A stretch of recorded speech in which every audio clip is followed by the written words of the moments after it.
Hello, hello, hello, hello, my lovely, lovely imps. How are you doing today?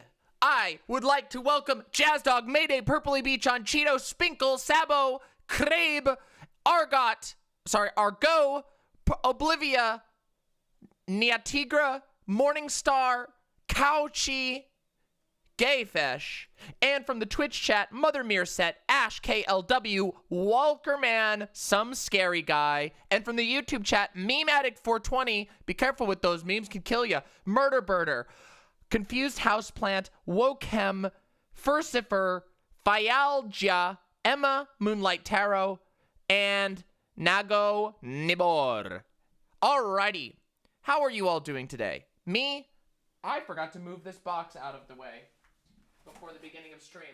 This is one of the boxes that I meant to get rid of before stream, but I forgot. Now it's out of the frame. Yeah, how you like my new shirt? See, this is one of the new tops I got that I was like, hey, feeling good about this. See, you've never seen me with this type. Did I see Joy Reid absolutely shred Tuckum Carlson? I did not. This is one of my pogger looks. You haven't even seen the best ones yet. I have a whole bunch. The next like 5 streams are gonna all be brand new stuff. Also, if you're wondering why I have a band-aid on my hand that fits the color of my shirt, well, it's because I had to get blood drawn yesterday for, you know, medical stuff. But I think it looks kind of cool, right? Like, it looks kind of cool, right? Yeah. Maybe if it's distracting, I can peel it off. But I don't know. I think it looks kind of cool, right? I don't know. Whatever. Fuck you all. No, just kidding. I love you all. All right. If you are here, please make sure that you slap the like button, please. I don't hate Destiny. Well, okay, listen. At this point, I kind of do hate Destiny because he's been a total total asshole to me, and done nothing but lie about me for the last 3 months. That's why. So to answer your question, Meme Addict, yeah.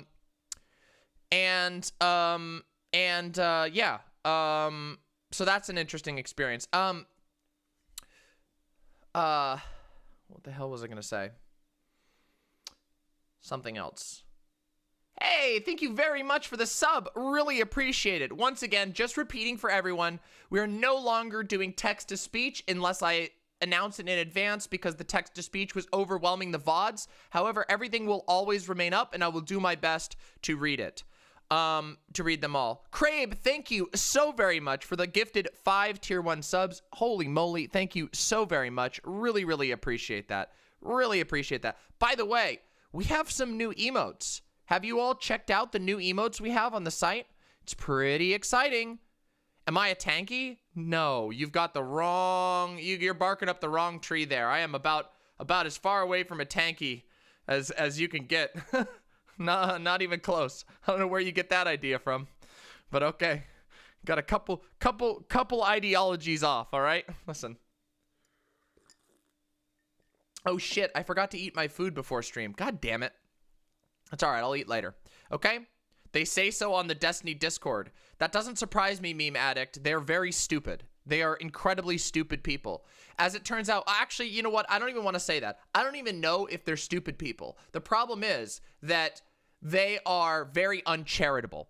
There's a lot of smart people, but they're ridiculously uncharitable. Let's put it that way. I'll be a little kinder, okay? All right? I'll be a little kinder, okay? There we go. I'm trying to be a little bit nicer, all right? Just a tiny bit nicer, okay? Now, oh, thank you very much, Comrade Holly. I appreciate that a lot. We have a whole bunch of new emotes. We have some updated emotes. We have some new ones entirely. We've got our own custom we have our own custom impo mods, which I think is listed correctly. And yeah, we have the upgraded finger guns. We have the upgraded impo wow. We have pause champ now. Yeah, we got a lot of good stuff. We got Helljammer, but that one's been here for a little while. And oh yeah, we added the other day, so that's kind of cool. And of course, we have one of my favorites, Impo Rose. Impo Rose and Impo Mods are like my 2 favorite, like ever. Yeah, they're so good. Helljam, I think you can only Helljam is only for subs. I put animated subs Animated emotes are for subs only, just because I don't know. I feel like I want to reward my my subs. So, what is on the docket today? Well, we have a lot on the docket, as it turns out, everyone.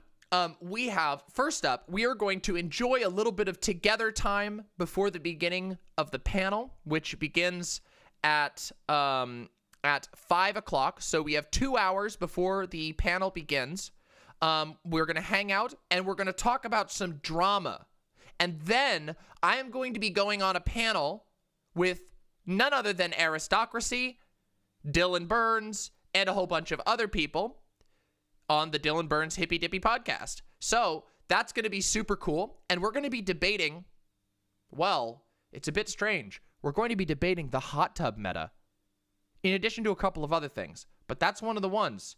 So that's going to be interesting, huh? Going to be very, very interesting. And I have some special treats for you that thanks to my wonderful researcher, Silent, and some research on my own part, I was able to figure out some very interesting statistics that should help out. And is Dylan okay, or is someone covering for him? Yeah, go for it, Argo. Go for it. As last I checked, Dylan is doing fine now. He's got it under control. I don't think he should be working, but if he decides to work today, go for it. You're very tired of the hot tub stuff? Well, the good news is you can't watch it. Vaush did a video about the hot tub meta. Yes, he did. And guess what? We're going to respond to that video later tonight after the panel. We got to do the panel first. I know he worked yesterday as well. What's the hot tub meta? Okay, so the hot tub meta is the idea that that Twitch is getting taken over currently by a bunch of just chatting girls who dress up in skimpy bikinis and then hang out in a hot tub. And while there is some truth to a hot tub meta existing, it's not nearly as impactful as you might think. I mean, do you want me to? I mean, I could give my stance now, but the thing is, I would rather you wait for the panel to see, because isn't that a little more exciting? And then afterwards, we can do a full talk. Probably Silent, yeah. Well, some people are. Yes, they do. That is true. Spriggan, that is actually true. And I haven't even gotten to read about it yet because it just happened. Trans women in Washington now have protection to have health care covered by insurance, which is fucking awesome as shit. It's very good news. Very good news. Yeah,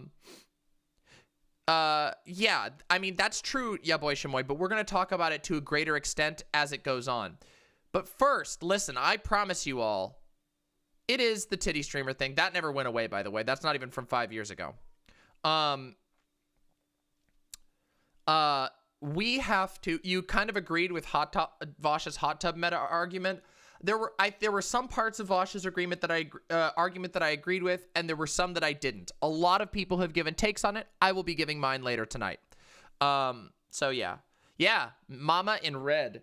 It's a brilliant red, in fact, a vibrant, burning red. Hey, Jessica Meadow, good to see you. All you have to do to get followers was sit in a hot tub. Oh, definitely. That's definitely how it goes. Denims and Merrick did a swimming pool stream together. That's amazing. I love it. Thank you. I'm very happy to hear you like it. I like it as well.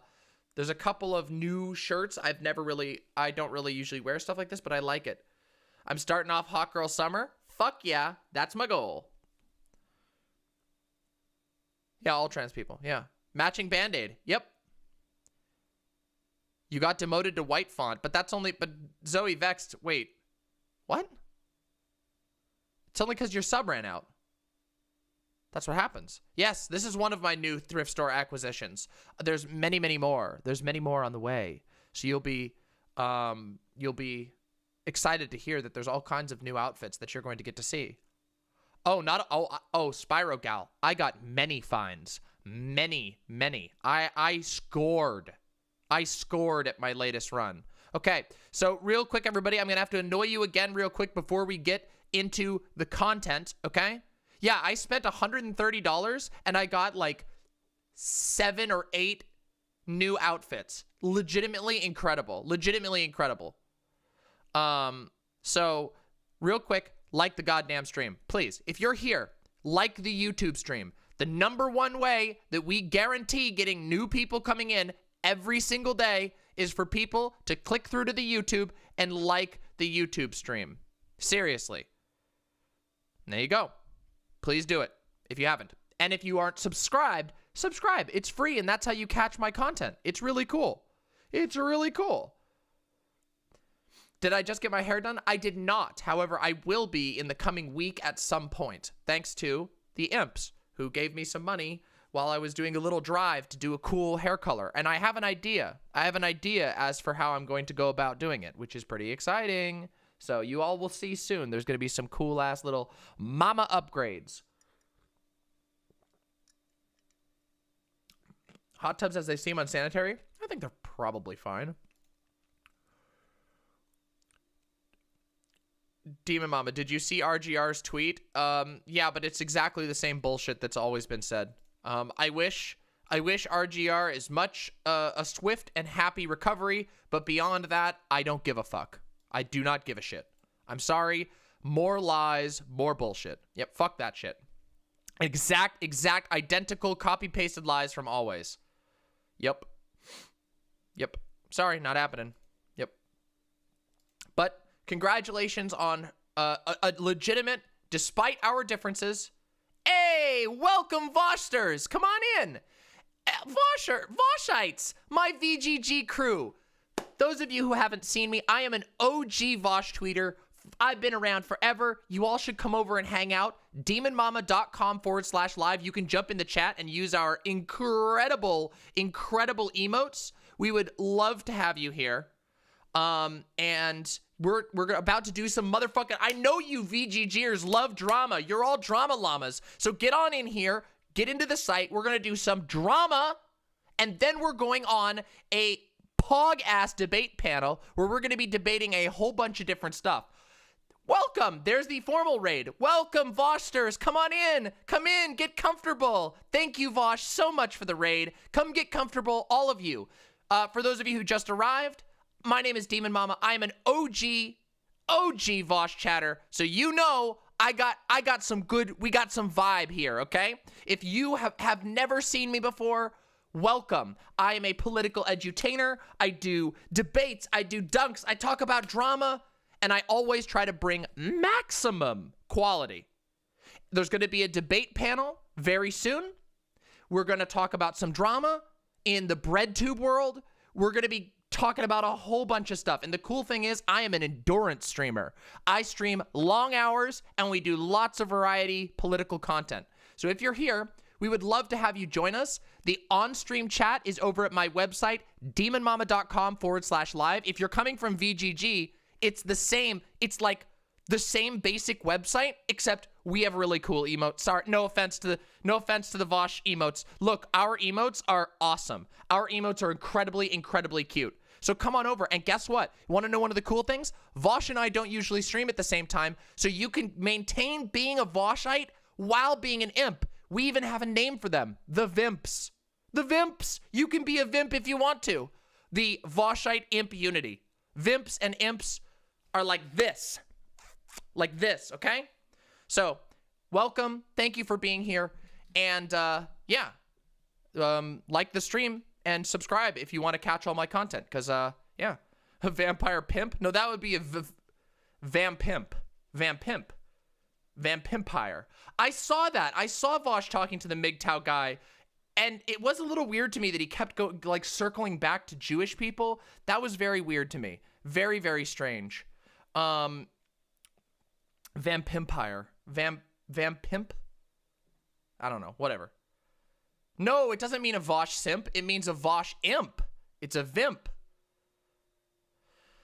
Hello, been watching you on and off ever since I saw you on Hippy Dippy. Have loved your rhetorical style. You push back against dumb shit, and I think that's badass. Hey, you're very welcome. I'm getting better and better. Hey, very happy to have you all. When does the panel start? The panel starts in about an hour and a half. But up until then, don't you worry, we have content. Because today, I'm choosing the path of war, okay? I'm choosing the path of war today. Do I do theory stuff? Rarely, but occasionally. Rarely, but occasionally. I'm choosing the path of war today. I am choosing violence. Is God dead? God was never alive to begin with, but I was. The path of war. Okay, everyone. All right, are we ready? Are we all ready? Is everybody comfortable? Is everybody ready? All right. I'm on the warpath today. So is he dead? Is God dead? Well, he never was alive. So, I don't know. The casino's open. Will the IMPS code be mentioned on the panel? Actually, you might be surprised. This might be a day where it's challenging for me to mention the IMPS code, but I will try my best. I will do my best. For those, well, everybody's new here. Should I can't just open with the IMPS code, can I? It would be good, probably. Oh yeah, that's true. Fun fact. Here you go. Newcomers. Speaking of God, this is my Bible that was signed, Fuck God, by Penn Jillette. Fun, huh? That's a real signature from Penn Jillette. No joke. Kind of cool little thing if you're a fan of Penn Jillette.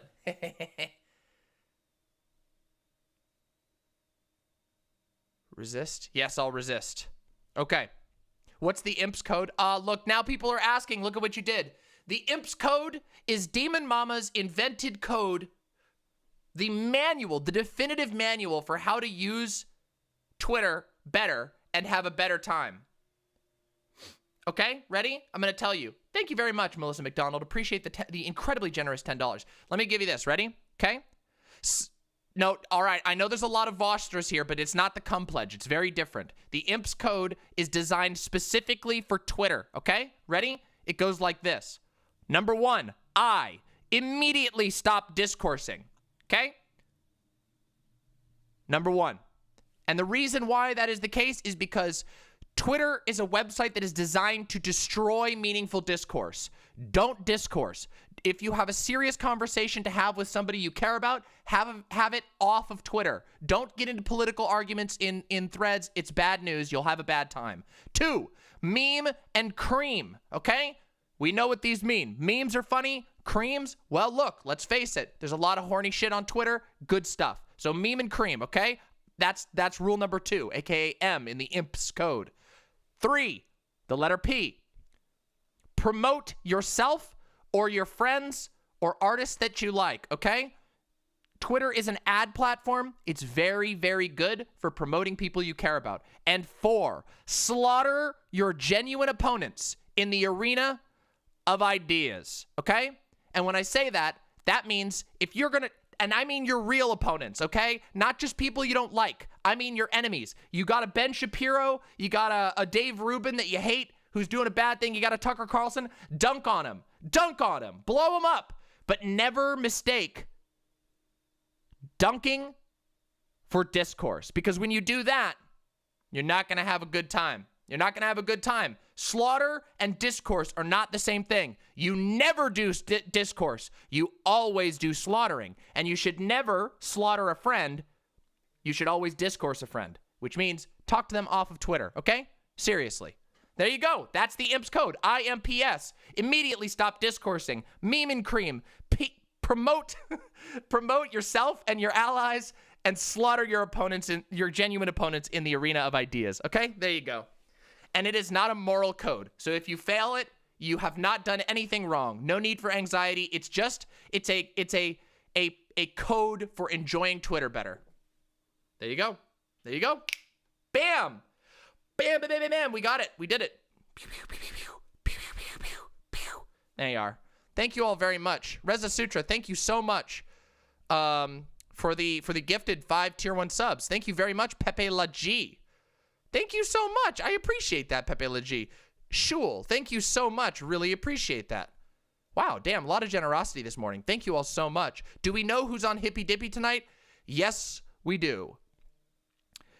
Well, if you almost died from the OK Buddy Vaush segment, you ain't seen nothing yet, okay? Listen, because we have our own OK Buddy, all right? What if the person doesn't just respond to you? Oh, well, who cares? You don't need to. Do I have a P.O. box for handmade arts? Yes, I do. Naya Tigra, if you want to message me about that, you can send me fan art of any type. I will always welcome it. I did Okay Buddy. Yeah, by the way, I got baited into doing an Okay Buddy Vaush before Vaush even did. I got baited by my chat into accidentally doing an Okay Buddy Vaush segment on stream before Vaush already did. That was fucking bullshit. It got delivered today. I'll go to... Oh, I can't go tonight. Okay, I'll go tomorrow. I'll get it tomorrow. Yeah, you missed Okay Buddy Vaush. Yes, you can, Meme Addict, of course. All right. All right. So, hell yeah. Okay, now we need to actually do some content, okay? All right. Let's do this, okay? Listen. For those of you who don't know, there's this thing on YouTube called BreadTube, okay? BreadTube. There's this thing on YouTube called BreadTube, all right? I'm sure you all know what this is. I'm you know, for people who don't know. BreadTube is let's call it a consumer category, okay? It's a genre. Hey, Demon Mama, I'm basically a nobody, and I'm not paying, but I'm super willing to debate with you. But what do you want to debate on? Gillum the Kid? What do you want to debate on? I'm always open for cool debates, but I don't know what you want to talk about. All right, anyway, let's continue. BreadTube is a consumer category or a genre on YouTube that is mostly, hey, Zonzi, great to see you. Left-leaning political essays for the most part, and a couple of other little mixed-in things, but it's predominantly lefty video essays, and it's grown massively in popularity, like really, really, really popular, okay? BreadTube has had massive popularity, and in fact, it's gotten so popular, in fact, that now, why is it called bread? Yes, it's called BreadTube because it's a reference to a book called The Conquest of Bread, which is a leftist analysis of mutual aid, a book by Peter Kropotkin. It's a long story. It's a lefty meme. Like most lefty memes, it's mostly unparsable to anybody who doesn't already get it. So, yeah. But the BreadTube is catchy. It's catchy to say BreadTube, even if you don't know what BreadTube means. Okay? Now you all know what BreadTube means. So now you're in the know, and I've ruined your minds forever. Have fun with that. BreadTube has grown so much in popularity over time that they have now generated a number of what I would call like how I left the bread type people. You know, that sort of thing. You know, there's these people who were once considered breadtubers and they hate BreadTube. And so now they're like anti-BreadTuber. Fuck, this is a Peter Coffin segment, isn't it? Well, how did you know? How did you know it would be it would be a Peter Coffin segment? How did you know? Oh my god. Yeah, we got a lot to talk about here, okay? Listen. So let's talk about the facts first. The first Peter. Listen. Let's talk about the facts of BreadTube first, okay? BreadTube is nobody chooses to be a part. Yes, Peter uses they them pronouns. Yep. So we'll be on top of that. Peter Coffin was a breadtuber. Yes, Peter Coffin was a breadtuber. But there's a problem with BreadTube, okay? And remember how I said that it's like a consumer category? There is truth in that statement. There really is truth in that statement. People don't choose to be a member of BreadTube. You just get decided. For example, recently I saw myself on a BreadTube meme, like a BreadTube ranking chart. Me? A BreadTuber? I'm a streamer. I mean, I stream on YouTube, but I'm a streamer. I don't do video essays. I mean, I do segments that are kind of like video essays, I guess, but I don't really do video essays. So I don't know. It's kind of weird. BreadTube kind of chooses you, and you get stuck with it. So I think being anti-BreadTube is kind of a stupid thing. It doesn't really make sense to be anti-BreadTube because you're kind of just getting mad at random people who didn't choose to be associated with BreadTube. However, that doesn't stop some people from being anti-BreadTube. And some of these people have gone really, really far into hating on BreadTube. And one of those people is everybody's favorite groin kicker, Peter Coffin, okay? We've talked about Peter Coffin on this channel a lot, okay? Peter Coffin constantly stirs shit on the internet. They are, let's say they have a bad track record of supporting people who end up being less than savory on a lot of issues that are very, very important to the left. So, for example, let me give you an example of that. Peter Coffin once looked the other way and even participated in an explicitly transphobic harassment campaign against another BreadTuber, which went so far as one of Peter's friends and backers, and somebody who Peter still shouts out to this day, literally sent a explicitly transphobic, indistinguishable from a Nazi, misgendering Wojak image to this creator on a public platform. Okay, that's pretty shitty, okay? That's like shit that we would see from a right-winger, okay? And Peter Coffin has still not backed down off that. Yeah, fucking lemon turf. Why did they do that? Good question. Good question. It's a bit weird. Groin kicker? Oh, yeah. Hold on. No Peter Coffin segment is complete without making people aware of the funniest Peter Coffin piece of Peter Coffin lore, which I will show you right now, okay? Here we go. Let's do it. Ready? Here we go. I'll show it to you right here. Oh, look. Let's enjoy. Let's enjoy. Welcome. And you know, for some of you, you've seen this before. For many of you, you have not. But let's just enjoy. The groin kicker himself, Peter Coffin. Now, this is an old video, so the misgendering is unintentional. Remember, Peter uses they, them pronouns. This is real. Yes, this is 100% real. Look, that right there is a young Peter Coffin. How you doing? I'm good, Steve. See? That is indeed Peter Coffin. This is the same person. That is the same person. I am 100% sure, Jade Monkey. Yes, it is the same person. I have known about this meme since before Peter even was making BreadTube videos. For us ancients of the internet, Peter has been around for quite a while. Yeah. This is them. This is them. Hold on, wait. I got to show you this. Step over here. Did you notice how Peter was walking out? This is the look of a guy that's fitting to kick himself in the nuts. Not a YouTuber. That's Steve Harvey, the comedian. Not a YouTuber. That's exactly what it is, Steve. I'm telling you, man. Let me get on this side, because I mean, hey, come on, Peter, let me see. All right, here we go. And there you have it. There you have it, everyone.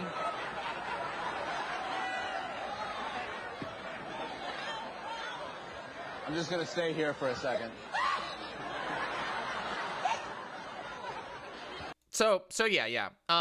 But just so you all know, this is hardly the cringiest thing that Peter has ever done, which is what I'm about to show you right now. The cringiest thing that Peter has ever done. And I apologize for those of my regular fans who have seen this. Everyone needs to see this before we talk about Peter Coffin.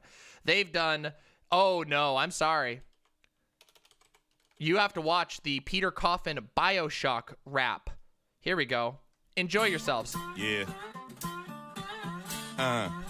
Picky bow, picky bow, picky bow, picky bow, shock infinite. The name is Booker DeWitt. I got old debts, but this song's a hit. Keep seeing tears where time just splits, and songs from the future seem to emit. Was it Pinkerton? Was it Wounded Knee? Sick crows on you if you mess with me. Down diggers won't believe my abilities. You'll think, when did I take LSD? Oh, you bet I'm quick to test you. Elizabeth, I need to rescue. Take Skyline yes, it if is. you need a great yes, it is, view of Columbia. But careful, don't fall through. Roll a rocket from the ground to here. But rest assured, I ain't a rocketeer. My dev time got extended a year. I disagree, GayFesh. When I GayFesh. finally premiere in a stylish vest. Save hostage in a stylish vest. Rip time in a stylish vest. Civil War in a stylish vest. Yeah. I'm looking great, to this stylish vest. I'm looking great, All right, you get the idea. get the idea. You get the idea. I'm sure you get the idea now. As you can see, not exactly... Oh, I know it's not the worst one. It's not the worst, but I think personally it cringes me out the most, okay? Why would I do this? Because you need to understand before we go in to the current drama, okay? Why have I forsaken you? It's fine. Listen, because as it turns out, Peter Coffin has a lot to say about individual members of BreadTube. And again, like I said, hardly...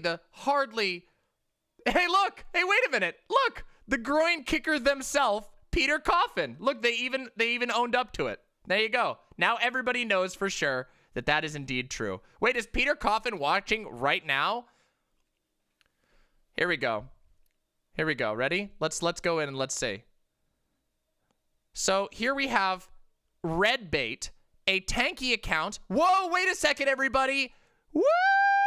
We got an alarm. Hold on a second. Uh-oh. Buzzing. What's this? Oh, shit. Random anonymous account with a hammer and sickle in their bio.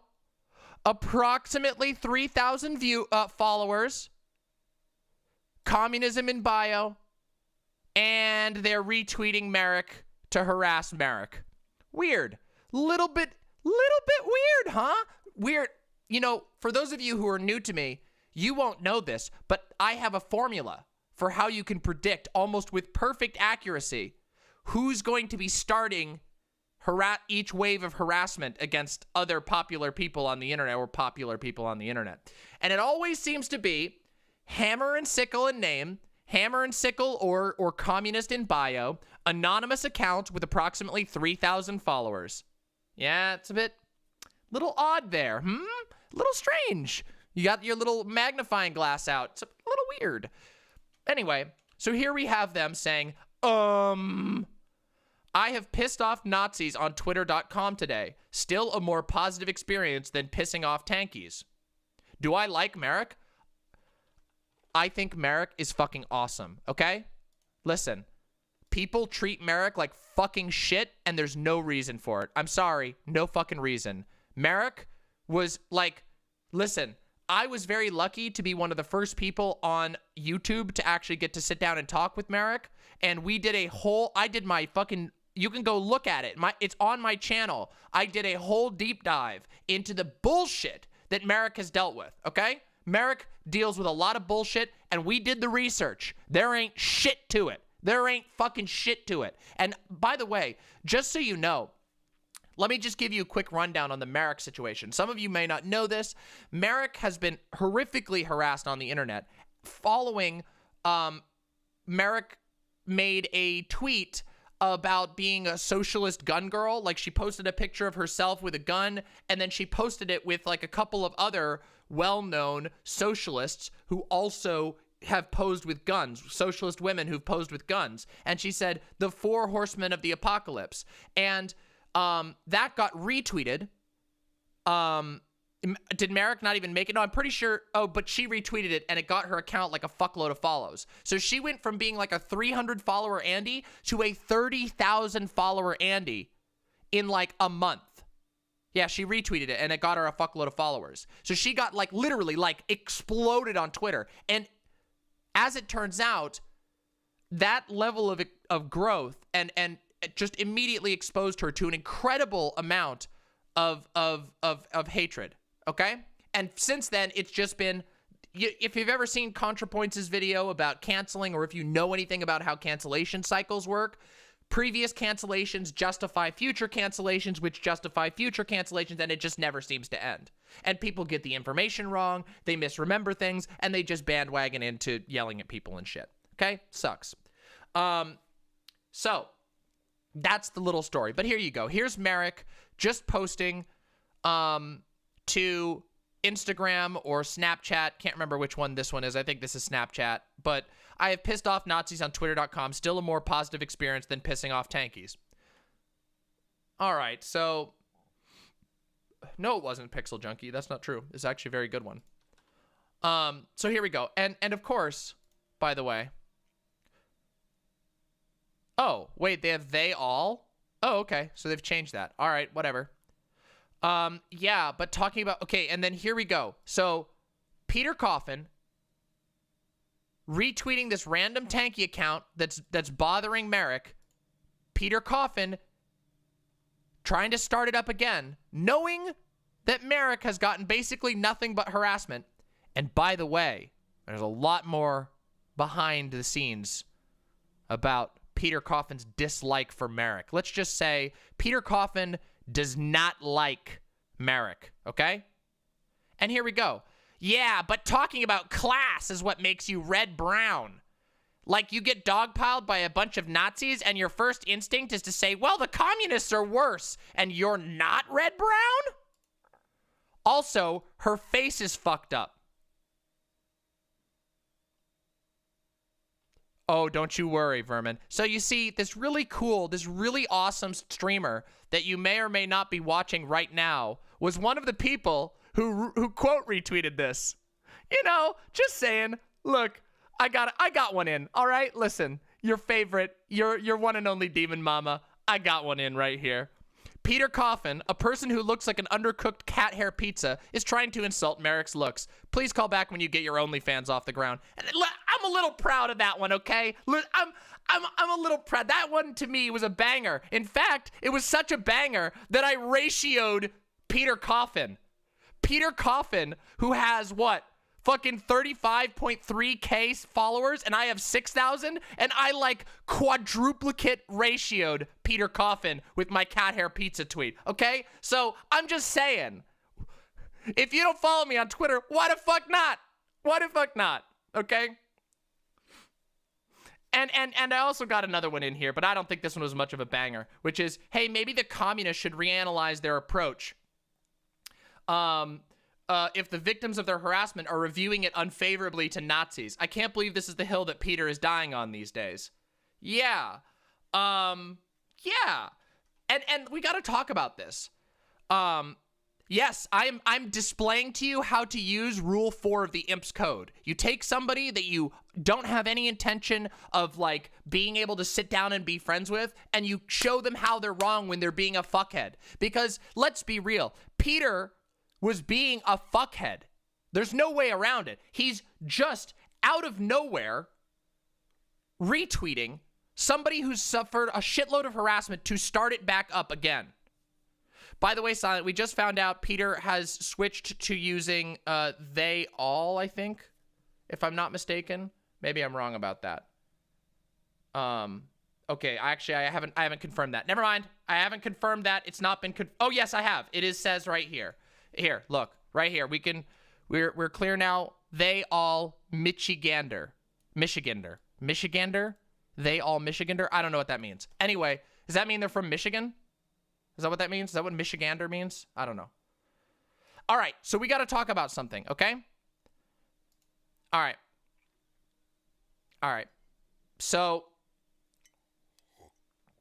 why, you might be wondering, why what is this all about anyway?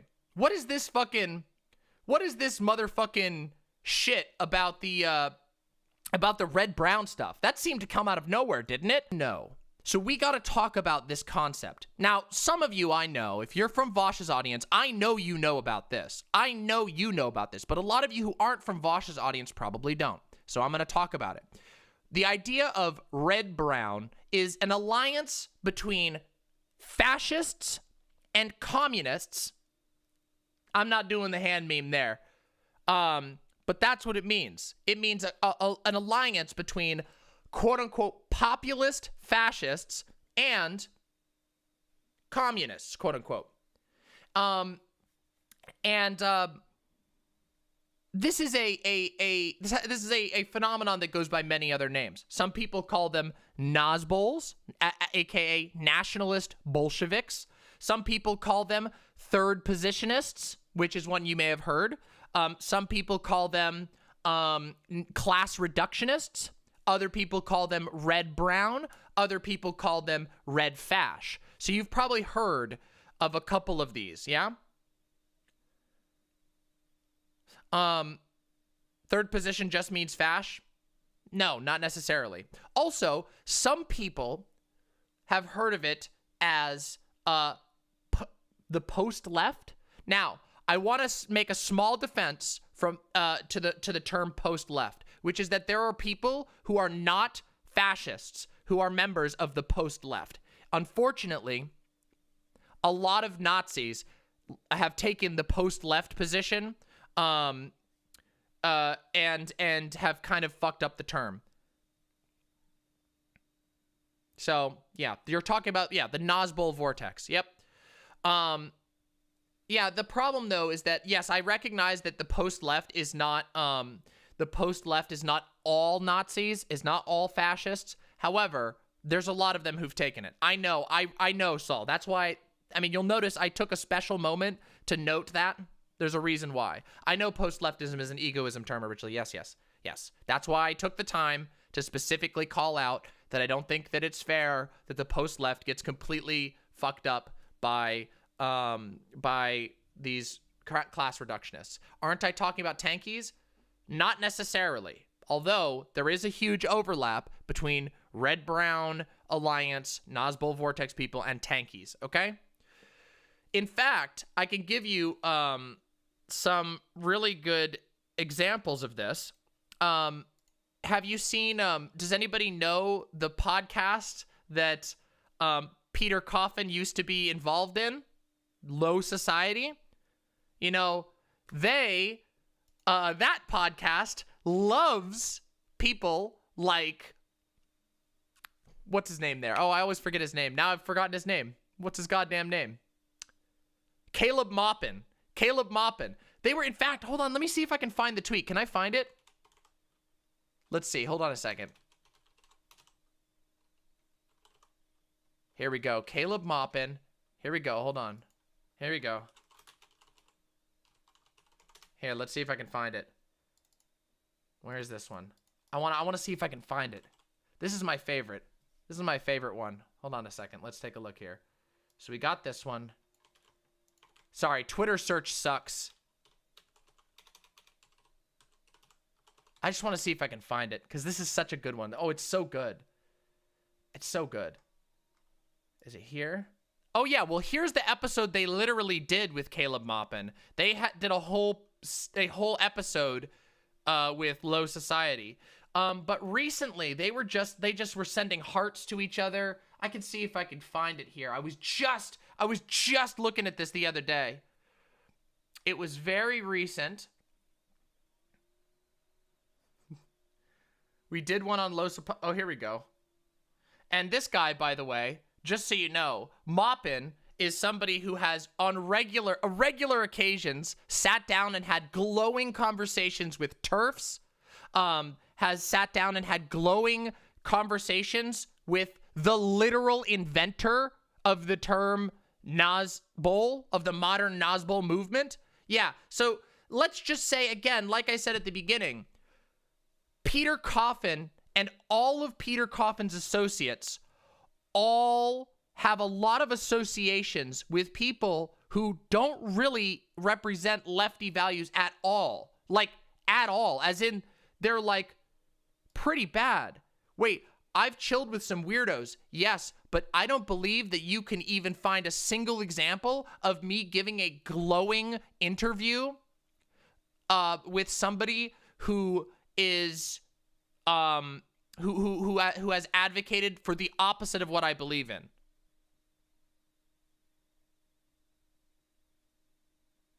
So yeah, good luck with that. I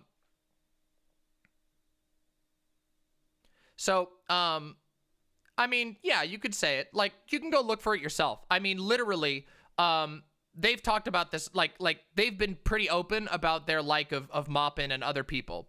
Also, Peter Coffin has on repeated occasions, sorry, I misspoke there, Satario. You're correcting me. Real quick, correcting some lefty misinformation. The term was not invented, but the modern movement is represented by Dugan. I apologize. I do know I do know that the term exists. Anyway, yeah, what was I going to say here? So, let's talk about this sort of situation, okay? Wait, this is an attempt to cancel people by association with someone who is canceled by association. Incorrect. Incorrect, Zens killed millions. I wonder what your bias could be. Although I agree with you that Adrian Zenz is a piece of shit. Real quick, let me just tell you what we're doing here, okay? Something that I have found on the internet, real quick though. Something I found on the internet is that there are a lot of dupes on the internet, okay? There are a lot of people who do not actually do the due diligence. You know, they don't do their due diligence when it comes to understanding and being trusting towards towards creators on the internet. And I know a lot of creators are put to scrutiny, but to a certain degree, that scrutiny is a little bit important, right? Especially if you're somebody who spends a lot of your time telling other people how wrong they are, how everything they're doing is wrong, how they're all just sellouts. I think it's okay to apply some scrutiny to that. And if you apply scrutiny to the people that Peter Coffin defends and associates with, you will find that a lot of them are not just problematic, but have actually engaged directly in and sometimes have been supported by Peter in really bad shit, okay? So, yeah, I'm sorry, but I don't buy this. When I'm trying to understand what someone's angle is, and I see somebody going, class reductionism is a fake term. Why would you, I hate it. Class red-brown is stupid. I'm gonna start up another fucking drama storm because that's completely unrelated because somebody I don't like said something, a joke about communists, and I'm gonna say, oh, but you're actually red-brown. Hey, Zens, I got a deal for you, buddy. Hey, Zens, get in the chat on my Discord and we'll have a conversation about it. Otherwise, I'm fucking kicking you right out of chat. Hey, Pixel Junkie, same goes for you. Get in the chat or you're done or you're out. You can't even let me finish a segment? Yeah, get the fuck out of here. Here, I'll send you out on the way. Here you go. Bye, bitch. All right, see ya. There, you can shut up now. All right, if neither of you are going to actually put up, you can stop heckling. Okay? There we go. Why ban them? Wait, Meme Addict, let me tell you a reason why I ban people. I ban people who derail segments by being stupid, whatabouting, sea lioning assholes instead of either waiting and bringing up their problems at the end of a segment or actually coming on and debating me. And if they don't actually engage, if they're not willing to actually come have a conversation, they're just going to sit in chat and heckle people and heckle me, then I don't want them in my chat. They're just being annoying. It's fucking annoying. That's why I would ban them. Now, there's tons of people who come in here who engage in good faith, who have critiques, who are willing to put up. But yes, if people are going to stand up and go, well, Teolock, what about when Dylan told NCC the Nosbol vortex wasn't important, really like 3 weeks ago? I mean, peace and love, but what are you talking about? That literally didn't happen. First of all, Dylan said he wasn't familiar with the term. Do you want to know why Dylan wasn't familiar with the term? That's because the Nosbol vortex is a term that Vaush invented. And I like the term, by the way. I like it, and I talk about it. But the Nosbol vortex is a term that Vaush invented, and it hasn't percolated out of his community yet. You're just so terminally online, or I should say, in this case, terminally plugged into one or two groups that you don't realize that other people don't know what that is. You know that most people in the world don't even understand what the term class reductionism is? So if you want to try and pot stir, you're going to have to try a little harder than that. People in my chat don't even know, okay? I just explained it, but I'll explain it again real quick, okay? Okay, I'll explain this one more time. The Nosbol vortex is a sort of spin-off idea of the idea of class reductionist leftism. Class reductionist leftism is the idea that most intersections are not as important as your class position.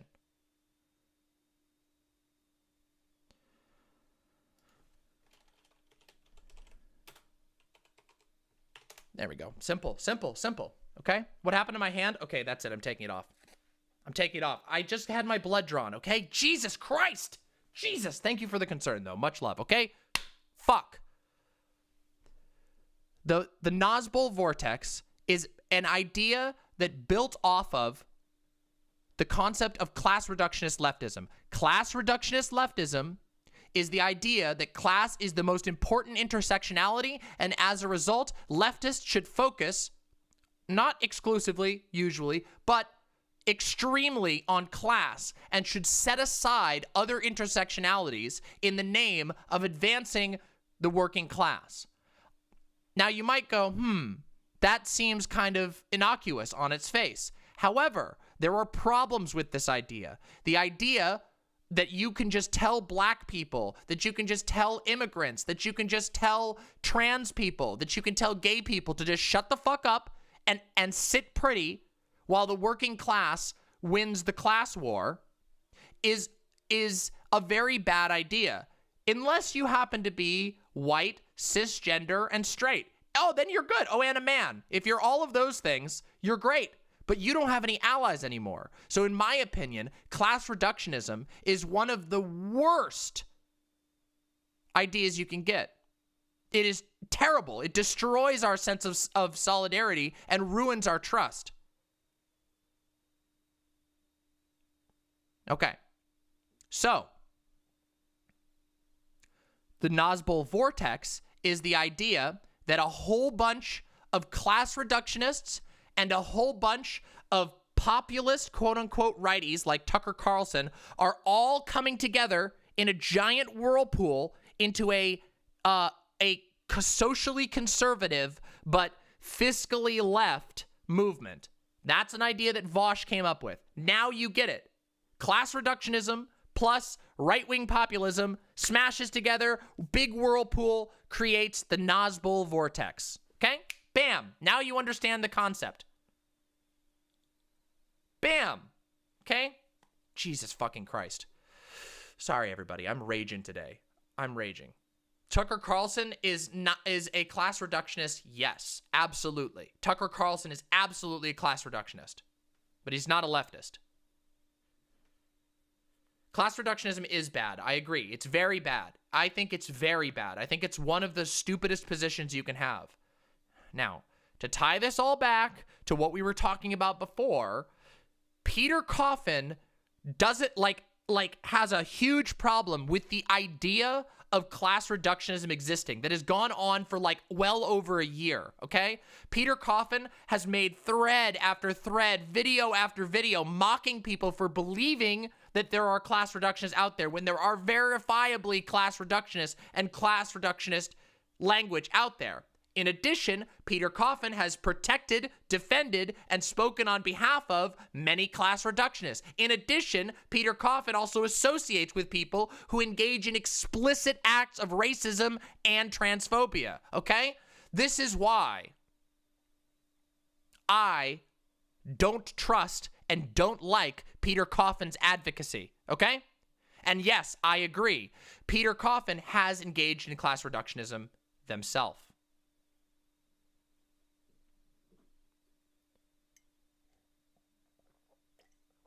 Okay? Now,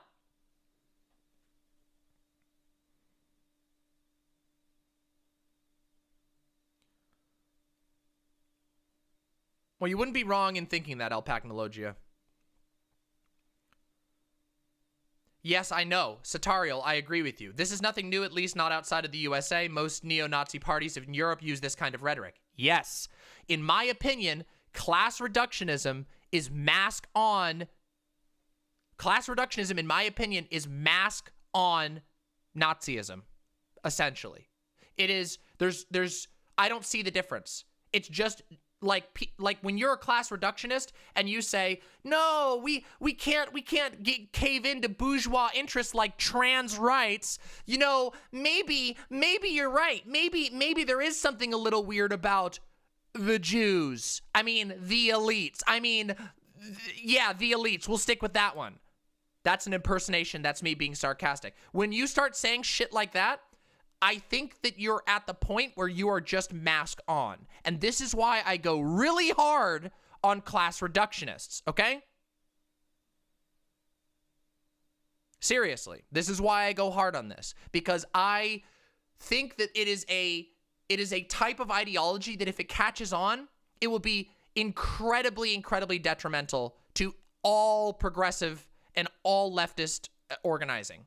When you start undermining the trust that is required to build solidarity, when you start saying, well, you know, have you ever considered if trans rights is a decadent bourgeois ideology? And by the way, just so you know, there are a lot of people involved in this one particular anti-BreadTube faction who've said that exact thing.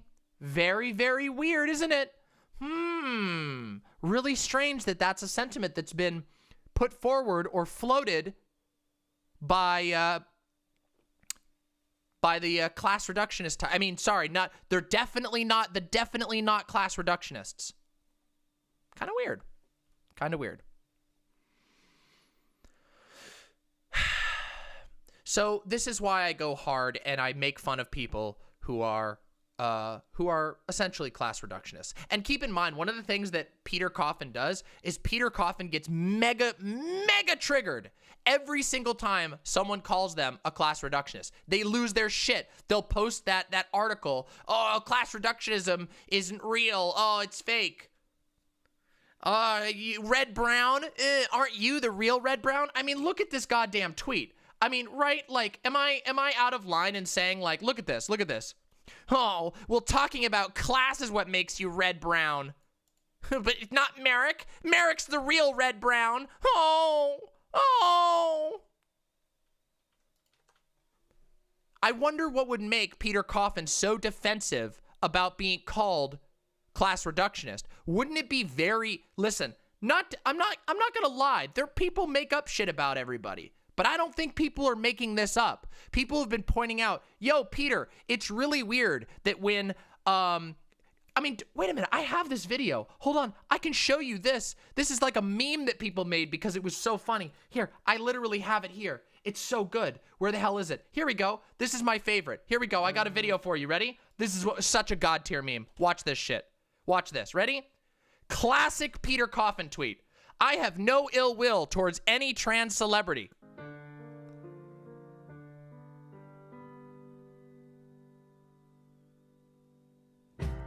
But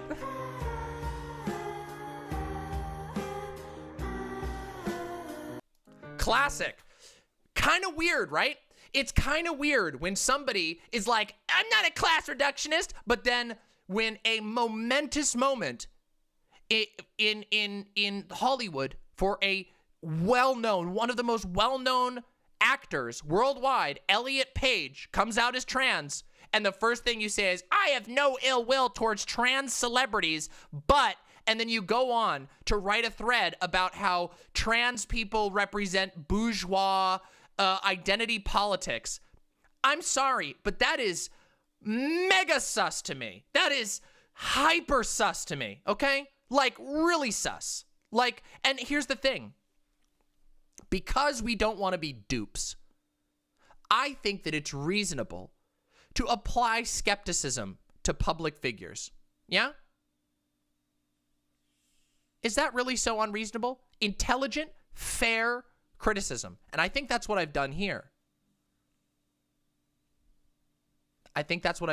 I've pointed out that Peter Coffin seems to engage in a fuckload of really weird signaling.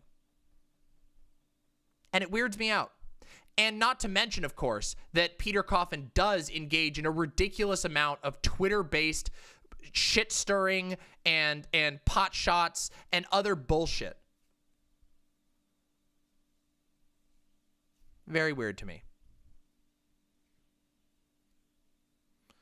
After this segment, do you have any opinion on thoughts on the Surf's Twitter? Actually, you know what? We're going to talk about that afterwards. I want to talk about Kyle Kulinski's little thing there.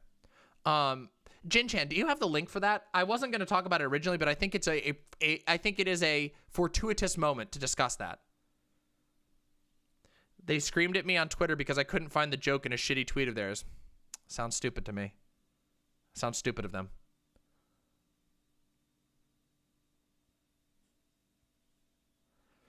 Hot take. If I'd felt comfortable with my body, I'd totally do a debate with someone against hot tub streams in a hot tub. That'd be great. I think that would be amazing. Okay.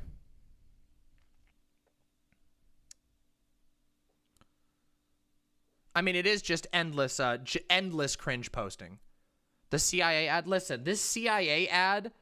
Oh God. Oh God. This is just, this whole CIA thing. Listen. Every single day. I think I'm going to say this every single day for the rest of this summer, okay? The summer is the Thunderdome, okay? On Twitter, it's going to be bad. It's going to be real bad, everybody. I'm sorry. I'm so sorry. It's going to be bad. We've had CIA intersectionality, and the summer hasn't even begun. Do you know how ridiculous the posting on Twitter is going to be? It's going to be the Thunderdome. There's going to be limbs exploding everywhere. People just going, tearing each other apart. People just ripping into each other. It's going to be ridiculous. You don't even know. You haven't even seen it yet. I'm just telling you. This summer's going to be wild. It's going to be unbelievable, okay? It's going to be unbelievable.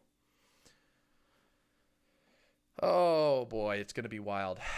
But, yeah, it starts with stuff like this. Yeah, it starts with stuff like this.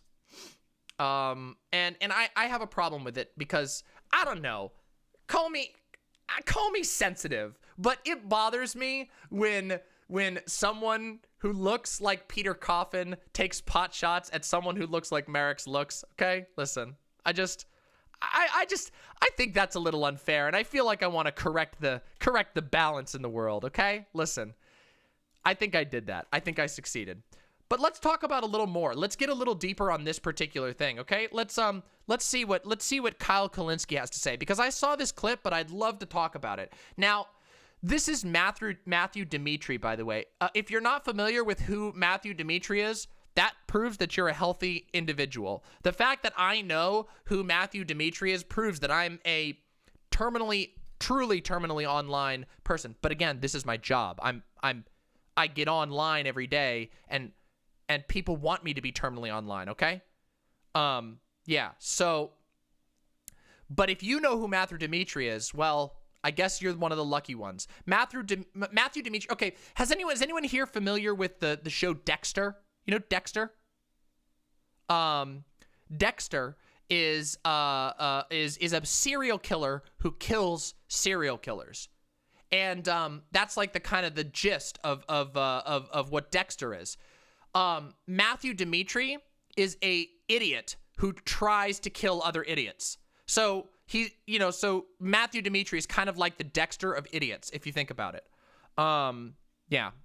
Oh, sorry. Let me check the YouTube chat real quick. Here. Did I get a super chat? God, why do the super chats not go through? That's so weird. Why is Streamlabs being so weird with super chats lately? Let me check on the super chat real quick. Hold on. What the hell? What? Why is it doing this? I can't even see it. What the hell's going on? It's not even showing up. I can't even see my super chat. Oh, that's so annoying. All right, real quick. I just noticed on YouTube, we have 453 viewers, but only 227 likes. So if you're watching right now, click through to the YouTube video and please press the like button. That is the #1 way that you can help me, and you don't have to pay a thing. Smack that motherfucking like button. We always get more viewers. We always have a better time the more likes there are. That's all I'm going to say. And if you really want to, subscribe and ring the bell, because then you'll get all of my awesome VODs. It would be deeply appreciated. All those likes help so very much. So hit that like button, please. It's super easy and it's free. Anyway, let's continue. Let's continue, okay? Let's continue about this, okay? What was I going to say? Yeah, let's watch this, okay? Anyway, that's who Matthew Dimitri is. But Matthew Dimitri occasionally gets an interesting little snippet. Adam Flores says, just real quick, Francis Yockey, an American Nazi philosopher, was unusual as a Nazi to introduce the idea that communists and Nazis should work together to somehow overthrow democracy as a concept. He thought that America could be protected by totalitarianism. He nicknamed it the Red-Brown Alliance. This is an important in the American aspect overall. That was the super chat. Thank you. That is historical context. I didn't even know that he was the one who invented that term. That's really interesting. So as you can see, it is always the Nazis who are pushing for that Red-Brown Alliance. Do you want to know why? You want to know why? It's because the Nazis have the most to win. They want to convince communists to break their solidarity, because what communists have, what lefties have, is solidarity. That is our strength. Solidarity is our strength. You do not break solidarity, okay? Co-opt your shit, and then they win. Yup. Because, listen, there ain't no alliance with a Nazi. We all know exactly what happened to the allies of the Nazis in Nazi Germany. Fascists will turn and shoot you in the back the moment it's convenient, because their worldview, it says that it's okay for them to do that, okay? You have to, people are, oh God. Our strength is not weak. Our strength is powerful. We just can't let it get undermined. Now let's talk about this, okay? Let's talk about this. Let's listen to this take first, and let's react. Nobody, no actual person in the real world uses that term unironically. It just doesn't happen. Which this is the term, I believe the term is intersectionality. You know, elitist liberal academic circles, they might talk about this shit, but that's not a normal common person. It's not. Wrong. You are incorrect, Kyle Kulinski. You are wrong. Not. There is nobody who's working a 9-to-5 and trying to pay the fucking bills. Wrong. Who's also, you know, thinking about intersectionality and being cisgender. That doesn't happen. On top of bringing up intersectionality, she brings up the patriarchy.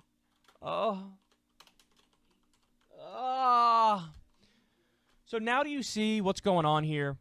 And by the way, this is not going to stop. So this is the CIA's doing it, the FBI's going to do it, the Democratic Party has been doing it for the longest time. I'm not for Medicare for all. I'm not for free college. I'm not for a living wage. I'm not for ending the wars. I'm not for ending the drug war and freeing the nonviolent drug offenders. I'm not for any of the actual policies that are important and would fix the country and make everything better. But I will say the word intersectional. And I will give you my pronouns in my bio. And I will create an identity around my generalized anxiety disorder and make you feel like I'm relatable. I will, you know, say I'm on the LGBTQ spectrum, or I'm cisgender, or, you know, I believe in diversity, and I have people of color in my family, or I'm a person of color. They will give you everything when it comes to labels, social issues. And by the way, it's hilarious that the CIA is doing the Democratic Party trick. I believe in diversity. I'm strong, I'm proud, I'm a daughter of immigrants, I'm a woman of color, I'm perfectly made, I'm proud of me, I'm a cisgender millennial, I have generalized anxiety disorder, I'm intersectional, I despise the patriarchy. And by the way, my main job is going to be to press the button on the drones that blows up innocent people overseas. Okay, so... Yeah, exactly, Silent. I'm glad, too. I'm glad that we have people to remind us that it's impossible to support more than one policy at the same time. Okay, let me explain some things to you, okay? Ready? I'm gonna drop a take that you will not be able to believe. Your minds are going to explode. It's gonna be like Fivehead. It's gonna be like, okay, ready? Watch this.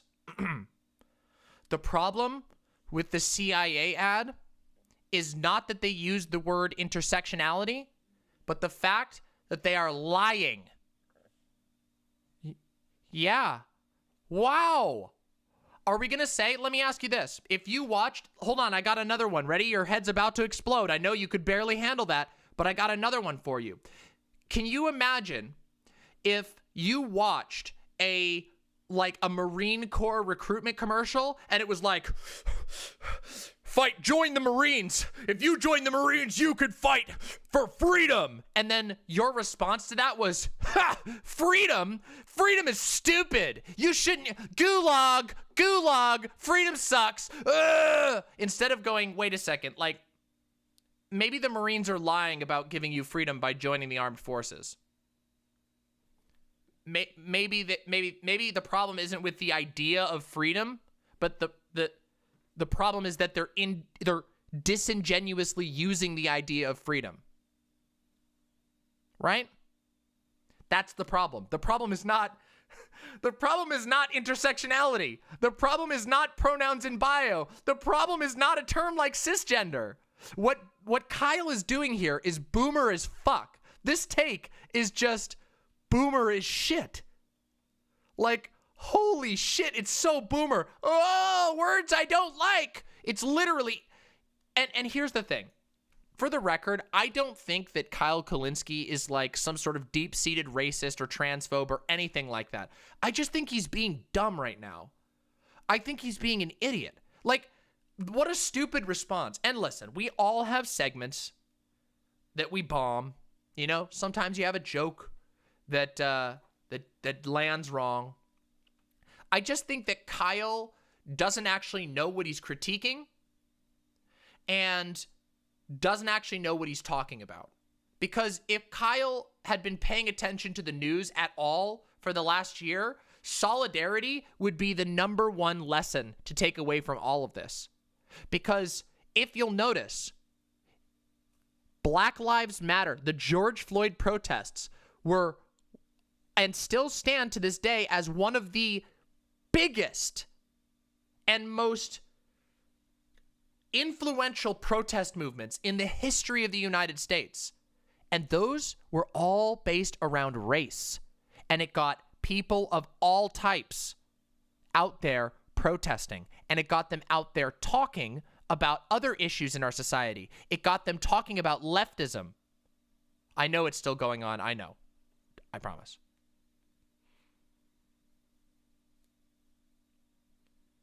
And I always want to ask, okay then, if it's true that we should be class reductionists, if it's true that we should focus on class, where's the class movement? Where are you, motherfuckers? And I ask this of every fucking stupid-ass revolutionary Marxist org out there in the world. Where the fuck are you? Where are you?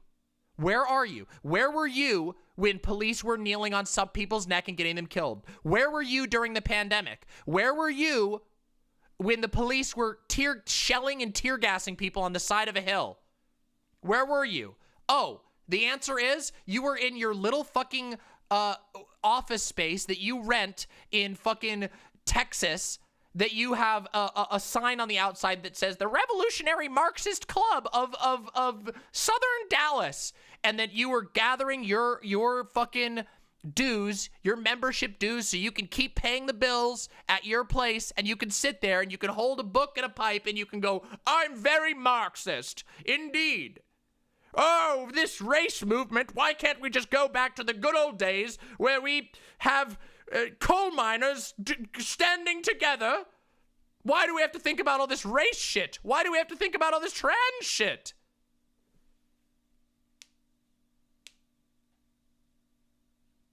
No, I'm not kidding you, Opus. You think I'm kidding. I think one of the biggest Marxist orgs is based out of Texas.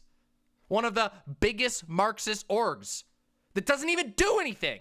They don't do shit. They just gather their shit and then they virtue signal. So where the fuck are the Marxist orgs? Where are they? If there's supposed to be this big class movement, why isn't the class movement, why aren't union drives succeeding? Where are all the based revolutionary class reductionists out there moving the world forward? Do you want to know who I see out there doing it?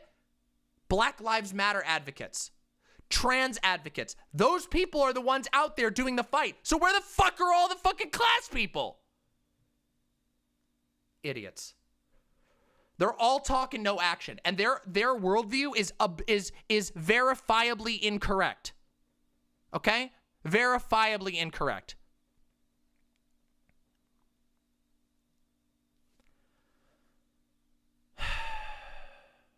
It makes me so mad. And you can see that it makes me rather irritated because I am so tired of it. I am so tired of it. You have a sign behind you from a Marxist org here in Seattle that was very, very active during the protests. Yes. And guess what? They're not class reductionists. Did you miss the memo? It's me, Kyle G. Did you miss the memo? I was there. I went there. I got that sign at the protest, you fool. Obviously. And they're explicitly not class reductionists. Jesus Christ. Yes, but they're not. But there's tons of other ones that don't do shit, and a bunch of them participate in this garbage shit. Also, you want to know? Here's another thing. Here's another thing. Okay, ready? The idea. Listen, we're gonna rewatch this for just a second. I want you to do this a second. Watch this. By the way, no actual person. No actual person in the real world uses that. Very poor word choice there, by the way, Kyle Kulinski. Really interesting that you choose the word. And I know that he didn't mean this, by the way, but come on. It's a little weird that you describe, I don't know, black rights activists and trans activists on the internet as not real people. Little weird there. Little sus. Just feeling a little, oh, you're so sussy. I just know you're a class reductionist. There you go. Term unironically. It just doesn't happen. In elitist liberal academic circles, they might talk about. He says on his soundproof soundstage with his $350 mic and his custom ordered neon sign for his show. Yes, those elitists, he says, from his $30,000 Patreon. This shit, but that's not a normal common person. It's not. There is nobody who's working a 9 to 5 and trying to pay the fucking bills who's also, wrong. You're looking at her. You're looking at her right now, Kyle Kulinski. By the way, Kyle Kulinski, when was the last time that you worked a 9 to 5? When was the last time that you worked a 9 to 5, Kyle Kulinski?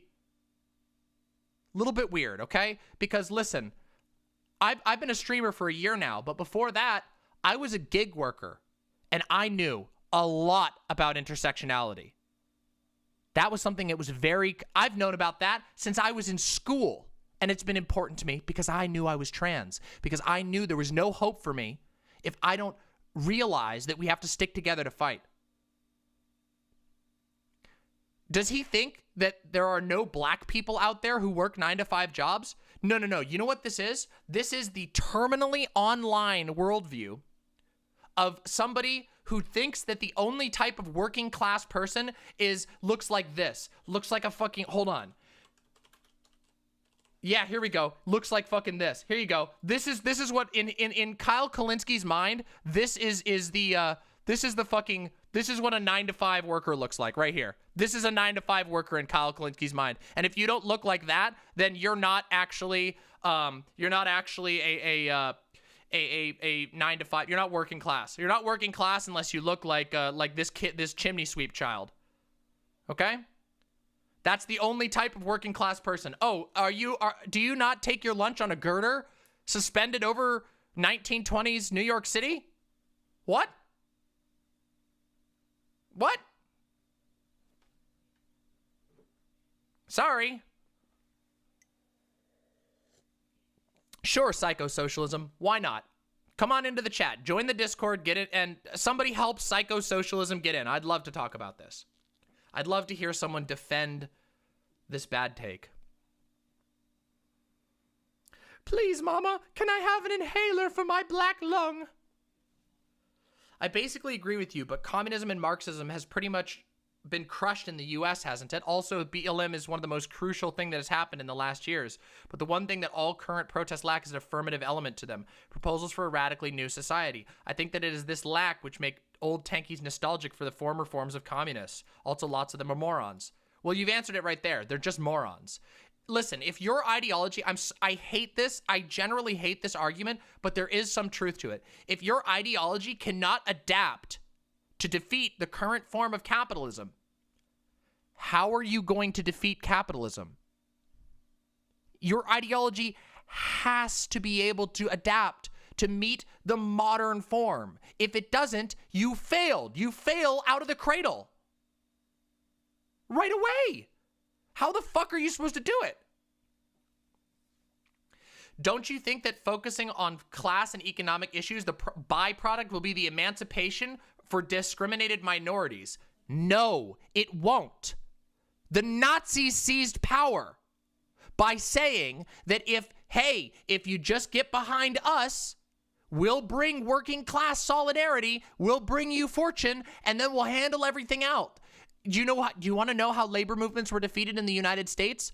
They used racism. Labor movements in the South were exploited by proposing racial splits. Hey, your union should be segregationist. Okay, sure. We'll make a segregationist union. Well, guess what? Now your union doesn't have solidarity. You can't strike if the black people aren't allowed in the union with you.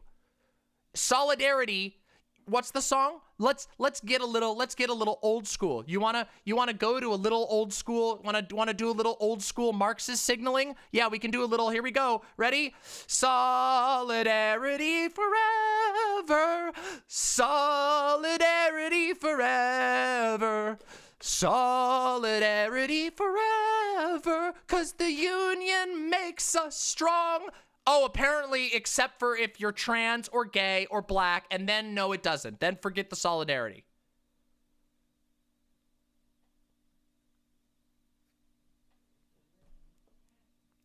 Intersectionality is the only way. It is the only way. I agree with you, Lucid Days. I should not, if your, let me tell you something. Let me just tell you something straightforward. If your answer to a trans person saying, hey, I'm dying right now, what can the leftist movement do for me? And your answer is, well, if you agree with us, as a byproduct, you might get your rights. You might get your health care. Does that sound like a compelling argument to anybody who's not you? Are you fucking ridiculous? How stupid is that? How stupid and self-centered and oblivious is that? Yeah, as a byproduct of our movement might be that you might get rights, but we're not gonna talk about it, and I want you to not talk about it because it will detract from us. This is the same argument. This is the exact same argument as people who say, well, can we just hush down the trans stuff because it weirds out Republicans, so we should really tone down the trans stuff.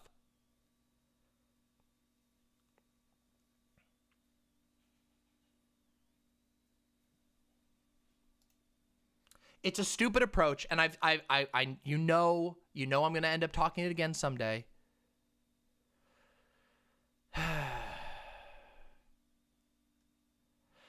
I was listening to the coverage of the Derek Chauvin verdict at work and literally started crying because the BLM crowds were chanting "Trans Lives Matter," and I feel seen for the first time in a long time. As it turns out, interestingly, if you build a movement based off of solidarity, your movement will have strength.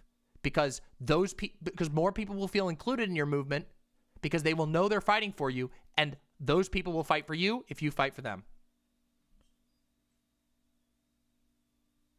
Kind of important. Kind of important.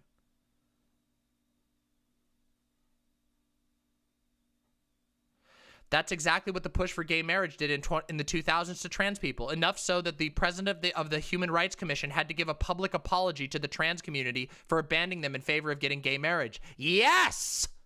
Exactly. It's so bad. When you set aside somebody's rights in the name of looking better, it's bad. That doesn't mean you don't need to have good arguments. It doesn't mean there isn't tactics involved. But the assumption has to be that we stick together. Because if we don't, we all end up in camps. We know how this goes. And that's the segment. Now let's have a quick debate before the debate panel. Let's have some free conversation before we go on the debate panel, okay? All right. Somebody help the people who want to debate come in. Somebody help. Some mod. Any mod. Who was it who wanted to debate me? It was socialist something. Secular socialist or something? Was it you, secular socialist? Was that it? Was it you? I can't remember. PsychoSocialism. PsychoSocialism. Well, come on in. Come on in. PsychoSocialism. Get in the Discord here.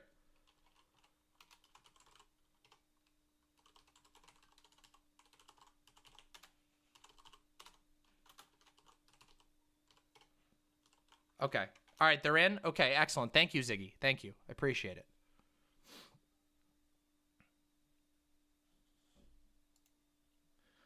You didn't even see Kyle imply that straight people don't mention their spouse at work? Well, that's just so fucking crater brain stupid. I don't think that class reductionism implies that you aren't a progressive. Class reductionism is a position on tactics. It's not an ideological position. I disagree. And if you talk to any class reductionist, they prove that that's not the case. They prove that that's not the case. Every single class reductionist that tries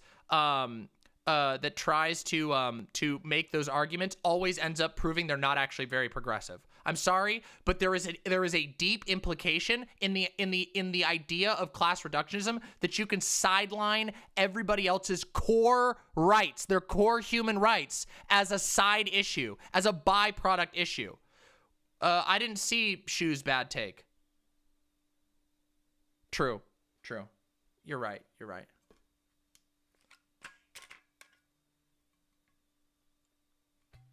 Shit, I forgot to refill my water. Okay, well, while I wait for someone to get in here, I'm gonna go grab my water.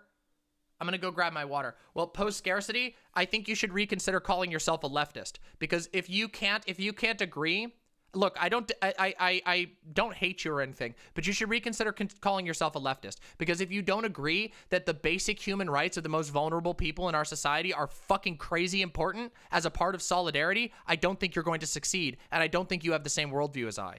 Now, I'm going to go get water, and I'll be right back.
All right.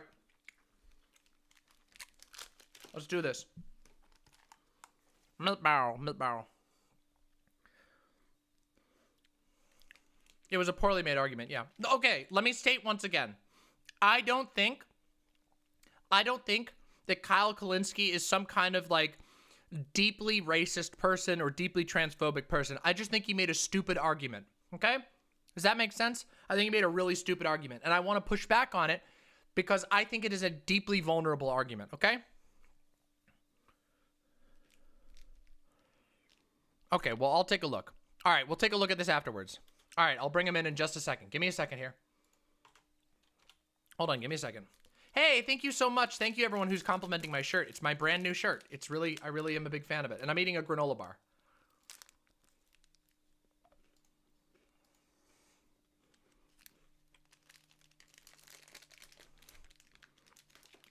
I'll talk about that after, Captain Gwendolyn. Let's bring this person in. Hello, hello, hello, hello, hello. Welcome to the show.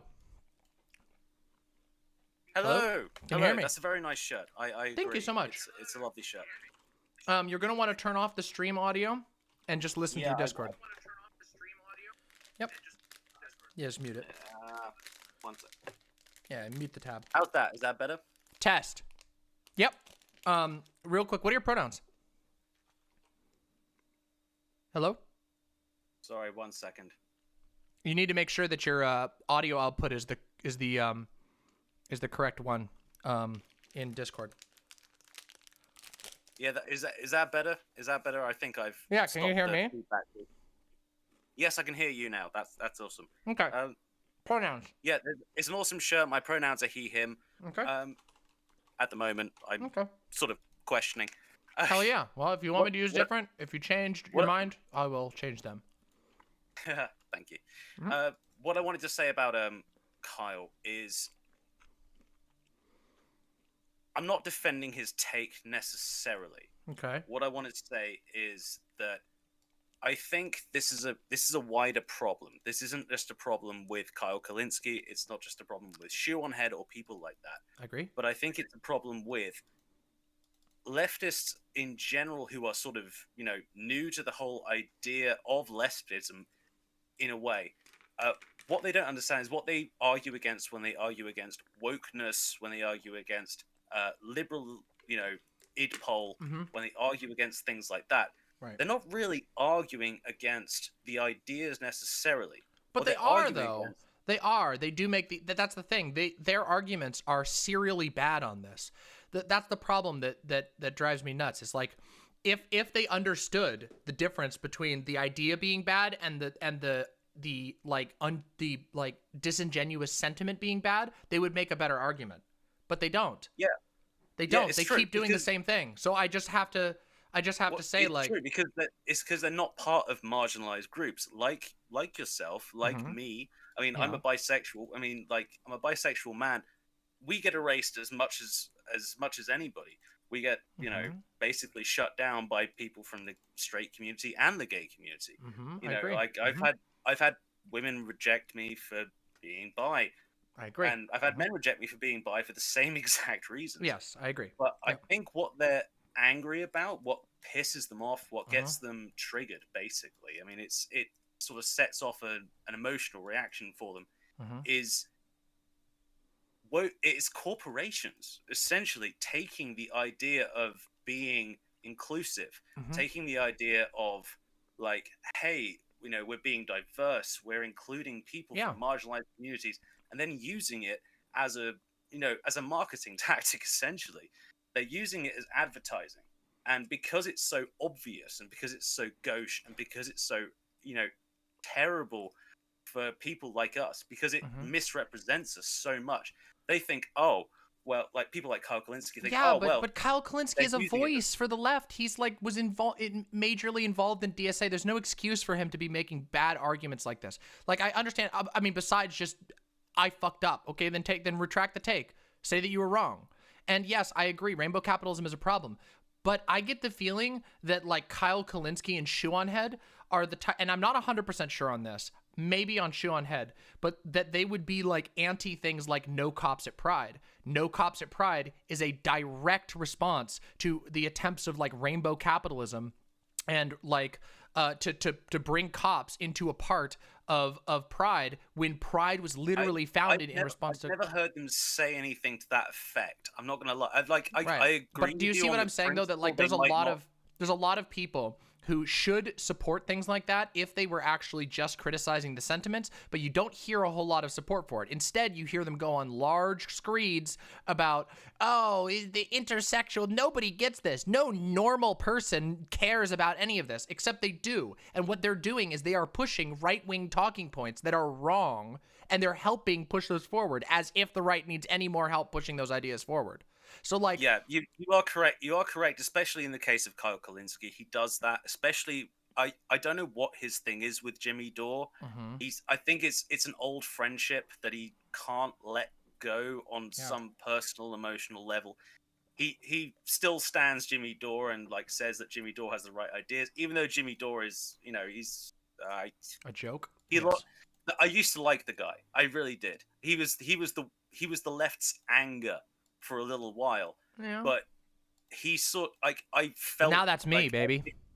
Yeah, if you're now it's people like you and Vaush and like it's painful because you as a leftist you feel like you're unheard. So people like Jimmy Dore, they speak to you because they're getting angry about the same stuff that you are.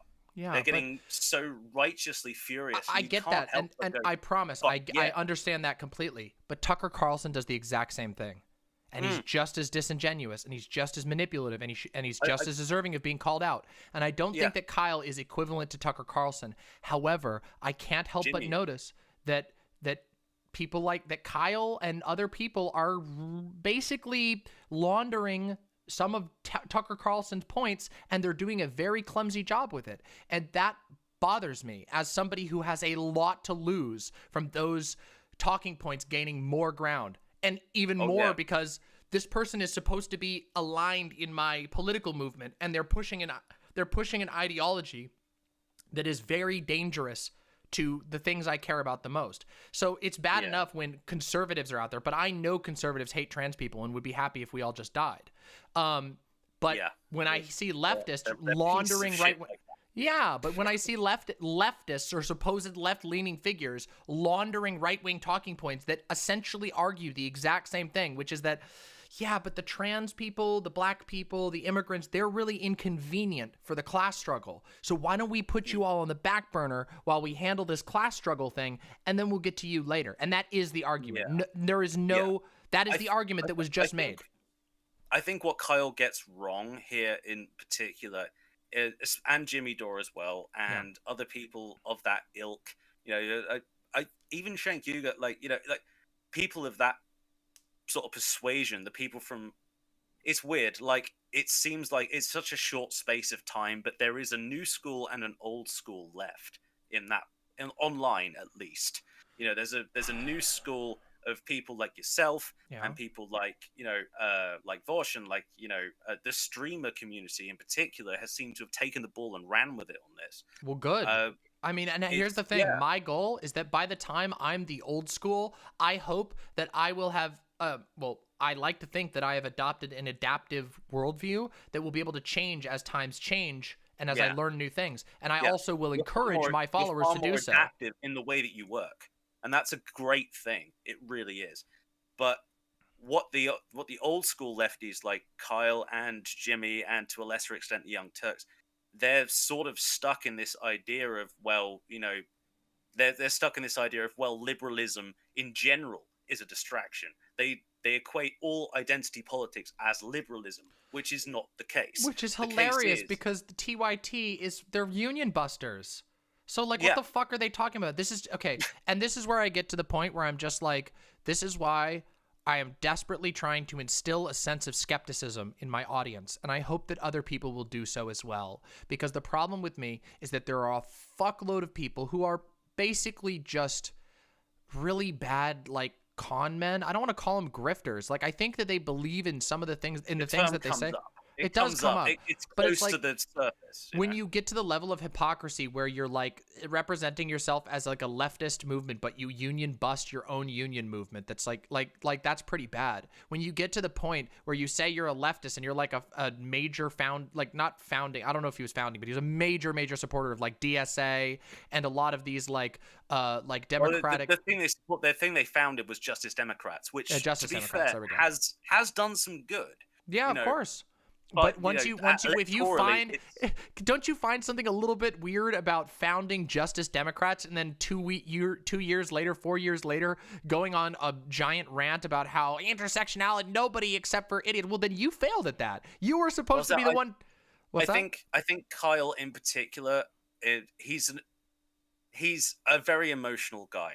I think what he has done, especially because the reason he left Justice Democrats was because Schenck was getting pilloried basically over old Republican tweets of his and old Republican takes, which he doesn't really believe anymore. But he was but there was a lot more than just that, though. Like Schenck didn't do a very good job in his run.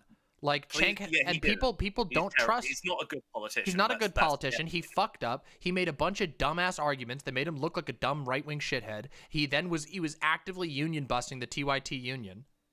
Yeah, at the same time as he was running for Congress for I get it not liking people wanting to cancel, but isn't it just, I feel like it says something about your principles if your buddy gets canceled or something and then you decide to throw out intersectionality as a concept. Yeah, he did. And also, of course, Kyle has a bit of a vested interest in the old tweet business with the old Kyle tweets, not the best. There's old Kyle. What's that Twitter thing? Old Kyle Kulinski tweets. Yeah, it's a very funny way of taking the piss because the guy kind of deserved it from back then. Like seriously, what the fuck was he on about? Yeah, he was just talking bullshit. But these are still people who I think can be brought around with, if say, for example, it wasn't me talking to you like some nobody from nowhere. If it was Kyle Kulinski talking to you right now, I think you'd have an opportunity to bring him round on these I would things love to talk to him about it, but I can't just stroll in and ask people for a talk. People think that I'm some kind of big influential creator. I'm I have a lot of viewers today, which is really super pog. By the way, like and subscribe, please. But I'm not at that point. And the reality is when you put out a take publicly, people are going to respond to it. So I'm going to respond to a take that's going viral. But of course, like I said multiple times in this segment, while I'm very frustrated about the sentiment and I'm going to go hard on it, I don't think that Kyle is some irredeemable racist or anything like that. I just think that if I may for a second, can I speak out if this gets clipped at all, can I say to Kyle as a long-time fan of the guy, I've been a fan of his since 2011, 2012. Kyle, come talk to some of these lefty streamers. This is the movement you built. This is the movement you wanted to build. Come talk to people. Come talk to Vaush. Come talk to you. Come talk to DrHeemedOut. Come talk to people who have sway over the young left, which is rising up in support of ideas that you championed long ago. America still does. I'm British, as you can obviously tell, but America still doesn't have universal healthcare. You still don't have these amazing things that we in Europe take for granted. And if you could, Crystal, people in the chat are mentioning Crystal Ball. Crystal Ball is her heart's in the right place. She just can't make the arguments against right-wing people. Her appearance on Joe Rogan was really depressing. I didn't even see that. Her and Saga's basically it was Joe Rogan. Yes, I remember that now. I totally forgot she was even there because Saga talked for so much of it. Holy shit. Exactly. Saga and Joe ran over her because she didn't have the arguments necessary to make them question things. And make them question why. There was the bit about what was it? It was the George Floyd protests. Fuck, damn, and Joe Rogan and Saga were saying oh well, we just need to restore order. We need to restore peace, which is these communities fascist rhetoric. It was it was the law and order shit, and it was. Crystal was just well, I think we shouldn't do that. What I was screaming at the screen was hey, look, bring the army into Oregon. Dude, what do you think the army's going to do except create more violence in that situation? They're going to shoot people. Yeah. It's the army. It's what they're trained to do. Yeah. As soon as something twitchy happens, they're going to shoot some people, and that's going to fuck everything up. You don't want that. What you want is that if the National Guard coming in a perfect situation, they would restore order, and then there would be a peaceful discussion. That's not going to happen. Yeah. The police are going to get involved. It's going to be a huge clusterfuck, and people are going to die. I mean, what ended up happening when the feds got involved in Portland was instantaneously we got black baggings, we got just extrajudicial arrests. It was ridiculous. Exactly. It was insane watching that from over here because, like, the British police. It was are insane not watching it from 1 hour and a half away from Portland and in one of the other hotspots. 10 minutes, like I live like literally like 10 to 15 minutes away from where Chaz was. I know, like I covered this shit. It was wild. My house got buzzed by fucking military helicopters as a part of their riot suppression movement. Jeez, that must have been fucking scary. It was like I've talked about it openly on here before. Like I literally had to stop streaming for a while because I couldn't handle covering it anymore because it was so ridiculous.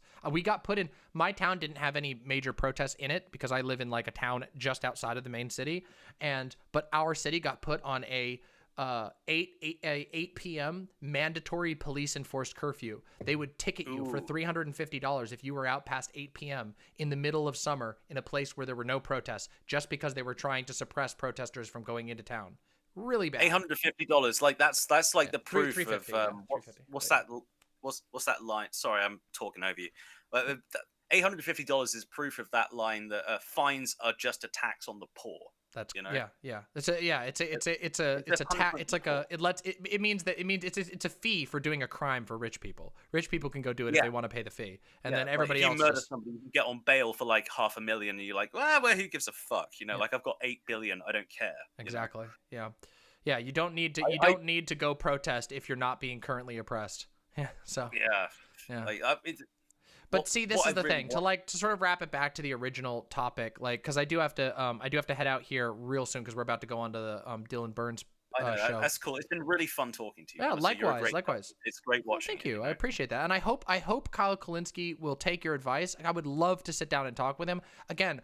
I think that I really believe there's a lot of people in that fact. Now, there are some people I don't think are good faith actors. I don't particularly think that Peter Coffin is like a good faith actor. No, I do think Coffin has obviously shot his wad on that a long time ago. Yeah, for sure. It was Ash that kind of brought him back to sanity. I think there was maybe. I don't know. We'll see about that. I don't know. But Ash is weird in her own way, but she at least sort of kept him at least vaguely on the ground. Yeah. I mean, I think. That's actually the problem. All right, information that I don't have. Please tell me. Listen, nothing public. All right, listen. Okay. but here we go. So the thing that I will say is that I think there are good faith actors. I really personally I've done like one show with Shu where we did we played like Among Us together, and that was really fun. And in everything I've seen, I do believe Shu to be an honest actor. Like I think that she's being genuine about the things she believes. I think sometimes I don't agree with all of her takes. In fact, I really strongly. What's that? She was a very honest person, sort of by default. So she spent a lot of time with people who believe stuff that's completely counter to facts and society. And I don't think that's like a fault of her part necessarily. Mm-hmm. It's just a thing that she's a very eloquent talker. So she spent a lot of time getting invested in other talkers for the right. I do also think though that I think Shu has a populist streak that sometimes gives her a blind spot to legitimate criticisms of populism, right? Because and I think some of that comes from just a desire to quote unquote win people over, when I don't really think that winning people over is winning people over from the right is actually a really hard thing to do, and it's actually people who are just sort of politically uninterested or don't know what they believe that I think are the ones we really need to be focusing on by and large. But I think that idea of the sort of adherence to populism as an idea, and I think that Shu personally, and this is me doing armchair, streamer psychology, which is just like, it seems to me like the I'm idea. well, technically sort of qualified psychologist, so I can critique you on this if you're being wrong. No, I'm being a little goofy, but like the idea is that like I think that Shu takes her populist credentials very seriously, like on a personal level. Like that identity is very strong to her, and I think sometimes that leads her to have some takes that I think are really detrimental in the long run and don't necessarily seem bad, but can be if they're not implemented correctly. And I think the same way about Kyle Kulinski as well. If I can say, like, about both of them, you're entirely correct. What they have done is they have taken Vaush said something very, very, I keep saying his fucking name wrong because of Sargon of a Cat. I hate Vaush? myself for doing this. I thought you said it correctly. Vaush. Yeah. Vaush. But what he said about leftism isn't your social group. Leftism isn't your club. It's not a personal thing. It's a political movement. Yeah. That is entirely correct. And what's happened is people like Kyle Kulinski and Shionhead, who've been involved in politics for a very long time, they have made their identity part of their politic. And you can't really do that because it blinds you to objective truth. It blinds you to the fact that there are marginalized groups who you might not have considered. There are, because I hate to say this to someone who's trans, but I was the only contact I ever had with trans people for a long time. I live in quite a rural community in England. A lot of the contact I have with trans people was as part of my job in the mental health system. So it was natural for me to gatekeep, to that psychiatric gatekeeping thing was part of me for a while. Well, I mean, that's part of the problem of, well, look, that's another conversation entirely, but it is, especially in England. It's awful. It's awful over here. The gatekeeping was baked in intentionally. It's really complicated. I could talk about that for hours. We could talk about that gender another time. dysphoria was medicalized, just like homosexuality was back in the day, and worse so, I would argue, in some ways. In that, the only people I met who were trans were people with personality disorders on top of it. And I thought for a long time that they were conflated in some way, that they were comorbid, they were together, which they're not. That's not true. It took me a long ass fucking. You're doing the shush motion. Listen, as a trans woman with a personality disorder, listen. Hey, there's nothing wrong with having a personality disorder. The personality disorder is a result of stuff that happened to you. It's not to do with you. The personality disorder is to do with stuff that was done to you by other people, and often because you're trans or because you're queer. It's just how it goes. But yes, I largely agree with you. I think that there's a lot of room for improvement on this. I just really wish that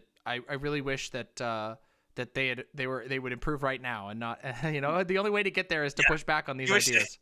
You wish Kyle, Shu, people like that would get into a room and you could just say to them, hey guys, at the end of the day, this class stuff that you've been awakened to in your life when it comes to economics, the real solution to this is to unify with people who are marginalized elsewhere, people who are marginalized in terms of social factors, not just economic factors, people who are... Lonerbox did a great video about intersectionality in the UK. About how unions, miners' unions in the 80s unified with gay rights activists in London. And despite the fact that they were entirely different, they're from entirely different social backgrounds, they unified together and they created, they were the reason that the Labour Party in the UK accepted gay rights, accepted not trans rights necessarily back then because, history. Yeah. But well, look, I have to get going over to this panel, but it was wonderful talking with you, and I'm sure we'll probably talk again in the future at a call-in stream or something like that. We can go extensively into some of these topics. I hope so. Do you mind if I shout out myself? Go for it. Massive. Yeah, please. Hi, I'm PsychoSocialism. I've made a couple of YouTube videos about basically I'm trying to teach psychology with memes. Like, I'm giving away my psych degree for free. So I've not done much yet, but if you want to check me out, it's PsychoSocialism on YouTube, and I've done a couple of videos, and there's one on guilt and shame. It's all right. Like, I hate promoting don't undersell myself. yourself. All right, go check out PsychoSocialism, and we'll talk again sometime. All right. Thank you very much. Thanks for having me on. Bye for now. All right, everybody. I got to jump into that Dylan Burns call. We got to get over there. Woo! We got to get in there quick. Got to get in there quick. Got to get in there. We got a fucking debate to get to. We'll talk about the shoe stuff after. Keep that, Posadas John, keep that link on hand. We'll do the shoe stuff after, okay? We'll look at that, all right?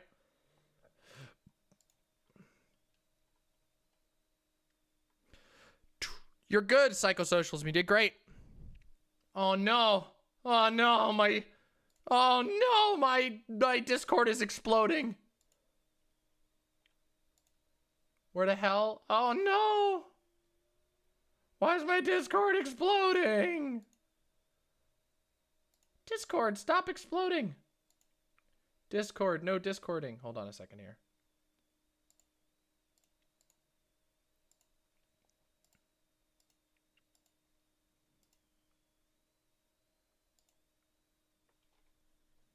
Can you hear me?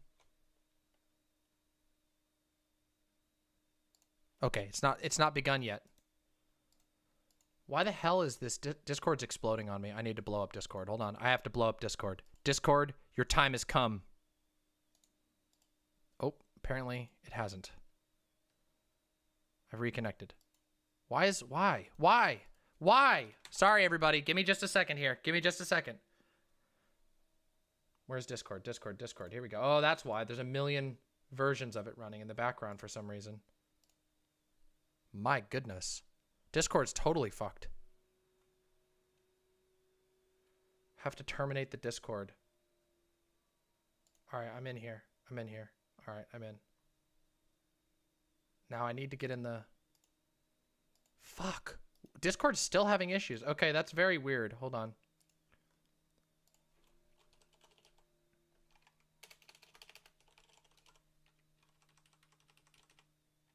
Here we go. I think this is the one.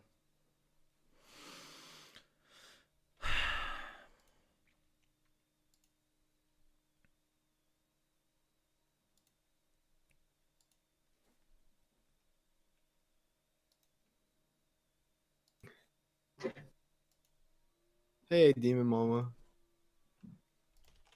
Hello. Can you hear me? Yeah. Can you hear me? I hope I'm audible. Yeah. Yes. You are audible. Excellent. Could you also read us a book? I need some new audiobooks. Some theory, maybe?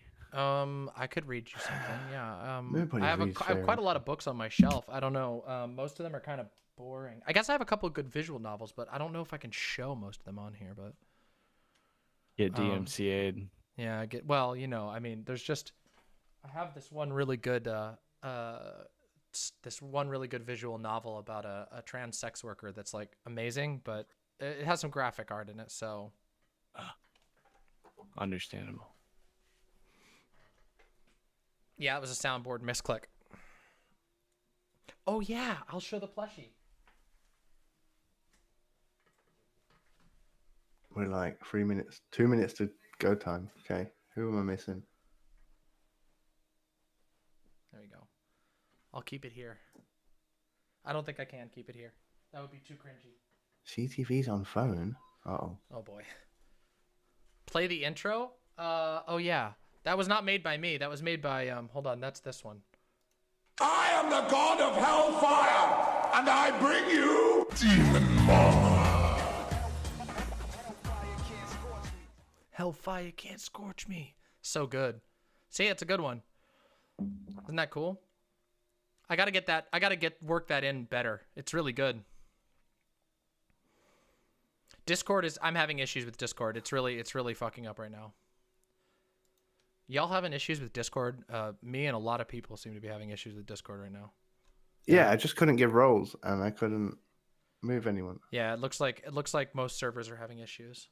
Over the past week, it's been pretty unstable. TBH. Oh yeah, it looks like the Discord status website has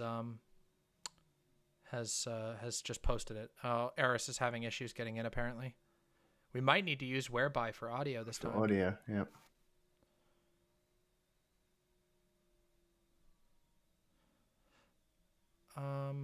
Adam Flores, I don't think I can commit to that. That's a lot. Connor's in.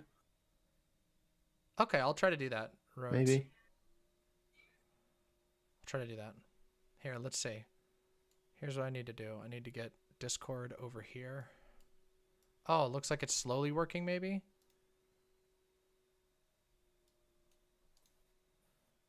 Here we go. Oh, crud.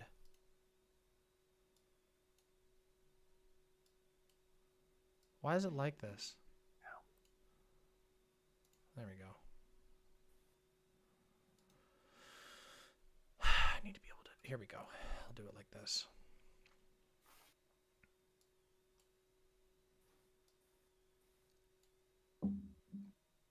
Might get some coffee.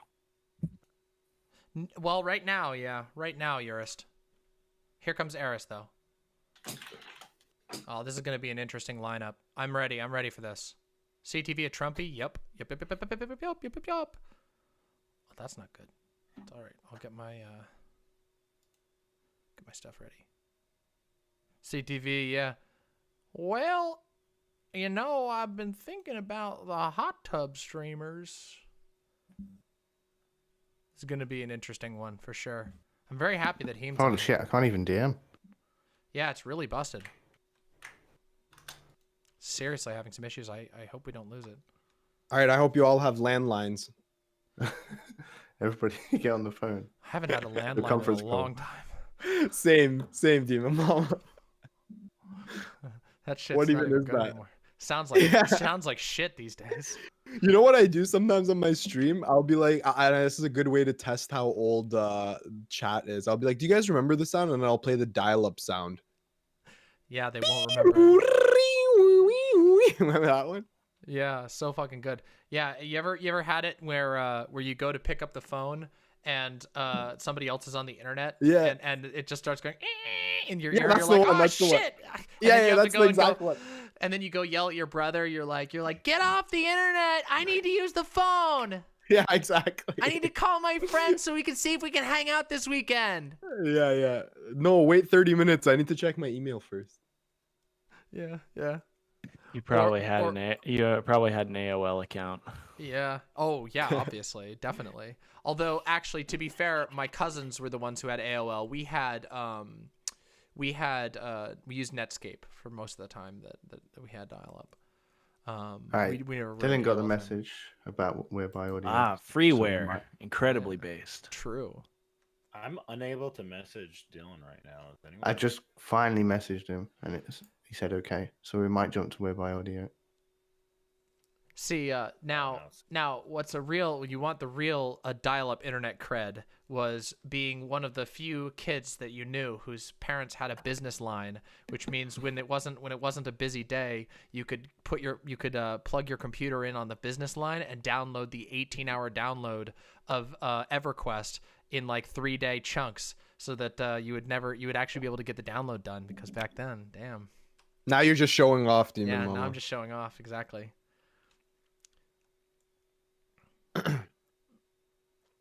Look, I was a fan of EverQuest, okay? I was really devoted. I was willing to do it. I was willing to go and manually change the plug You like did it 15 on. times. The question is, did you do it on your family computer or did you have your own PC?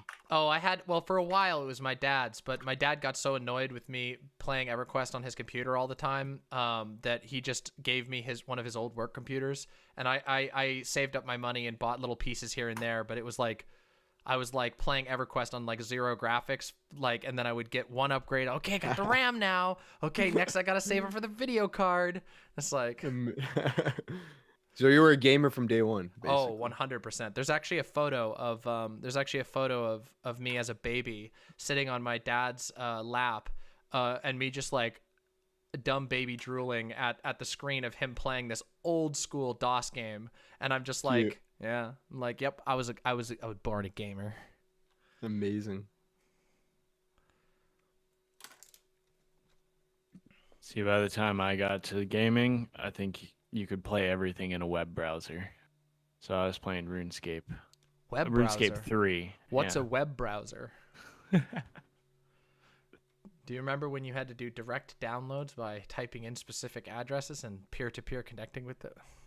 I only Listen, do to be that fair, that was for even before my time. I would have to have my dad do that for me. I mean, I do that today for like Linux repositories, but that's like even that's a struggle. You're just like, I don't want to. All right, we're all jumping over to Whereby Audio. Okay. People can't connect to Discord. Okay. I'll disconnect. Well, that's all right. We're going to use this one.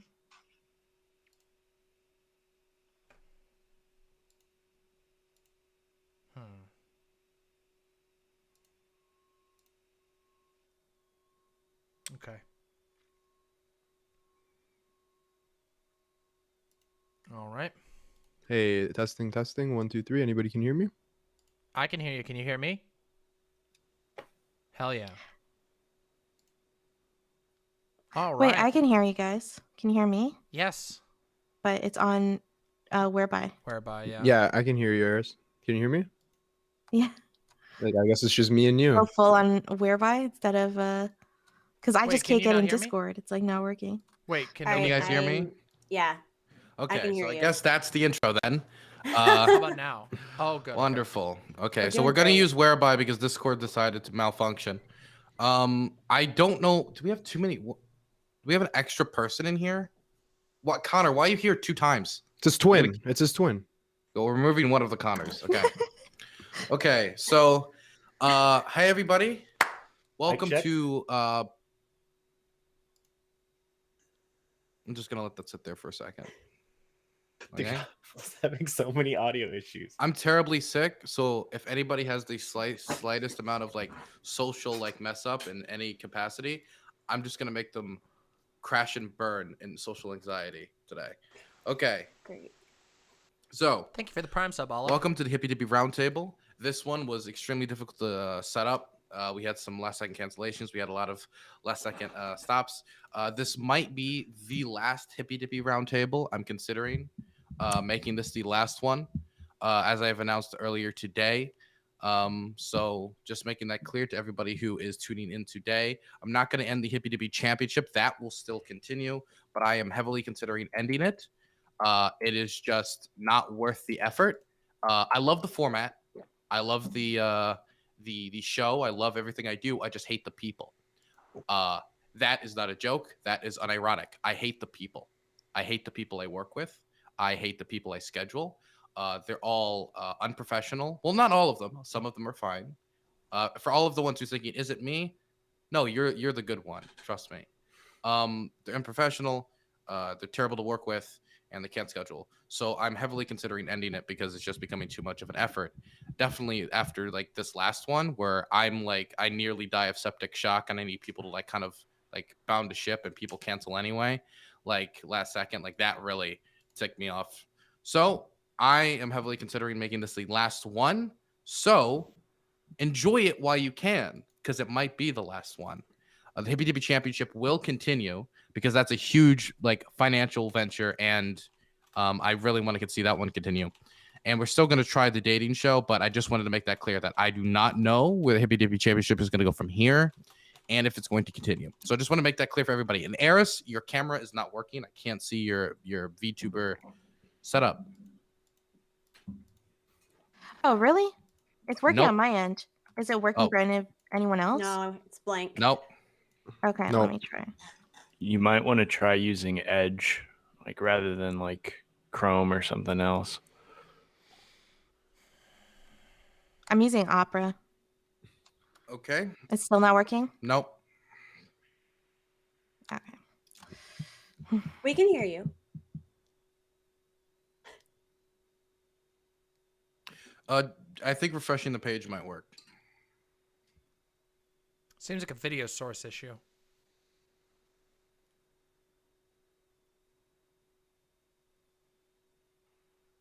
Oh, There we alright, go. sure. There it goes. There we Okay. go. Eris! Yay! Great.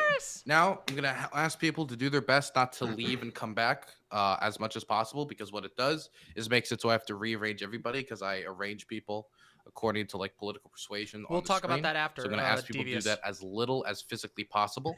So the opposite of what's going on currently. I'd appreciate that. And counterpoints. Being muted is wonderful. I cannot hear you. No. Wonderful. I've had you on how many shows and still technologically competent. Okay, we're going to go into this now. So this is the, I think, 30th recorded episode of the Hippy Dippy Roundtable that will be uploaded to YouTube. We're going to cover a few topics, including Trump being permanently banned from Facebook, India, and of course, hot tub streams. All the intellectual topics today. So let me go off a few of the rules. Nothing TOS. You do anything from TOS, gonna get clapped. There are a few banned words due to the fact that when these words are said, all that does is destroys the show. It deviates the show. And I mean this mostly, you can't use these as insults. Words like bitch, cunt, stuff of that variety. Stuff that attacks usually character traits is usually how the rule goes. Like unchangeable character traits. Like if somebody came up to me and said, Dylan, you queer, something like that is just gonna be banned on the show. You do not talk over me when I am talking. When I am talking, I'm simply trying to moderate, and I am also pretty sick. So I'd appreciate if people like did their best to make my job easy today. And I think that's everything, except everybody knows how the hand raising system works here, I assume.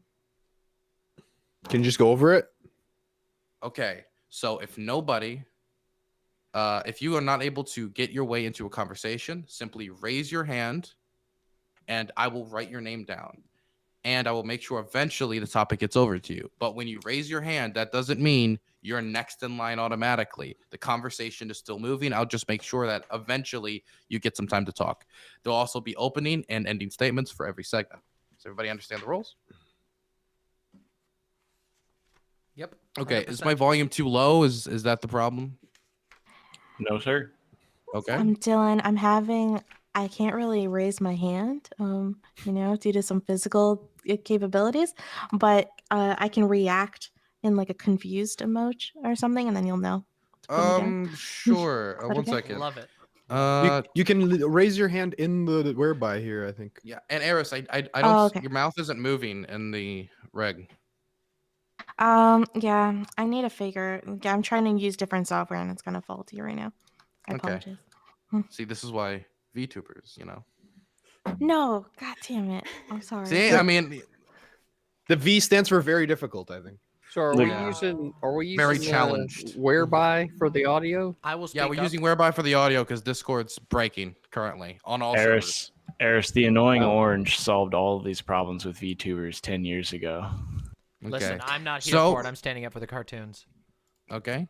I don't care about cartoon rights. We're not having that. Some SJW bullshit on today's Solidarity show. forever. So let's go into the first topic. The first topic is going to be Trump being permanently banned from Facebook. Facebook had like a little commission. They had a little ruling. They had a little like council to discover how this is going to go. And it came out discovering, saying that, hey, Trump's going to be permanently banned. We're not going to change our ruling. He will not be allowed back on the platform. So the question simply is, should it be a permanent ban, or should Facebook let him back on? Simple question. I'm going to start in the top left-hand corner with Dr. Heemed, and I am again ask people to please try to refrain as much as possible from leaving and rejoining the whereby as much as you can. Okay. You can start us off Heemed. Hey, first of all, thank you for having me on, Dylan. I'm very glad to see that you're feeling better. I think I speak for everyone when I say entire. Can I finish? I think I speak for everyone when I say we were all very worried about you, for real. So I'm really glad to see that you bounced back and welcome back. Now, on to the issue of the Trump ban. I guess I don't really have an issue with it. I would have more of an issue with it if he was still a politician. But at this point, he's just a regular citizen, and these platforms are free to kick off anybody they want. I don't really see an issue with it. He obviously has shown that he has a pretty shitty track record when it comes to, it's just started. TOS violations on Twitter. I'm sure I don't have Facebook, so I didn't keep track of him over there, but I'm sure they have a similar level of TOS over there. So to me, it makes perfect sense. I honestly thought that Twitter should have kicked him off even before he ever became president, when he was starting to say the stupid shit about Obama, about the birth certificate. And I don't know. We can have a bigger discussion, I guess, about what it is. Like maybe at a certain threshold of followers, you should have a different TOS applied to you, where you have like responsibility to report or to tweet factual statements. So yeah, I guess I don't really have an issue is a with left-leaning capitalist. Okay, next is going to be American Nacho. Yeah, so I'm not really pro the Trump ban, even though I agree with Trump all the time. Like I still think it's more healthy in general, especially since these places have turned into like a town square, so to speak. I think it's more healthy that these people are allowed in these spaces unless they're literally calling for violence against somebody else. Like from like a business perspective, it's whatever, like they can kick off whoever they want, but unless there's some kind of like alternative social media that everyone's allowed on, and that it doesn't matter what you're saying on there unless you're violating like the First Amendment, that you're allowed to be on there. Until we have some kind of other option like that, or until we kind of maybe we need to look into like rewording Section 230 or more strictly interpreting that. I think it's still more healthy, even if people are saying dumb shit, to have them on the platform where other people can critique them, can criticize them, because when you ban people, it kind of turns them into like a martyr, and then it can confirm what are more ignorant, like, oh, that these things that they're saying are actually true, and that's why they got banned. They're saying is bullshit. So that's why I would be against that. So okay, next I'm going to throw it over to Demon Mama. Yeah, as far as I'm concerned, I have no real problem with them upholding a ban against Donald Trump. I think that there are lots and lots of questions that we can dive into about how we should handle free speech in the age of the internet, but as it stands right now, it is well within their rights to do so. And I also think that it's an ethical decision. Donald Trump engaged in incredibly irresponsible rhetoric from a place where he explicitly manipulated these platforms in order to further push misinformation. And we know we have a misinformation problem on the internet. To a certain degree, social media is still a bit of a frontier. We don't really know how the calculus all comes down to how quickly misinformation and being able to buy ads and stuff games the system and changes the way that we look at things. And I don't think that the risk of like people becoming a quote unquote martyr is as big as some people make it out to be. I do think there's some risk of it. But in cases like this, Donald Trump has flagrantly broken every TOS on almost every social media site again and again. And if Facebook has decided that their desire is to keep him off, I think that's probably going to be a net good for the world, in my opinion. Okay, next I'm going to throw it over to Shaved. So ultimately, I don't care that much because I'm not on Facebook. I hate Facebook. I think that they have awful lot of horrible business practices on like developing these dependencies that other companies rely on, and then later on like pull the rug out from under, and they kind of go in and buy them up when they can no longer compete because they've taken away their dependencies. For a long time, they've been an established market player that kind of sets the rules about more broadly across the market, and kind of sets some basic guideline principles for larger social networks, especially on enforcement. I don't know, Maddie. And from what I understand, initially it was like they had a private review board that said you have to like give a more definite timeline within 6 months. Is that incorrect? Like later on, they're going to reevaluate this? At least that's what I'm pretty sure that I've read. And so Demon Mom is absolutely right. We're still like learning about online spaces, especially how to govern them. Facebook is largely responding to a demand for increase in like public moderation and like review boards, and like trying to establish a more clear guideline for what is and is not acceptable. I don't like where they're going, but like at least they're trying something. Keep Trump banned. if you want their private company. But if it like turns into some kind of public entity like some people are demanding, then you're in a different ball game. Okay, I'm gonna throw it over now to Aristocracy. Hey, I think honestly, like the stuff that Trump has been saying, I was shocked that he was even allowed to say a tiny bit of what he ended up saying. I remember in the beginning of the 2016 campaign, he literally called for the assassination of Hillary Clinton, and no one batted an eye. And he just got away with that. And I don't even understand why it's even like, regardless of your personal opinion on free speech and stuff, like everyone knows that you shouldn't cry fire in a theater and all that stuff. So I don't even think this is like a free speech argument, because even of the people I know who are free speech extremists, they would have said that the kind of things that he says should not be allowed. There just seems to be this double standard for Trump himself. People just don't treat the shit he says seriously, even though it causes actual consequences. And I just find that really strange. And yeah, that's it. Okay, I'm going to throw it over to CTV. Well, I suppose since no one else in the room is going to say it, I'm going to tell a whole bunch, a room full of grown people, right, that they need to start moderating their own content, right? That's what needs to happen. Everybody else is calling for Facebook to start doing moderation is a bunch of bullshit, right? The fact of the matter is, you're too fucking lazy to hit that block button whenever you see something that you don't like, that you want to advocate that to the person that's setting up the platform, and then that way they get held potentially legally liable, right? This is all that kind of bullshit, right, that we're talking about when it comes to the censorship that's happening on the internet. What we have to be able to do is we have to be able to set up a framework where platforms can be established and they're not held legally liable for what third parties put on there, as far as comments or whatever the case is, because they're not the writer, right? So publisher platform, so they're not the person writing it. So that's where I know I lost it right there. I had it going good and I fucking lost it, right? Fuck, that's what happens, right? I see that look, Maddie.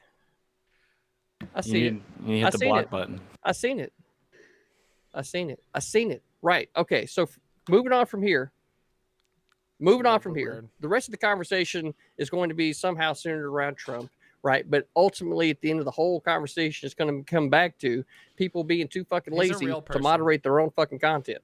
That's where it's going to be at, right? And they're wanting to kick that responsibility off somebody else. So remember that. And at the end of this, whenever I wrap it back up, I'll put a nice, neat little bow on it for everybody. Okay, I'm going to throw it over now to Maddie. Yeah. So from a purely legal standpoint, Facebook is well within their rights to deplatform Donald Trump. There's no question about it. Those claiming that it's a First Amendment issue are just factually inaccurate. They are well within their rights to do so. From a moral and ethical standpoint, I also agree that it is the right thing to do. We have seen time and time again that deplatforming works when it comes to the proliferation and spreading of extremist ideas and misinformation. And since Donald Trump has been deplatformed, both on Twitter and Facebook, we've seen the amount of extremism that's being generated through those sites steadily decline. That's true. Also, the reality is, we can say, but people are responsible for their own words, whatever. But then Donald Trump should hold some responsibility for what his words led to, which we saw come to fruition on January 6th. This is a direct result of his rhetoric, and this is him being held responsible for it. And Shave Dog, you're absolutely right. The Facebook board voted not to make the ban limitless, but essentially they're going to review again in 6 months for whether or not the ban is going to hold. I think all signs point to it holding, especially because Donald Trump shows no indication that he's going to temper any of his rhetoric and will be just as fantastical and absurd as always. So I think it's a good thing. And people, saying, oh, well, it's Facebook's fault. Like Facebook should be allowed to. No, they don't have to they don't have to platform anyone. They're well within their rights. They're their own company. Okay. And we're going to wrap it up with counterpoints. Check. Can you guys hear me now? Yeah. Hearing penis into the void for like 15 Thank minutes. you. Now now the video will be demonetized. I appreciate it. Well, that wasn't okay. intentional. Well, Or I definitely Mr. say a Geek. lot worse. I definitely say a lot worse things than the word penis. Like I don't know why you'd. Great job, Marine. It's always All right. one in the fucking crowd. All right. Anyway, so moving on for, all right. So for this subject particularly, we're at a crossroads conceptually, and the strongest right-wing argument for Donald Trump not being deplatformed, idea of the commons. Okay. But the idea of the commons, I think, opens up a whole Pandora's box of issues that we would need to address if we were to take this line of argument. One of them is stochastic terrorism. So if we had jihadist recruiters who said, listen, I'm not saying commit terrorist attacks, but I am saying America is a unique evil, that they're terrible. They're slaughtering Muslims in the Middle East and North Africa. They're completely destroying us, and they have to be stopped. But jihadism is just a struggle, and I'm not advocating for terrorism, but I am saying that they're specifically evil. If we had neo-Nazis saying, oh well, I'm not saying attack Jews, but I am saying that they're a unique evil who's trying to destroy the white race.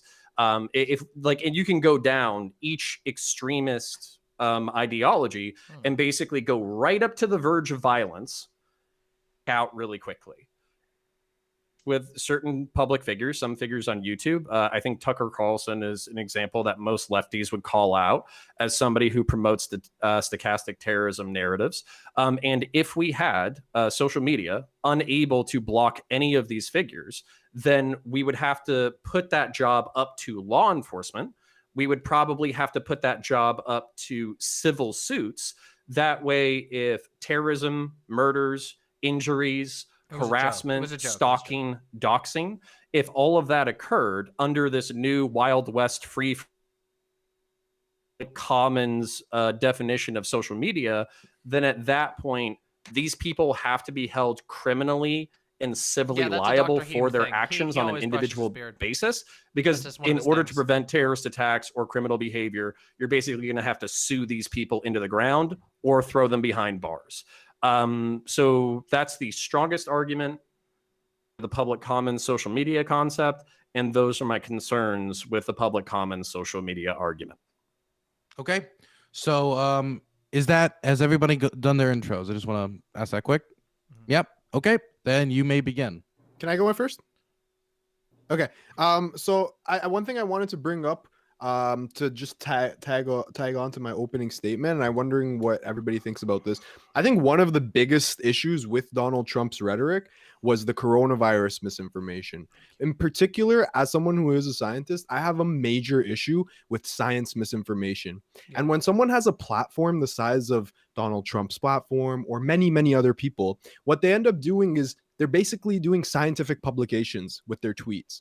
When they tweet out coronavirus is whatever, and it's not that dangerous, it's just the flu, they're literally doing scientific publication that has not gone through the rigors required for a scientific publication. I think that's one of the biggest problems That's what I have. It's not like an opinion thing, like, oh, hey, I mean, it's not that the Obama birth certificate stuff was okay or not disgusting, but it's just that the effect of science misinformation is particularly harmful in the greater scale of things, and we can see how that played out in America.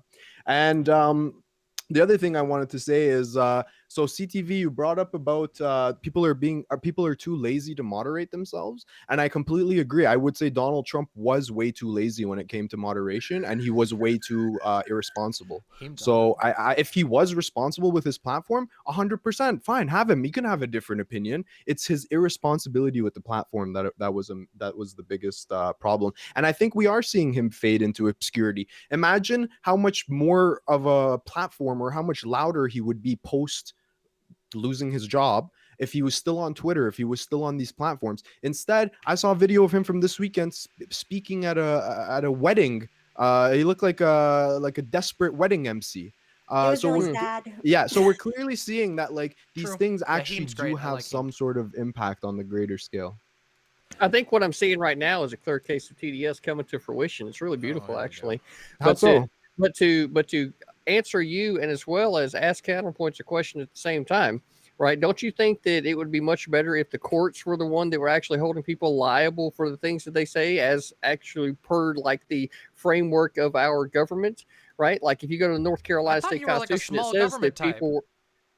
Are you listening? Right? You're not listening whenever you're talking. So if you go to the North Carolina State Constitution, what you'll see is that in the Constitution, it says that the people will be held for the abuse of the freedom of speech, right? And the Congress at the federal level can't make anything with regard to that, right? So in this case, whenever you start pushing the moderation of the content up towards the corporate level, and in this case, whenever the corporate level has authority nationally, would be like the same correlative to the federal, right? What we really need is for people to be doing their own moderation, right? And if people do say things that are out of line, then they get held responsible in the courts, right? Because ultimately, that's it. At the end of the day, that's what you want to have is like clear-cut rules for like, hey, if you say these things and these types of things, and this thing's going to happen, right? And then that way it can be litigated. It can, you know what I mean? Yeah, but that's simply why not this realistic. is a bad idea. Yeah. Because some people have 70,000 tweets. Yeah, there's like you're asking for the government to step in. Stop. One person at a time. Counter, then Demon Mama. Okay. The very specific reason why this is a very bad idea is because there is something, for instance, like in the state of Florida, there's a statute about telephone harassment. Basically, you can call somebody in a harassing manner, and it's actually a second-degree or first-degree misdemeanor. That has been expanded by the courts to also mean threatening text messages. I can't help that. So if you basically expanded this to social media, me calling you a scrotum and saying that you should KYS or something like that could be taken as like a direct threat or something that should get law enforcement involved, because I'm sending you a direct message that is meant to emotionally hurt you. So if we were to expand this and then apply the laws that already exist for already exist for telephone and communication, then it opens up this whole can of worms that I think is pretty brutal and gross, where like you could be cross state lines, could be arrested for basically sending an upsetting message on Twitter. And I think this is the exact kind of thing that we're trying to avoid, is having men with guns showing up to your house to arrest you for being an edgelord. Yeah, and that's exactly why, right? And in this case, when we're talking about a corporation like Twitter, Facebook, any of these platforms that you're talking about, right? This is where the individual needs to be moderating their own content, right? Because if the individual is doing that, that's how you ultimately remove any, someone's, say, potential ability to sway others' opinions, right? And it happens at the individual level. No, and that's I disagree with you. Want to have happen. If somebody's voice just gets removed, and then it's like, well, what happened to them? It's like, oh, well, then now they're the victim automatically because they were removed from the platform for X number whatever reason. And that right there is exactly what you don't want to have happen, because you don't want to have sympathizers that may be a little bit deeper into it to then only bedrock themselves, right? Okay, I'm gonna throw it over to Demon Mama. Thank you. Yeah, there's like a couple of reasons with the idea that everything that happens on the internet is just like that if you block them it just goes away is just like it's like a baby's worldview. Like it's like object permanent. It's like what the fuck? Like when you say something on the internet, those ideas spread. You might be able to individually block that person, but you can't do jack shit about a president literally spreading medical misinformation, as Dr. Heemed brought up, which was something that I was really interested to talk about on here, because if a president is pushing out medical misinformation or any other type of dreadful misinformation, you could think of a million different types. Like there is no risk to igniting your propane tanks by throwing them into the fire pit. You know, that would be horrible. You can imagine a million different versions, but you don't even have to, because he actually did it with COVID. And you might be able to push the block button and you're like, yay, I don't have to see Donald Trump's tweets anymore. But his tweets went out to thousands of other people who then digest those points. And then you're suddenly living in a plagued wasteland where there's somewhere in the ballpark of 600,000 people dead like we do right now.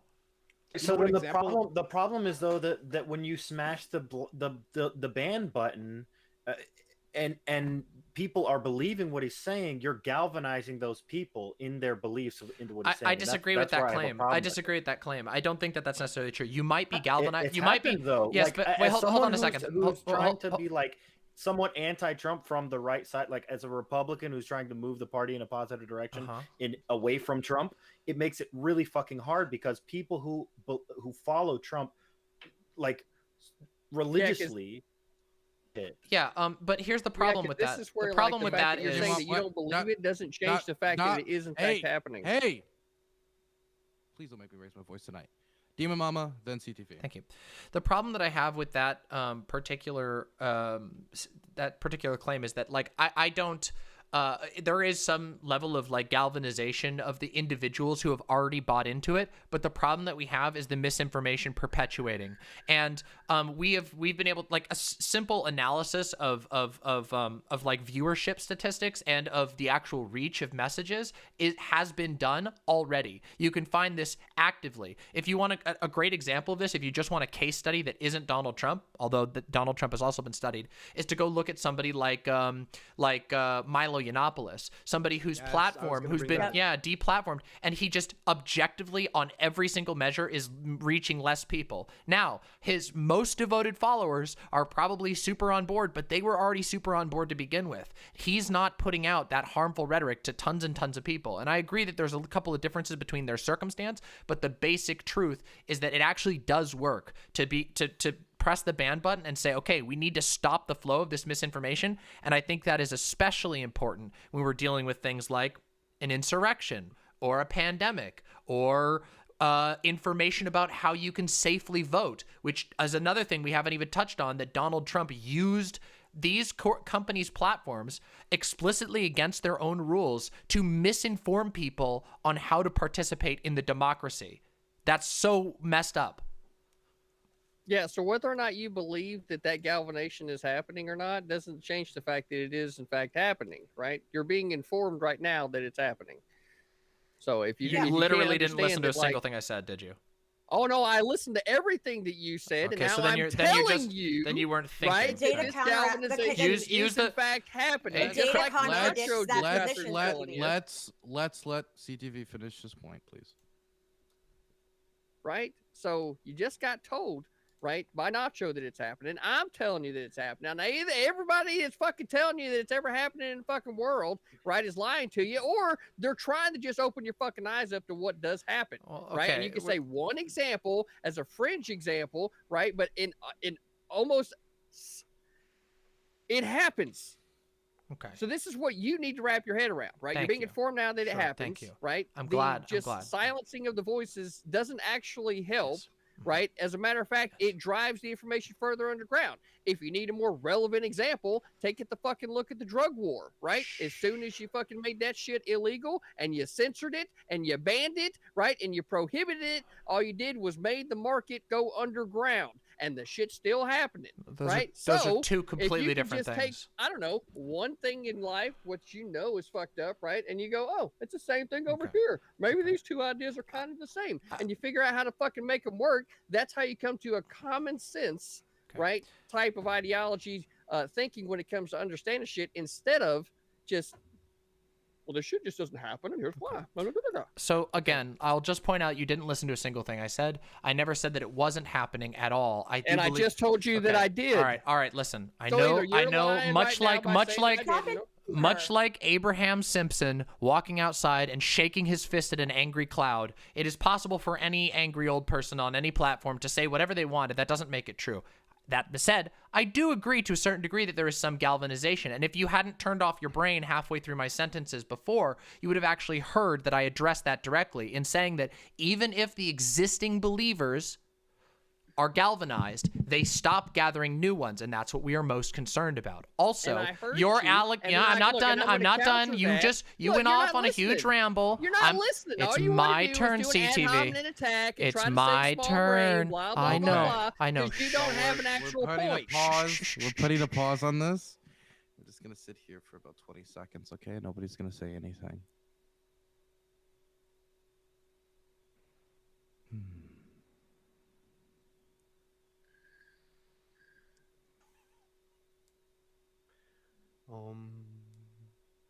I didn't ask for any ohms. Sorry.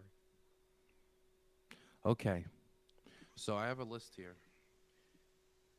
And now we're going to move on to Maddie, then Counter, then Heemed. We're going to do that. And then then finish my point, circle back to this interaction.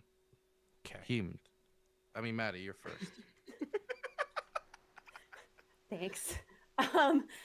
So here's the reality, CTV. I know that you're saying this is happening, this is happening. You hear me saying it's happening. You hear American Nacho saying it's happening. The reality is this: the data completely contradicts what you are saying. In fact, the reason that you see a lot of these ideas less proliferating less frequently than they were only a few months ago is directly correlated to Trump not having access to platforms like Facebook and Twitter. And that can be measured. Like, this is something that's easily measurable because these platforms can measure just how many posts are going out about certain topics or how, certain conspiracy theories are being circulated. They can measure this with data, and the data says that these ideas are going out at a lower frequency than they were when Trump was the main centerpiece, like proliferating them. So this isn't like, oh, but my feelings say that this is happening, because you know what? You're right. There are still people out there that are circulating these conspiracy theories that are essentially acting like a blowhorn for Trump. But the fact is that it's happening not as often, specifically because Trump is not on those platforms. And that is because deplatforming works, and the data backs that up. So I just want to make sure that we're grounding our arguments in reality, and the reality, especially with how we measure how messages across social media circulate, shows that him not being on social media has directly resulted in fewer COVID conspiracy theories circulating, fewer conspiracy theories circulating about voting, about the 2020 election. That's a direct result of his deplatforming. Actually, you're wrong on all counts, right? Just like I'll send you the data. Since the drug war, right, was in fact wrong on all counts as well, right? Everything that you just said, right? What are you basing that on? What data set are you looking at? Everything that you just said, right, it was said about the drug war, right? It's like, look at all the positive effects that we're having. Look, if the drug war would have worked, right, we wouldn't see all the problems that we have today. The drug war doesn't make any sense. All it did was send it underground, just like it does anything else whenever you censor it and send it underground. It doesn't actually fix the problem. It just means that you're not looking in the area you're actually at. It's still fucking there. No, Vaush didn't do anything bad. Can I ask you a question? So I know this is what you feel is happening. You say you see this happening, and you're attributing that to a larger trend. It's okay, Razzle. It always happens. Where are you getting that result, He's too stupid that to outcome from? If that is what you believe is happening, this might be the last. Your belief is one thing, but what is the evidence? What data set is showing that these ideas are just as more frequently proliferated as they were when Trump was on the platform? How can you sit there saying that when there's no actual source of evidence or data set that backs that up? Because in fact, it backs up the complete opposite. Yeah, I think you'd probably have to do more of a study of history, right? And then human behavior in order to understand exactly what we're talking about here, right? It's not one of those human behavior can be measured by these data points. That's exactly what I'm doing. Okay, but has it been measured for the last 1,000 fucking years? No, it hasn't. Maddie. So you don't hold on. Wait, CTV, hold on. CTV. See these things over time. So this is where your data, right, only supports whatever it is, this very specific thing that you wanted to support, just like they did with the fucking drug war, right? It's no fucking different. It's the same shit. You put a different fucking title on it, and they fucking package it up and ship it on down the fucking road. They say, hey, we're having a positive impact, when in fact all you're doing is censoring the fucking people, right, and keeping them from enjoying the freedoms that they should be able to enjoy at a national fucking level, right? If you want to hold somebody responsible for their freedom of speech inside their state, then fucking do that, because that's where the Constitution allows you to do it. So I live in California, moderate and your own Facebook's fucking based in content California. by hitting the block button. So I live in California. Facebook is based in California. You're saying at the state level. So if like Facebook as a California company wanted to ban Twitch because of the state laws in California, that'd be fine. Go for it. Well, you know, there's something I really wanted to ask you. Go here, for Maddie. it. No, I'm being fucking serious right now. Maddie, wait, I had a serious question for Maddie. Yeah, and you're Maddie. absolutely fucking right. Can I ask a quick question to this? Was answered. Okay, so Demon Mama. Yeah, listen, Maddie, quickly, listen. Then we're gonna go to counter and then Heemed. You've got all this data and solid arguments, but have you considered that CTV's feelings disagree with that? I really think that you're overlooking a very serious angle of this here, okay? You're right. I did not consider feelings. That Is was that my why mistake. you put your hand up? You put your hand up to say that, Demon Mama? Worth it. Throw it over. Worth it. Okay. We're throwing it over to counter. You're welcome. Right. You're Did welcome. something happen there? So okay, so this is the pragmatic. This is the pragmatic question we have to ask ourselves, because He's real I hear mad. what CTV's saying, and I think it's a logical extension of the public commons argument, which is basically that these platforms are just platforms. They're not publishers. They're not responsible for the content that they throw out. Therefore, people, unless they are actually committing crime, should be given. In fact, I have a bonus freedom for you all later to say whatever they want, as long as they're not actively committing crimes. What I am saying, though, is that there are a whole host of people who are committing crimes right now. If you were to extrapolate this to, again, like cell phones, he's real mad. Telephones, he's very written grumpy. letters, anything like that. Yeah, we might do and that, Comic these Con. I got a crimes surprise for are you. often taken quite seriously. So if you were actually threatening somebody with violence in an online communication, if you were to do that in person, or if you were to do that by mail, or if you were to do that by telephone, these things would be either considered aggravated, they would be considered assault, aggravated assault, or stalking, which are all crimes that are extremely severely punished in our society. So if we were to go with the CTV route, which is basically like, we should let the legal system handle that, that's okay. Like, that's okay. I understand it. But what we're actually talking about is like Scooter Punani 42069 being visited by law enforcement for telling somebody who lives in like he's in the Panhandle, and he threatened somebody in California saying like, hey, when you go to sleep tonight, I'm gonna fuck your mom and I'm gonna scoop out your eyeballs with an ice cream scoop. And then police officers are gonna show up to his house and charge him for basically what amounts to assault or stalking. Thank you, If somebody Thank gets you. blocked, and they move around that, like, and they basically create an alt profile, like, okay, Nacho, I think Nacho said good. I just don't like half the fucking outstanding. Be in jail, including everybody on this fucking panel. What are we talking about? Look, here? I'm not the asshole I that don't created think those alt threats- accounts and what do you goes mean? sending fucking shit to people, right? I don't do that, so I got no fucking problem with anybody else that And he's decides to do acting that all shit to innocent. be held she was talking responsible. crazy Well, shit about my mom last week. So I mean, like, there's no. also another. Like, There's also a pragmatic problem here, which is that as it currently stands, trying to bring moderation of every single public forum under the direction of the existing federal government is like the most ridiculously big government move I can possibly imagine. It would be tantamount to nationalization of the social media industry.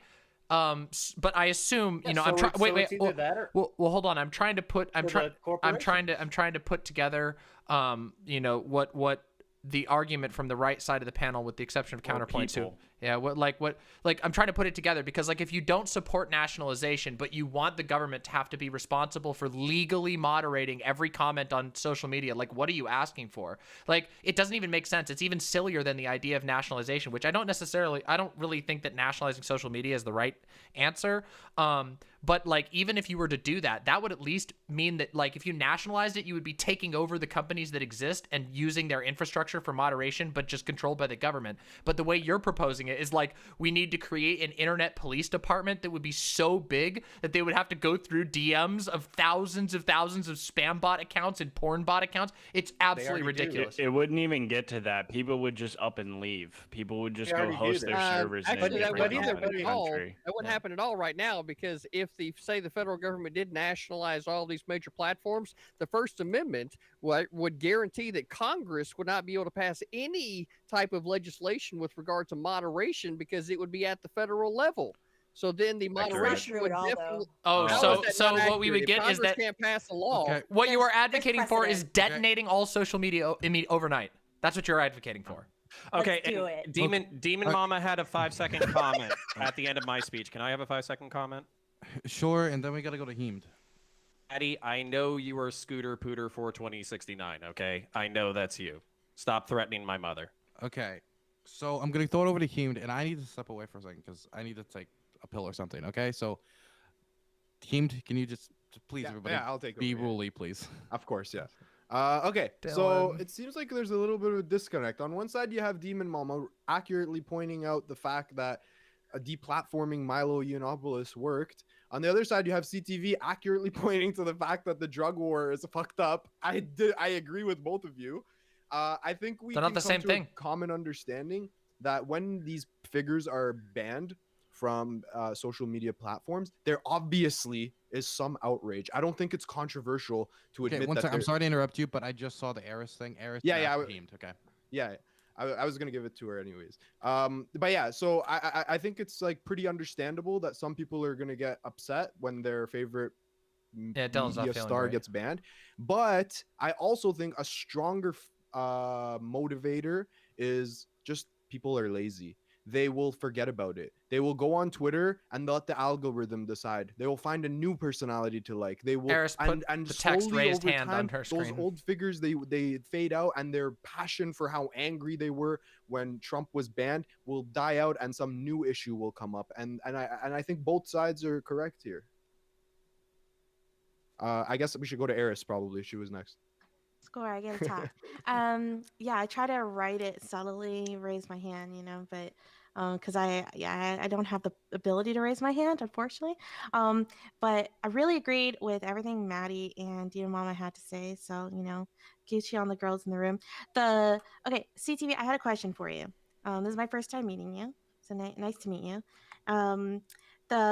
You mentioned earlier, like you seem to kind of really harp on this idea of it should be totally okay as long you can just completely edit your own content. You can just click block, click turn it off, and that seems to be like a common thing. Would you apply that to all other issues?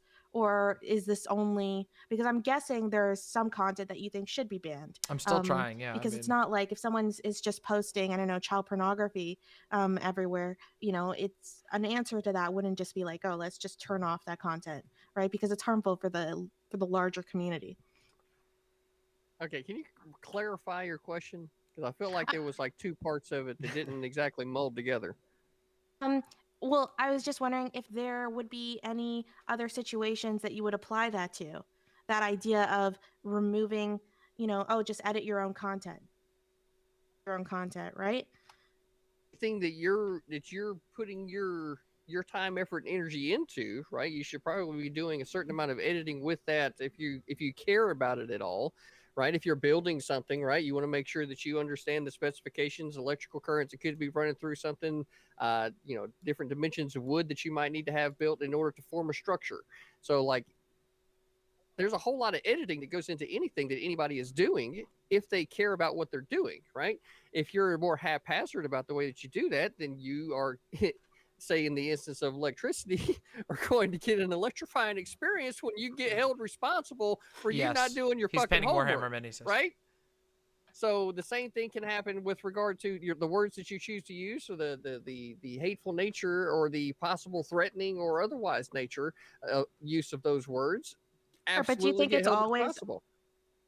responsibility of like the consumer of, say, like Facebook. If we're talking about Facebook, do you think it's always the consumer of the consumer's responsibility to be turning off any kind of content that is problematic? The individual is ultimately always responsible to the individual. That's the case for child pornography.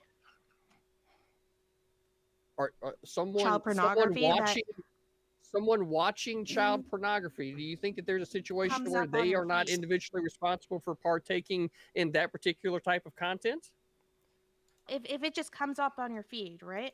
Most people would not just turn it off. Most people would report it to Facebook that account gets banned, right? Would you agree that that's the right recourse? Else is being abused, and that's literal footage of someone else like being abused, like someone's that's committing a crime. Wait, but then that means that we're establishing at least that it's okay. But that means that we're establishing that it's at least okay to expect some kind of standard for those companies to be abiding by. Okay, so it just seems to be that you just don't think that what Trump did, is comparable. Wrong about something is not a crime, though. Like it's probably better, arguably, for them to be on. Like it makes what if it you're harder inciting for people violence? like me. Wait, but Donald Trump did commit crimes. Look, we can look at all types yes, of that's examples illegal. of political figures that have been using the same type of rhetoric on all types of sides for a long time, right? The fact that that's not true, though. It is true. That's We've false. got Maxine Waters as a No, you're totally wrong. You're just she was saying go get in people's faces and push them out of the way and get more confrontational. This is not even comparable. Happening. It's already been to the fucking house. You're just a liar, though. You're just a liar. Hold on. Wait. It's not about lying. It's already you are though. There's no. Hang on, Dima, moment. 1 sec. Can't we not say that what Maxine Waters did was wrong too? Yeah. Why can't we do that? Okay, but we're not talking about Maxine Waters. This is about Trump. Right. So the point is that when we're talking about political rhetoric, which is how Maxine Waters even got brought up into it as an example, right? Okay. Is that the rhetoric that's being used, and this is what Nacho is talking about with Nacho, take it from there.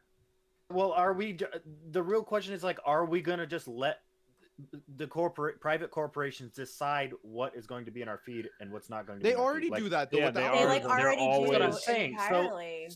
So we need to either reword the part of Section 230 where they talk about like lewd, lascivious, or otherwise objectionable. That little section, otherwise objectionable. Those two words are what allow social media companies to basically ban and block people and remove people at their own will. So it just depends on the day. Now, next, 2 elections from now, it could be the other way around, and you could see them cracking down on those who are on the left. Like, we don't want this to be the situation. We don't want them to have that much power over. So either we need to reword Section 230, we need to come up with some kind of like public social media. I have no idea. Like, it's not just Section 230 though. But so you want to I'll have touch a on these in a second. Program? Okay?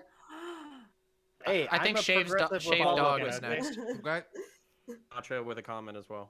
Okay. And I would like a Ferrari. Okay. So I just got back. Eris got to talk, right? Yes. Okay. So on the list I have, it's going to be Counter, Shaved, Demon, then Maddie. Okay? Great. Nope, Nacho after that. I'll be super brief too. I'll basically give you guys more fuel to the fire.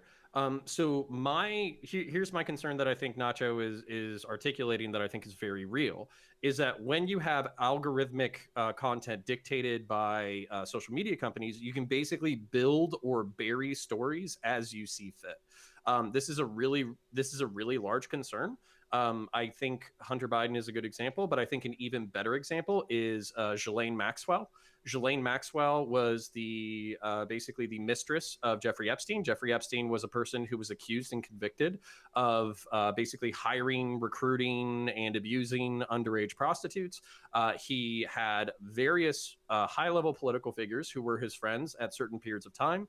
These include Trump himself. This includes Bill Clinton. This includes a whole host of people who are Alan Dershowitz. This includes a whole bunch of really powerful people. And what happened was Jeffrey Epstein allegedly committed suicide in jail, and his mistress is now under prosecution, but we don't hear anything about her. About the mistress who helped recruit underage prostitutes that allegedly had sex with some of the most powerful people on the planet. And what we also Right. don't know, I have more conspiratorial shit, but basically you should check out who Ghislaine Maxwell's dad is. And basically Yeah, I the know, point yes. being that, like, here, did an intel agency honeypot a bunch of high level, a bunch of high level people? Was this just a billionaire playing power games? We literally don't know, because the news and algorithmic cycle is not interested in promoting this story because it fucks over rich and powerful people. And that's my fear. And I think the fear that Nacho was talking about is if you leave this in the hands of purely corporations, and if everybody gets their news from social media, then they can bury or build stories as they see fit. Yield. But news company's been doing that forever. Sure. If anything, there's more transparency now, even with the suppression that you think there is on social media. You can't deny that there's 100%, like, way more news and, the only various voices. the only reason why I know who Ghislaine Maxwell's dad is because I have the ability to Google him. But at the same time, like, that, this is kind of my point. This is why I'm not advocating for government intervention. Saying that better the devil you know than the devil you don't. Not the devil. At the basic principle of no government intervention in this, not no, but I can at least recognize Facebook's position and how they came to be such a massive market force. And I don't know why so many people are like fighting to retain this certain platform. Like, at least, like, they want it their way, and they don't want the corporation to rule themselves. Facebook is like a online society of 2.7 billion people. And like, up until now, they even haven't had to like face these kind of major questions of how they're going to govern it. And it's an incredibly complex question. I don't want to like skim over anything, but I wanted to at least like address CTV. Some people want moderated platforms. Other people don't. Some people want entirely self-moderation. Other people want to like have a safe environment. There's really kind of two large examples of how we organize our like social media platforms. There's the like really centralized like Facebook, Twitter, and account-based, identity-based like platforms, and then there's the like anonymous platforms like 4chan. When you enter into like a more centralized one, you have like the basic set of rules, you have your TOS, you have like the laws that's already governed there, and then you also have like an agreement to arbitration. They get to basically kind of decide how they receive you and whether or not they're going to continue on your platform. If you go on 4chan, where there's no accounts other than trip coding, the first thing you're hit with is a quote. A very important quote is that the stories and information posted here are artistic works of fiction and falsehood. Only a fool would take anything posted here as fact. The only other rules that govern this site are no illicit content. And that basically governs all websites on the internet. The ones that have tried like 8chan fell like horrible victim to like, CP issues and stuff. So it's not around anymore. They weren't able to effectively moderate their site. But like 4chan, on the other hand, like if you want to go and try and compete in this highly like anarchist market of ideas of self-moderation, where you literally like hide what you don't want to see, and like you could see like links to live leak or anything else. Like you can Can you give me a moment? Yeah. Yo, NoCommentChick, you keep rehosting my stream. I'm gonna take your shit down. So stop. This is your one warning. Continue. Okay. On the other hand, yikes.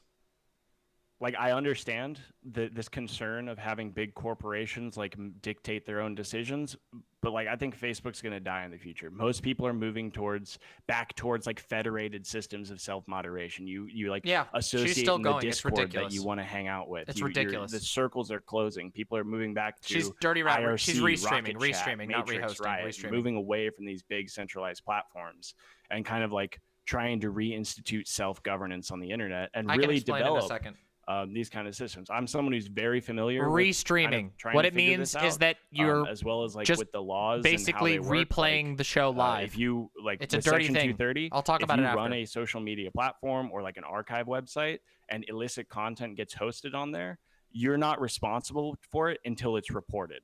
Until you're aware I'll talk about of it the after. content on your website, like the ripping violent off the threats stream. to somebody's life or something like that.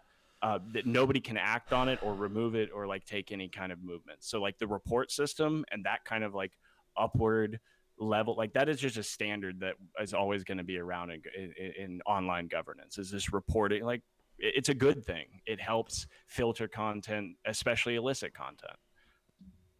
So yeah, there's been a couple of different things that we've touched on here that I wanted to touch on. The first one is a bit of a throwback, so I'll actually I know I said a lot. I'm sorry. No, you're good. The first one I want to respond. I do want to say, like, with regard to 4chan and even 8chan, these are not spaces that are moderation free. They are just on the low end of moderation. And like, if you've ever spent any time on these sites, you know that there are mods, there are moderation rules, and those moderation rules can be pretty strict. The idea of like a free speech zone on the internet simply doesn't happen. There's no full one because they don't work. They don't work on a mechanical level. The moment that you get rid of all the rules, you will just end up with spammed Bitcoin scams, porn, all kinds of nonsense. It's literally unusable. It becomes unusable. And so that's part of it. And then the other part, CTV isn't here, but I mean, I honestly don't know if that's going to change much. The drug war analogy is incredibly stupid. The idea that there's there's no difference between a person using a platform like a bullhorn to spread misinformation versus drug dealers selling something that people consume and use to get high, and then you try to repress that, and so people actually want it more and are willing to pay more. These are just like, they're totally different things. And I understand that there's like, hey, there's truth in both of these statements, but it's like a non sequitur. There's barely any comparisons between the idea of like free speech on the internet and the drug war. They're just really, those aren't comparable at all. Again, you're talking about restricting a desired consumer good, whether you want to call it that or not, versus talking about somebody who's blasting out disinformation or something else like that. In addition, there was a couple of other things that were brought up, comparisons to other political figures and other people who may have put out bad messaging or whatever. Yeah, I agree. If you violate the TOS, hey, you might get kicked off, and you probably should if you violate the TOS. But the fact of the matter is, we already have examples of like all kinds of people getting banned from all kinds of stuff. What happened with Donald Trump was genuinely unprecedented. I can think of almost no example in internet history of someone who flaunted and violated every TOS in addition to national laws while not receiving anything but a slap on the wrist. I mean, they had to, like Twitter had to invent like 3 entirely new features just to deal with Trump. There was no alert of misinformation that could appear on a tweet in front of something and link to something else before Donald Trump exists. He was so bad that they had to do it. So like the idea that like, oh, it's everybody, all politicians do that. No, they don't. Do all politicians lie? Yes. But very few of them get to the level of just abject disinformation and complete disregard for any sense of democracy or civil society as Donald Trump does. Sorry, it's just simply fact. You're absolutely right. The fact that I wasn't sitting here didn't make your bad ideas any better, right? So they're definitely still bad. So the rhetoric has been no different than a lot of the other politicians that are out there using the same rhetoric. Sorry, what? You okay there? It's been any different than what other politicians have already been saying. Be confrontational. We got to fight, right? Matter of fact, that's just a lot of sports what are you language talking you about? use whenever people are getting ready to, start playing football or something. Am I the only one here who's just like missed like a huge chunk of that sentence and it also still didn't make sense afterwards? Or was that? I blacked out. I feel like we're looping a little bit. Can I jump in? For a second? Yeah. Okay, sorry. So Shaved Dog, you said that some website they say this is a big meme. Don't take anything here seriously. Yeah. Right? So 4chan like has the disclaimer. Anything taken here or posted here is a work of fiction. Only a fool. So like as Demon Mama said, it's not totally ungoverned. Like there's like you have to keep it topical and stuff. Right. But essentially the base rule, like you can throw the N slur or F slur on any portion of the website is not moderated. That's kind of here, and that would be CTV like, is real mad. You see recently, I just saw this recently, and I looked through the entire court document.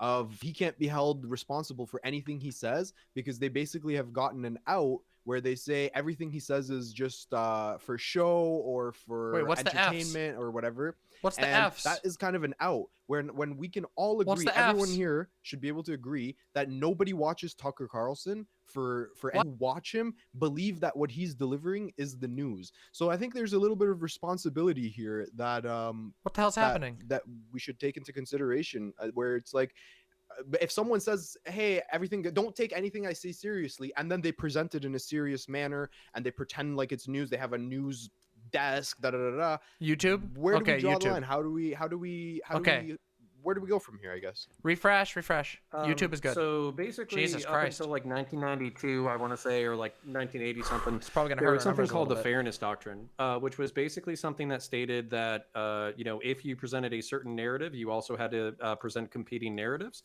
I know that this is incredibly difficult to do on the internet because the truth is there's not 2 narratives or 3 narratives anymore. There's 10,000 narratives. So that's kind of hard to do fairness doctrine. Like we start talking about like, I don't know, Jeffrey Epstein, and then we have to bring Thank like you, QAnon Death Before on, Decaf. right? Like Appreciate it's hard. that. It's hard to moderate that kind of shit. But you could say if you are legacy media like cable, news shows, whatever, you have to abide by the fairness doctrine, or you have to have a statement about whether or not you are explicitly a news program or explicitly an entertainment program or an edutainment program. Basically, delineating those 2 kinds of content. That way, if people want news, there's the classic Tom Brokaw or Walter Cronkite kind of thing where it's like, here's the facts, here's the narratives, here's the factions, blah, blah, blah. Here's everybody's perspective. And then after that, you could say, hey, here's the edutainment or entertainment section of the portion. And then you have Tucker Carlson coming out talking about how Nancy Pelosi is sucking adrenochrome out of like abortion fetuses. Yeah, it's weird. And so you could separate those 2 forms of content publicly, and even on the internet. So I know that like freedom of speech, don't compel people's speech, don't tell them what they can say, what they can't say, all that kind of shit. But at the same time, if at the beginning of my show I had to say, hey, listen, I'm an asshole with a webcam and I just have opinions, I try to make sure those opinions are rooted in reality. Dylan does this shit before shows sometimes where he basically calls all of us assholes to his audience and says, hey, these are just assholes with webcams, take everything they say with a grain of salt. True. I don't think that's like an undue or unfair caveat to put, especially on people who are profiting from creating content. I don't think that's an undue burden to say, hey, is this news, factual presentation of stats and data and narratives for your review and consideration from a semi-objective perspective, or this is entertainment, this is our opinions, and this is our opinions. Sure, we didn't lose YouTube viewers. Maybe there should be some sort we lost of like 50 restriction YouTube on viewers. using the word news if it's for entertainment. We lost like 50 YouTube viewers. Yeah, I mean, that like hurts. we could Oh, work well. this out, but Such is life. you would have to. This idea is incredibly unpopular out of like the 4 people nodding their heads here, because if you bring this out to mainstream America, then they're YouTube just must gonna be say, having issues. This is It's all America. good. Don't tell me what to say. Don't tell me what to do. Fuck Yeah, make you. sure to like and subscribe. I thought this was Helps me a America, lot. and that's pretty much going to be the whole. All these platforms kept putting all the little banners under everything. Anytime you even mention, like, if you just put COVID in the title, like, they're gonna put a little banner on your thing that says like, here CDC results, like all this stuff. Like, what's wrong with doing that? And then if someone is consistently spreading like some kind of misinformation or whatever, you can have them. You know what I mean? And that's where it bothers me to, like, I don't want to force a social media company, a private company, to do these kind of things. So that's why I would more lean towards like reinterpreting Section 230. But I mean, how about we already know what shadow banning is. Everybody here knows what shadow banning is. So why not, instead of it being secretive, like, just be open about it. Just be like, hey, look, you're consistently spreading misinformation, you're consistently doing this, so we're going to take you and put you on like a no algorithm list. Like, your stuff will not be promoted by the algorithm. You will not be on the play next tab ever. You can still exist on this platform, but people will only be able to come and visit your site if they had the link. Better to me, because then someone can come to that place. Like, I could go to Trump's page and try to convince all the Trump supporters that we have better options. Like, could you give me a second? As someone trying to move the Republican Party in the other direction. Okay, we're gonna go to Maddie and then Eris. Sorry, Eris, it's just sometimes hard to see the flustered face. Okay. One thing I think that is really important to remember as well is that That's awesome, GayFesh. I'll check it after. A major reason Thank you. why a lot of these companies have TOSs in the first place is because they are looking to mitigate risk. Because at the end of the day, they are there to make money. We exist in a capitalist system, so these companies are only going to provide this kind of service so long as it is profitable. It is profitable because they sell massive space to advertisers and brands who associate with them. The issue with then eliminate the bulk of the moderation that they currently have instituted as part of being on their platform, they run the risk of then having brands drop spending with those companies because they don't want to be associated with things like neo-Nazism, with pedophilia, with all these other things. So at the end of the day, we have to remember that these companies are there to mitigate risk. So that is a significant reason why they move to ban certain things. Because if I'm a Nike, I'm a Coca-Cola, I don't want my ad showing up next to content that could be potentially a brand risk. I would spend my advertising money elsewhere.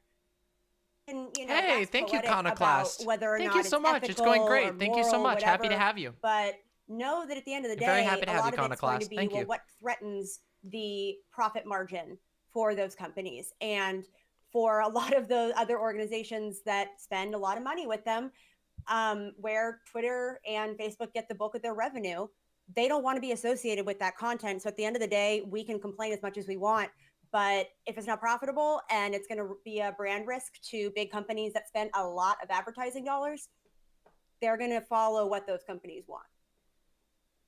I mean, Trump was definitely able or profitable as far as like advertisements go, like, but to a certain still, degree, like profitable to hate. The fact that those social media platforms will allow leaders from other countries to call for the death of people from another nation or the death of a leader of another nation, and then these companies and corporations don't blink an eye at that. I feel like they do, and I would want to. I would need you to cite what like a specific time when that happened. Whatever in was what used for context, this, though? I want to say it was like Saudi officials or something. I'll grab the link. Because I agree. I think it should be consistent across the board with the way they enforce TOS. In fact, Twitter is the worst perpetuator of this, where if you have a blue check mark, you are held to a completely different standard in terms of TOS violations and actually seeing any accountability for those violations than if you don't have a blue check mark. So I agree. I would like to see their TOS more evenly enforced. Nacho, I think it's someone said they want to see Israel wiped off the map or something. I almost guarantee you that was Ayatollah Khomeini. Yeah, I think it was like a specific Middle Eastern leader. Ayatollah. Can we move it over? I think he should be banned. Demon Mama raising her hand. Can we throw it over to her? Yeah. So it's interesting we're touching on this on the sort of profit incentive getting in the way of either the betterment of the site or the betterment of the world.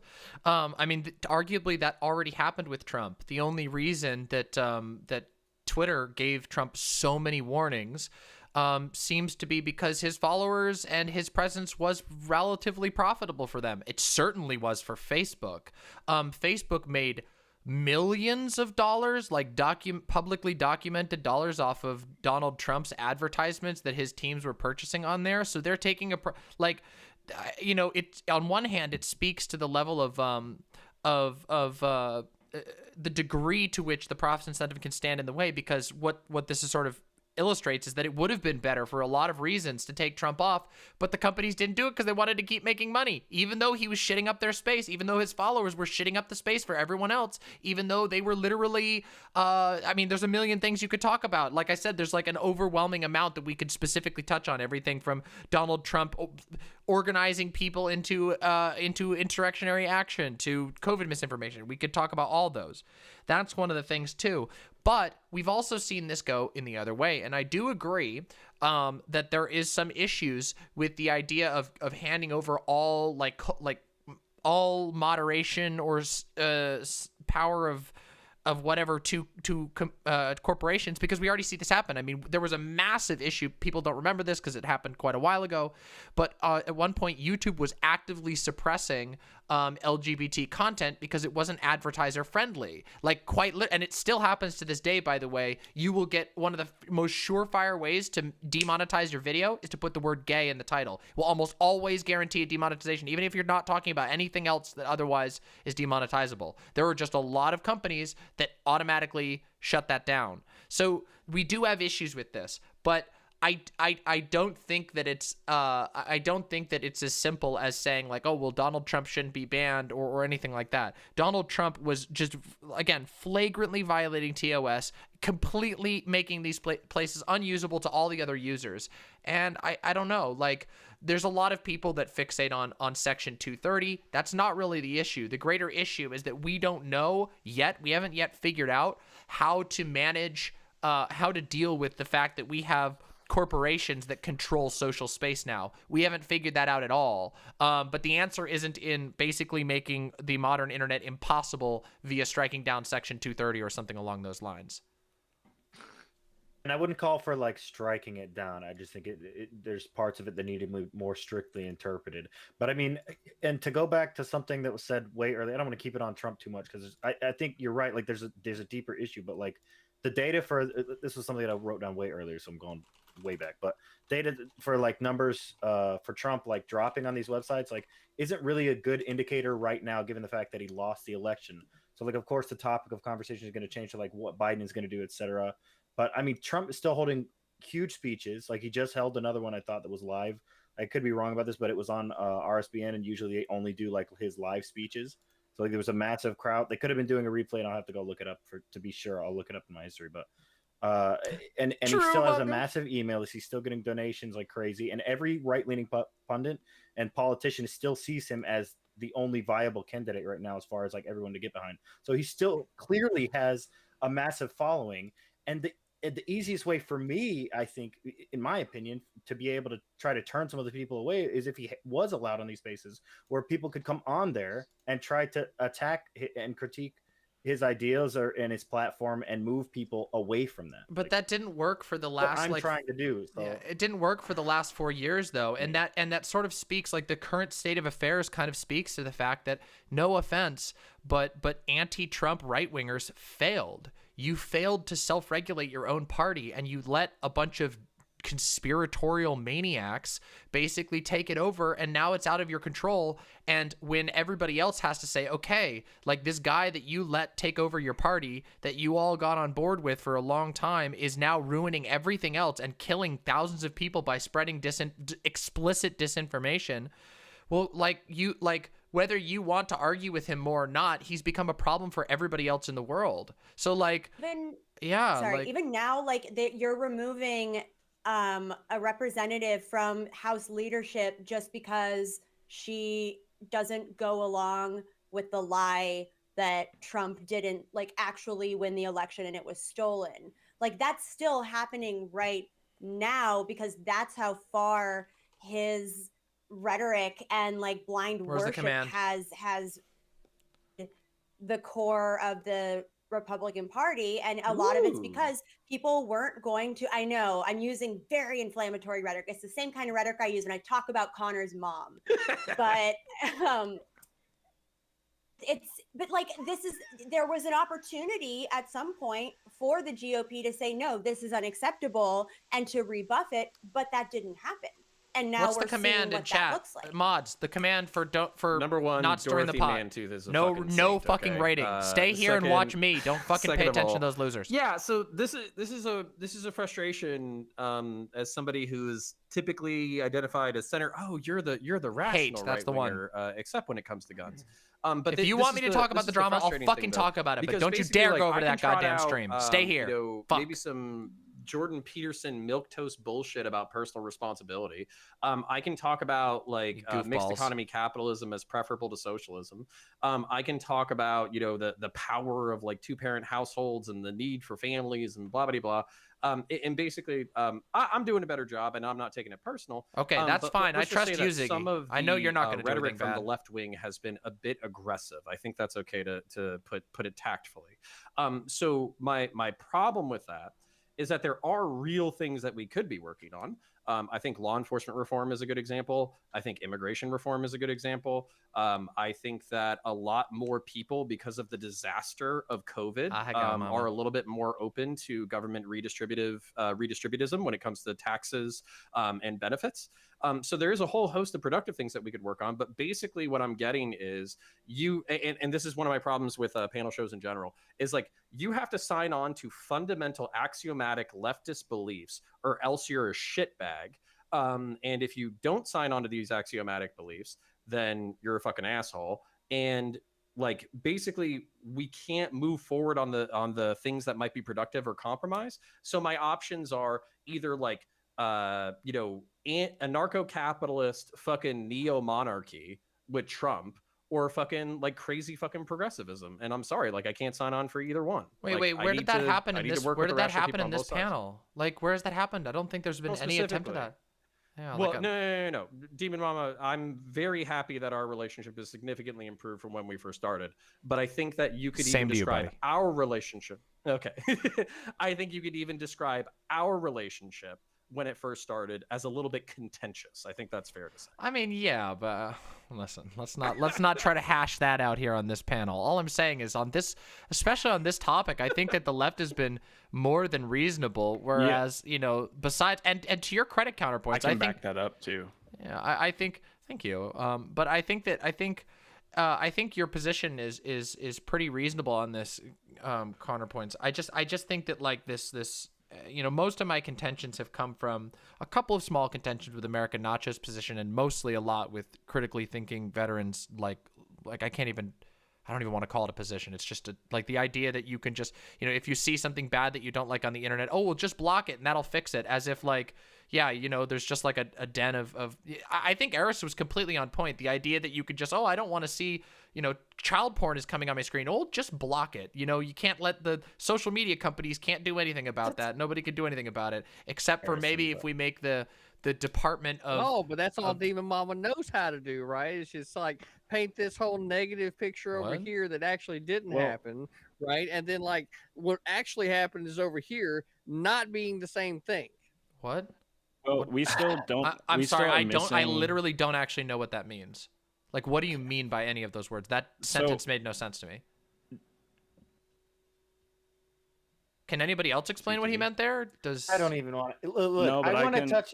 I can back up what you were saying. Can I just say we completely skipped Eris. I DM'd Eris earlier, and Eris DM'd me and said that she didn't want to speak. I think Eris, was there correction at some point? Did you want to? No, you're right.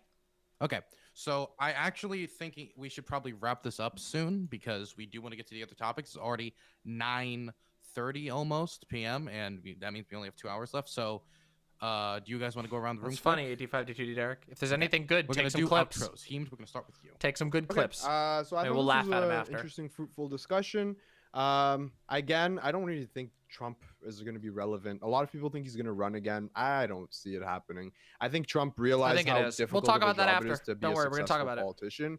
And if anything, he can go start his own media company where he can be surrounded by yes men, and he doesn't have to get bogged down in the nitty gritty of politics.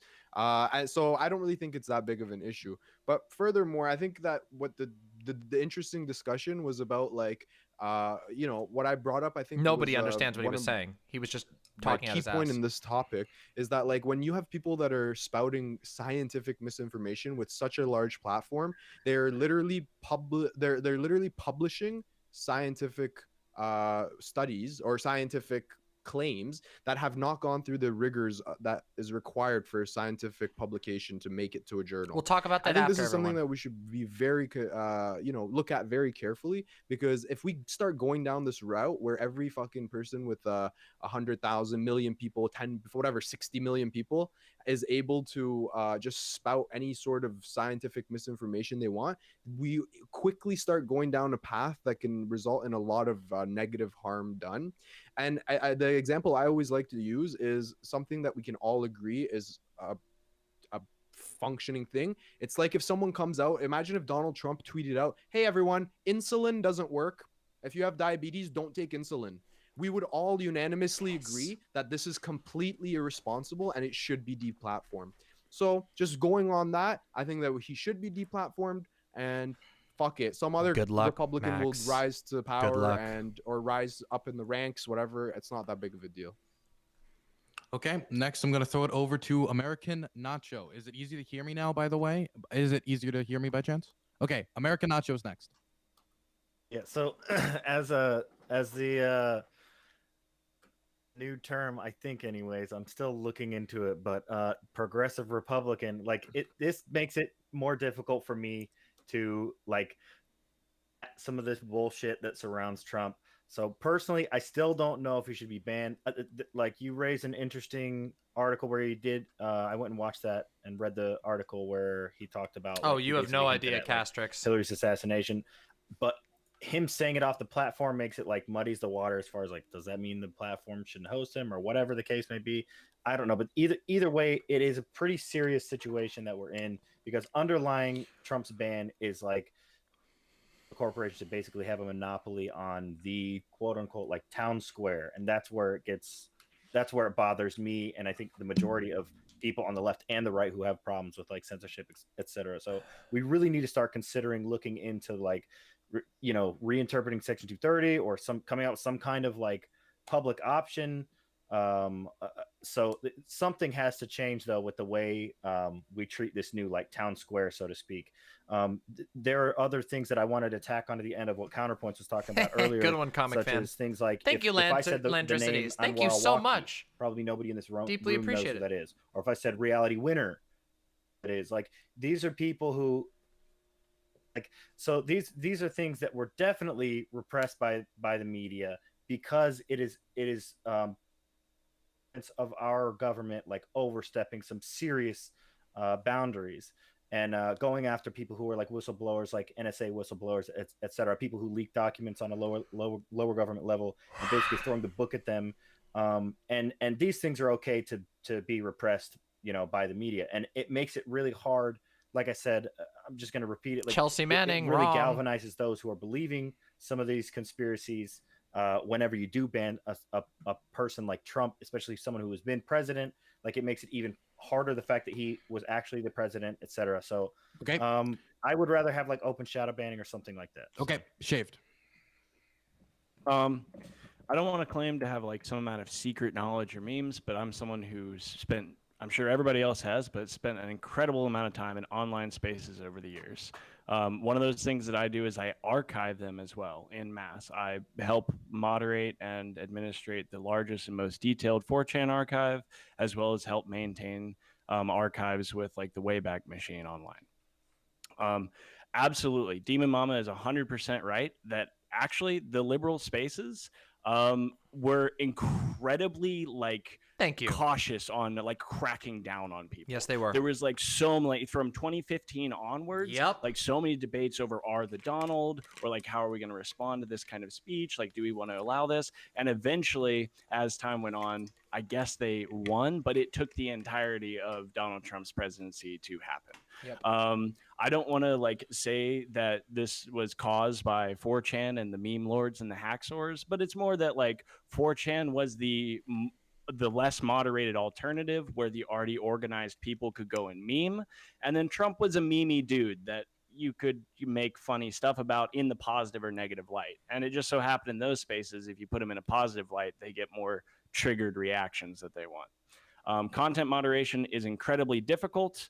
And like now that their popularity is over and people don't want to hear about it, the majority of it's a people bad in argument, certain Venus. I spaces agree. want them gone, and that's how it's No, going it's to be. just done on If this you don't issue. like it, you can go to a less governed space like 4chan or try and start up your own, as long as you can afford to like moderate all the illicit content, make sure righties don't post like threats of genocide and or lefties, even either or. Starting these communities is incredibly difficult. So whatever it is, if you want to have it, you can go start it, but you've got to compete with someone who already guarantees you're not going to run into CP or death threats on their platform. Yep. Okay, Demon Mama.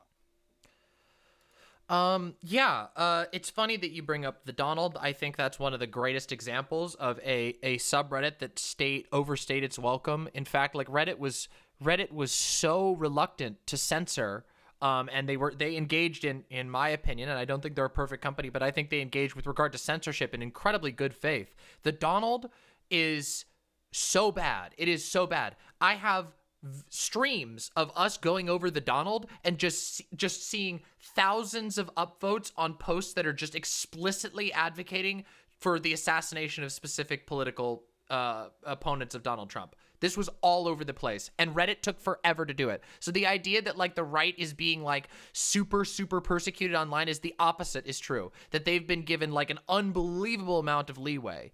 And I don't know. I agree that there are issues with the overall conversation of how do we moderate content? How do we manage the fact that we live in an age where there's like all these strange social spheres?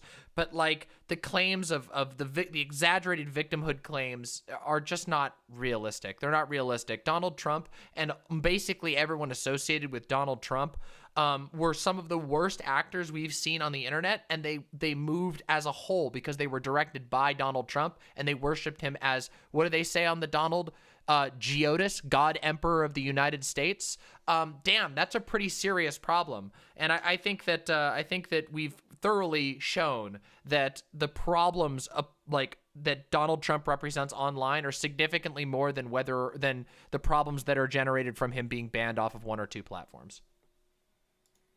Okay, we're gonna throw it over to CTV.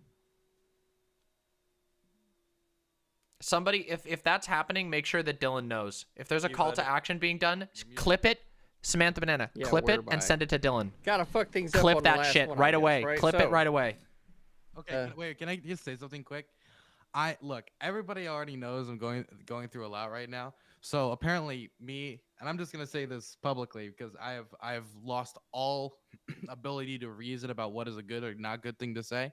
So apparently, I just tell somebody to not restream my content, and so now she, as a NoCommentChick, is going through all my old streams that she's ever been on and flagging it for her being on there.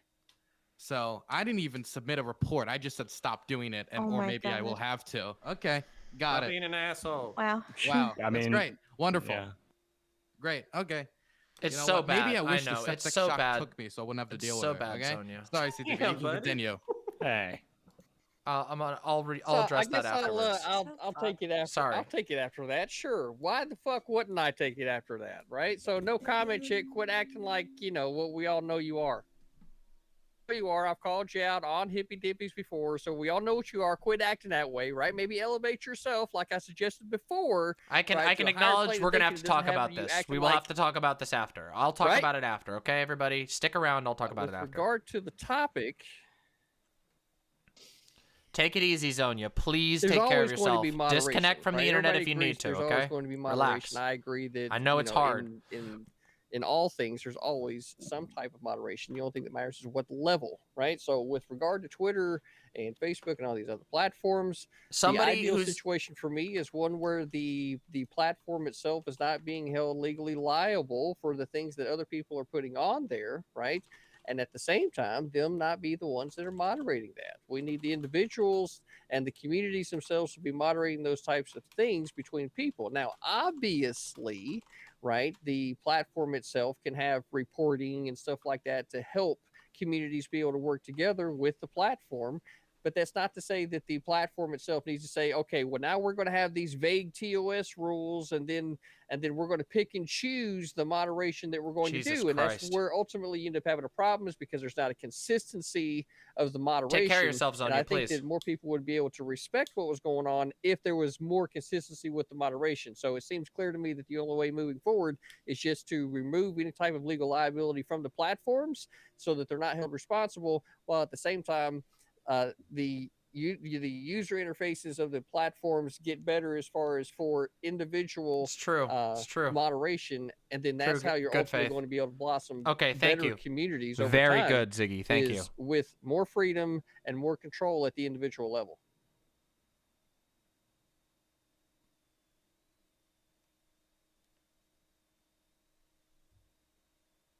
I didn't hear you, Dylan.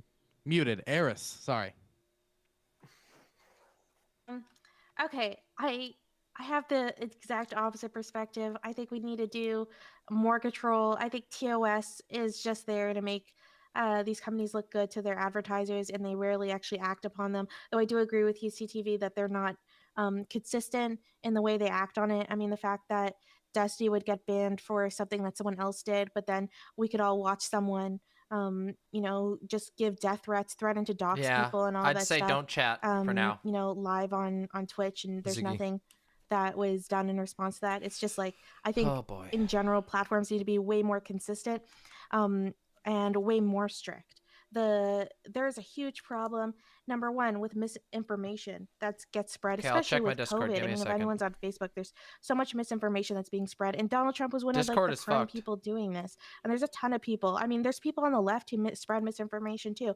I have seen the Young Turks, and I'm gonna piss off some people. I've seen the Young Turks just put out outright lies, and never try to repeat it. And they never come back afterwards and say, "Oh, sorry, we made a mistake there," or something. They just get away with doing that too. There's just tons of misinformation being spread, and I really think we need to get past this idea that lying is free speech. Obviously, when it comes to certain things, there's there's gray areas of what the truth is. Okay, but I'm talking about, there are some things that people can just say that are just outright lies, and there needs to be consequences to that. There's also a huge pandemic right now, an epidemic of material and child pornography on the internet. It's increased by, I think, 800% in the last 5 years. And no one is taking it seriously. Actually, Facebook, of all the platforms, ironically, it's only Facebook that even tracks how often child abuse material is spread on their site. No one else is tracking it. So, there is just in general, we need to be pushing these platforms to be more responsible with what they allow on there.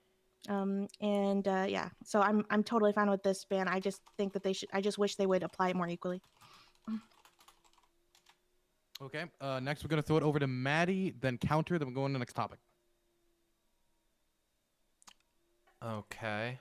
It is a good thing that Trump was deplatformed, just as it was a good thing for Milo, insert last name here, to also be deplatformed, as well as the Donald, for it to be removed from Reddit. This is so frustrating, by the way. Sorry, we're dealing with a bunch of bullshit right now. Are here to thank you for those who are helping me and be risk averse, especially when it comes to their advertisers, since that is their primary source of income.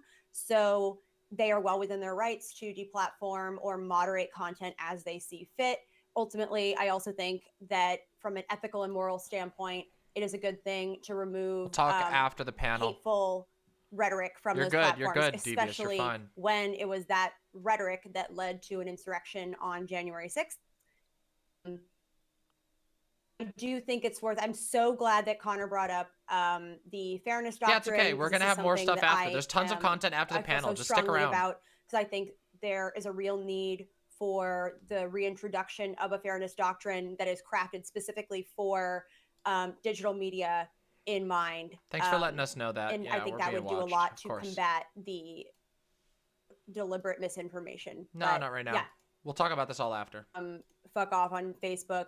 All of our aunts and uncles that still post dumbass memes will still be there. So Yes, we're gonna talk about it after. We're gonna talk about everything Okay, afterwards. and I'm gonna throw it over to Counter. Yeah, so American Nacho, I think the first progressive Republican Yes, Hal was, Malcolm, obviously. Teddy Roosevelt, who is somebody who I actually tried to emulate. So He's a Republican. I don't think anybody would argue that he was left wing, but he cared about the environment. He cared about American power. He cared about balance of power. He cared about the power of individuals. And he also cared about basically balancing economic power. He was one of the largest trust busters that we have had in American history.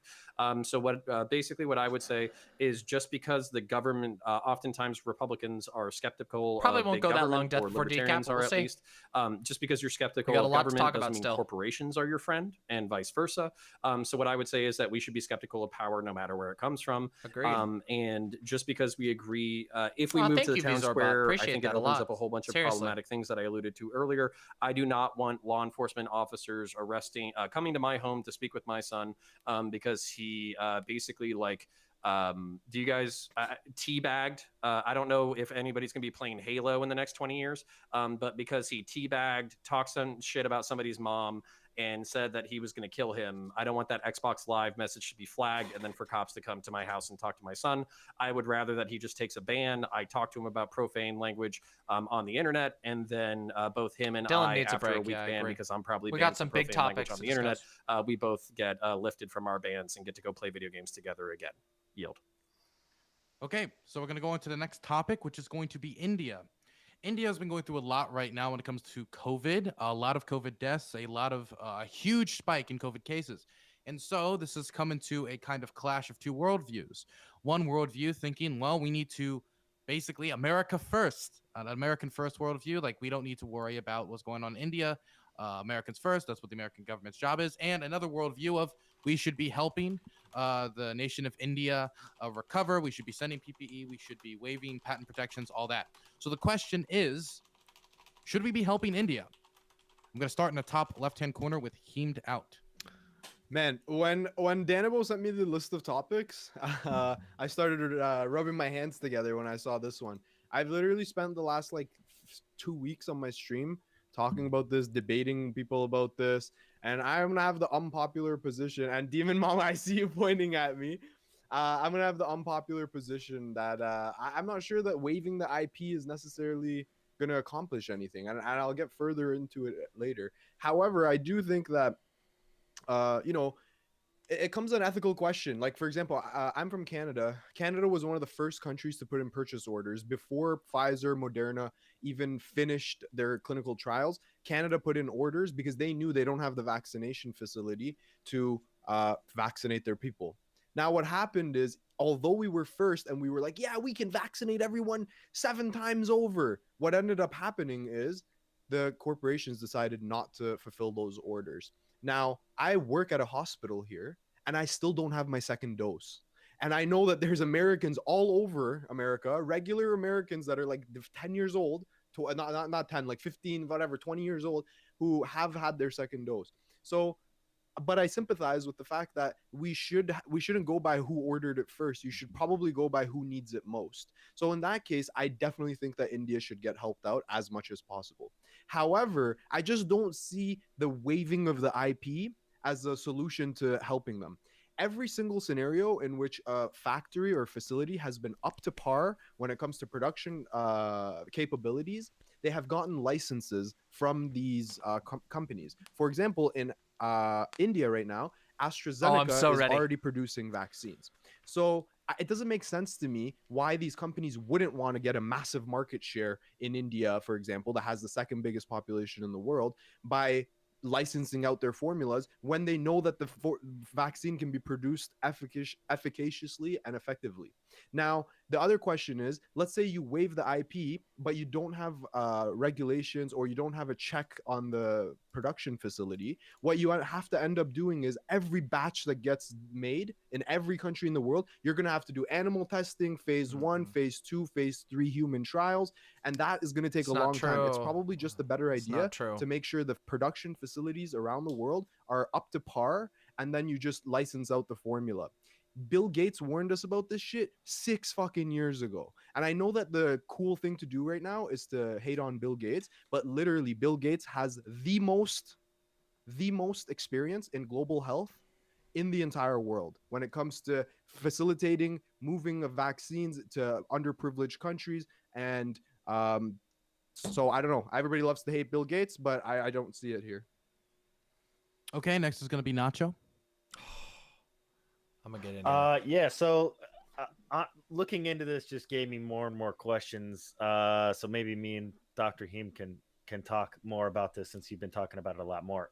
My knee-jerk reaction, of course, when I started my investigation into this topic was obviously America first. You know, I got to be the typical righty and just be like, yeah, screw them all, America first.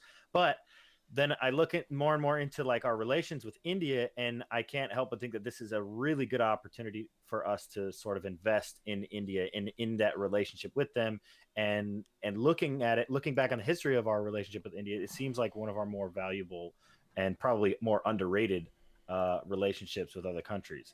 So, I mean, I would be all for like helping them make vaccines. I mean, it's mutually beneficial from more than one side. I mean, you also don't want, they're having some of the first mutations of this that are really spreading fast, and it could come back and bite us in the ass. So if not anything else, at the very least that, and then just the fact that we want to invest in one of the largest democracies that exists on the planet. I say democracy loosely, but I mean they want to be a democracy. They're a developing nation. And I think this could really come in clutch for us in the future if we really had India on our side. So, okay, next is going to be Shaved. God damn it. That anybody who looks into the situation that's happening in India find it like really gut-wrenching. It's like absolutely abhorrent seeing the fields of burning bodies, and like just imagining the awful smell of like having to deal with this and working around them. And it's not just like a part of their their religious practices, like they're having to do this. It's not like they are just choosing to.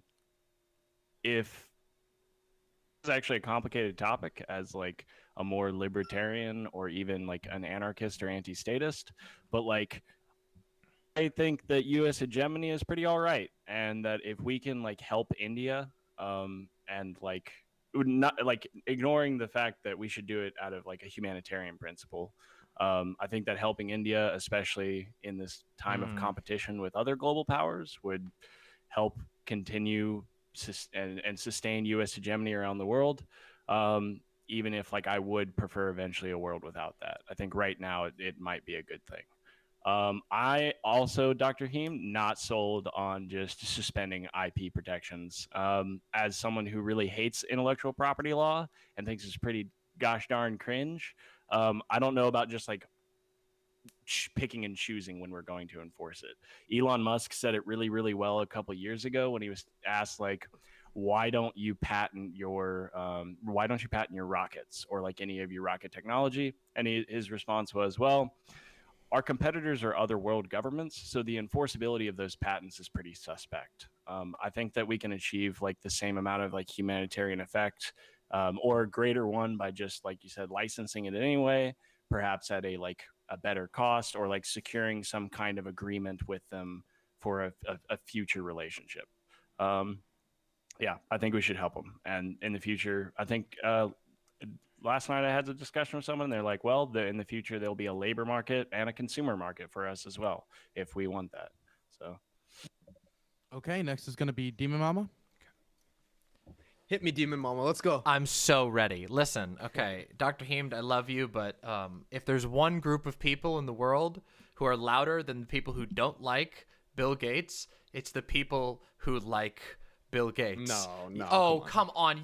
This is 100. I'm sorry. I know this is my opening statement, but like the fact that you are like surrounded by a bunch of online lefties and then you're like, that's everybody. When Bill Gates literally has a massive charity that it spends millions of dollars plastering his name over everything. Now this guy's got it. He doesn't need another person to defend his poor feelings. So listen, I'm not a Bill Gates stan. Yeah. But on this panel, you have been. Okay, sorry. Go ahead. I got you. Don't worry. I know you're not like a Bill Gates stan. I'm busting your chops a little bit, but I do think that a lot of people, because Bill Gates has like a vested interest in this, he claims expertise that he sort of generated himself. Like Bill Gates has claimed expertise on a lot of things. People think that Bill Gates invented Windows. He didn't. He had a team of people that did it, and he happened to own the rights at the end of it. Like, come on. Like, the problem is that IP law is not the way to ensure safe production. In fact, it arguably puts us in a worse condition, because right now the way that it is right now is companies that can't afford to immediately make a deal with these corporations, often, I'm sure, to great expense, are in a position where they can't move forward. If you release the patent, that means that you can start moving forward with those pre-made safe standards, with the standards for manufacturing. And I will even go one further, because I advocate that the United States should refuse to uphold those patents and those intellectual properties, and should publish for the world manufacturing investigation or inspection standards and their own recipes for a universal vaccine as information comes out. I think that would be amazing. Keep in mind, and I know you know this because I know you work in medicine, the number one thing that we need to do is get as many people vaccinated as safely and as quickly as possible. So it is in our interest to not buy into the very, very biased perspective of people who are very interested in allowing corporations to control basically everything, but specifically medicine. We shouldn't just assume that they're coming from a place of good faith. Bill Gates has his own agenda. He has his own interests. He's very much a corporatist. He very much believes in preserving corporate hegemony, corporate sovereignty over their IPs. But this is not an issue of IPs or of money. This is a world that we could end up with a disease that circles around for years. We just need to put that aside, and we need to take proactive action instead of constantly being on the back foot. And we've been on the back foot for a year in this. So that's my statement. Okay, so I'm gonna do something, and I never do this because I have the integrity of the Hippy Dippy Roundtable means a lot to me. But since it might be the last one, because again, I hate everybody, I'm gonna throw a grenade in here. I'm gonna allow somebody on here. Okay, I'm gonna allow somebody on here. I don't usually do this because it kind of messes up the balance a little bit, but why not? Okay, got it. Next is gonna be CTV, and I need to use the bathroom. I'm up to Baltimore, isn't he? CTV, your turn. Okay, can everybody hear me, or? Yeah, Okay. I can hear you. I want everybody else to, understand that I'm supposed to have the floor right now. I don't know. What? Talking about, what are we talking about? Vaccine. It's India, right? Oh, I think that He's high as shit. It's got to be somebody big. It's either Destiny. It's either Destiny or Vaush or Hassan. Hegemony. Hegemony. Right? Hegemony. All right. Hegemony. Hermione. Right? That dog money. Anyone? Nobody else? All right. Frankly, an outstanding thing for us to do, and I'm not even frankly it's definitely, I guess, helping India first. Against that, there's large bits of manufacturing that's got to get done. I really don't want. Probably is still a substantial portion of the American population that sees the vaccine as potentially maybe I gotta not pee while he's wanting doing to this. participate, might find it a little suspect, right? So, instead of holding on to a supply that people might not be using, then obviously we should be pushing that out and getting more people around the world participating if they wish, right? But beyond that, relationship with India is a good thing, as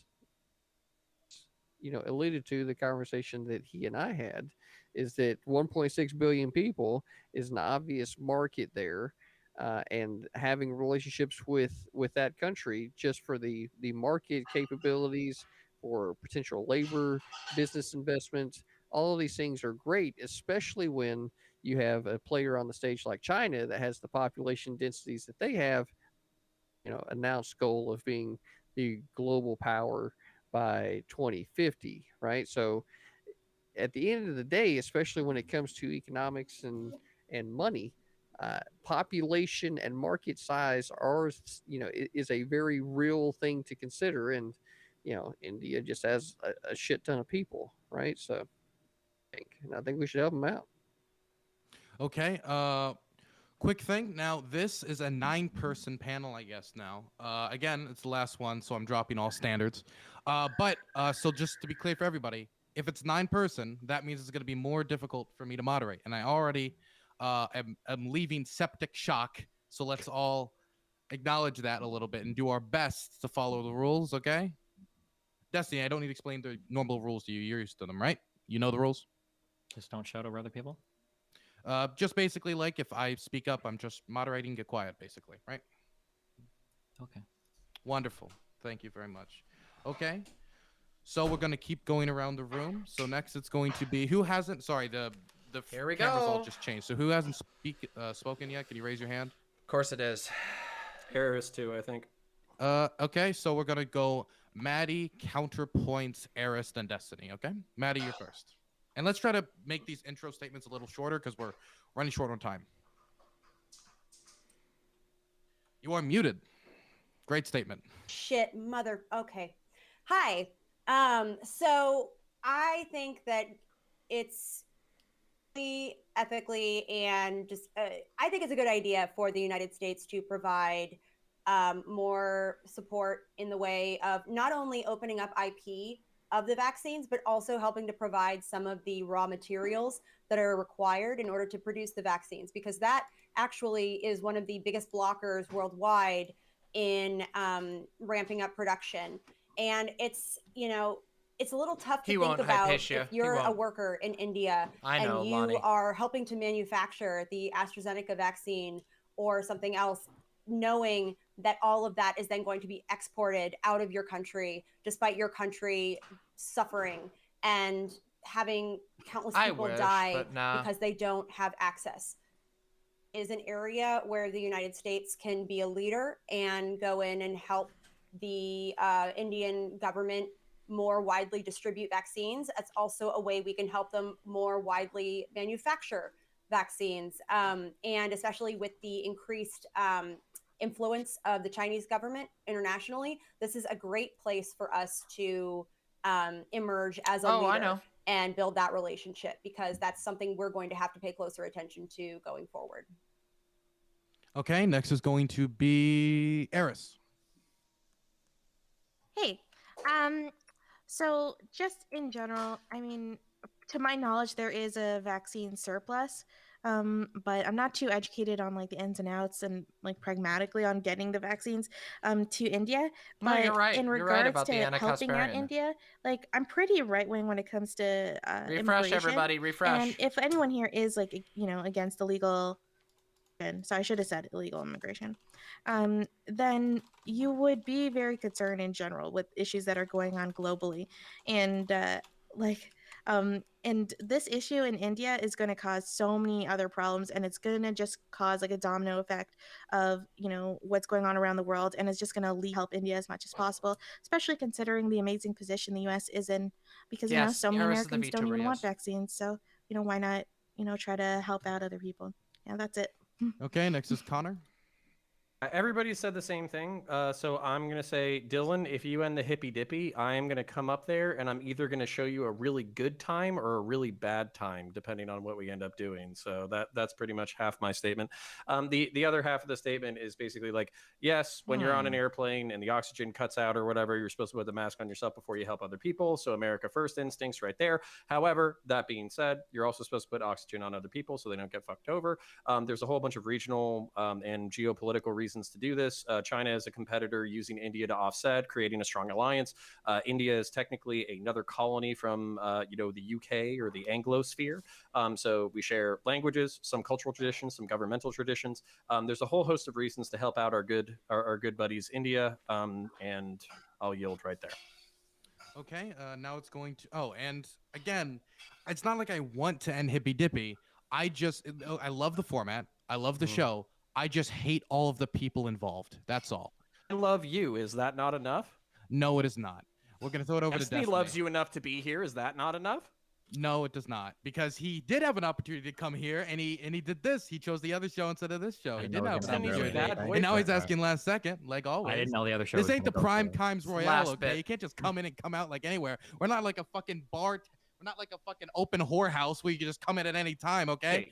Okay, Dylan, you know damn well that the abusive relationships sometimes have the better sex. So Destiny is just priming you metaphorically, not literally, for just like an abusive emotional relationship. So you know the sex is going to be better later. You know what? I don't think he needs to prime me for that. I already have that with all my panel guests, okay? We're going to throw it over to Destiny now.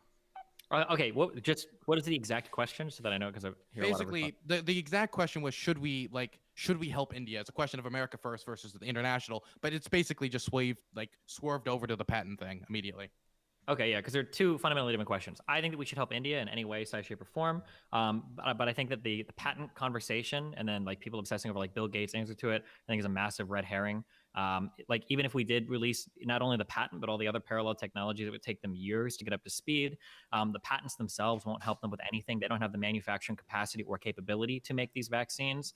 And the biggest issue is that if we found a way to get through all of the technology, all of the manufacturing errors, all of the transfer of like actual knowledge for producing these vaccines, if we found a way to do all of that, if any part of that process was messed up and there was any issue with any of these vaccines, you would continue to further like this really rabid anti-vax like idea that has like taken over the world, where people are like canceling vaccines because of like minor problems and stuff, and that would just like exacerbate that issue as well. So yes, we should be helping India in any possible way we can, whether that means subsidizing or paying for it, vaccines that we're sending over or whatever. But the patent question is like a really big red herring. I don't think it's like really relevant to this conversation at all. Okay, so again, there's 9 people here, so I'm gonna be a little like, I don't know, a little like dictator over here, okay? Little Francisco Franco, a little Tito, a little something, okay?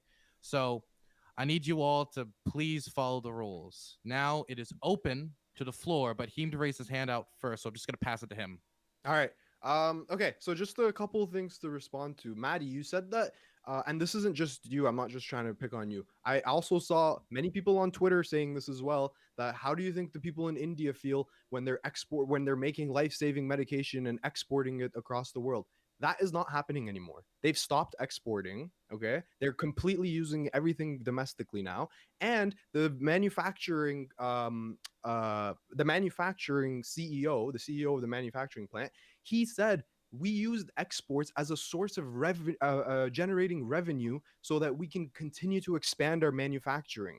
As they just don't have the money to be able to expand their manufacturing fast enough to be able to ramp up production. So it's kind of like a balancing thing where it's not necessarily bad to export because it's a fantastic form of raising revenue. So that's the first thing. The second thing, to piggyback off of what Destiny said, this has been one of my major concerns as someone who is in so my field of study is in radiation physics and radiation protection in particular. I have been trained to think of the worst case scenario. What Destiny brought up is the worst case scenario. If one of these vaccines, a batch of them, let's say, God forbid, kills 1,000 people or something, you can literally set back the entire vaccination movement by decades. I disagree with this. We're at a point where, because the vaccine issue is such a hot topic right now, it's very important that things are done carefully, that safety corners are not cut. And again, to just go back to what I was saying before, it seems to be the case that when manufacturing facilities are up to par, these corporations license it out, because obviously there's a competition. Obviously the Moderna, J&J, Pfizer, all of these corporations want to be the first ones in India, want to dominate the market share. Yeah, so and it's that's not as though good. they're like, no, we're too good. We don't want to help on their poor people, terms, which is on the their narrative terms. that I've been seeing a lot of. That these companies don't want to help poor people. No, I've even nobody seen said that. lefties saying that it's for population control. Like, we need to this is turning into blue anon shit. Yeah, So I except think it's okay, really but you don't need to When straw those man. lefties listen to Alex Jones. You don't need to straw man. First of all, I've never seen it. Like, I've never seen a single lefty argue that like it's because they're trying to do population control. I'm sure there's probably some of them, but nobody on this panel has done it. So I don't think we need to like summon some. Okay, random... nobody on this panel. Yeah, of okay, course nobody not. on this panel. Yeah. But this is No one's no serious Yeah, commentator. no person or has said that. someone Like, I don't know. would- there's a feeling that would be of someone- like. if someone were It making sounds like that you're. argument, It sounds like you're they'd be out. serious. Okay. Okay, we're gonna you're gonna give you about 30 seconds to finish it, and then it's gonna go somewhere else. Okay.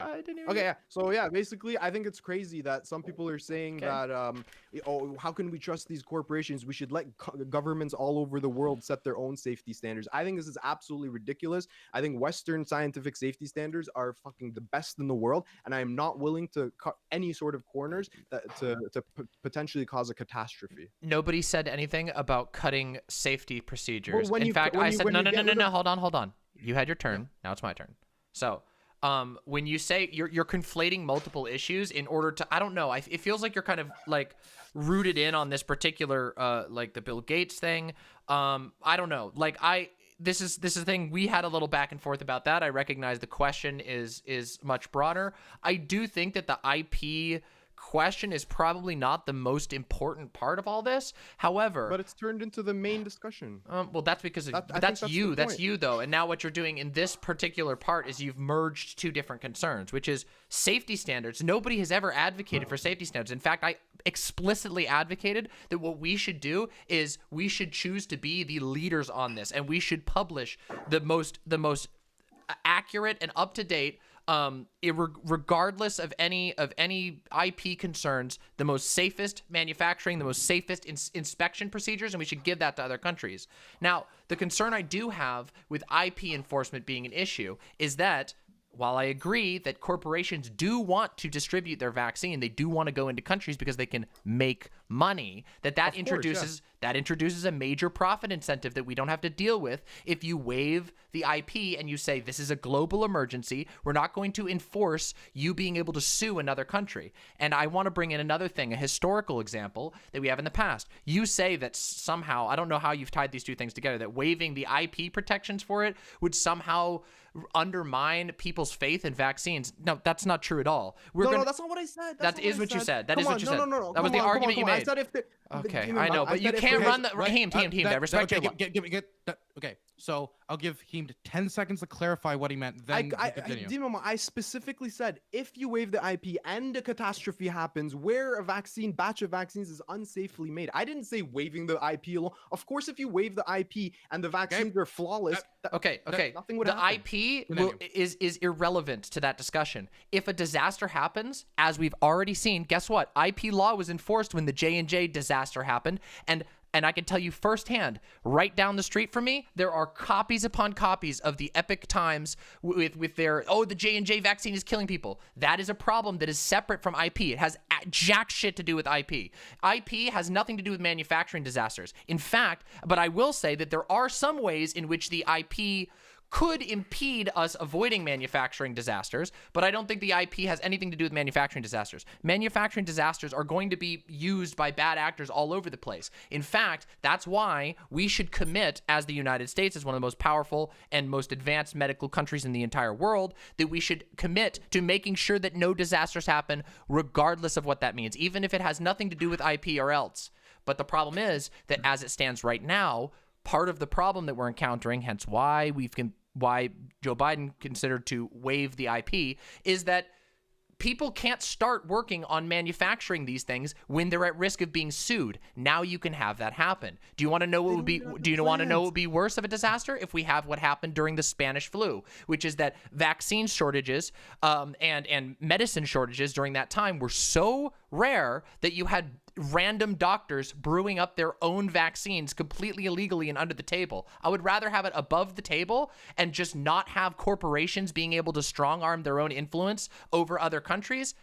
That would be infinitely better. Now, yeah. Real quick on that. So Moderna already said they weren't going to. Maddie, I wrote your hand. I wrote your name down. Don't worry about it. Yeah, so real quick. So we're talking about exporting safety standards to other countries. We're not exporting like how to make the perfect like Wendy's square cheeseburger. Exactly. You can't just export these things. There's like only so many people in the world that even know how to operate these machines. That only so many companies in the world can even manufacture. Sure. And there are like shortages of this talent even within these companies. Sure. Like even Moderna needs more of these people to do it. So the idea that we can just like undo a patent, I don't need you to say okay after everything I say. I know I'm correct. I don't need you to reaffirm it. I don't know why you keep saying okay after everything. Wait, I'm agreeing with you. I'm just wondering what your point is. I'm not done. You had your turn. I'm just talking. So the idea, well, the point is that you specifically said we should export safety standards to other countries. You can't do that. I'm telling you that you have a fundamental misunderstanding of how this technology works and how it's applied, because we can't just export the safety standards to other countries. This isn't just a matter of intellectual property. It's a matter of human capital. It's a matter of like the actual know-how to operate these manufacturing plants and these machines. It's like some of the processes for this are incredibly complicated, and you can't just say like, oh, well, here you go. Now you have the technology, go and do it. If that was true,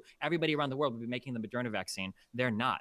The patents aren't stopping anybody. Like, in order to file a patent, you already have to disclose how the technology works. Moderna's done that. It's not like there are people out there making the vaccine anyway. The whole patent question is just a giant red herring. All of the manufacturing on these vaccines are moving as quickly as they can, and all of the plants are totally tapped out in the manufacturing as it's happening. And the idea that just because some mistakes have happened so far, if other huge vaccine mistakes were to happen because these were being made in an unsafe manner in another country, becomes irrelevant is absolutely not true either. Just Wait, I never said that it was irrelevant. You did. You said no, that I did not. I said it was irrelevant to the question of IP. If you're gonna contest, it is relevant. It is relevant. It's not relevant to the question of IP.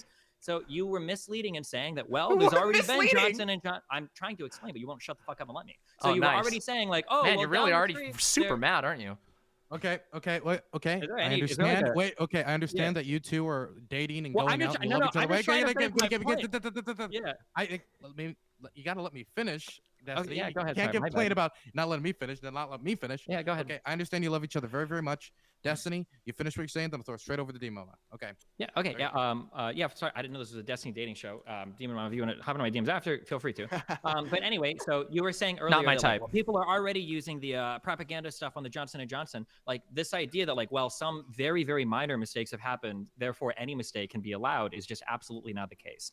The transfer of capital needed to make these vaccines won't happen with anything related to do with intellectual property. And if it were to happen, this would be on the scale of years. And as was already correctly stated by you earlier, Demon Mama, the most important thing is to vaccinate as many people as possible. That has nothing to do with transferring IP rights.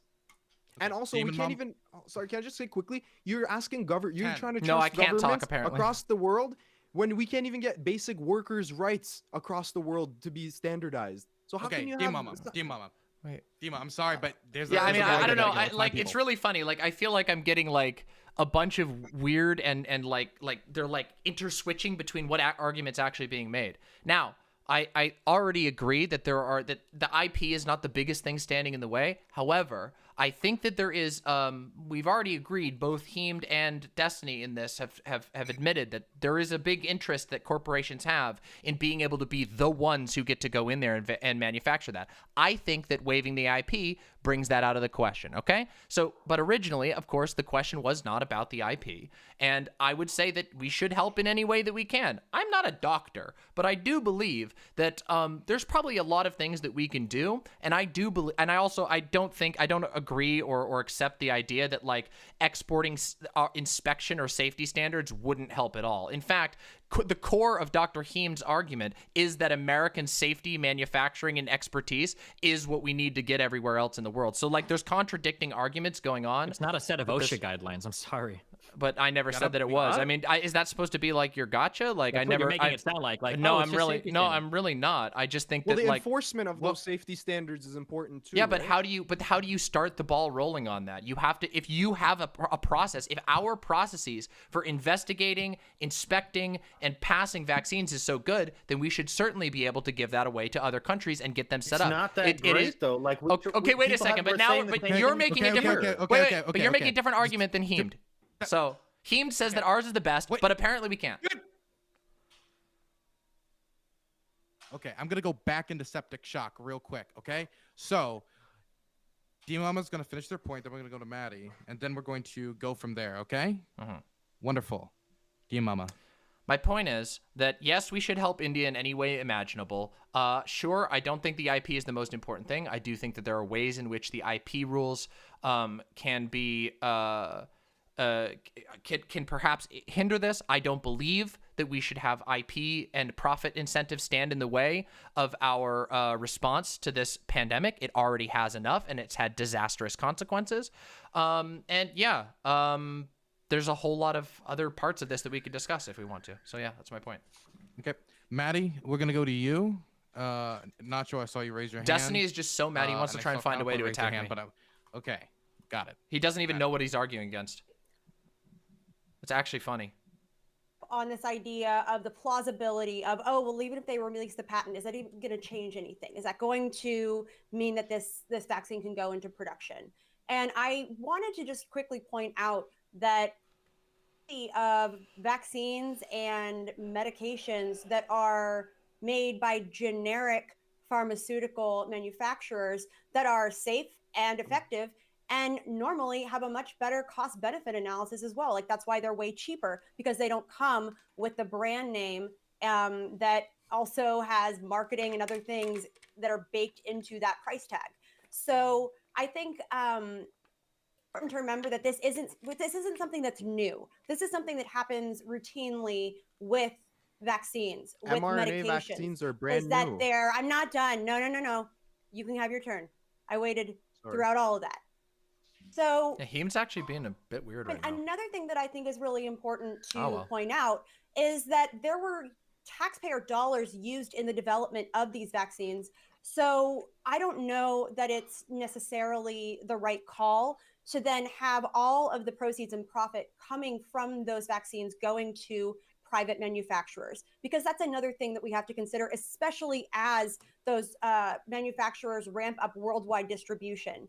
And then lastly, despite thinking, my position is that I think the vaccine patent should be released and made open to other manufacturers. However, I think we won't see any meaningful change in the vaccine distribution worldwide, especially in developing countries, until there's the question of equitable distribution and what that might look like. So even if we were to ramp up production, that doesn't always necessarily translate into equitable distribution. And that, I think, is going to have a much greater impact on making sure that we get the world vaccinated. Okay, we're going to go over now to Nacho. That's a great point, Nacho. I just wish I could hear it.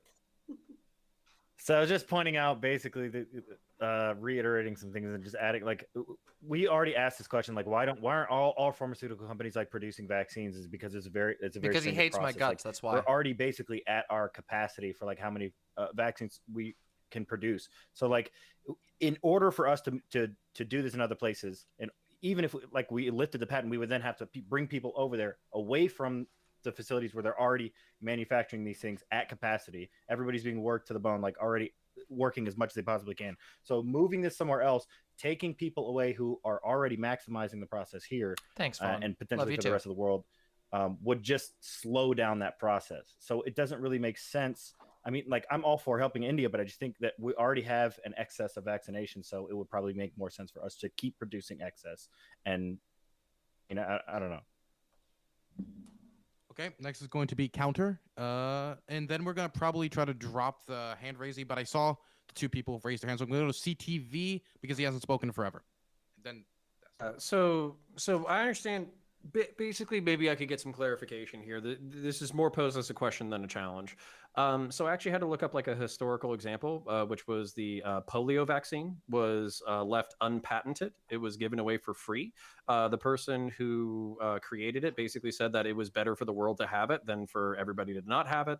And I understand that they're basically like, maybe we're at capacity for qualified manufacturers of vaccines right now. But at the same time, one of the things that's been repeated previously throughout this entire pandemic was that this is going to be with us for decades to come. COVID is very potentially going to be similar to the flu, where we're going to have like annual COVID seasons. It'll kill less people, but it will be around. I know, Vermin, going it forward. hurts. I'm and so frustrated. that's kind of my thing, where maybe in the short term releasing IP doesn't make sense, but maybe in the long term it does, and maybe building up these. Well, it's not showing through here. 85 Derek, it just seems angry. Have geopolitical effects. So, for instance, if we export this technology to India, and then they sell it to China, and then they sell it to Europe, and like all that kind of stuff, there's going to be a whole bunch of geopolitical leverage that we lose. But there's also a whole bunch of geopolitical leverage that we gain by being selfless with our intellectual property. So I wanted to pose that more as a question. Challenge is, what do we lose by opening this up to the world with the understanding that if you manufacture this shit yourself and you kill your own citizens, that's kind of on you. We just gave you the patents, the ideas, and the standards that we follow. Okay. I'm going to give it the CTV and then Destiny, and then we're dropping hand raising it back to open format. Okay, so Demon Mama, the reason why you can't just have like, you know, these federal government rules be able to, if you do this right here, exactly like this, we're going to ship the idea out for you to be able to do the exact same thing, right? It doesn't work. Practical example that I'm about to give you. Of the same class of submarine, and all of them had shit that was a little bit different about all of them. Imagine trying to set up a business, even though you're going to be manufacturing one thing, resources in the area, it doesn't have the same, say, electrical supply, it doesn't have the same, the building materials, it doesn't have all the same things. So this, like, you have this one, this is how you do this, but then when you get down on the field and you try to do it, this is why shipping that idea just doesn't work. This is where, like, you can have some guidelines, but it just doesn't work, right? So for the rest of it, kind of lost now. So Destiny, kick it off. Okay, 1 second though. For everybody in chat, tell me to call this person or that person. I know how to do my job. Please sit in your seat. Okay, Destiny, continue. Just for a couple things that were brought up. So manufacturing generics is something that companies can do. mRNA vaccines are a cutting edge, brand new technology. So these are some of the first mRNA vaccines in the world that have been produced. The way that we manufacture these is not like a well understood science such that everybody in the world is ready to just switch over and do it. So we can't just make generic versions of these vaccines like we could like with other drugs. It is a very new technology. In terms of like tax dollars have gone into manufacturing these, like different companies have taken like different levels of money at different stages of like distribution, but like most of the research and development for this has all been like fronted by capital, like from private companies. The idea that it's like been a whole bunch of public research or whatever that's gone into developing these vaccines is not necessarily true. When people are talking about like what's the harm in releasing like the IPs or all the technology related to this, I mean, technically, if you do it right, there's not really a harm, but there would need to be like an enormous cash transfer that happens to these companies if that happens, because pharmaceuticals are a very, very, very risky business. And if we were to just go in and when somebody stumbles upon like a really effective treatment to just completely deprive them of the ability to make money for that, you are like putting potentially like a huge harm in the way of the pharmaceutical industry. And like the public-private partnership that happens with pharmaceuticals is probably one of the best examples we have of like public-private partnership, and we probably wouldn't want to harm that type of innovation that occurs in the U.S. Can I respond as well? Okay, so also I just I looked this up because a lot of people were saying, why can't we just publicly fund vaccine and medicines and all this shit? Only 1 out of 5,000 drugs actually make it to market. I don't think that we want to waste our taxpayer money on 4,999 failed projects to get one successful one. It's better that private capital goes. I don't know why are you making that face, Demon Mama. Wait, I mean, this is a fact. Wait, that's silly. You're saying that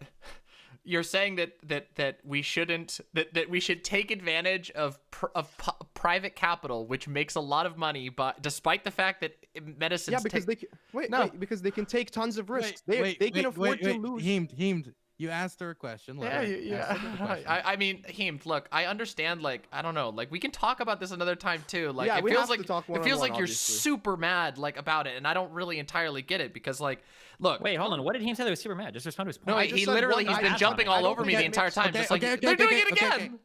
Okay, well, I don't care what you're going to do off here. Please ask the question. Yeah, okay, so my question was... I was talking to Demon Mama. Oh, I'm sorry. Okay, go ahead. Sorry. Demon Mama. Okay, there was a question. Like, I don't remember you what the asked question why was she making the face, and then she was answering that, right? Oh, okay. Go ahead. Okay. Sure, I was reacting and was going to wait my turn to respond to you. I don't think that the argument that it takes lots of tries to come up with something, therefore the private industry should do it. In fact, no, like this is part of the problem that we have is that we don't have investment in risky drugs that would be beneficial to society. In fact, they could be so beneficial it would just be an abstracted value.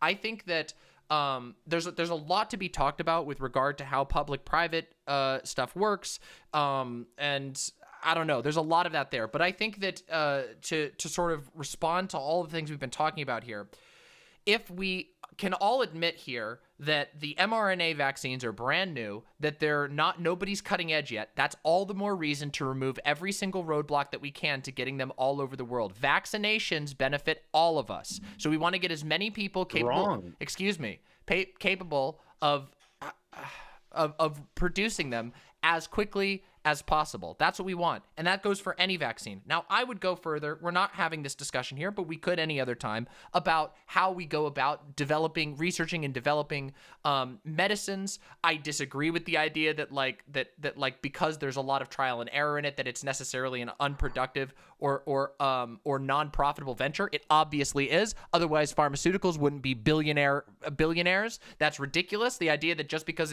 it's high risk means that you can't do it via other structures. There's a million ways to approach this that doesn't have to be just private. And there are downsides of relying exclusively on private investment. For example, rare conditions don't tend to have a whole lot of private investment because those would not be profitable. So there's some issues with that. And I know I could tell you're like, I don't know what you're melting down about, but like, I feel like you're melting down because you're basically agreeing with me, but disagreeing at the same time. No, wait, you interrupted me to question me. Like, you're the one who's been disagreeing with me. So what it seems like is like you disagree with me as a person and not anything that I'm actually advocating for here. No, come on. I love you, Demon. Wait, I'm not saying like as a whole. I'm saying in the context of this panel. I know you're not an asshole. Like, I'm just saying that like you question me. So what do you disagree with me then if I'm saying everything agrees with you? My initial point was that 4,999 drugs never make it past human testing to make it to market. And I think that's a shitty way to use tax money. Tax money should be used in things that we can clearly fucking point to it. Like, there's so many other problems and there's only a limited amount of budget that can be used. So that's all I said. And then when I said that, you made a weird face. Yeah, so a more formal declaration of this. So something that governments historically have problems with are picking winners and losers. Like, it's a problem with a lot of like more public funded models, is that like in a private system, like capital can respond like much more quickly to like winning and losing situations. But on a public model, trying to pick out like which medications are going to be the winners is not going to be very effective. Like we might say here like, oh, well, privately, there's not going to be much incentive to solve for rare diseases. There's probably a greater chance that a rare disease is going to be cured in a private market because some, philanthropist makes it their pet project than us voting like democratically or having like a medical institution. Yeah, but you're just asserting that. Excuse me. Please let me finish. And no, I'm not just asserting that. This is just common sense for how markets work, right? So what you can make okay, common sense. Like, okay, sure. Things you want. So I can explain like the actual incentives for you, right? Please. So publicly, if we are trying to throw money at all of these potential research projects because we're trying to figure out which drugs or potential drugs we want to fund, we're probably not going to be voting to do this for the rarest conditions, right? If we imagine that the majority of us are voting and the majority of us have a stake in how this public funding goes, we're probably actually going to be even more driven towards solving the biggest diseases. So like 99% of our money is going to go towards things like diabetes or things related to dementia and Alzheimer's or things that are related to obesity. Like, this is where all of our public funding is going to go. In a private system, you have like a higher chance of riskier drugs being explored because somebody thinks there might be some money to be made if they find it, or from some philanthropist picking a pet project and then lending money towards people to go and solve that particular thing. There's some things that I think that you're correct about in that, and some things that I think you're not correct about. I don't agree with the idea that like a public system would necessarily be worse. I think that we don't have the infrastructure for it right now because we've relied on a private system, but a public system absolutely could identify what is needed. Hold on a second. Well, like, there's a number of ways. First of all, like we have other similar structures of this, such as like how we handle agriculture, right? Like, people don't vote directly on like what agricultural rules and what ecological like decisions are made by the EPA. We have. I want to stop you right now because agriculture is the worst example you could bring up because we actually throw away so much money into ag because we produce farm goods that are just thrown right away. Like, if you look at the we're not talking about the specifics. What I'm talking about but it is literally the example that I would bring up to win my argument. Look at how much money we throw away in agriculture and corn. You're getting really angry about something that's not the point. I'm not angry at all. I'm just helping you with the argument. You're not. I don't need any help because you're not actually clearly You're not because you brought up an example. You're from not me. talking. You're not even touching on the same thing that I'm talking about. It's like really weird. You know, it feels really weird. It feels like there's like this weird thing where you want Dylan, everything can we that make I a said. rule where Demon Mama can't just talk about how mad people are? Because it's like Wait, the biggest waste what? of time. I'm really wondering why I'm getting asked direct questions and then getting interrupted. Wait. Okay. If Okay. there's any rule I have made is that when I talk, no one else talks. Okay. So you hear that? You don't hear anything? That's because all of you in this room, the two brain cells that are in your head have yet to bang into each other. And when they do hit, it's going to sound like a pin dropping, okay? That's the current state I'm in. So what we're going to do is I'm going to give you both 20 seconds to say something, and then we're going to throw it to basically the room. And if it's interesting enough, I'll let it go on. If it isn't, then I'm just going to give it to somebody else, okay? That's how we're doing this. Dear Mommy got 20 seconds. Okay, 20 seconds. Yeah, look, there are all kinds of structures, some of them flawed, some of them not. But we can institutionalize these things. They don't have to be voted on directly. They can be done by appointees in other institutions. That's all I'm saying. All right, I'm gonna jump since you said it would be open to the floor. Wait, it said Destiny counter. Yeah, so I don't know if we there's the brain cell. They forgot to hit the other one. So done by appointees means that it's still ultimately an appointee of a publicly elected figure. If the issue becomes a hot button enough topic, then of course these are going to become like issues that we are going to be indirectly voting on, just like we indirectly vote on like our presidential cabinet and heads of our EPA and all those other things. Agriculture, I just thought that was a funny thing to bring up because it's a good example of how government tries to pick and choose which crops are grown. We see huge issues going on with that in the United States when it comes to throwing away tons of money on corn because it's electorally popular to quote unquote support our farmers. So we like misallocate resources there. You see it happening in India, which we kind of were talking about earlier. In East India, a fuck ton of subsidization goes towards growing rice that's essentially thrown out into the trash can as well. I think that some of these things are just better done on a private model. And I think that like the history shows that. Elbows thrown. Okay, no, that's not true though. He's just asserting that it's common sense. This is where I think I can play the enlightened centrist. Yeah, and I hate answer this. both of your questions simultaneously. You can marry both of these interests. So I think it's kind of silly to think that the private market doesn't have some advantages and the public market doesn't have some advantages. One of the examples I would bring up is the military-industrial complex. Just like agriculture, it's an example in which billions or potentially trillions of dollars are thrown away on pet projects that don't necessarily yield immediate commercial products or immediate products that are beneficial to the nation.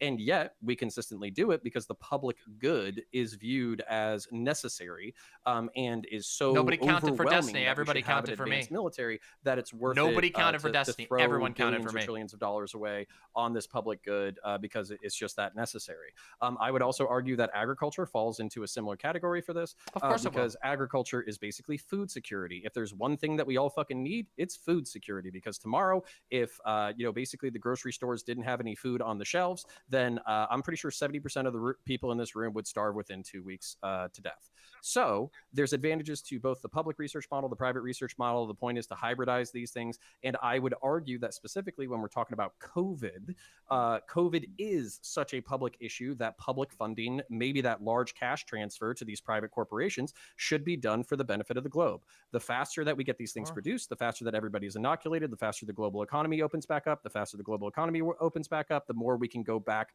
to work and then basically return to some semblance of normal. Yield. So I wanted to add in here. This can be my little diet dunk on Destiny, because I think he forgot to mention, like when he said something earlier about the research being publicly funded, like in contest to Demon Mama. A lot of, if not most of the research that was done on like CRISPR, the RNA, the SARS, and all that stuff was off of like all the research that those companies did individually was off the back of research that was done through like universities, etc. So like we do benefit a lot from the research that we choose to invest in already. So like I don't know what more. It's probably better to have these in the private sector where these they can fine tune all these things, where they can manipulate the CRISPR and the RNA stuff to be able to make something like the Moderna virus. And then also I just wanted to add in from earlier, like because you were saying something about that this brand new technology should be shared so that everybody can, like, we barely understand this already. So the fact that we would just spread it to other countries and just allow them to like start toying with this virus and try to create and potentially create some like mutant version that would just spread throughout the rest of the planet and fuck us even more is like kind of mind-boggling. I think we want to like keep this under wraps for now, like, and maybe in the future we could look if I into, can like, respond to that sharing the specific patent. point, which was responding to mine, like I think that there's an assumption that's being baked in here, which is that like that we're the only ones who know anything about it. We're not. There are skilled, ingenious doctors all over the globe that by opening this up, we may be able to identify. And I'm not saying just like literally take a gun and just fire out incomplete, like this is, I don't know, I feel like we can't get like an actual like reasonable discussion about it. But there are scientists all over the world who can contribute to this, who could help make it better. The vaccines could be made better because there's more eyes on it. There's more intelligence. There's entire countries worth of skilled, studied people who could contribute to this. I think that like this is a better approach towards medicine in general.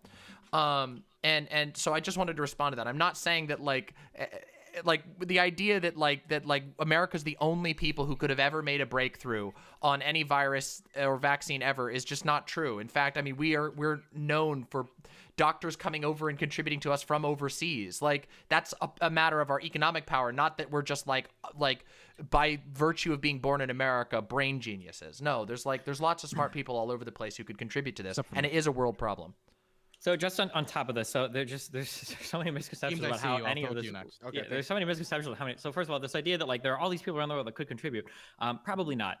There were other massive pharmaceutical companies that were trying to get vaccines to work, and people don't realize how many of these other massive pharmaceutical companies failed. The idea that there are all these doctors around the world, it's like, oh, well, if you just show me the machine, like maybe I can chime in with my brilliant piece of code, like I'm in, like some hackers movie or whatever. It's just not the case. Like we already have like the best people in the world that are in the position to work on this are not only working at this, they're working at it at capacity. Also, just to address, I hear this said a lot. American Nacho brought this up. A lot of people will say things like the majority of medical research is publicly funded, blah, blah, blah, blah, blah. We do not publicly fund treatments or therapies. That is not true. There is a lot of general research that happens, but taking that general Thank you very much, Leal. Thank you in full after. Cure you. It doesn't cure you. You don't go to a hospital and get general research. You don't go to a hospital and get like something Thank that, you. Like you need an actual therapy or treatment, and these are privately funded. And the big money sink that comes into funding these goes into all of the trialing that happens to get a drug from the general research ideas and principles that we establish at universities into an actual therapy that we can administer to somebody that has an acceptable number of side effects for an acceptable number of people that actually treats the disease that it purports to treat. And that entire process in the United States, at least, is privately funded, and it is incredibly expensive. It is incredibly arduous. It is incredibly risky. There aren't all these pharmaceuticals that make billions and billions of dollars and blah, blah, blah, blah, blah. You can go and look through the stock histories of any of these companies. You can go and see how many of them start and how many of them fail. The idea that like this is just some incredibly lucrative industry that all these people are becoming billionaires off of is not true. Again, and to reiterate, there are plenty of huge pharmaceuticals that tried to make vaccines for this and they failed. Destiny, there are not a ton of people around the world that know how to do this stuff. Quick question. Are you aware? Wait, quick question. No, it's a very serious question right now. I just have a very quick question. Destiny, are you aware? So was I. Okay, with that. Oh man, that's the smartest thing I heard all day. Nothing. Okay, so what we're gonna do is it's quick. I bet it will be the smartest thing I heard all day. And believe me. Well, you know what, CTV? Always something out to you got Nacho. You got 5 seconds. 5. And to go when you iterated that like the little mini dunk on Destiny. That was great. Anyway, that was the fucking smackdown from the attempted. That's what happened. No, so. that's CTV. Okay. I'm gonna do something. I'm very disappointed. You've got a 5-minute timeout. I'm sorry, my guy. 5 seconds is 5 seconds. Not 8 seconds. What a tragedy. Another conservative censored by the liberal elites. I'll to meet you in 5 minutes, okay? Okay, so Demon Mama, can you do the 5-second rule? Yeah, absolutely. Does Destiny or anyone else on the panel, where was the first vaccine successfully developed? Tell me the country. I would love to know. Russia, I mean the US/Germany, right? I think Russia. It was Germany. Destiny. It was Germany. Sputnik. It was Sputnik in Russia. Oh, perhaps it was Russia then. But regardless, it wasn't here. The idea that we're the only ones with the brains is just so American centric. It's very ridiculous. Supply chain for companies. You think that just because the supply chain is located in another country, that somehow that country owns that intellectual property, or somehow that country is the ownership of the production of the vaccine? I'm sorry. You just don't understand the issue of what's being discussed. That's not true. You're claiming something that's not true. BioNTech works in partnership with Pfizer, and these are the two people that jointly came up with a vaccine. But like, BioNTech didn't come up with themselves. Where are their scientists working, huh? You're saying that this is a supply line problem? It's not a supply line problem. You're talking about research. You're flying all over the place about things that are unrelated. Keep on point. I mean, if anybody wants to go read my Twitter, I post a lot of stuff from people that know a lot about vaccine Yeah, manufacturing. everybody, go follow Destiny's Twitter about this. It's the best not source. a matter of just like flying somebody around and then showing you on the computer what buttons to punch in. To get the I'm magical right. vaccines to Source pop my out, Twitter but- page, please go to my Twitter page to be right. Okay. So it was Heemed. Thank so you. I'm gonna throw it to Heemed. Thank you. Okay, so as someone who is currently taking part in public research, I think I understand pretty well the dynamics between public and private research. I am a PhD candidate. I make $4 less than minimum wage. I would never go into becoming a PhD scientist if I didn't know that I'm going to have future earnings as a possibility. The reason that public funding of research is the way it is because they take advantage of people like me, because there's just not that much budget. They'd rather give 2 PhDs $28,000 a year instead of giving 1 PhD $50,000 a year. So part of the reason why this and the research that I'm doing, which is noble, it's fucking fantastic, it'll contribute to the greater knowledge of science. None of it will be practiced on patients, because to practice it on patients requires so much money and so much resources that like public funding just doesn't have. Okay. So CDV has been let out early on good behavior and on being white. So we're gonna throw it first to Demon Mama. Thank you. Sure. If it was something made directly to you. Because there's something that Destiny said sure. that I just It's wanted to nothing clarify. like being what is it when say it's not misgendering, obviously, but it's Let the Nacho guy talk. Why did we cut Nacho off for this? Oh Come my on, God. let's go, Nacho. Look Come at on. this guy. Hold on, I've been Nacho. getting some damn Florida sun down here, right? Like it's just getting Yes, darker, right? yes, Matter of yes. fact, yesterday I had somebly walk up to me and just start speaking Spanish. I'm sure everybody So- asked you all the great questions during Black History Month, and you are the MLK of our time. But we're going to Nacho right now, okay? POC card. So I just wanted to clarify the point that I was making, that Destiny like touched on earlier. In that I know that the research.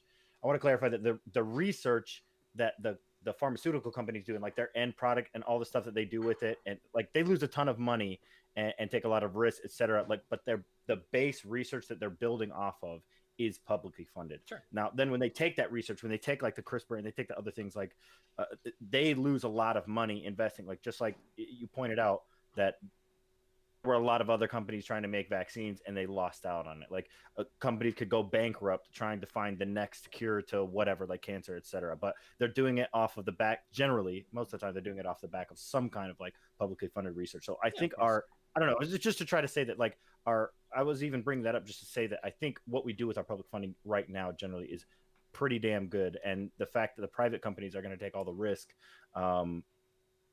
is probably a net benefit for all of us. Demon Mama. Yeah. Okay. So there's a couple of issues, like the fact. Also, wait 1 second. I need to use the bathroom desperately. Please, nobody break the rules while I'm gone. I'll be right back. Okay. So, public funding being short and being, it's like that's a huge problem that I agree with. Like we have a notorious problem in the US of creating our own problems with funding. Basically what happens is Republicans get in office, they cut public funding to research, they cut public funding to health, whatever, and then when it starts getting worse, they go, look at how bad it is, and then they justify that to cut further funding. This is like a known political topic. Like I know most everyone here has talked about this in the past when it's not having to do with whether it agrees with you in this particular context. The fact that your experience with public funding is bad, like I agree, like I would agree with you. I think we should give more public funding. We should make these processes more efficient, and we should rely less on corporate interests that are extremely, extremely profit driven. And while I agree that the private industry can sometimes, or like when private industries can sometimes respond faster, a lot of that is because they have no other responsibility aside from making money. So they can dump an entire team of people who've been doing research. All that can go in the trash if they want it to, as long as they're making more money. And there are, in our currently existing system, there aren't really, like, that doesn't quite exist for the public eye. But there's nothing to say that we can't build ourselves a public investment structure that also says, hey, if we need to move quickly, if something is failing and it's sucking up a lot of resources, we can cut this thing. And that would kill two birds with one stone. One, it would make our public structures more efficient. And secondly, it would cut out the profit incentive, which is a huge issue in pharmaceuticals. And it doesn't matter the failure rate of mom and pop pharmaceutical manufacturers. The fact of reality is that there are massive multinational, multi-billion-dollar industries that do indeed have a profit incentive in what they choose to research. This is an issue with rare forms of cancer that are unable to get any sort of attention because there is no backup. So those things are very serious to talk about. How would you pick, let's say a company, so like if we had a publicly funded company, would you say like what? So they're losing money for 5 years, 10 years, then we just stop publicly funding them? Well, no. I mean, if you're talking about, I'm not talking about a publicly funded company. Let's say that we expand the CDC and we have various, let's say. No, but how do you pick and choose what research gets researched? Wait, you do that. We already do this. No. Wait, hold on. You want to do this for drugs, not general research. Hold on a second. We already do this in other publicly funded things. We can structure it to be better. You use the scientific method to identify which of these are, what are the statistics? What's the likelihood of success? Are we going to have a failure on this? Okay. Yeah, obviously it's a complicated process, but wait a minute. Wait, hold on a second. What we do, wait a second. It already costs money. It's just costing. But the private companies are taking stop. I know. I get it. I promise you. You don't need to. Like, holy shit. Yes, the private companies, they both get to benefit from it. They make a lot of money from it, and they take those risks. Now, if we say, hold on a second, we recognize that a medicine is a public good that we probably shouldn't have built into the profit motive, you say, okay, here's what we allot for funds, and we use the scientific method as companies do internally. Please stop saying the scientific method. You're killing me. What do you mean? They also pay for law. You're actually killing me. Wait, what do you mean I'm killing you? The scientific. Wait, this is so stupid. No, I'm not. Like, this is so fucking dumb. Scientific method. This is like the dumbest. This is the dumbest panel I've ever been on because. No. Okay.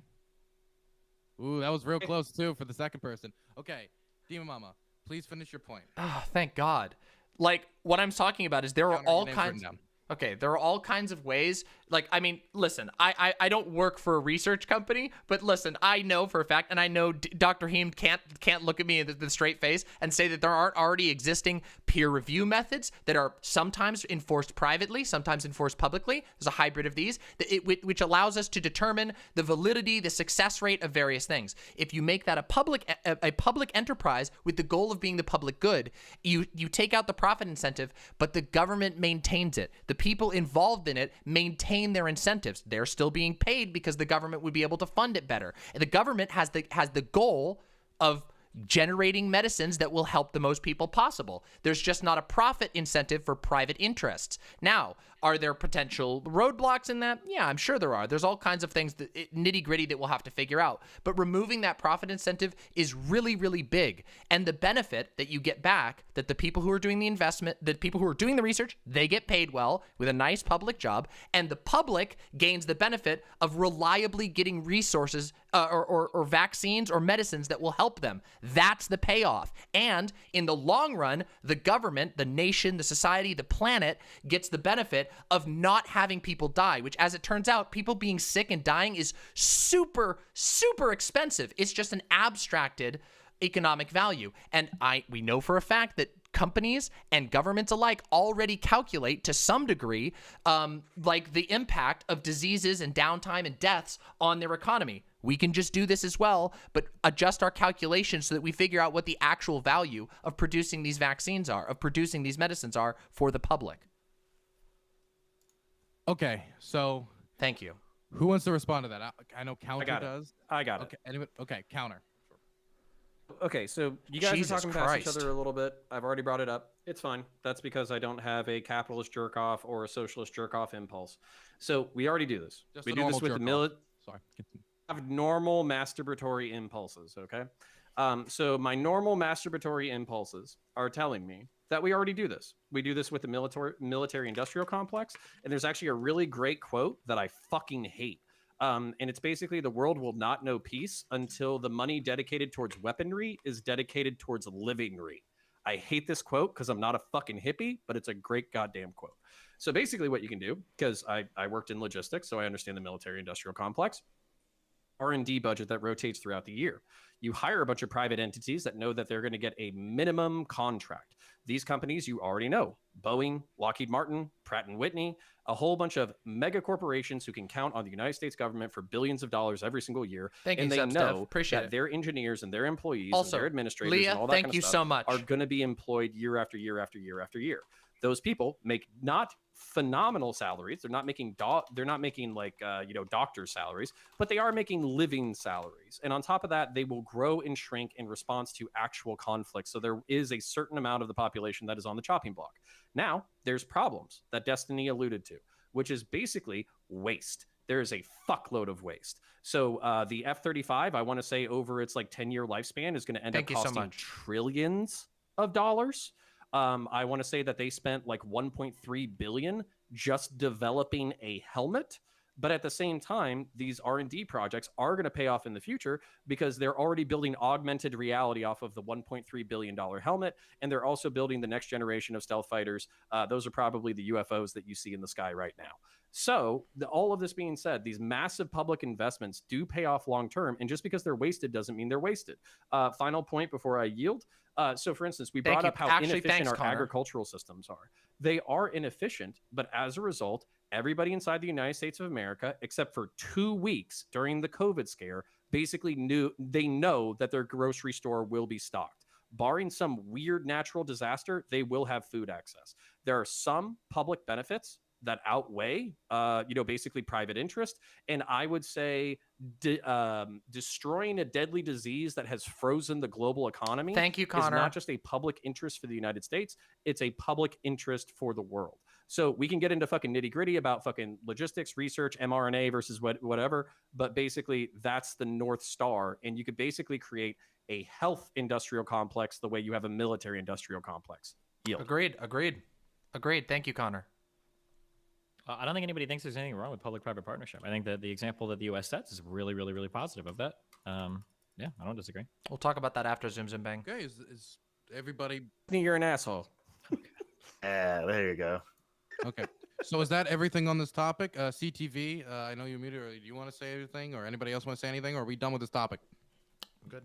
I'm ready to talk I'm about just glad that the U.S., with all its evil profit incentives and everything, managed to develop a lot of these vaccines that are going out to the world right now. And I think that's really cool.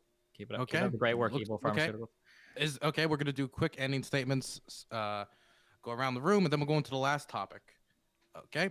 Heemed, we're gonna start with you because we know why. So I think keep it under a minute. Yeah, I think my stance has been pretty clear. I fucking want the vaccine to be given to as many people as possible, but I think it's not important to just get vaccines. Oh, don't worry, I'm gonna hit it. Vaccines that are safe. I don't want to cut any sort of corners when it comes to safety, and I don't see how waiving the IP would, like, today we waive the IP, tomorrow we 10x our manufacturing or anything of the sort. I don't see how it would improve or increase the speed anyway, and it seems to be the case, and we never really got to discussing this, that every factory that has the capability of producing the vaccine is getting licensed the vaccine. I don't understand why people think that, like, I don't know. I guess I just don't understand why the pharma corps wouldn't want to be first to market in every single country. It's not like there's a monopoly on the vaccine and only one company is creating it. There's a competition right now with multiple different companies trying to race to be the first one so they can, like you said, make the most money.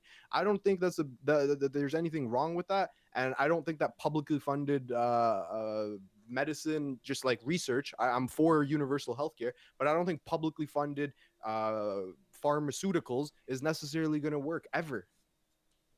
Okay, and that's my closing statement. Demon Mama. Sure. Well, I'm really actually very pleased with how this topic went, because by the end of it, everybody agreed with basically literally exactly what I said at the beginning, which is that we should help as much as we can. I don't really know. We can go back and forth on the IP thing. That's neither here nor there. We should do what we can to help. And I do believe that taking a proactive approach towards this will help us fight against future pandemics in the future. Maybe Heemed is right. Maybe if we didn't maybe if we didn't unpatent the polio vaccine, we'd be in a perfect position right now too. But there's always the possibility that somebody scoops up that patent and is really malicious with it. I don't think we should have a profit incentive involved in something where the global health incentive is at potential opposites to the profit incentive. We should just get the profit incentive out of it and focus on the thing that matters, which is the global health incentive. And the way that you do that is by offering aid, being communicative, getting as many experts as we can, like the ingenious people in Russia who invented a vaccine, like the ingenious German scientists who invented a vaccine, like the ingenious other scientists around the world who don't happen to be American, but also have big brains. As it turns out, you don't have to be American to be smart. So yeah, let's do that. Shaved. I might take a little longer than a minute. I've been incredibly quiet. I, coming at this from a more person who really hates intellectual property law and thinks it's super cringe. I don't think intellectual property laws are the biggest, even a significant barrier to getting vaccines out around the world. I think I killed that one. Brought up that already there's incredible shortages in the market on labor supply, as well as just manufacturing capabilities or actual machines to make these things. And I could see that IP laws as they are could be used to ensure equality for all of those in some regard.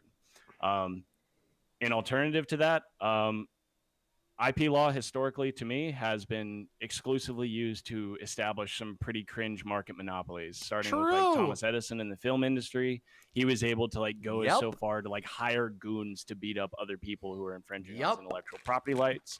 That was done entirely at the behest of the state. So these kind of laws inherently benefit these established market players, and they can use it to continue their hold on the Destiny's not on his game tonight. Thankfully, Destiny's not on his game tonight. Escape that and go to California.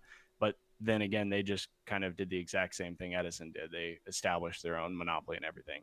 That being said, this was originally about helping India, and we should do as much as we can. True. Thank you very much, Craig. At least with intellectual property laws, we should suspend all IP around our American cable networks, and so we can provide all of India with the 200 plus channels of TV doctors, so that they can get really good and healthy like us Americans here.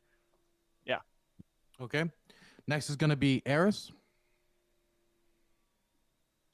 I'm just, same thing what I said earlier. I just think it's we need to help out India, and we need to kind of get out of this my nation first concept, because everything, there's domino effect. True. Everything eventually affects us. True. Eventually, and also America should help its neighbor Canada a little bit, because we're also struggling. Not at the level India is. But, True. We're having a really hard time as well. But yeah, that's it. I'm excited for the next topic. Okay, now I'm going to throw it over to Nacho. Yeah, I think America should probably help as many people as we can with the vaccinations, because I think it's in our best interest generally. I mean, we don't want this thing spreading around the globe. We have 2 different strains already popping up in India specifically. So if the original question was, should we help India? I think we should help them. But if it's remove all the barriers around a brand new technology that we just learned how to use ourselves, I think that would be more dangerous than it would helpful. That's it. I yield. Okay, now it's going to be counterpoints. So, I think the main thing that I wanted to drive home was just the public-private balance. We do have a military-industrial complex. It's oftentimes criticized. It's inefficient. It's bloated. It's wasteful. All that kind of stuff.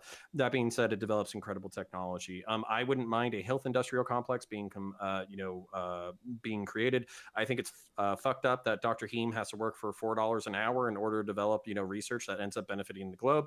I wish you well on that. I hope that by the time you're in your 40s, you can basically buy $3,000 wine, have a $3,000 wine monthly budget, because you deserve it. Thank you. But health industrial complex was my main takeaway. And then I just want to say efficiency isn't our only metric. So there are public goods that have to be balanced against efficiency. The market is incredibly good at being efficient, but also the problem with efficiency is there's a lack of redundancy. One of the things that scared the shit out of me when it came to COVID was basically seeing the food supply lines kind of buckle for a few weeks. Also, them talking about a meat shortage, probably 6 months into the pandemic. We need to realize that redundancy and security when it comes to basic human needs might be a good thing, and we shouldn't use efficiency or the market for all of the things.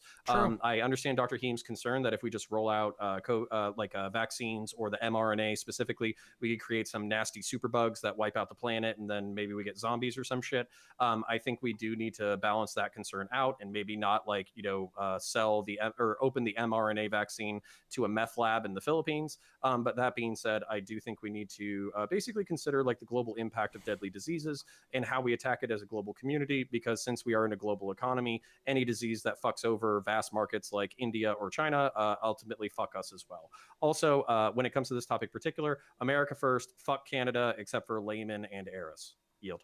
Wait, I'm Canadian too. And Dr. Heemed. Every other Canadian can suck it. Okay, thanks. Destiny? Yeah, we should obviously do what we can to help India recover from its unbelievably monumental fuck-ups, which is causing a whole bunch of problems around India right now, maybe around the world in the future. Whatever that looks like, if that's shipping them more vaccines, if it's selling it to them at cost or giving them for free, I think it's in all of our best interest to do what we can to help India overcome the. Do you remember when America was the absolute fuck-up? And CTV. Damn. Interesting ending, Destiny. I think that at this point, right, we should probably just look at getting India added as a state of the United States, right? Let's just put it up to a vote, have them vote to be a part of the union, and let's just kind of roll from there, right? We've got a whole lot of geopolitical things to consider in the area. We could set up some military bases right there on China's doorstep. There's a lot of things that could be done, right, on U.S. soil, right? So I don't know, maybe we two birds, one stone. Maybe 2 birds, 1 stone. Great. So we're going to go into the last topic, which is, should Twitch moderate hot tub streams? Yeah, it's pretty self-explanatory. What should our policy around hot tub streams be? Is it consistent? What should we do about them? Squad W, we're going to start in the top left-hand corner with Heemed. Okay, this is a really interesting topic. Honestly, it's not something that it's definitely not something I've spent as much time on like I have with the vaccine patent. I've spent a way more time digging into the nitty gritty of that. But I will say, and I'm looking forward to hearing everyone's answers. Maybe I'll shift my position. My initial position is that either Twitch has to get rid of the just chatting section altogether and force everyone to play games, or if you're going to have a just chatting section, you kind of are opening the Pandora's box to all kinds of things. I think as long as people are not showing titty, nipple, or anything crazy like that, I really don't see how you can draw a line and judge it. Also, the people who watch those streams typically are not going to be watching my streams anyways. I don't feel like we're in any sort of competition, so good for them. Make racks. With racks. Demon Mama? So I did a lot of research in preparation for this topic, and I have to say, there is truth in the idea, at least as far as I can tell, that there's not a whole lot of overlap between these channels and other channels on Twitch, which perhaps that's its own problem in and of itself. But there's been a lot of talk about the hot tub meta and all of these problems. Honestly, I would really hope they don't get rid of the just chatting segment. That would be very sad. That's one of my concerns. I think that just chatting is fantastic and has brought a lot of attention to the platform. There are some issues, I think, but a lot of those come, in my mind, as a result of the TOS being very, very unclear, and clarifying or at least making more structured the TOS would probably help with most of the issues. With regard to analytics, the #1 largest hot tub streamer is not even on the top 100 list by average view count.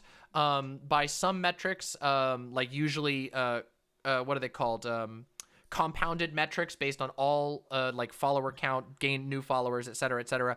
Amaranth is 42nd on the list of the top 100 streams that are on the rise, but that's completely varies from site to site based on how they choose to compound their analytics. What I'm basically saying is there's not really a major threat to anybody with this, and while some people might be irked by it or whatever, I don't really think it's a major threat. I think the biggest issue is that Twitch just needs to refine and clarify their TOS. And I would say this in multiple aspects, by the way, not just with regard to their policies on nudity and clothing, but also with regard to their hate speech policies, with regard to their, violent and protest coverage. There's a lot of policies on the site that are really unclear, and it leads to a very unfair feeling enforcement situation on Twitch, in my opinion. Shaved?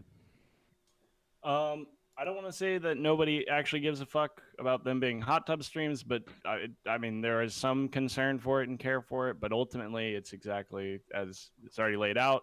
I think I mentioned it earlier with Facebook, at least.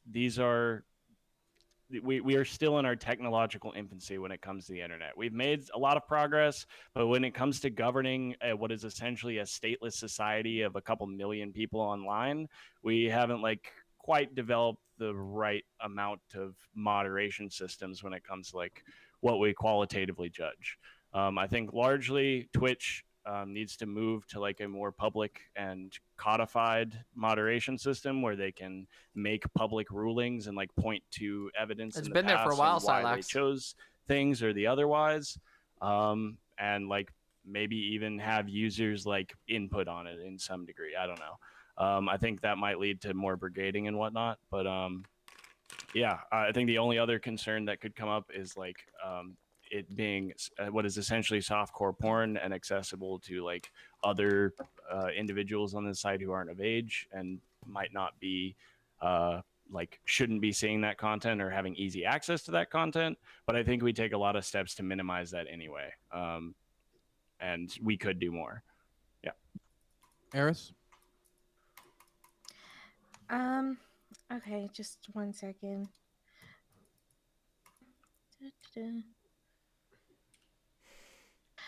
Okay, so I'm actually a hot tub streamer, right? I knew it. I knew it.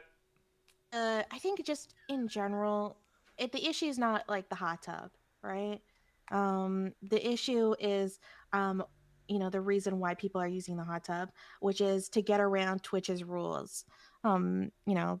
Being sexual, being sexual, and we all know that people are breaking the rules. We all know that the content is sexualized, whatsoever. I mean, I'm not technically, even though right now I'm in a hot tub, I wouldn't be counted as being a hot tub streamer because I'm not in a bikini. So what people really have a problem with are women in bikinis.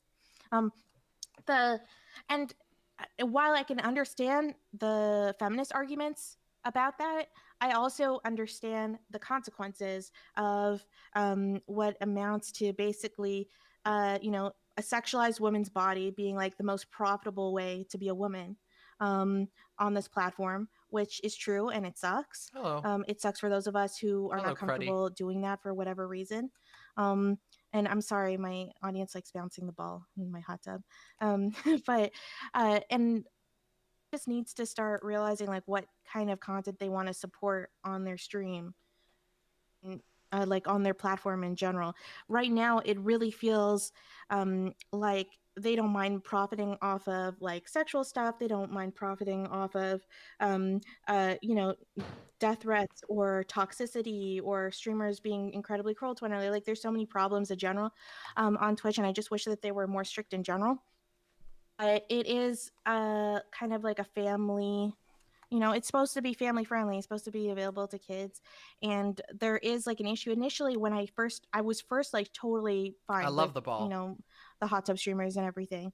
But then when I started looking into it and I looked into the people who go into the hot tub streams, they don't actually go into anyone else's streams. It's very rare. They're not actually moving into, so it's not they're increasing viewership for everyone else. And I need a beach ball, feel that's actually this kind summer. of a bad This summer thing. I'll get one. Because I'll get I think a real one of the one. biggest arguments people like Gamer had was that she was bringing in new people, and then new people would come in and then move over to everyone else's streams too, and it was just an overall kind of good for bringing more audience, more of an audience to it.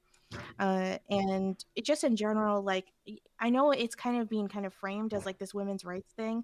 Women can do what they want with their bodies and all that stuff, but you have to understand that in a community, Twitch is a community, and anyone's actions have consequences to the overall community. So if it becomes super profitable to be wearing a bikini and you're a woman who is not comfortable doing that for whatever reason. You're actually still, it's not as simple as saying, oh, like just do whatever you want with your body. It's like that person's kind of being kind of pressured. There's a huge financial incentive, especially in this competitive atmosphere, to show more skin than they're comfortable with and all that stuff. So I do think in general it affects community. And I don't think it could just be dismissed as simply, oh, like you're just being sexist, you're telling women what they can and can't do with their bodies, because it does affect not like other women as well. It's just like a much more complex issue. That's it. Okay, I'm gonna throw it over to American Nacho.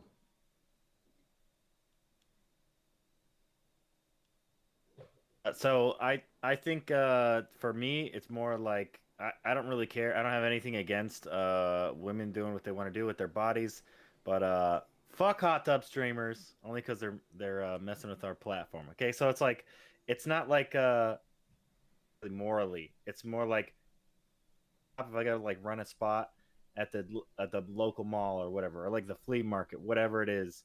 And I go rent a space there, right? And I'm doing business out of there. And like 2 doors down, a strip club moves in, and they're gonna like host a couple strippers there, right? Because it's no secret that these streams are meant to be a link to their OnlyFans, right? Okay, so let's not pretend.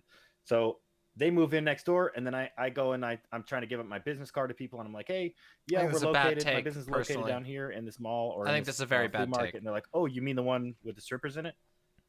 It's more what it is to me. I don't really care how you make your money. This is America. Like the libertarian in me is like, fuck it, do what you want. But the fact that like I'm trying to like do my thing on this platform, and this is where out to promote their OnlyFans, like I'm gonna talk about this one. Like, dirty, I guess, to me. It's like I have to tell my mom, like, hey, yeah, come check me out on Twitch.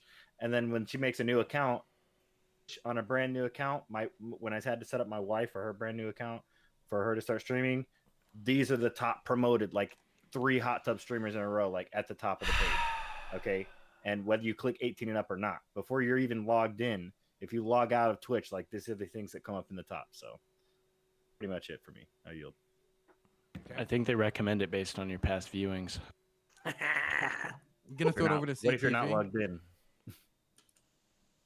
I think that this is probably going to be a similar argument to what we were having earlier, and it's already been hit the nail on the head with regard to moderation. Yeah, I've never seen it either. It's not being very consistent, right? And it's just, these attempts are obviously to skirt rules. So with all this in mind, right? We just got through running a poll over here in the Wolf's Den, right? And it's confirmed, right? The PAC wants to see CTV in a Speedo. I have no idea why, right? But the PAC wants to see CTV in a Speedo. So apparently we're going to be doing some hot tub streams and some poolside streams, right? And that's just, we're just going to be doing it, right? I don't know. I think that if the moderation was more consistent, then an idea like that would just obviously be laughed at completely. But since there's other people obviously doing it, it's like, well, it's silly, but fucking go for it, right? So that's where the moderation not being consistent creates that dynamic. And I don't know. We'll just kind of see where it goes, I guess.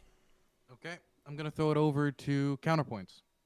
Yeah, so I definitely want Twitch to moderate this activity. I think they should move it to an NSFW category. That way, and I think it also should be restricted to 18 and up. It should be treated as softcore porn. I don't think it should necessarily be booted from the platform. If this is whatever, if this is how they make their money, that's cool. I love Tiggle Biddies as well, so that's sweet. I just don't want, like, if my kid was 14 logging into Twitch, okay, cool, thank you, watching Ziggy. his favorite, streamer Destiny in his 50s. Then 20 years from now, because my son is 3. So basically, if that were to happen, I would be concerned if the first thing that he caught was hot tub titty streamers riding bananas, and then basically acting like they weren't being sexual. Who did? That being Central? said, I do want this moderation in Center? NSFW category to be done maybe in about 60 to 90 days. I'm currently at 6,500 subscribers on YouTube.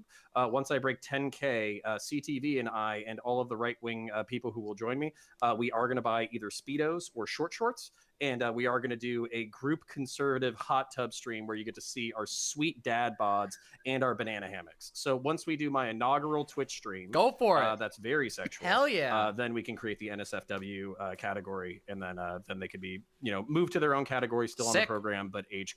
Now we support dad bods here. Destiny. Yeah, I think I agree. I think make a softcore porn category and then put it there. There needs to be like a separate category so that advertisers aren't scared off from the platform. Although just having that not safe for work associated with it, that might be enough to do it. But obviously, I don't think that pornographic content belongs on Twitch. I love pornographic content. I just don't know if it's appropriate to like intermingle everything. And I mean, that's clearly what's happening here. So. Okay. Heem, do you feel like a lot of people want to take it off? Take it freely.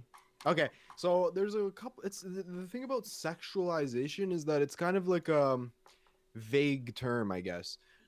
I have a beard cam on my stream. Okay, I literally have a cam that points to my beard, and sometimes I brush it. Is that sexualized content? Maybe. Can I ask a question for everybody on this panel in regards to that? Wait. I have a really big question. Does anybody here agree? Wait. Heem, are you okay with them doing that? You were in the middle it's about what you just said. Okay. Sure. Go ahead. Does everybody here agree? I want to see a raise of hands. Who agrees that it's kind of blurry to figure out like what sexualized content is in regards to some of these hot tub streams? Can I see a show of hands for who thinks that? Okay. All of these people that have their hands up right now, keep them up, get them up there. Could you please keep your hand up if you would be comfortable if a 13-year-old were to come onto Twitch and do an Amaranth bikini hot tub stream? No. But I can't. Okay, so that's the issue. So I guess Demon Mama would be okay with literal children coming onto the platform and like riding around and like. I don't know enough about Amaranth to say if that particular content. I feel like why did you keep your hand up? Wait, what? Wait, I said. Were you saying do? I was waiting for a response. I'm saying come onto Twitch and do a stream where you are riding a banana as a 13-year-old in a scanty bikini where you can see tons of cleavage and tons of booty. 13-year-old booty in this circumstance. And yes, so I do think that would be pretty sus. The reason why I bring this up as an analogy is because I keep getting this weird argument where people are like lying to either themselves or anyone else. They're like, oh, well, it's not sexual content. It's like, okay, if it's not sexual content, then we should have no problems with like a 13-year-old coming onto Twitch doing the exact same thing that Amaranth or Indie Fox does, no, right? it is sexualized content for sure. I think we can all agree. It's just that like where exactly do you draw the line? Do you draw the line if a girl is showing cleavage? Do you wherever you draw the line? So hang on, how do you compare like a good-looking person to not a good-looking person? Like it just becomes so vague. Okay, but you could flip this around the same way, right? Like there's a lot of ways that you could make something that would probably seem pretty weird if it was like a 13-year-old. Like for example, if somebody if some like dude on Twitch who's like really ripped tore off his shirt, and this is allowed by TOS right now, and just started doing a fucking dance, like just shirtless, ripped as fuck, just doing a fucking dance, you know what I mean? Just a dance that maybe is like vaguely sexual. And then you said, well, why don't we put a 13-year-old and have a 13-year-old peel off his shirt and start to, okay, it starts getting really weird. There are a lot of things that I don't know if this is just me not being a pedophile, but I would also be really weird seeing topless 13-year-olds, even if they were little boys dancing on Twitch. But that's I agree. I agree with you. I'm a father, so maybe I'm a little bit biased there, but the idea of like my son in 3 years coming onto Twitch and dancing topless, that sounds really fucking weird to me. So I don't know how that's supposed to be an example of like it's so ambiguous. No, I'm not arguing against you, Destiny. Jesus fucking Christ, dude. Well, but you just did. I agreed with you. I'm augmenting your point by saying that we have a thing that is currently allowed in Apparently TOS. You didn't agree with the augmentation. Wait. Well, that's fine. Nobody asked you. Who asked? Any askers? No. I just told you that I didn't require. Nobody asked you. No, nobody asked you. Nobody asked you. Nobody asked you. That's how that. Go back to sleep. Works. Go back to sleep. Go back to sleep. All right, now, like I agree with you. Wait, I agree with you that like there are issues with like sexualized content like this, but I think that this is a deeper problem that goes deeper into the TOS, because like I said, like even if we agreed that like okay, the hot tub shit is like too much, we have other rules that are currently in existence that would permit content that you yourself just said that you would be irked out by. So how do you build a rule that says, you know, maybe 13-year-olds shouldn't be taking their shirts off and dancing in front of a camera, but also do you see what I'm saying? Like there's so like in the US I'm not courts, disagreeing like, with you. In the U.S. courts, they call this, we'll know it when we see it. Like, I mean, like, it might be the case that down the road, we run into some like very like on the line cases where you have a 14-year-old girl that wants to do like a Just Dance stream, and it's like, I don't know. But we are like so far over that line. It's not even a conversation that's worth entertaining right now. Like right now on Twitch, we have softcore porn, and I think that we need to like do something better to address it. And like the weird like kind of tone policing is like, well, you know, what if in the future, what if there's a 14-year-old and they just happen to have really big boobs and they want to dance one time on stream, and maybe they level like, okay, like, yeah, I agree that in the future maybe there are like going to be some edge cases where it's kind of, but we already do that with any TOS. Like you always have to make these kinds of value statements, like what counts as like radical speech, or what counts as a terrorist threat, or what counts as a blah blah blah. Like you're not going to have a hard line on literally anything. Sexual content is no different. Can I ask you a question? How do you feel about ASMR streams in general? And also, before you answer that, a lot of people brought up that these girls are using this as an opportunity to plug their OnlyFans. Yep. We plug our Patreons. So what's the difference? That's okay. The difference is that you're not supposed to plug sexual content on Twitch. So like, for instance, I can't link to my OnlyFans on Twitch, but I can link to a link tree that has my OnlyFans, right? Like that's kind of like, okay, well, that's not really like the spirit of the rule is being violated there. Okay, so we don't actually have a problem with that? With what? Like, I'm asking, forget about the TOS. I'm asking, like, how do you feel about? Do you think that it's okay if, like, let's say, I'm just asking, do you think it's okay for them to plug their OnlyFans? No, I think that mixing, I don't think you can mix safe for work and not safe for work content. It's just really bad for advertising. Like every other platform figured this out. Like Tumblr figured this out. Fucking Imager figured this out. I think Imager doesn't do it. Not safe for work content anymore. Right? A lot of. Okay, and then if you could answer my ASMR. So the ASMR isn't. So believe it or not, Jesus, as somebody that has followed ASMR communities for so long. I don't. I'm not unfamiliar. Wait, hold on. Wait. Destiny, we might have found some common ground because I also have followed ASMR communities for a very long time. We found it. Heather Feather and Heather Feather, that Veni Vidi Vici girl. Fucking Sogly Galoshes, classic. This is cute. Yeah. Yeah. And Ephemeral Riff before he got really weird and sexist. Ooh, that's true. He did. Yeah. Yep. Okay. So the problem is that originally, these communities were never sexual. Like ASMR was never like a sexual thing, but somehow, I guess on Twitch, if you ask most people what ASMR is, they think it's like people giving like ear blowjobs or whatever. Sure. I think if it's like very sexualized ASMR, that's probably a problem. But like generally, ASMR is a category. It's not supposed to be. It's not generally a sexual thing. It's not supposed to be a sexual thing. But it's so hard to draw. Like, and then you have to have individual human beings listening to every stream to figure out where it's sexual, where it's not. Unless you just ban just chatting. So it's not to every stream. And again, I have to ask for like a little bit of good faith here. Like I know immediately because I still do listen to ASMR sometimes when I'm working on shit. I do. I know immediately within 2 seconds of looking at something what I'm looking at. Okay. If I open a YouTube channel and I'm getting like a girl with like a plunging neckline thing, and she's like, "Hey guys, today we're gonna do like I'm watching like a softcore porn on YouTube, right? It's way different than like, oh, here's like 55 top triggers for teenagers or blah blah blah, or here's 27 different checkout books at the library that make a certain noise when you open the pages, right? It's immediately noticeable as a totally different category, and there is little to no ambiguity about it.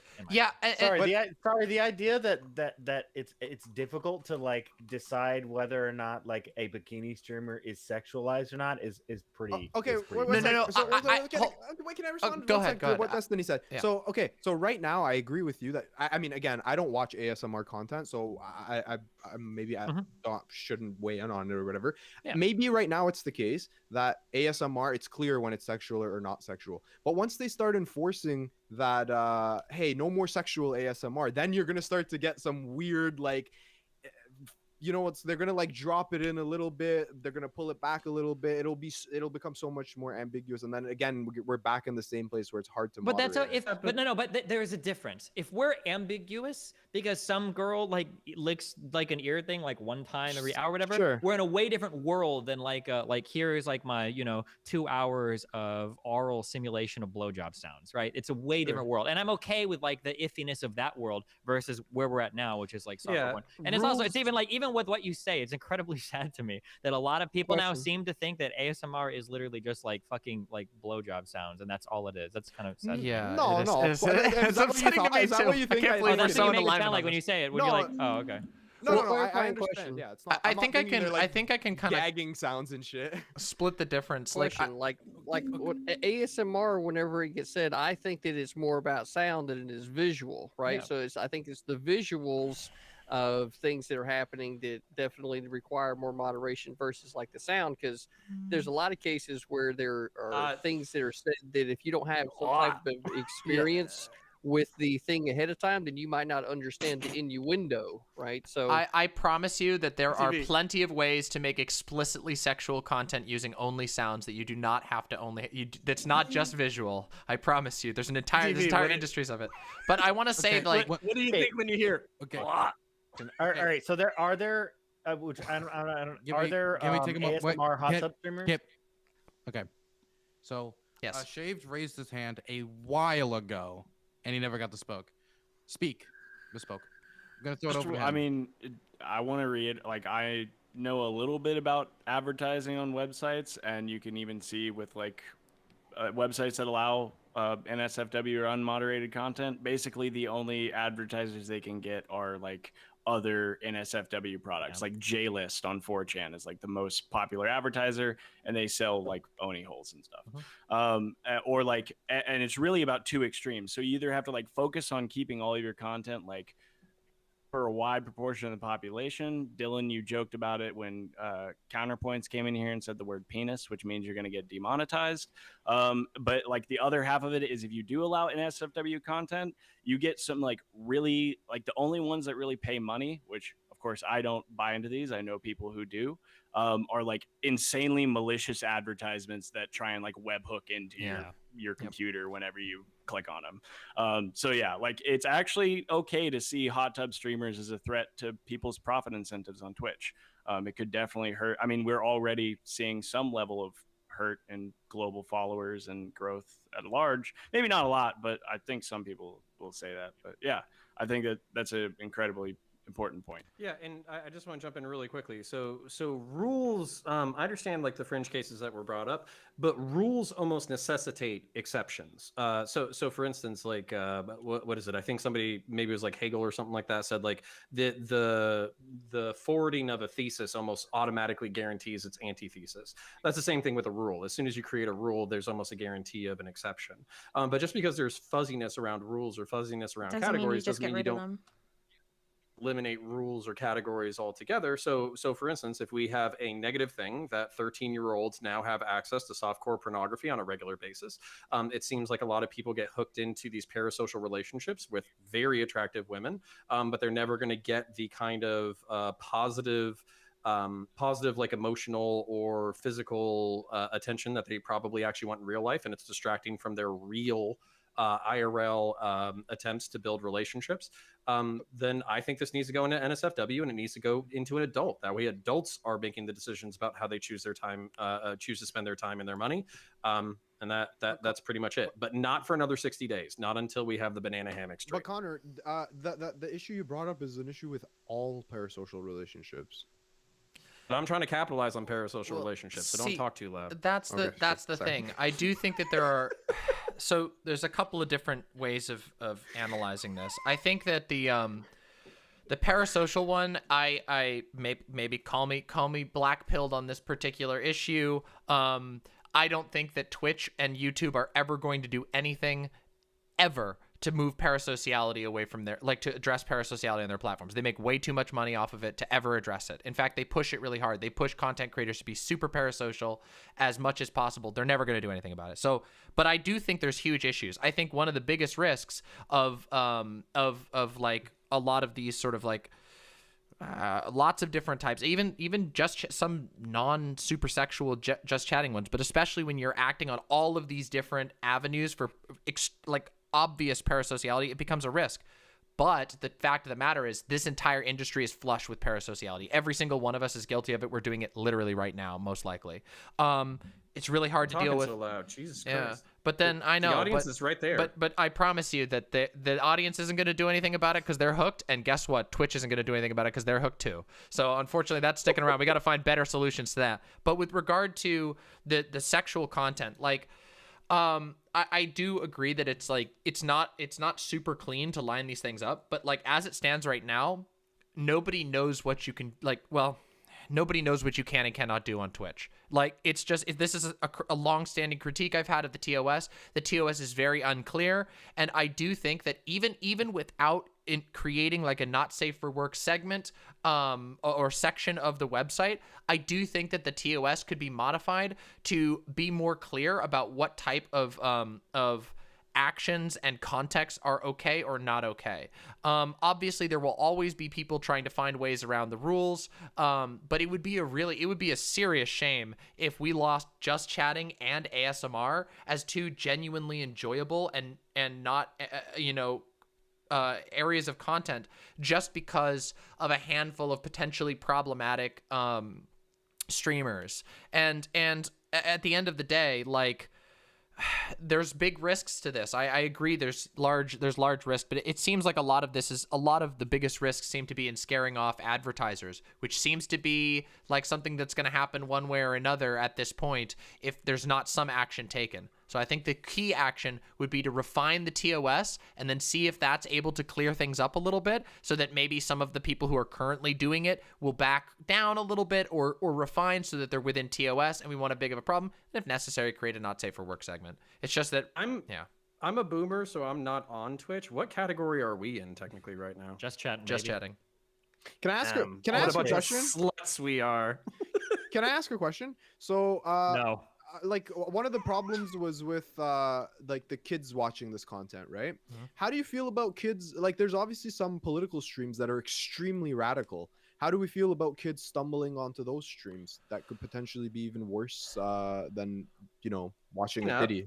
I mean, I can address this. Like, I think that, like, unfortunately, like a lot of the arguments that stem around trying to prevent children having access to certain types of content are like most of the time they do more harm than good. And I say that because, like, I mean, we all know that every kid under the age of 18, under the age of 13 has played a fucking M+ game.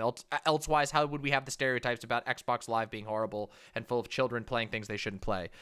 Children, they're going to get access to porn websites, and it's unfortunate, but it's just a reality. And what we have to do is try and address those things to be as safe as possible without like doing ridiculous things like requiring you to upload a state ID in order to have a Twitch account. Like as much as like the goal of protecting children from certain things is very, very respectable, the reality is that the internet is super hyper accessible and it's really hard to clamp down on that. So it really ends up being about adjusting a number of different social concerns, like, for example, encouraging parents to be more involved in their kids' lives and in the decisions that their kids make. I know that sounds silly, but we know that that's the only answer for gaming as well, that if you make all these weird rules about shit like that, it starts to have very bad repercussions for other people. We don't want a world where Twitch is run by the likes of, what's that guy's name? Jack Thompson or whatever, the crazy anti-video game guy.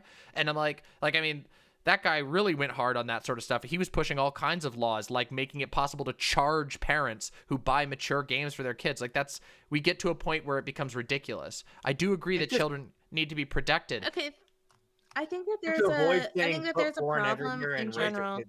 Wait, okay. There was two people talking. I can't. Okay. Who was talking there? Sorry, I was trying to. Yeah, VTuber Destiny. Okay, so I'm gonna give it to Eris first. Who's the other person trying to talk? Actually. Okay, the Nacho. Eris the Nacho.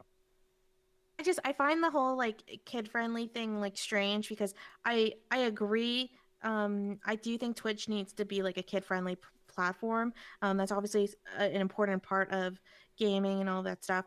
But I've faced like when I found out that that I had accidentally broke TOS.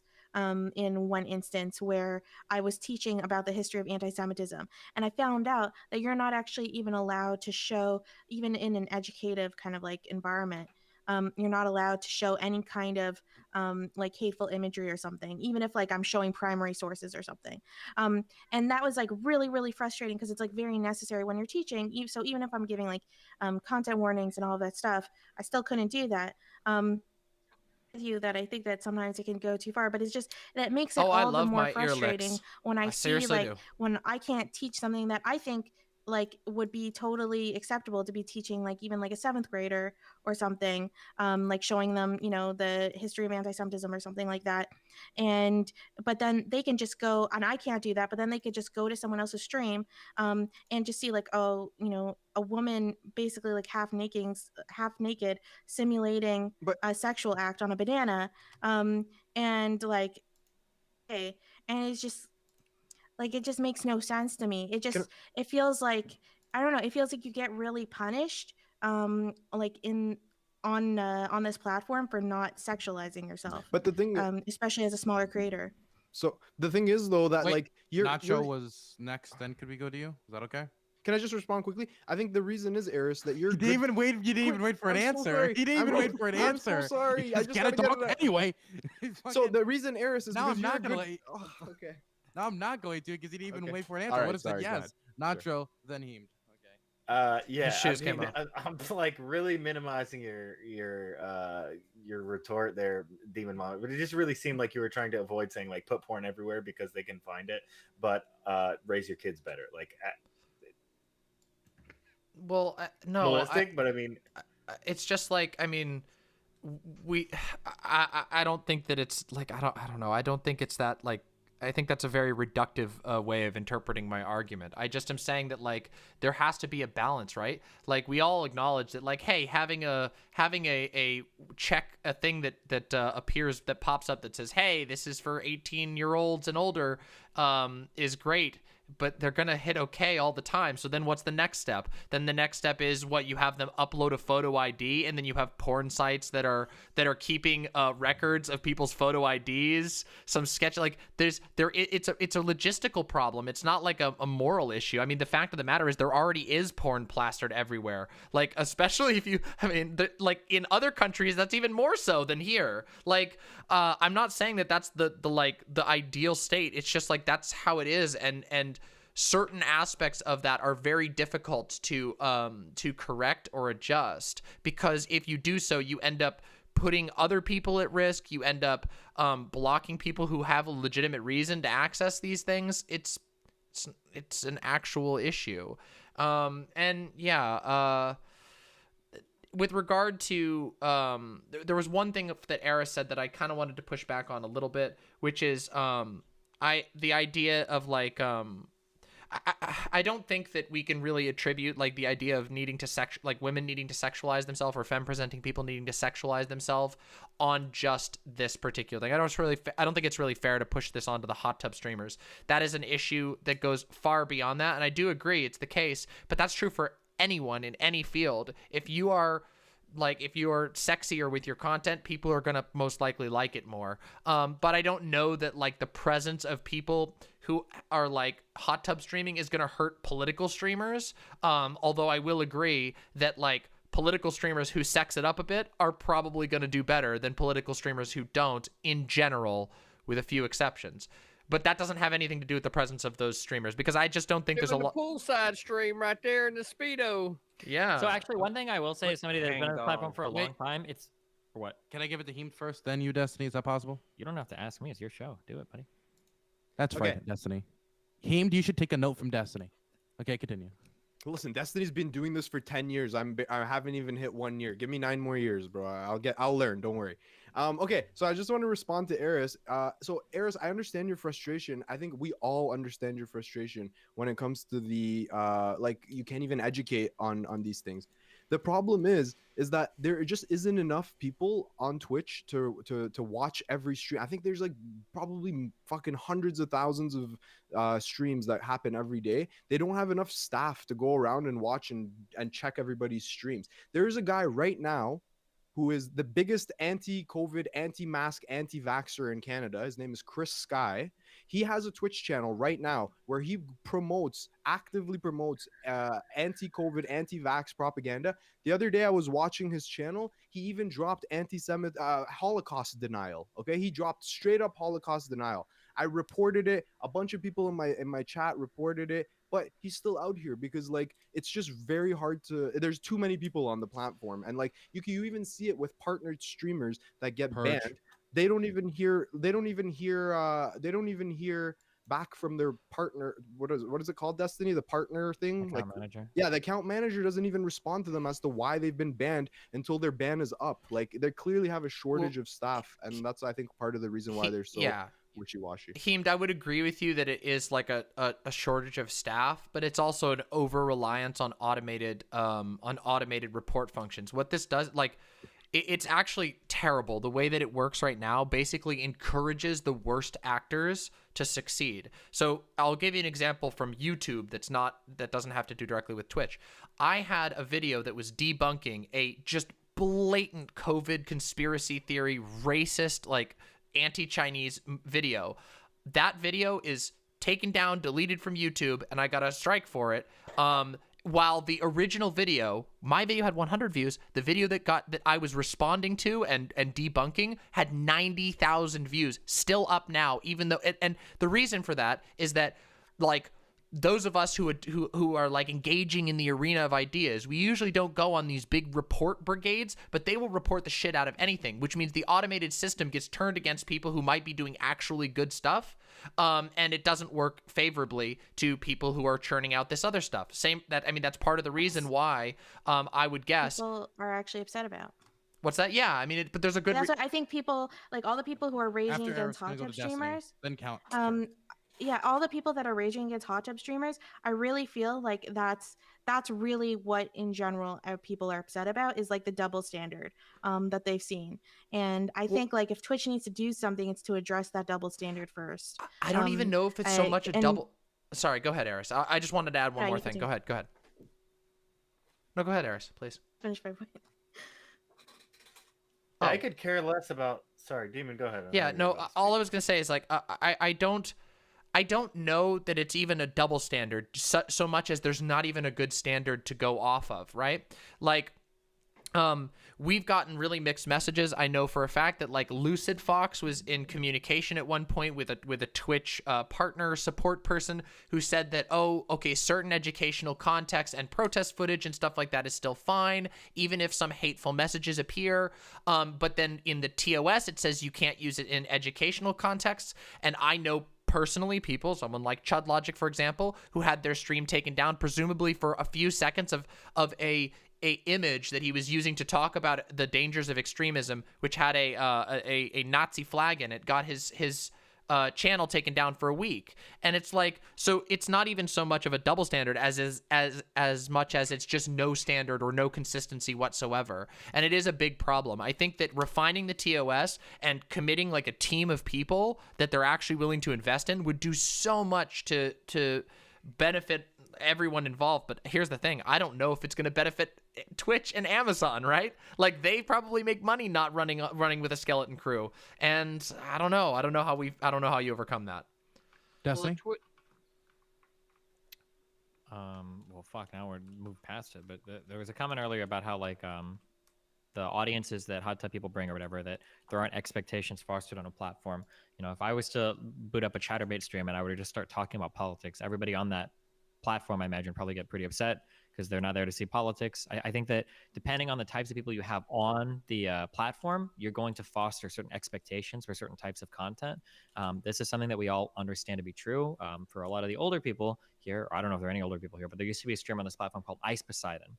And one of the biggest reasons why people wanted him off the platform, aside from whatever shit Twitch said, a lot of people don't remember this, but it's because the audience that he brought here was actually incredibly toxic. Not just the streamers or not just the content that they did or whatever, but it was actually like all of the new people that were coming to Twitch to watch. All of those people, anytime Ice would go offline, would all flood the other chats, and people hated it.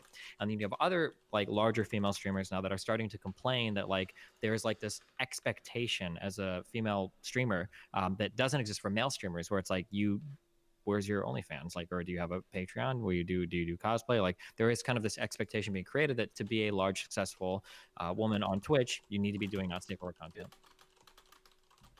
Like, I've got that I had to actually make a OF link redeemable thing in the channel point, so that at least that there's like a thing. So it happens to male streamers too. It does too. not happen to male streamers in any appreciable. I don't know what to tell you.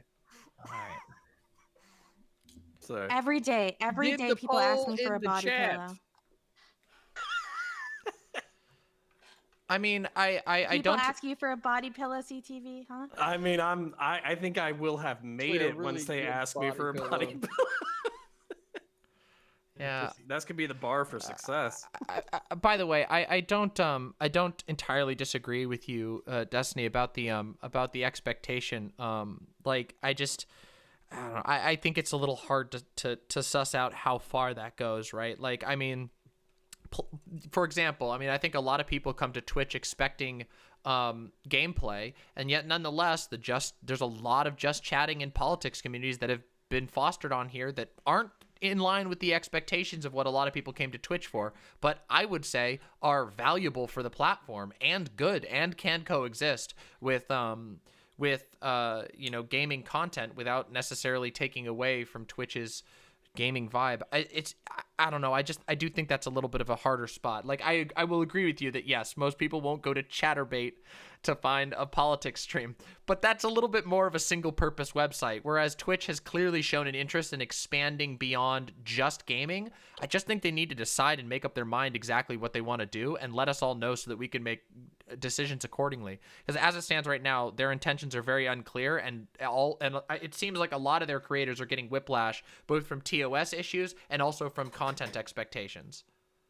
Actually got an announcement to make right now. It's a perfect time to make this announcement. So the politics community has been infiltrated. I was sent here in order to establish the Infinity Acre Wood as the gaming league for Twitch politics streamers to be able to participate in Halo 3, right? Using the Master Chief Collection, because here in the forwarding future, we are going to be doing it with Halo Infinite, right? So the community's infiltrated. There's a real clear way for us to be able to marry gaming and politics in the community, and for people to be able to have a way to shit talk each other and not always have to be so toxic along political lines. So this is how we got more after this. Remember, show's not over. Show's not over. Something like this after this panel. Show's not over. We got all kinds of stuff. Forward, so. Amen. I'm happy I could break it. Counter, you rose your hand. Wonderful breaking. I can do it in closing. How much longer are we running for? Fuck, we could go at least 14 more minutes before I would have to wrap it up. Then yeah, I'll say this. So my not even close to being done yet is you'll get a hot tub stream at 10K. If we break 100K, I'll make a body pillow and sell it as merch on a website. So there you go. Okay. It looks like everybody's just about done with. It looks like we're just about done with this topic, so I'm gonna go around. Everybody's gonna make ending statements. We're gonna wrap it up. I'm gonna start with Heemed in the top left-hand corner. Are we doing yeah, and also do your outro, yeah. Oh, okay, yeah. Outro. So and Maddie, I want to say Maddie Cakes was here earlier. Be sure to support her content as well. Okay. Okay. Yeah. So I initially said when we started this topic that this isn't something that I had thought about too much. I just gave you my initial point of view that that it becomes ambiguous as to what is sexual or not. Again, like I have a beard cam on my stream. There's another issue, Saucy Fox. Could be considered sexual. Like I don't know. It's vague. Don't make that face, Destiny. You should see the way people thirst about it in chat, bro. And then the other thing I want to say though, you did bring up a fucking great point that swayed me a little bit about like the 13-year-old doing a hot tub stream. I think like that I hadn't considered that before, and that was a great point you brought up. And yeah, I'll have to give it some more thought. And yeah, that's it. And so just plugging my channel, I'm DrHeemedOut. I stream Monday to Friday, 5:30 a.m. Eastern time until 8 a.m. Eastern time. It's the only time I have to. Insane, absolutely insane. I have no clue why you do that. It's because I have to go to work. I do research at the hospital, so I go until 8, and then I go at 9. People are sick and need attention. I know. Get poggers, man. I know. I gotta keep grinding. But yeah, we have a good time. When Destiny was banned, I was coined as the next upcoming omni-liberal. So take that for what you will. But now he's back, so he's regained his position. Yeah, it was really fucking fun. I had a lot of fun. If anybody wants to Destiny didn't like that one. We can chat anytime. And thanks for having me on, Dylan. It was a great time. And I'm glad to see you're feeling better. Where's this rumor that I'm feeling better? I mean, he looks really grumpy to me right now. If you weren't, he might have gotten sick again after this. I'm feeling. Look. The thing is, I am feeling not almost dead, right? Because I almost went into septic shock, so that's good. But I'm still not feeling great. Still feeling pretty bad, right? So it's like, I guess technically I am feeling better, right? Yeah. Technically. Well, continue right? to feel better. How's that? Okay. Sorry, I'm Don't- sorry I overspoke or whatever. Yeah, Destiny likes ASMR, and so do I. We have Okay. we have Dear shares. Mama. Yeah, I think it's a pretty complicated issue, but a lot of it, unfortunately, I do think falls at the feet of Twitch to be more clear about what they want from the platform, from their platform, and from their TOS. There's a lot of issues with TOS on this platform. I do think there is some validity to the argument of like of like what Destiny said about you'll know it when you see it. I do think there's some validity to that. However, that requires actually having a hands-on team that can look at reports of like, hey, this is over the line. A great example of this that we already have had unfold and not really be well resolved is the YouTube Just for Kids videos. Like there's been like a ton of like, I think there's a Down the Rabbit Hole episode about this, about these very weird kids videos that sometimes had extremely strange like sexual content in them that were being churned out by like almost by algorithm, and the computers just couldn't deal with them. And like, so, and they never really got any people to sit down and filter through them as well. I do think that there needs to be on the side of these companies like Twitch and like YouTube and a lot of these other broadcasting companies, a devotion to having more human eyes on it that can make decisions and that can come to nuanced decisions and that can also offer feedback on how to enforce and improve the TOS. Robots can't tell you where your TOS is going wrong. They can just blindly enforce TOS according to whatever rules you give them. And as it turns out, that's a really messy way of doing things on a medium like this. Oh, and my name is Demon Mama. You can find all of my stuff at demonmama.com /live to join the chat. I'll be doing Q&As and some debates and stuff after this, as well as a review of DrHeemedOut's content. So I've received permission. We're going to be talking about that later. So come on by if you liked me. I got brigaded by Nazis with downvotes on my YouTube video.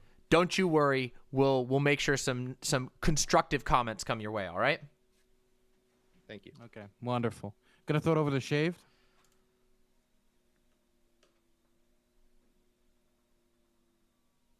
Mute. That's a great point, Shave. Wow. I didn't do it the entire time until now. Online communities have had a horrid time combating illicit content. There's not like a lot of really good moderation tools, and the ones that are available are pretty bare Christ, bones. Leah. I'm sorry. That there's been huge debate over time as the internet Maybe has grown radical over left, what we'll is say. deemed acceptable Yeah, or maybe. not. A lot of these issues still might plague judgment today, such as a specific example being Reddit, and like its old jailbait community and the upskirts and all that shit that they used to do and allow. Very fucked. Like Yeah, there are very still fucked. moderators and known people who are associated with all of that still in like administrative or moderation positions on Reddit. I think I mentioned earlier about like populations on the internet interacting with each other, especially between like in 2016 where you saw this massive spike in activity on like Reddit, 4chan, and all these other communities around politics. These hot tub streamers are essentially just invaders to us. They're non-gamers, they're women, they're people we hate, just jokingly. But like they probably won't be around any longer than Twitch can make money off of them. Eventually, like they're probably gonna have to make some kind of ruling. And I mentioned earlier about like ad revenue. That didn't land. If it starts to cut into ad revenue and sponsors pull out because 13-year-olds are seeing boobies, like that they're gonna like make a ruling. But right now they're making quite a bit of money off of like, I would assume. Okay, gotta throw it over to Eris. Oh, hey, I was really happy with this conversation. Like, surprising, it was. I was kind of expecting some of the typical arguments I hear about this, which is like virtue signaling liberal feminist takes about like, oh, it's just their body, that's it. Like you're just telling women what to do with their bodies, and it was cool. We had a way more nuanced discussion, so that was interesting.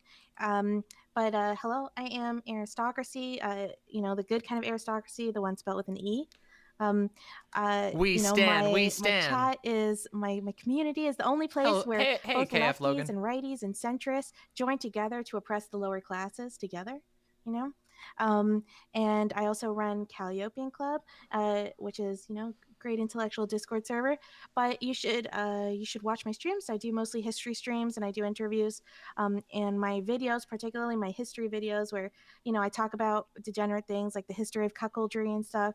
Are really, really funny. So you should search me on YouTube too. But yeah, thanks for having me, Dylan. And this has been really cool. I love Eris. No problem. I'm gonna throw that over to American Nacho. Everyone has a cringe take once in a while. Hey, so I'm American Nacho. I stream and play video games, whatever. History? I want to touch Not on the yet. last Not yet, no. comment first, just Not to make yet. sure. Like, it's a while off. I want to address the fact that everybody backed off the hot tub streaming content as soon as we allowed the youngest person on the platform, 13-year-olds, to be allowed to do hot tub streams. I think it's bad for advertisement, for revenue, for overall, like, providing free content to all the viewers. Like, it's bad for everybody because advertisers. It's such a stupid argument. Here, they're not going to want to allow us to provide. It's going to be harder for us to provide like free content to everybody else. I really just wanted to shout out, end this on a really wholesome note. My mom started sponsoring my channel. Okay, so I'm going to tell you guys where to go with that. I don't care if you follow me. My mom's a lefty, so if I lean right, you can say fuck Nacho. We're going to go follow his mom. Go follow my mom on Instagram. Her @ is Bringing Spring. Okay, she's doing a hashtag 365 days of art. Her website is bringingspring.com. If you use code Nacho25, you can get 25% all of your purchases, and I get a little slice of the pie too. Okay, but also a percentage of all the purchases go to Step to Hope, which is a local nonprofit organization that provides shelter to and education for domestic abuse victims. Okay. So please go do that. It's awesome. She's an amazing artist. Go check it out. Okay. Love you guys. Thanks for having me on. Wonderful. Yes, but when will Your you mother's debate an your amazing mom? Woman. Throwing it over to Counterpoints. Yeah, so no, love being here. Super fun. Dylan, if this is the last one, we're gonna have words in person. I mean, it'll probably be over beer, but it's okay. My name is Connor. I run a YouTube channel named Counterpoints. Common spelling. I highly Literally doubt jump that onto YouTube, type in center Counterpoints. You can find Hey, me there. hey, and Katikwa. then Katikwa. basically I do a whole bunch of stuff. I'm a Marine veteran of I 4 wanna years. debate the person mom. other than grunt, so Pogue or Pog, if you will. Pogue. Then also a law enforcement veteran of 4 years, 3 years on the road, 1 year in the schools. Right now I'm doing a whole bunch of different stuff. I'm Dylan isn't reacting to underage. Full Metal Jacket, breaking down all of the psychology. We got a lot. and Remember, don't all go of the anywhere. We got a tactical lot issues that go after on this. A inside lot of Full Metal content Jacket. after this. Fun ass same shit. thing with End of Vaush, Stick which around. is an excellent law enforcement Is movie. YouTube I'm also still doing that dead? for Warhammer 40,000, which is one of my passions. If you're wondering what I'm painting while I'm hanging out with you guys, I'm actually painting Warhammer 40,000 miniatures. I post those to my Twitter, which is Connorpoints, CONORPOINTS, CONORPOINTS. I also post memes there. Right, but Okay, in YouTube is general, fine. Just love yelling at people about politics on the the internet. analytics are just busted. And that's me. So Okay. I had a beautiful Good to conversation. You should also follow all these wonderful people That would've and made me sad. bully Okay, Dylan good. to keep the Hippy Dippy. It's just the analytics are not coming in right now. Thin your paints. Too thin coats. Throwing it over to CTV. Yeah, so the Yeah, give us a clip, Center conversation's Spiral. been pretty good. I think that at the bottom of all of it is moderation. Even back to the very first thing that we talked about with regard to censoring on Facebook, right? Like the conversation between publisher and platform. Yeah, 536 likes. I know. We've had a lot of people today. Kind We're of doing feel great. like it's the best way for corporations We've to gotten proceed moving 500 forward would be average to today. focus on It's their amazing. user interface, which would help with moderation. Subscribe and, if you're not subscribed, et cetera. So that would just to the spin the YouTube beam channel. at the end of the day. We do shorts, As far we as everything do else is concerned, segments, I am all critically kinds of thinking stuff. veteran. Find me on Twitch under the same name. You can go to criticallythinkingveteran.com. Over to our Discord, which is the Infinity Jaeger Wood, where we host Halo tournaments and a large community that involves a university, a chapel, a coliseum where we actually fight, and of other people that occupy the space. No, that was the joke from they were saying. Is in fact, Hippy. It's only fair to say that it's been one hell of a ride, and I've enjoyed being here, a part of it, every single time that I have. Wonderful. Okay. We're going to throw it over to Destiny now. Hi, I'm Destiny. Twitch.tv/Destiny, YouTube.com/Destiny. It's been fun being here. I love you, Dylan. Good luck. That's all I got. What do you mean good luck? Good luck at what? Well, at the rest of your life, I guess. If you're leaving the Hippy Dippy, you're probably going to fade into obscurity as a streamer. You're not going to be doing this anymore for income. Who the fuck knows what else you're going to be doing. Bully him harder. Bully him back into his job. Look, if you want me to be bluntly honest, I love Hippy Dippy. I'm still going to do championship. The thing is, I just hate everyone involved. And what I mean by that is like the guests. True. I understand. Do you want me to on my site? Because I know you can't do it as easily. Fuck you, buddy. Do you want me to change your name right now to Mindwaves 2.0, or do you want to wait a little bit?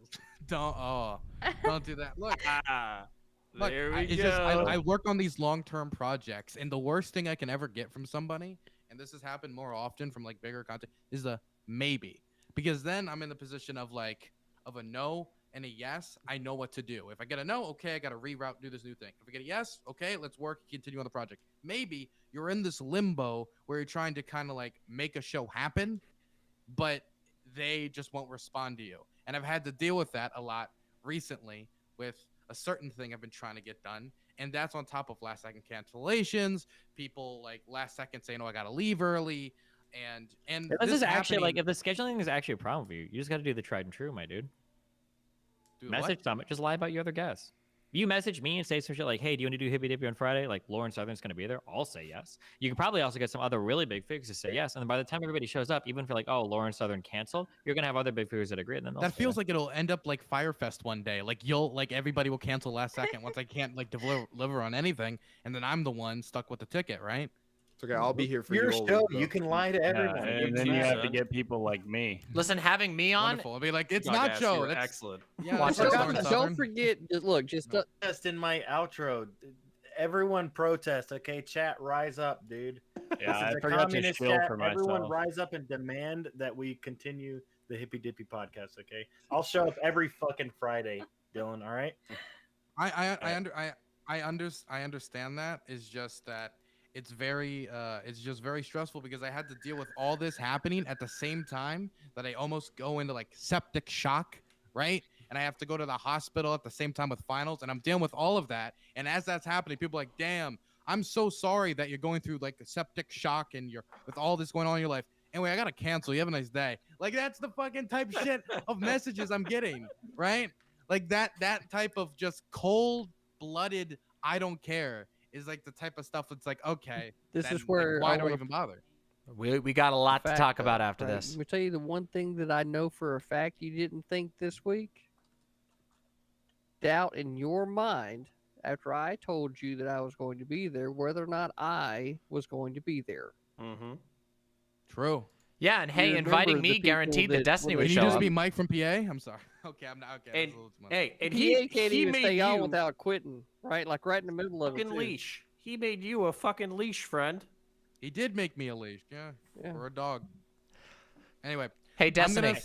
Destiny, unironically, let's have a conversation about ASMR sometime. I have a feeling we could have a fucking awesome conversation. And you know what? There would be some peace. Great conversation. That's possible, but I still fucking hate you as a human. Oh, I know you do. Oh, trust me, everyone in the world knows that, Destiny. You've made that abundantly clear. All right, just making sure. Okay. Yeah. So I'm gonna go probably pass out in the middle of my room now. So I'm gonna bid you all adieu. Thank you very much for coming. Didn't know that, Destiny. I didn't know you didn't like Demon Mama like that, but now I know. Yeah, they used to date back in high school. So Demon Mama just lied. Everybody didn't fucking know, right? Over here making false claims again. Lying Demon Mama. Lying Demon Mama. True. See y'all later, everyone. I'm happy to do it on my show. You know? We're doing a rock band party, okay? Come fucking join the after party. Bye. I love all you guys. Chat. All right, everybody. All right, Lion Mama. Lion Mama. Listen. I pulled that. Listen, I killed that panel. That panel. Whoo! You know I brought the content today. Oh, I brought the content today. You know it. Now, real quick.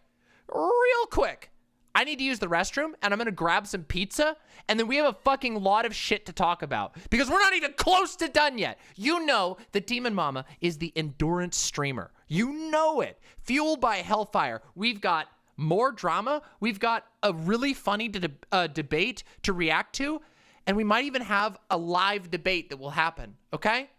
All right? So give me just a minute here. I'm going to go grab a slice of pizza and go to the bathroom, and I'll be right back. Talk to each other. I'm serious. Have fun.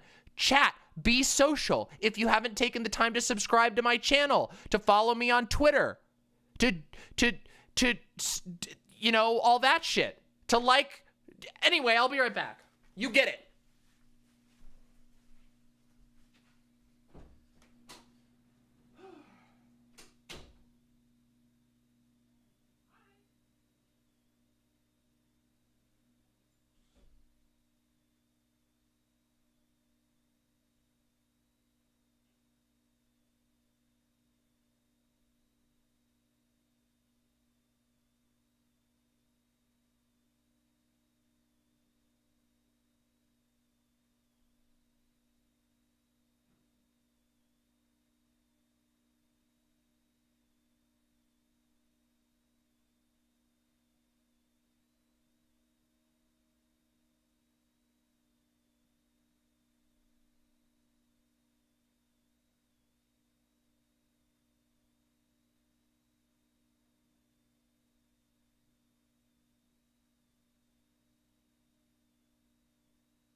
Thank you.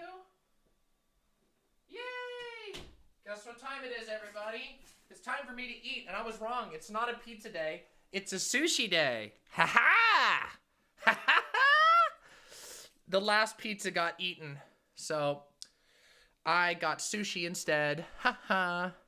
It's okay. Healthier and better, honestly. Oh, Jesus Christ. Oh, God. That was fun as hell. Okay, I wasn't feeling it during the second one, but it was really fun by the end. Is Dylan's condition more stable now? I guess so. I don't know why the fuck Dylan is still working so hard. Holy shit, he needs to take a break. Oh, yes, we're going to do the shoe thing at some point. No, not pineapple pizza sushi. Okay, somebody's really mad in chat and wants to argue with me about something. What do you want to talk about? Like, what's going on? What's going on here? But Dylan needs to take a fucking break. Oh, you're all good. I get you, Samantha. I completely understand. Don't worry. We're going to have a little talk about this because this is getting out of control. All right? It's getting out of control. I've had enough. I've had a fucking enough. But I want to eat this first. So why don't you all chill for just 5 minutes with me being parasocial, eating my food. Because let's be real, in this industry, if I turned off my stream, I would bankrupt myself. Yeah, I'm referring to you, I think. Aren't you super mad or something? Like, you were, like, pinging me like crazy. Did I get anything nice for Bandcamp Friday? I did. I got GayFesh's new album. GayFesh, yes. We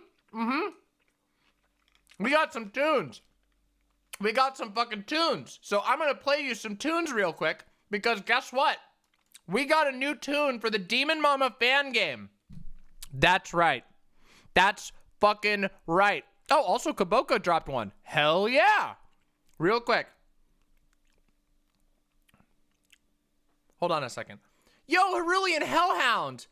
Good work this evening. That was also the least frictious run-in with the inventor of debate yet. It was still frictious? Yes. Thank you very much. I really appreciate that. And a giant shout-out also to both Herulian Hellhound and Leah HCIC, who both have supported me a lot. Thank you very much.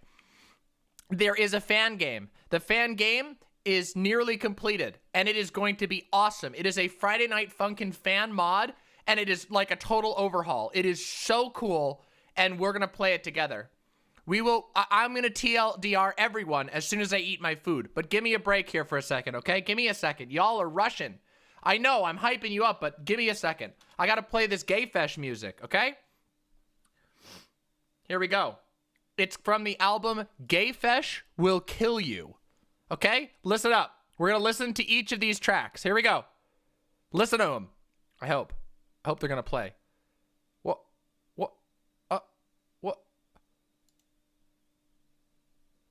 Are they? What the fuck? Okay, give me a second. Error. Hold on. How do this website never works for me. Why does it do this? It's in my album. Shut up. Hold on a minute. Hold on a second. You people. Hold on. Where's my, why is it not showing? I just bought this. Didn't I? Yeah, I did. It's right here. Here it is. I got it. Hold on. Give me a minute. Fuck. It's downloading. Give me a second, you people. Jesus Christ. We're gonna make it awesome, okay? Don't go away. I'm just having technical issues. The entertainment will return momentarily. You could tell the pressure's high tonight.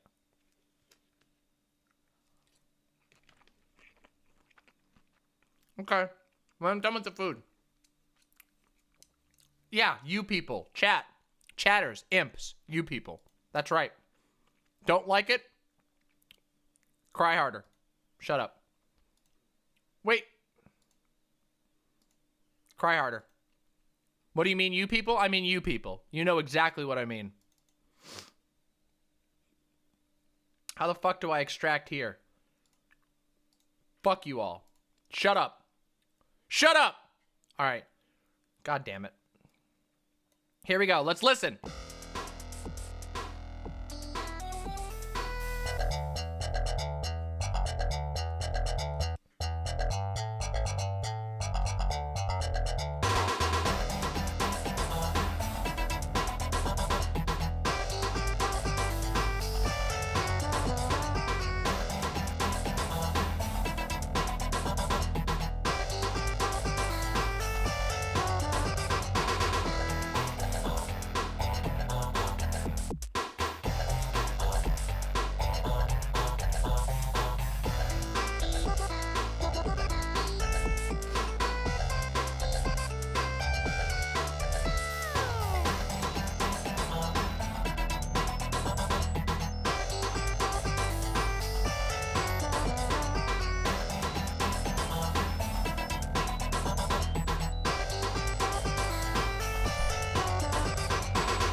This is so goddamn good.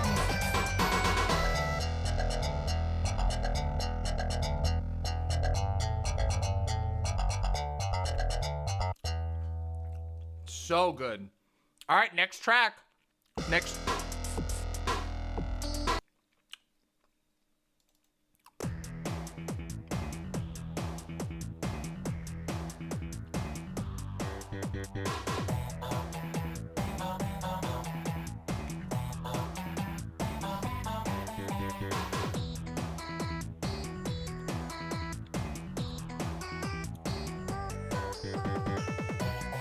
This is made by GayFesh. Go buy it. He gets all the money today. All of it.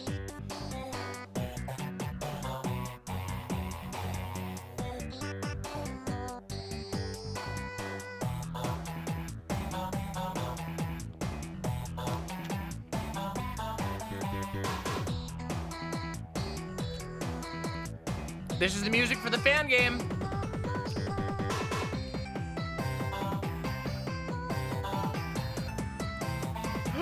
No!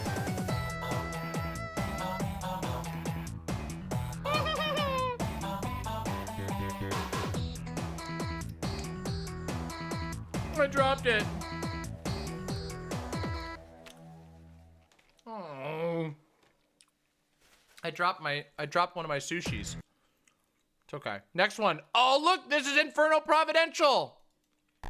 This is a test of the Infernal Broadcast System.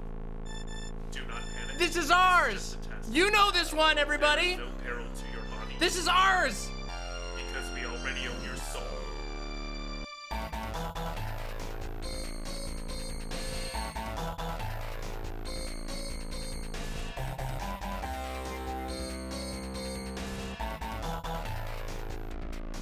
That's Friday Night Funkin'.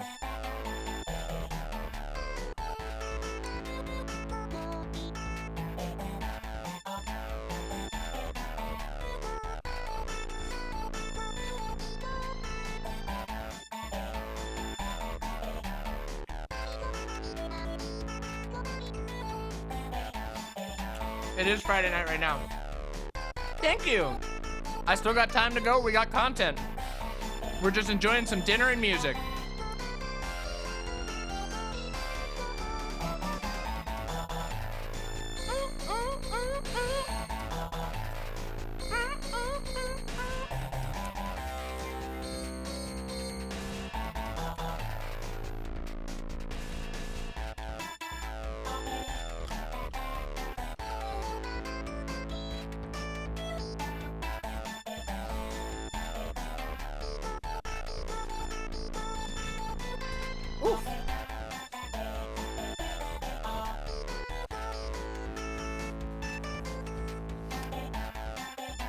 You're very welcome, Edith.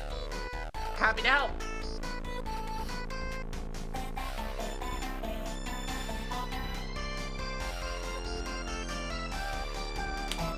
Papa Bobo Bee.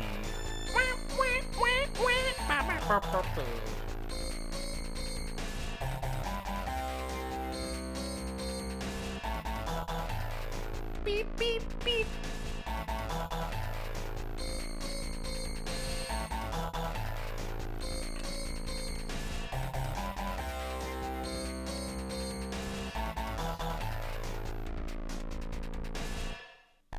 This is a test. Damn! And the rest of the instrumentals. We got all of them. But guess what? We're gonna listen to... Fuck it, we're listening to Vaush Rad. Fuck it. Fuck it. I know this isn't my song, but who cares? Not tonight, Kaboka. I only got room for one other promo tonight. Maybe another time. Sorry.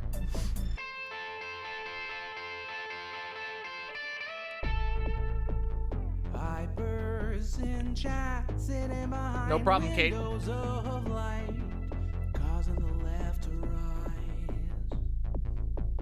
Trans rights, black lives, fighting against fascist Weasley lies. Hey, Ugly Pie. Through their eyes. Debating and chatting praxis, amassing fight for our comrades. Remember this line to bring up the hype, we all know that Vaush Rad. Listen, I love this track. We all know that Vaush ride. Oh no! I got a little bit of soy sauce on my shirt. Oh, how sad. Slips mad, growing our numbers, there's no end in sight. We must soy. True. Abolish these commodities. No, that's the voice of Sweet Myth. Debating and chatting praxis, amassing fight for our comrades. Remember this line to bring up the hype. We all know that Vaush ride. We all know that Vaush I know, Sweet Myth is great. We all know that Vaush ride. You're welcome, Hexagram. No doomeringism. And I try to keep y'all entertained all day. You know it. That's what I do. Hell yeah, Lena. You know it. It's only gonna get better. I hope so, at least. Debating and chatting praxis, amassing fight for our comrades.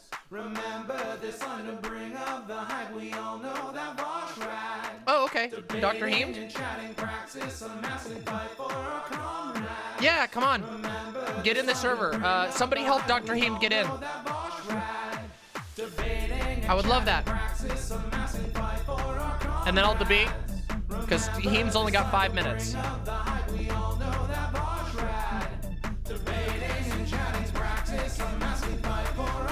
I think he is, yeah, but if he needs help.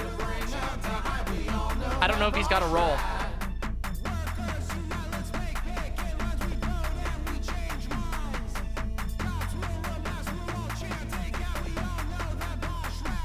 Okay, I'll make sure he's got roles then. See, that's a good ass song. See, GayFesh is what we like to call around here based. GayFesh equals based. But a based. Yes. Oh, whoa. Wait, I forgot. Holic is here. Holic Master is here in chat. The voice of Vaush Rad right there. Oh, absolutely, Dr. Heemed. Hold on. Let me get you in here. Okay.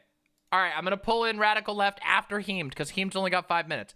Heemed, hey, Dr. Heemed, it is good to see you. Give me 1 second here to fix this real quick. I can't hear you. Well, oh. Okay, that should fix it. Yep. Hey, sorry about that. I forgot to switch it off as usual. I always forget this. Yeah, I know. I always fuck it up. Dr. Heemed out. Him? Right? Yeah. Didn't mean to assume there. Here we go. All right. Okay. I usually do the same. That was fun, huh? Yeah, that was fun as fuck. That was really. And I think it was productive too. Yeah, I was a little worried about the productivity in the second one, but hey, the final conversation went way better than I thought it was gonna. Yeah.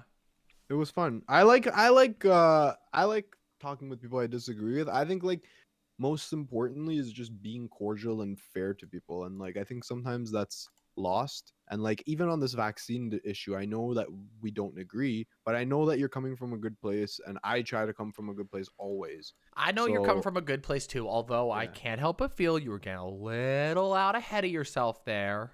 But anyways, whatever. I don't want to go into the vaccine thing. Yeah, I know. I just wanted to call and say it was fun. Well, we're gonna watch your stuff in just a few minutes. I'm hyped. I've been hyping people up to watch your incel debate.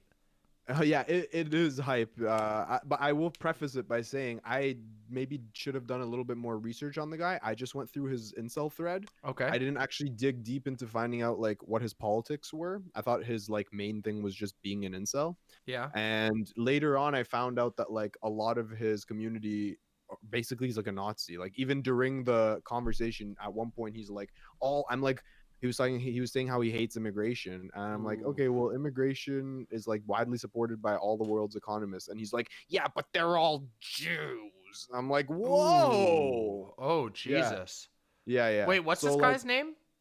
This guy was on Twitter. Did you not see his thread? Yeah, I saw his thread. I just can't remember his name. Yeah, so I didn't actually put his name anywhere in the video. I didn't link his stuff because I don't want to promote his platform. All right, then that's fine. We'll keep it at that. Don't worry about it. Yeah, he's just a fucking idiot. Nazi. Yeah. Okay. Yeah. So one thing that I will say is that if it comes off as though like maybe I'm being too soft on him, it's because I thought I was having a conversation with like a genuine incel who like, you know, came on for just an incel discussion. No, I that's didn't fine. realize till after that like he was fucked. Well- And then I didn't expect that he would like tweet his community and be like, everyone go comment and dislike the video. I'm like, bro, is this what I get? Because you'll see in the video, I'm extremely nice, extremely good faith. I give him the benefit on the doubt on shit, and yet he still tells his community to go and dislike my video and shit. I'm like, okay, bro, that's what I get for fucking giving you the benefit of the doubt. I guess. Well, I mean, on the plus side, you did one of the good parts of the online debatosphere, which is you know, being able to expose people. Yeah. Like if people who have their mask on, if they have a conversation and they expose themselves on video, then you can show that video and ensure that they don't get a platform elsewhere. Because I would say that somebody who's you know, using incel talking points to proliferate Nazi ideology is basically the poster child of the type of person that we want to deplatform. We don't want to give that person the ability to sneak in with relatable incel memes and then rope people into Nazism. That's what I 100%. Call. Yeah.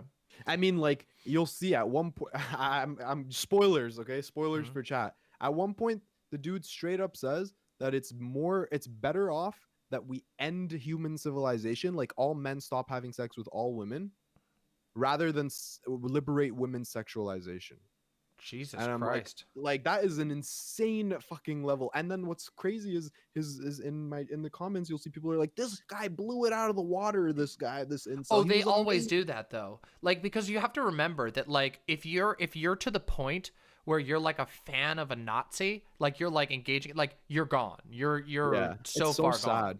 Yeah, it's it is so sad. I mean, this is one of the things I talk about frequently, and I know I think you said you watched at least some of my spiritual deconstruction. I touch on it in that like a lot of the work that the online left and other people who care about this type of stuff have in front of them is not so much just like de-radicalizing people who are in there, but preventing people from ever getting in there in the first place. Because once people are in, they will go in and they'll be like, that guy, yeah, well, you got blown out of the water. And it's like, what do you mean? It's like, well, he said he red pilled the audience by saying that the Jews are behind it all. And then they believe that that's true. They believe that the guy did a good job by just showing up and screaming the N-word or whatever. That to them, that's what they get to a point where they believe that's a good job.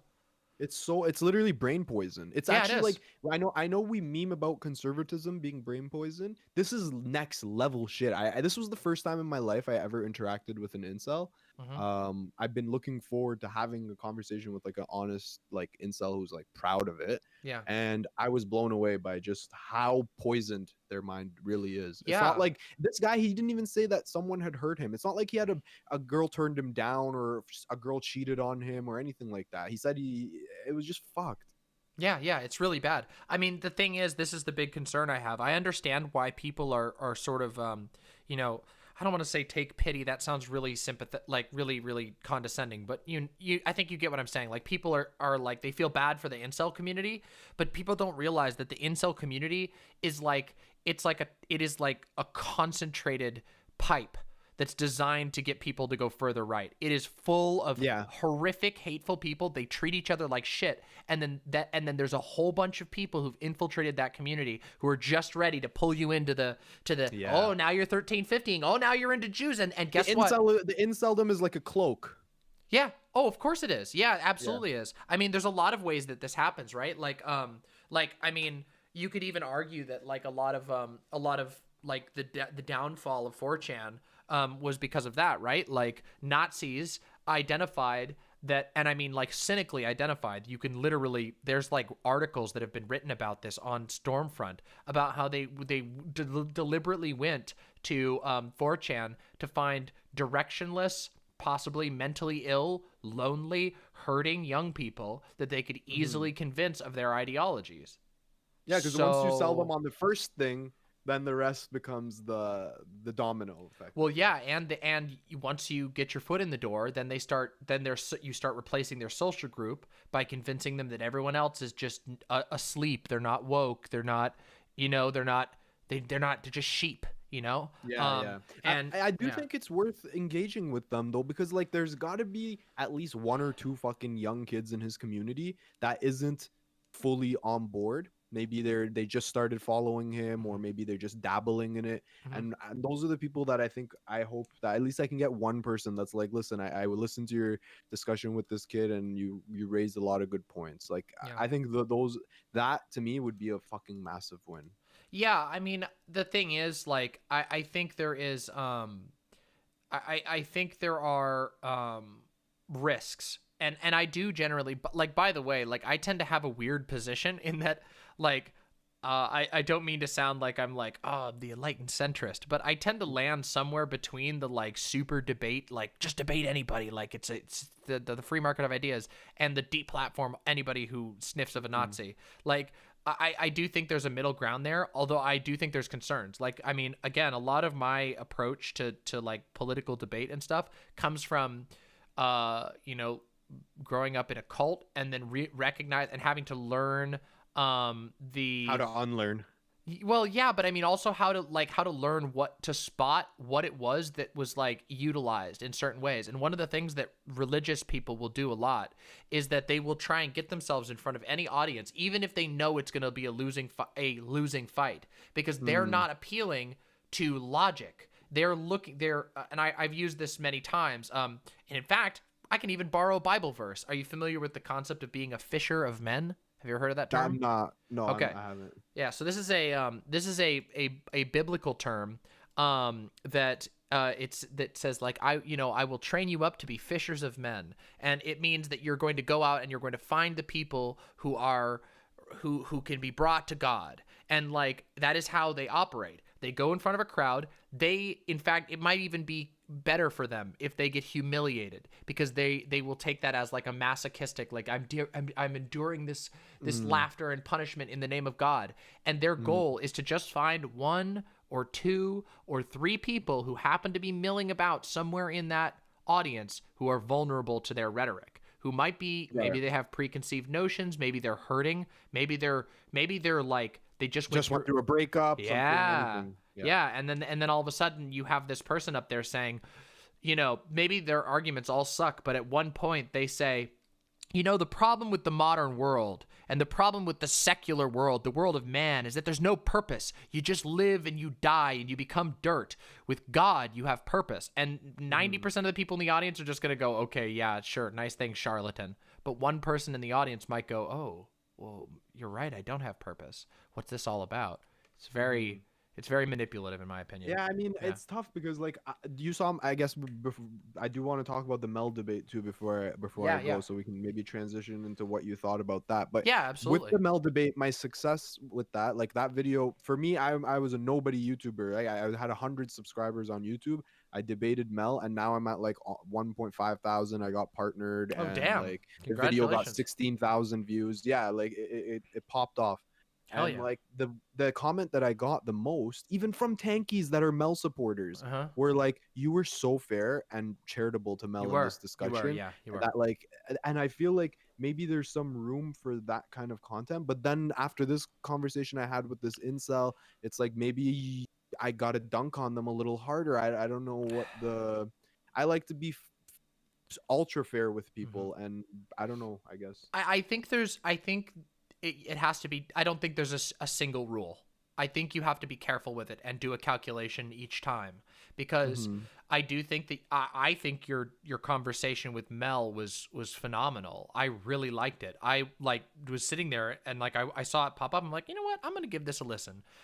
Number of reasons. I have a personal history with Mel. You know, I'm not familiar with that. You don't have to get into it. Yeah, if you want. We used to be friends, and she became increasingly toxic and started engaging in rhetoric that I was really not comfortable with, and and so eventually we had a falling out, and you know, whatever. So but yeah, it was like, I'll check out this, and of course I was familiar with your work, having been on a panel with you a couple times, really liked you in the past, and I just thought you did a really good job.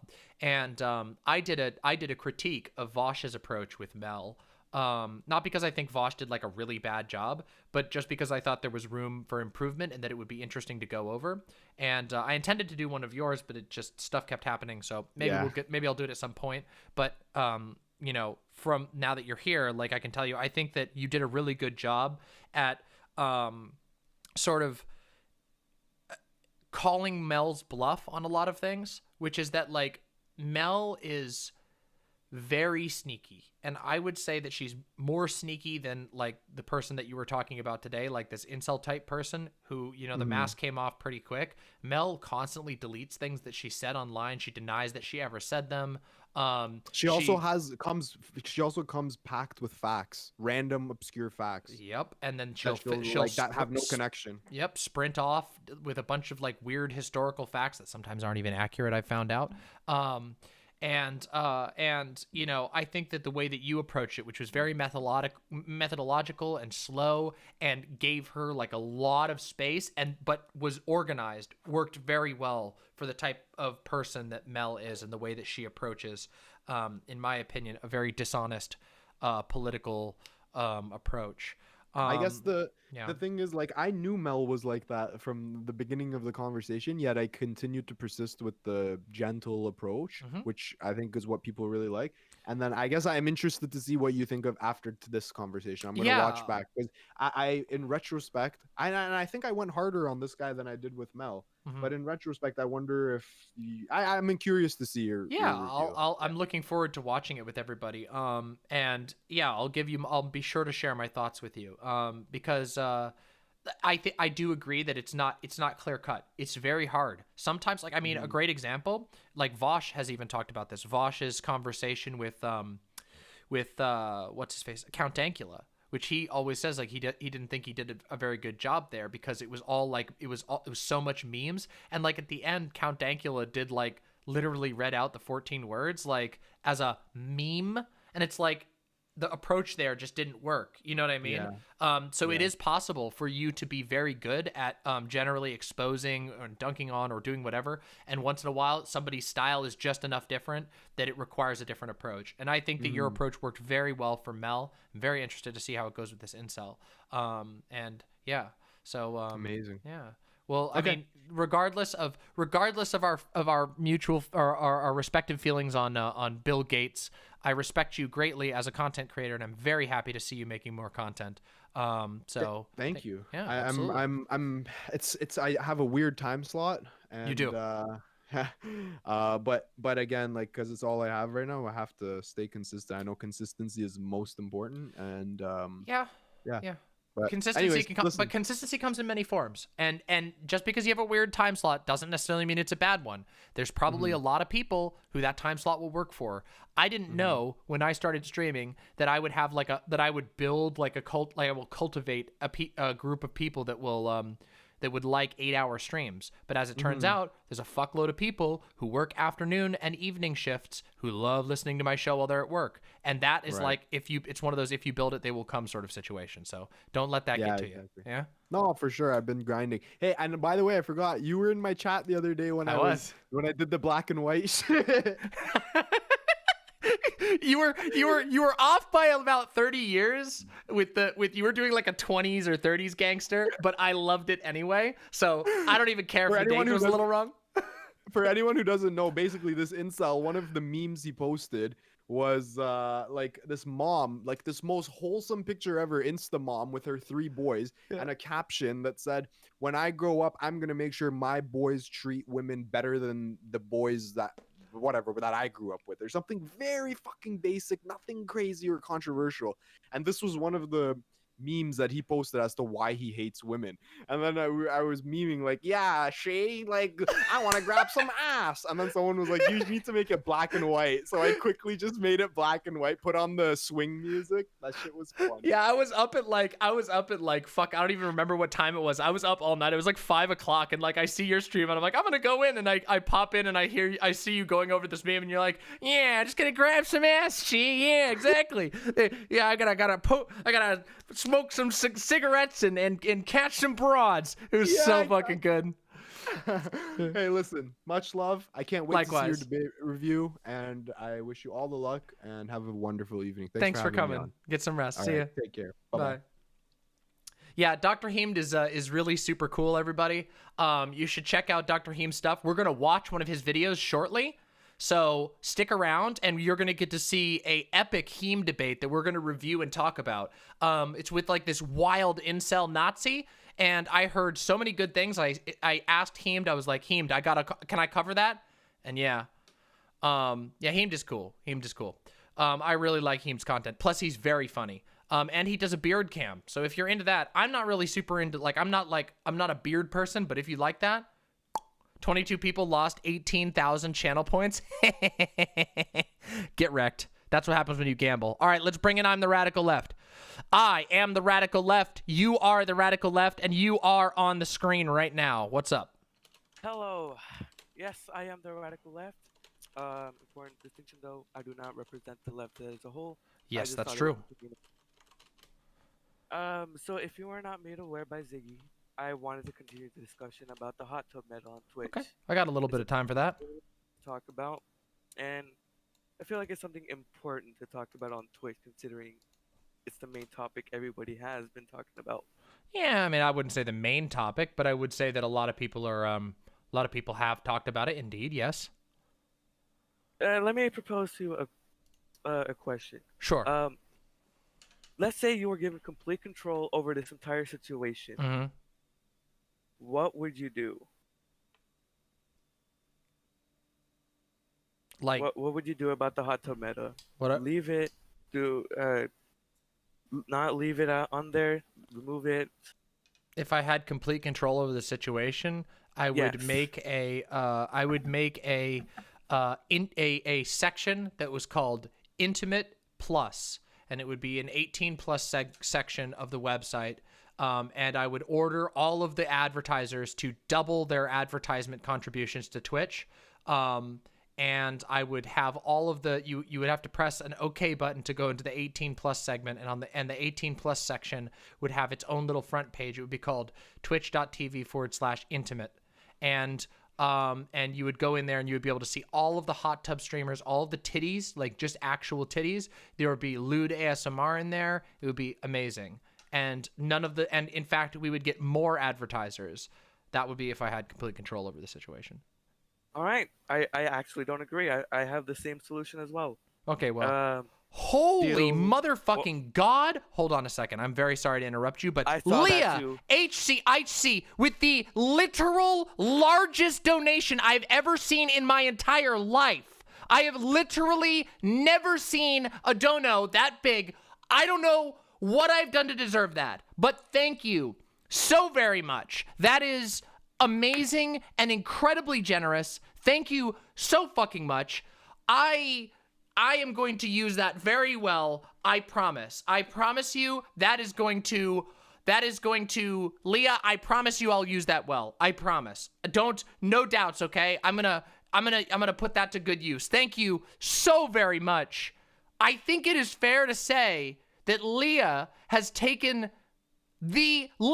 going to be the one of our channel. We have our own Sake Tanuki now. Leah blowing Sake Tanuki out of the water, actually. Thank you very much, Leah. Thank you so very much. That generosity is, there's no possible way I can even express my gratitude. Thank you so very much for the incredibly generous. Let me correct you a bit. 1,000. Leah is not Sake Tanuki. Leah is Leah. She is her own person. True! But I meant our channels, it's the avatar, okay? I get Listen, it, but you get still, it. though. Yes, I just true. wanted to make sure. Yes. I see. You're stealing my joke and using it back against me. I get it. I see how it goes. Well, Opioid crisis, you're wrong. It's not your own Sake Tanuki. She's her own person. True. All right. Now that you're done stealing my jokes. All right. Okay, continue. So you disagree, something about you're scared, don't like titties or something, right? All right, cards on the table. I am actually sex repulsed. Okay. Okay. All right. Well, I'm glad you went cards on the table. Because yeah, sure. I feel like that might be coloring. Well, okay, look, get your point out, and then I'll tear it apart, or won't. Yeah, because Well, I maybe I'll actually agree. I don't disagree with you. I do think there should be either, I guess, what you would call Intimate Plus or 18 plus section on Twitch. I think that would be better for everybody. Okay. Because now some people, when they say literally these kind of streams are hitting front page on my site, they're gonna be like, aha, you sold yourself. They recommend content based on search activity. One thing though, so I did a little experimentation here. I set up a VPN which encrypts my data. Sure. And on my Firefox, there's an option in privacy and security that blocks trackers of all kinds, basically. Okay. And you can set it so that you can delete your history. Sure. And that will make it so that it never remembers it. And also delete all cookies and site data. Okay. So literally zero information that Twitch Okay. could use to recommend you stuff. I get you. And right in the middle of the screen on my Twitch.tv, Amaranth hot tub stream. Okay. Okay. So maybe they now have sold themselves. Maybe they are either getting pushed by the algorithm or by people on there. No, themselves. okay. I can tear this apart really super quick. I guess we're choosing the tearing route. Okay, listen, I did all this research before the stream. We didn't end up even talking about it. Amaranth, let me just give you a quick summary. For the last 3 months, Amaranth has clocked in 995 hours of streaming over the last 3 months. That averages out to 11 hours per day. As in, no breaks. 11 hours per day average over the last 3 months. That is why Amaranth is on the front page. And it does help that she's doing a popular type of content. But that is an unbelievable, that is more than Hassan. She streams more than Hassan. She streams like ridiculous, like she's been grinding for the last 3 months. It's actually wild. Like, and so while I agree that, yeah, the hot tub stuff certainly brings it. Sex sells. That is an eternal truth. Yeah. But it's the reason why Amaranth is on the front page is not just because of the subject matter. It's because not only is her stream production quality really high, but she's been grinding like shit. Now, you can maybe disagree. You can maybe disagree that like the content is appropriate or whatever, but like you can't just say that it's like, oh, it's just that there's like a secret algorithm that's pushing this. Like she's making the algorithm push her, and that's how you succeed in this field. Like one of the things that makes me good at things is I'm good at making my videos attractive to the algorithm. I'm not great at it, but I'm pretty good at it. Yeah, so I don't think it's like there's not like some secret plot that's pushing hot tub streamers. The vast majority of hot tub streamers just aren't even close. Like Amaranth is the only one who even places on the top 100 list, and she was already an established streamer before that. Also, the reason why she's on the top 100 list is not because of her average views. She's not even on the top 200 if you consider average views, which I consider as an experienced streamer, average view count is probably the most reliable metric for determining the success of a channel at any given point, because average viewers, it takes how many people are staying and watching for the entire length of your stream. And her average isn't even all that high. However, she's been streaming so much, and she's been in like being talked about by other people so much that her followers have fired through the roof. Like unbelievable. Like she's blowing. I could even show this on screen. I did all this earlier. Like I have all the stuff. I had all the stuff saved from earlier. If you compare her to Hassan, like Hassan beats her in every single metric except new followers and average followers gained. And that's even though she's grinding way more hours than Hassan is. So like there's a couple of problems, right? Which is that like, first of all, it's not nearly the threat that people, she's got 9,500. Yeah, that's really good. Do you know how much Hassan gets on average? You should take a look at how many viewers Hassan gets on average. It's terrifyingly large. Isn't it somewhere like around 200,000 or something like that? No. That was like his peak ever. Like his peak, I think ever was like 400,000 when he had AOC on. But yeah, other than that, no. I think he gets like 14,000 average. Yeah. Yeah, I never said Amaranth wasn't a hard worker. I did mention algorithm, and that does include stuff like hours streamed and all. Well, yeah, that. but when you I say did also did mention but the that, implication though, but the obvious Yeah. implication in your I probably should argument have is said like something about that earlier. So well, I guess yeah, that but was I on mean me. that's the whole thing, right? Like I think that like if you go in and you have a bias to confirm, you'll find a justification. Like you saying, "Oh yeah, the algorithm is doing something." Well, yeah, it is. The algorithm is doing something for me too, but that doesn't mean that like I'm a hot tub streamer, right? It doesn't mean that the algorithm is pushing hot tub streamers. It just means that this particular hot tub streamer is also really good at figuring out and working the algorithm. Yeah, Hassan's at 21K right now. Right now, he's at 21K. Yeah, it's like ridiculous. So like, so yeah, the thing is like the hot tub streamers aren't even like that big of a presence. They don't even represent a huge presence. And there's again, by the metrics that matter, if you sort by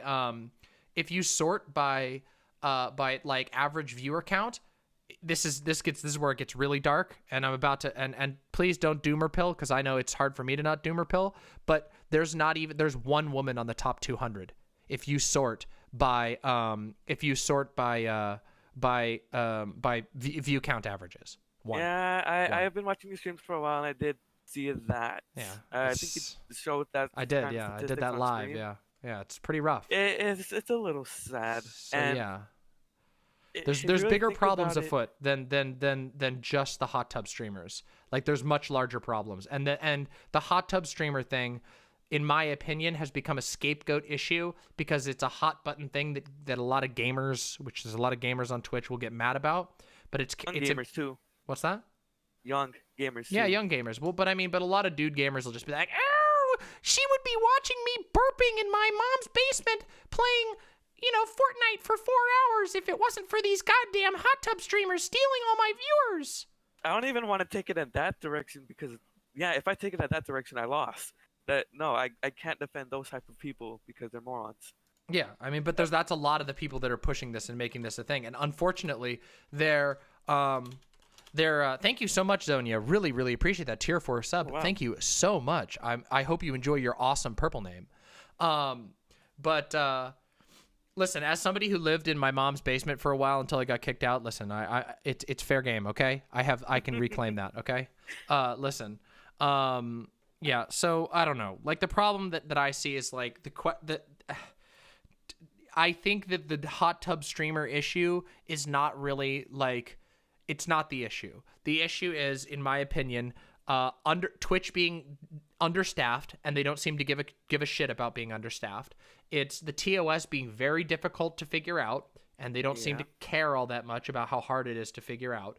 And then they also haven't done a very good job at making it clear like how to succeed in the algorithm. On Twitch, we have no fucking clue how to do it. I don't know how. Same with YouTube. Yeah, well, I hear it's on YouTube they at least tell you some things. They don't tell you everything. It's a little clear, but and by also how much, really? YouTube has a bunch of like things still in place, like tags. Like you can still do hashtags on YouTube.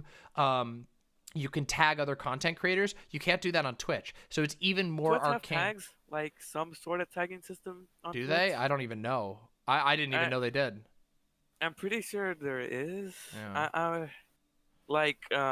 Before you enter even a Twitch stream, it will give you tags like English, hype train. Oh yeah, but that's not what I mean. Like those tags are like almost they're like almost useless. Unfortunately, it sucks, but it's like almost useless.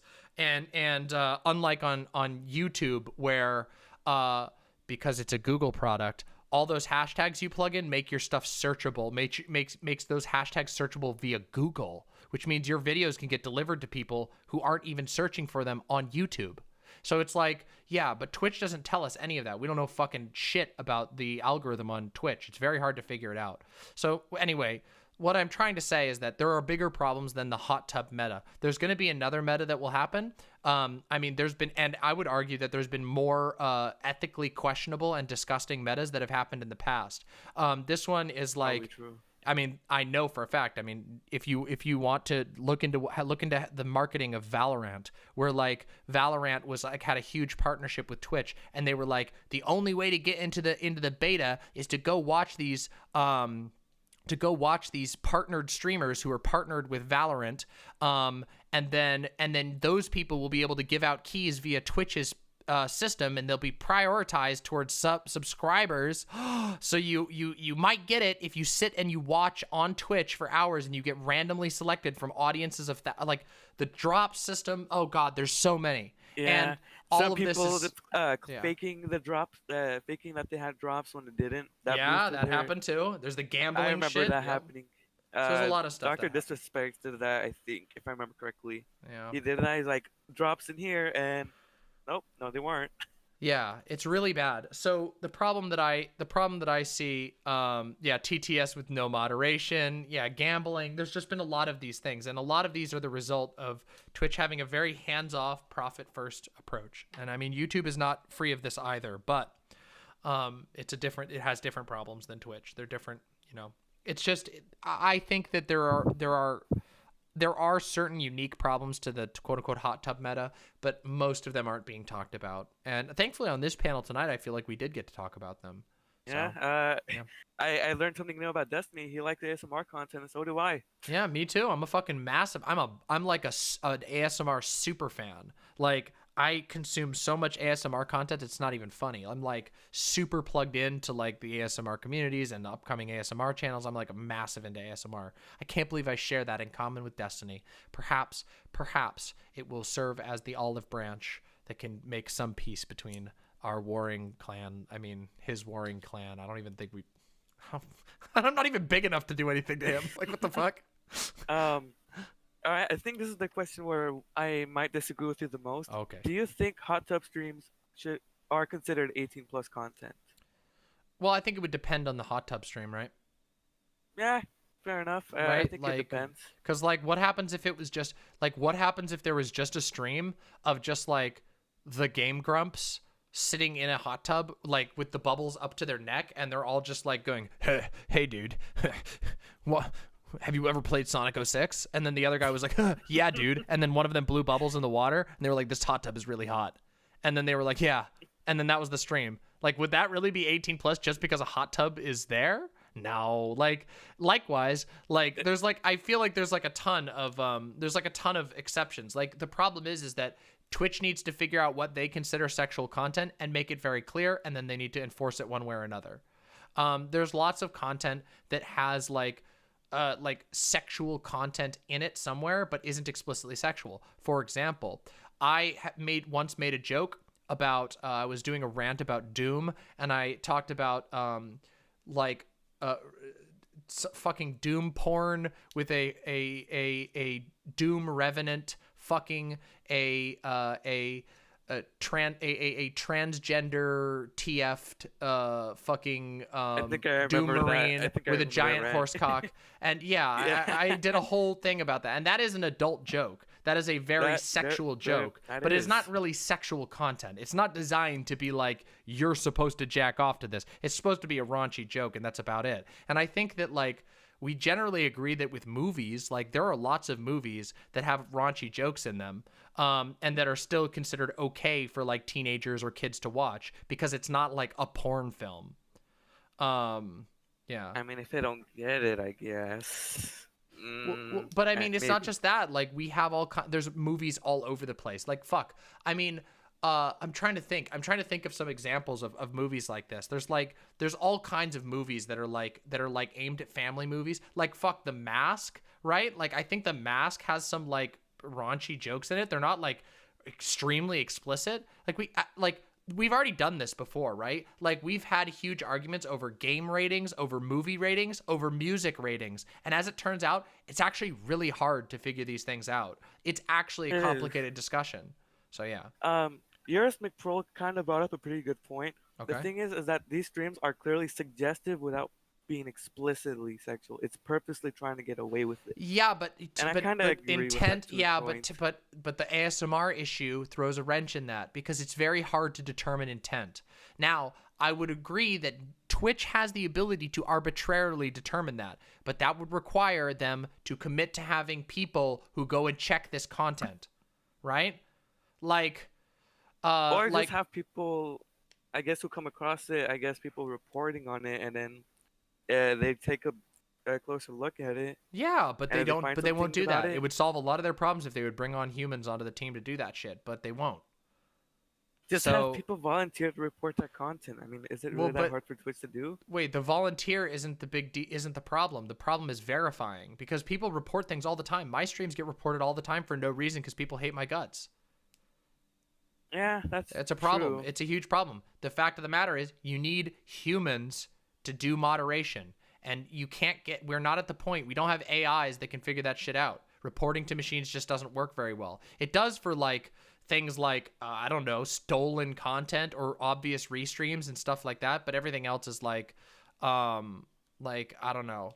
And also and the ASMR thing really really fucks with I'm a things. fan of that stuff. And Yeah, I you understand that you know completely. better than anybody that like there are a lot of ear eating videos that are not explicitly sexual. Like there are ear eating videos where they're like doing the like really sexual stuff, but there are others that aren't. And it does seem a little unfair that somebody who's just genuinely making a like ear sounds video that might be weird to some people would be treated like, oh well you're just doing it to skirt the rules. Well, it's like, no, you're actually not.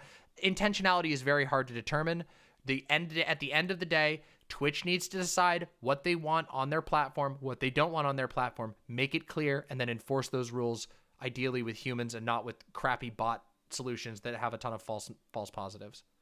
Zonia, interesting point. She says, I am asexual. If I wear a bikini to sit in a real hot tub and chill with champagne while I chat with my subs on a live stream, will that be sexual?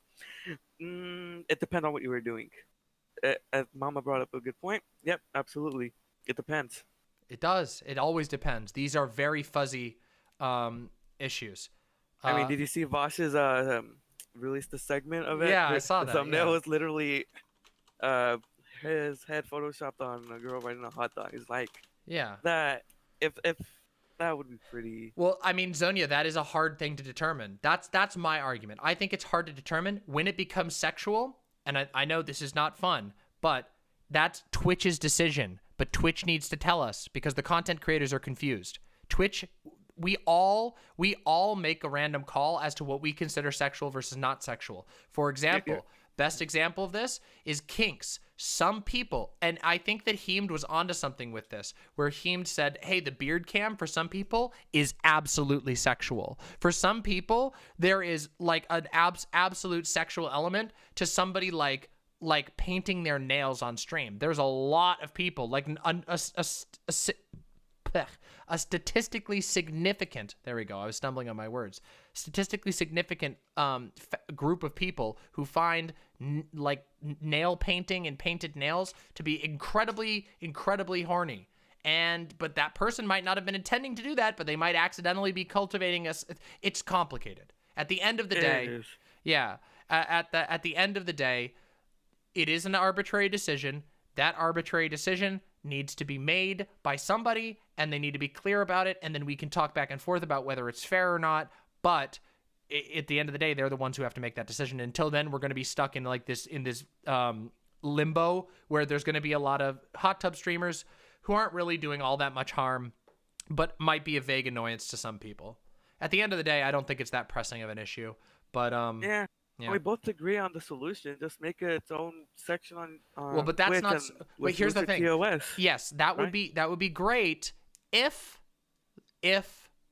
that wouldn't scare away investors. And the thing is, it will. It absolutely will. Anytime a website adds an explicit and not safe for work thing, then they become a porn company, and investors will by rule, like Coke and stuff like that, they will not invest with adult companies. So there's a risk. If I could snap my fingers, it would be none of you idiot investors back out, and we make an adult section. And people should stop freaking out about the existence of adult content as long as it's carefully, curated.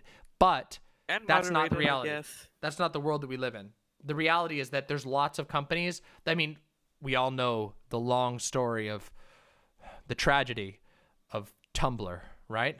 We know the tragedy of Tumblr. Yep. That Tumblr just kept losing people because as their advertisers started to find out that that there was lots of porn on there, and it became a public issue, then they backed out. Well, then why does Twitter have porn? Twitter has porn because nobody knows Twitter has porn. No, it's never become a news issue. If it became a news Nobody issue, knows. and by the way, they're probably going to be getting rid of it soon. Just so you know, Posadas John, the fact that they're It's only a matter of monetizing through the time. tip, the tip jar system is almost going to guarantee that they're going to end up cracking down on porn. Sucks, but we might have to change the IMPS code to be meme. It will just be immediately stop discoursing, meme.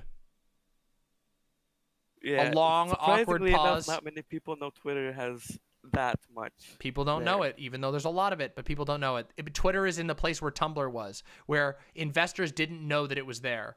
But, yeah. Yeah. Should they be aware of it? No.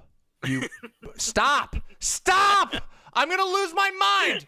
I will go to war with the moral Puritan asexuals. I'm sorry if I have to. Listen, asexuals, I accept you. We're all on the same team, solidarity, but not with the ones that are weird and projected onto everybody else. You asexuals who are like, we need to purge porn from public. If somebody ever sees a titty, it's rape. Like, I will lose my shit. I will lose my mind. And there are a lot of people like that. There are a fucking lot of people like that. I'm on the neutral side on that situation. Yeah, you better But in the past, I kind of was like, it annoyingly negative. So now I see myself as neutral. Thank God. That's growth. Growth. I praise you. I praise you. See, it is okay. It is 100% okay to be sex repulsed personally, but please do not put that out on everyone else, because what it leads to is a horrific society that we all hate living in, where you have to dial up, where like you end up like the UK, where you need, every time you want 30 minutes of porn, you have to call up your government representative and ask them personally, hi, I'd like 30 minutes of porn, please.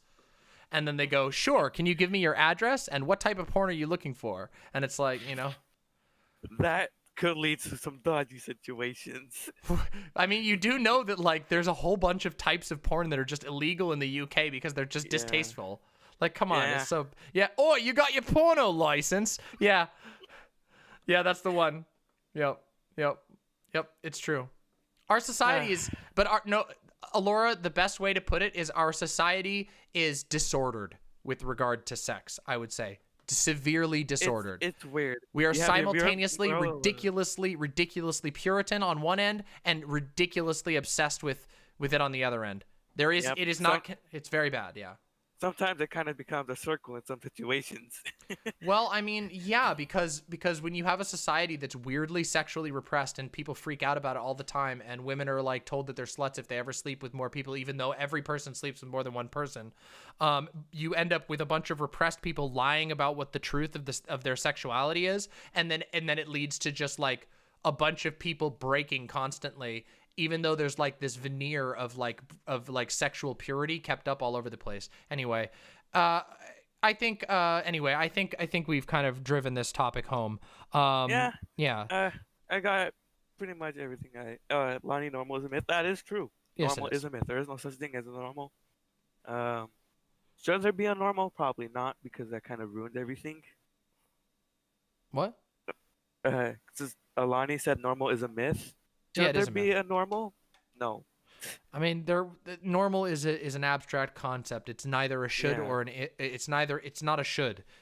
Like, normal is a matter of perspective, and it is useful for a certain context for us to be able to say something is normal. For example, it is good for us to have a term of like normal water acidity. It's a morally neutral term, but some people use it morally poorly. But anyway.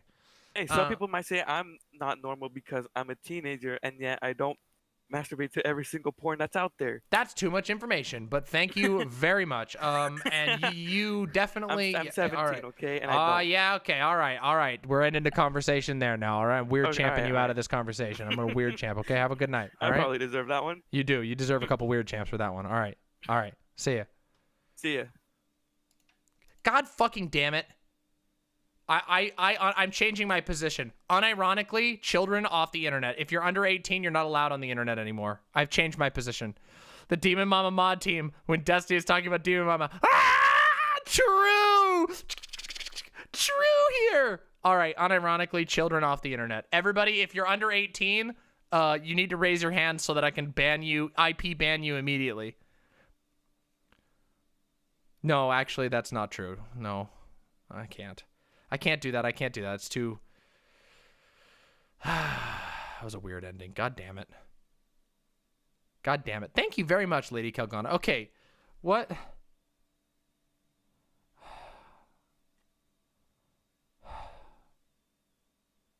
What were we doing? What were we going to do? I don't even remember. My brain is gone now. My brain is like...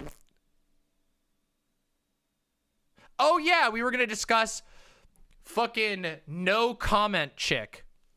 All right. We got to talk about this. All right. We have to.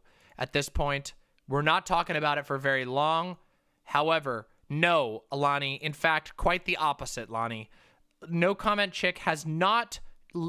chilled the fuck out. Instead, she has cranked it up to 1,000. Yes, we've all been avoiding it. Hold on a second. Listen, we've all been avoiding it. I have been explicitly avoiding talking about this, okay? My mod team can attest to this. My personal friends can attest to this, that I have been literally biting my tongue so hard to not comment on this publicly because I do not want to give attention to somebody who's being a fuckhead, okay? But I'm sorry, NoCommentChick. Why the fuck are you being such a fuckhead about all of this? You've been an asshole for like a month straight to every single person that you've ever worked with. You've burnt every single bridge for no reason, and now you're going after all kinds of people, going on unhinged rants in the middle of the night, screaming about how they're gonna die in prison. It's gotta stop. Okay? I'm annoyed. I'm tired of it. Fucking leave me alone. Stop talking about me. Stop bringing me up. Okay? Stop fucking antagonizing people in my community. Just fuck off. Just fuck off. I don't care.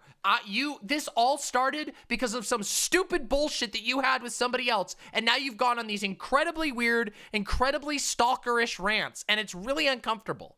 It's actually unbelievably uncomfortable. And now I can't even go on a panel without your stupid drama coming up completely unrelated to any of the topic at hand. You don't know what you're doing. You don't know how to work drama. You don't know how to build working relationships with other content creators. You don't give a shit about any of the things you're actually talking about. You're just stirring shit for no reason. And guess what? You know what? I understand if you've got a lot of shit going on in your life, but do you know what you do? You go and you talk to somebody who cares about you, and you legitimately ask them for help instead of making a fucking shit mess all over the internet and giving every single person who's ever worked with you a headache for the last month and a half. You think you're like doing some sort of drama shit. You drop random terms like the term kayfabe, but you don't know what the fuck you're talking about. You don't even get it. You don't understand anything about how the give and take works. You don't understand banter. You don't even understand jokes. And stop stealing my motherfucking jokes, because I've watched your streams. I've watched a lot of your streams. In fact, I got a couple of them backed up myself, okay? And you've been stealing my jokes like a motherfucker. Like straight out. You've been shit-talking me and using my jokes that I wrote again to try and dunk on me. And it's not even funny. You bombed the joke. That's the worst part. You know what would be great? It would be fucking awesome if you could get a burn on me with my own joke and it landed in funny. But guess what? It fucking wasn't. You suck at them. You suck at delivery. You suck at constructing the joke. And you suck at adapting it. So fucking stop and leave me and everybody that I know the fuck alone. Because the stupid thing too is that everyone has been more than happy to make content with you, more than happy to do banter, to engage in debate, until you go on a fucking rampage all over the internet screaming about how everyone's out to get you, how everyone must be stabbing you in the back, how everyone is doing all this and all that. Meanwhile, there is a literal, and you know that this exists, there is a literal recording of you and your mods sitting down and plotting to try and, in your words, convince the imps to go against Dylan. Fuck off. Leave my community alone. Leave me alone. Stop talking about me. Go find a more healthy work or something, okay? Because I've had fucking enough of it. And you know what? Again, Everyone here can attest that I have been holding my tongue so goddamn hard on this. Because I wanted to rant like this a month ago, but I didn't fucking do it, okay? I didn't do it because until today, I could just turn it off and more or less ignore it. But now today, you come on to Dylan's show causing shit, then you turn on me, I got people, yeah, I know what you said. I know you said you're going to start falsely reporting people's channels. You're playing with fire, a lot of fire, okay? Fuck off. That's the last warning you're going to get from me, okay? Fuck off. Because I'm so goddamn tired of you threatening myself and other people that I care about who I have actual, like people who actually understand how to build things with other people. People who actually know how to cooperate and make something and make a show and make some content instead of sitting on their fucking ass and restreaming other people's content 24 hours a day, 7 days a week. And stealing jokes. And stealing jokes and bombing the joke.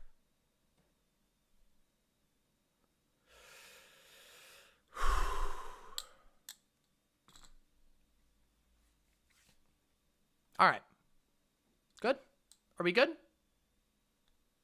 Are we good? I got some water, don't you worry.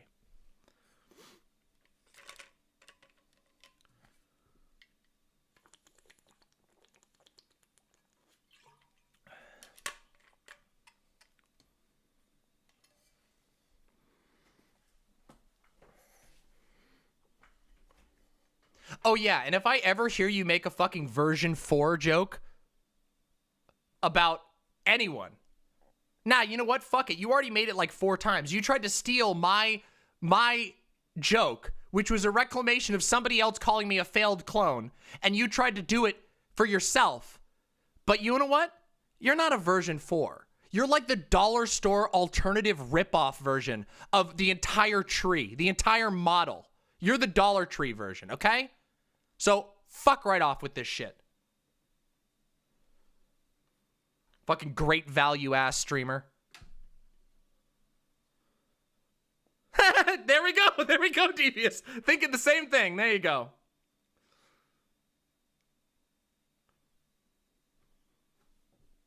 Wait a minute. Adam Rainstopper. Don't I know you? Don't I know you?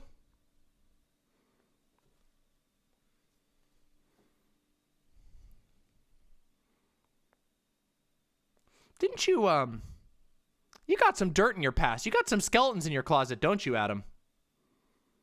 Don't you?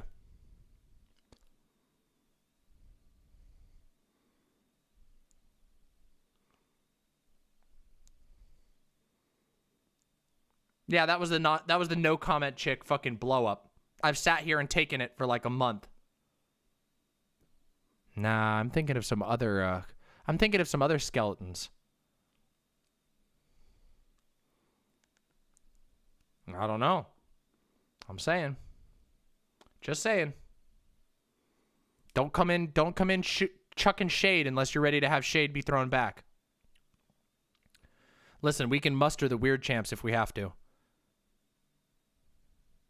399 caps about drama with NoCommentChick? No, thank you. Jesus fucking Christ. No, thank you.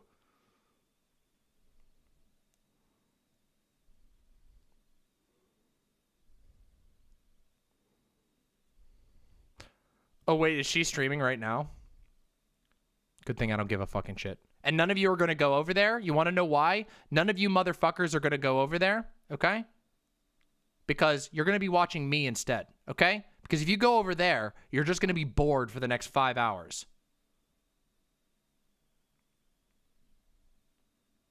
So if I see any of you go over there, not only will I be mad because we have an anti-brigading rule, unlike some other people, we ban all the harassers.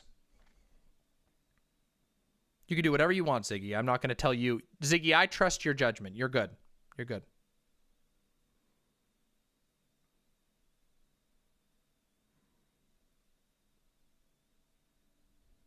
There's one topic. Every single day, it's the same thing. Oh, of course you're going to be watching me. Good.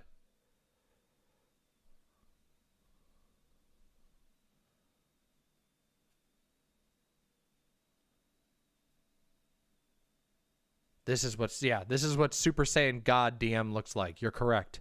It is very rare. It is fucking very rare. When was the last time? Can anybody even remember the last time I went off on a rant that mad? I don't even think so. Fucking weird. Oh, thank you, Pain-sama. Appreciate that. I have ascended, and I will continue to ascend. You can't even imagine the level of ascension. Somebody wants to come on to discuss this? No, absolutely fucking not. There is zero chance. Oh yeah, well, guess what? We're getting to that point. Like, yeah, the last time that I was this mad was Redneck. That's pretty bad. Nah, sorry, Adam. Adam, honestly, I'll be completely honest. I thought you were having a go at me, and I was just firing back, okay? It's all good. It's all good. Honestly, I don't know. Maybe you didn't do anything. Maybe you don't got maybe you don't got any skeletons. I don't know. I don't fucking know. Listen. You were atting me. Listen, okay? Listen. You were atting me in the middle of my rant, okay? I'm sorry. That's like trying to, like, I don't know. That's like, I don't know. That's like if you see, like, Tasmanian Devil is going, like, all over the place, and then you go in and you're like, I'm going to jump in. It was sus, okay? Sorry. All right.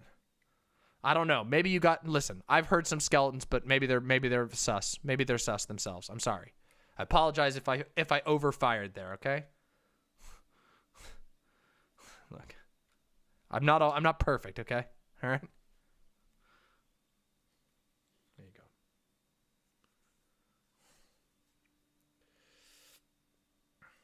No, it will not be. So if the actual if NoCommentChick wants to come on here and talk about it, oh, gladly. Oh, gladly. If NoCommentChick wants to come on here, I'll repeat that entire rant to her face twice over. Oh, okay. Sorry about that. Well, my bad then. I will admit this. Apologies. Nobody in the waiting room, because I'm not doing any more content. The only debate that I'm doing is if a conservative comes up, if a conservative comes in, then I'll debate them. And if NoCommentChick decides to roll her fucking ass over here, then I'll blow her up on voice. Those are the ones. Nobody else is getting in right now. No one. None of you. I'm tired of it. I'm tired. I'm tired of friendly conversations. Okay?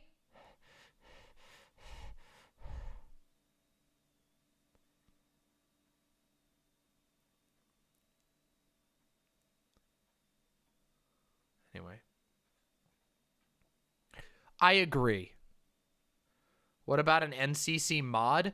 Wait, which mod? Is it the mod that's been like stalking people and threatening docs? Is it the mod that like has been whipping up a fury over which one? Which of the mods? Is it one of the mods I have on my fucking list? I wonder which one of them it is. I wonder which one of the people complicit in this weird fucking stalking shit it is.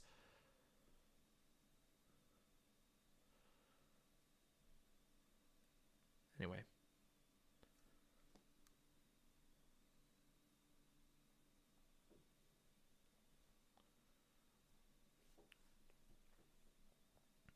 Well, I'm very happy you're feeling better now. I hope that my anger... Now your community is ableist? Listen, okay, you want to know? Here, VisorBot, listen. Let me just tell you something. All you need to do is go watch NoCommentChick's fucking unhinged ass streams from the last like 3 or 4 days. Oh, but she deletes them afterwards. You know how much ableist shit that she dunks out on people? You know how many people she accuses of being racist without evidence? People she accuses of being transphobic without evidence? Like, she's just been talking out her ass for the last 2 weeks. There is nothing but fucking hot air blasting out of the NoCommentChick channel. Nobody involved in that channel has been putting a single piece of truth for the last, like, fucking 2.5 weeks.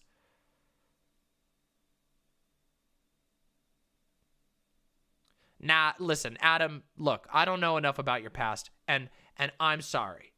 That was me firing out of anger, okay?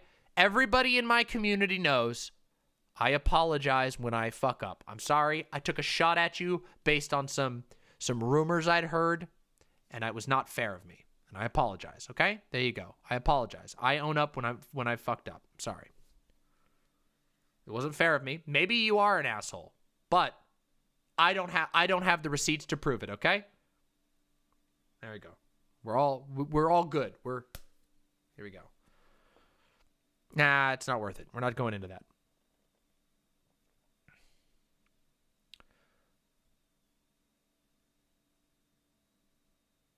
I do my best.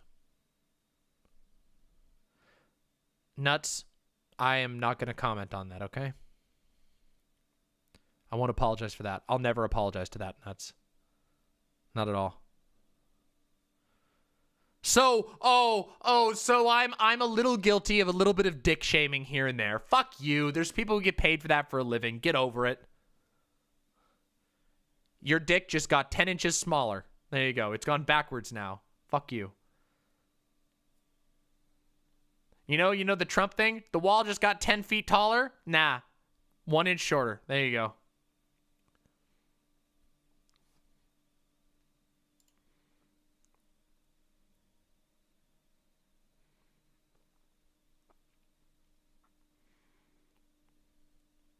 You're welcome, Cock Whisperer. Nah, it's all good, Basic B. We worked it out.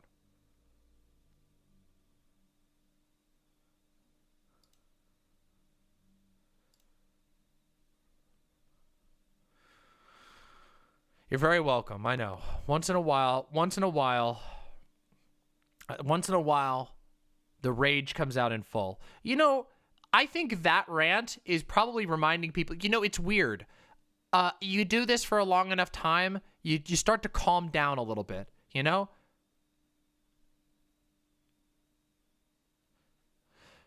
I actually know Demon Mama has been pretty hushed about it, but when she found out I was on other people's streams, not in her chat, she turned on me. I was targeted so harshly by her, I had to message Demon Mama about how I felt. Her threats were making me give up streaming, and they only increased after I did an abuse confession stream with Eris. Yeah, that was actually Neo Moirai.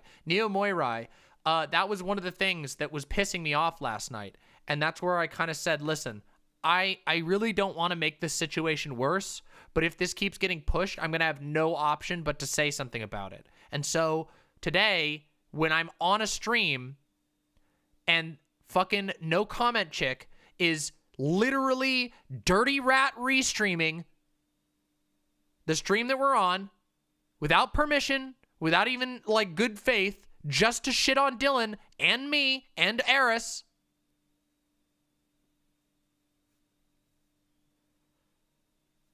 I'm just gonna say that's kind of fucked up. Wait, I don't even remember what I was saying. Yeah, that shit is rat shit. That's fucking bullshit. Nah, Basic B, I'm not interested in that. You keep that in your own pocket. Okay? When she pops in like that, I'm not gonna fucking restrain myself anymore, okay? I'm not gonna do it.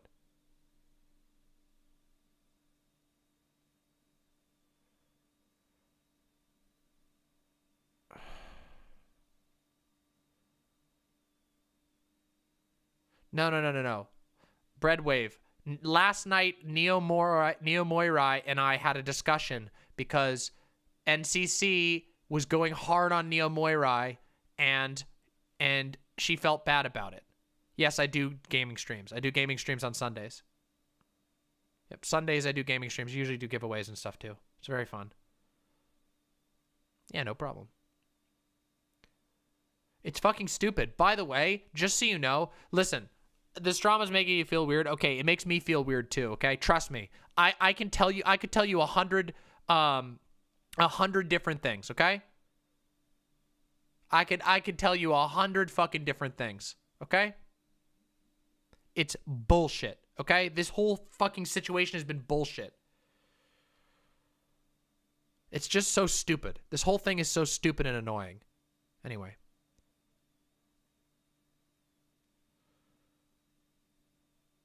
Careful, you're going to get banned just for saying that in my chat, Reza Sutra. By the way, that's another thing that's really fucking weird. NoCommentChick, listen.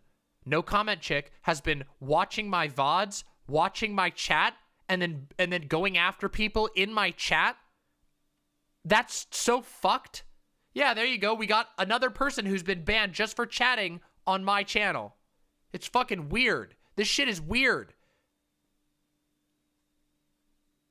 Anyway. It's stupid, and I'm fucking tired of it. Okay? I'm fucking tired of it. I get it. I get it. People fight.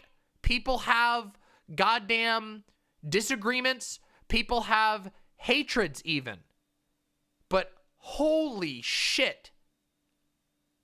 Chill the fuck out. Oh, that's really funny. That's really funny. She stole that joke too. That's really funny, Ziggy. She stole that joke too. Try again. You suck at him. I know she's doing my infrared bit.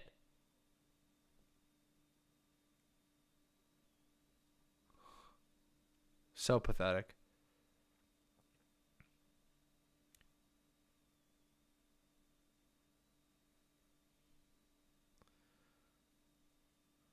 So stupid.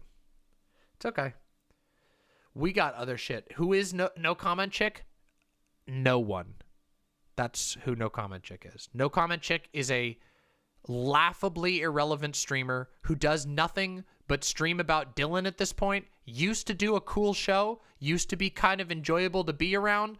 Got increasingly toxic over time. Got lost in the sauce completely over the last month and went hog wild over another content creator. And since then, she's been going fucking just ham on Dylan, Eris, a bunch of other people who are small streamers, random chatters in my chat, myself. She's been making weird fucking jokes about me. She's been stealing my jokes and using them for content. She's been stealing, like, it's just fucking stupid. And guess what? I know her little pawns. And when I say pawns, what I should say is that here's a real quick thing. Her mods, who are like, I think they might be the real masterminds here. I have the feeling that one of those mods is just like, I don't know, like, there's this one mod who kind of reminds me of like, how do I describe this? You remember, does anybody remember God Warrior? Does anybody remember God Warrior? You're not a Christian! You know that person? One of her mods reminds me of God Warrior and is like melting down all the time over the most irrelevant shit. And that mod seems to be whipping this entire thing up, constantly encouraging NoCommentChick to go get angrier and angrier. We're not going to say any names here, but maybe some of you know who I'm talking about. Yeah, from Wife Swap. Yeah, it's a way back. Deep cut. Deep cut. Eris didn't do anything to NoCommentChick. Yeah, it's worm tongue, basically. Yeah. All right. All right. Yeah, I gotcha. All right. We've said enough, okay? I'm angry enough. We've gotten it all out of the system. All right, we're done. All right.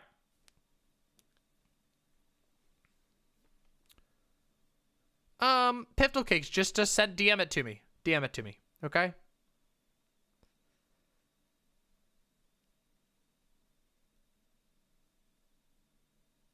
Yeah, I think that Fnatic and I could have a conversation in the future, by the way. Fnatic and I have had a lot of, like...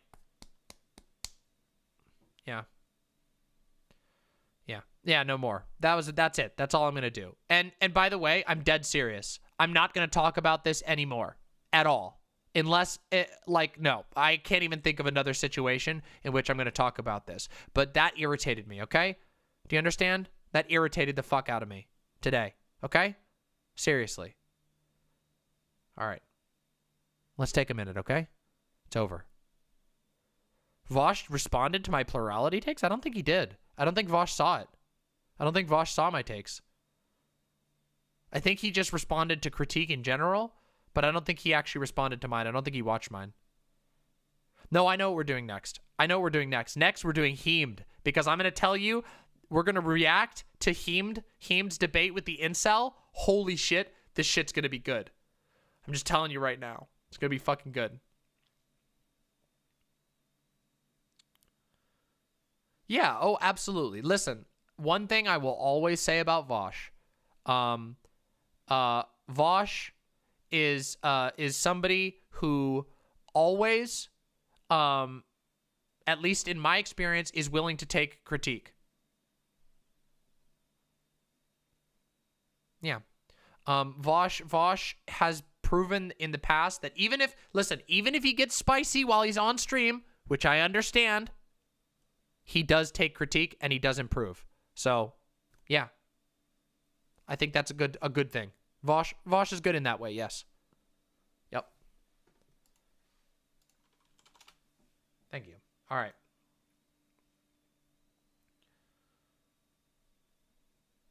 Thank you, Ziggy. Appreciate it. Appreciate that. Appreciate all that.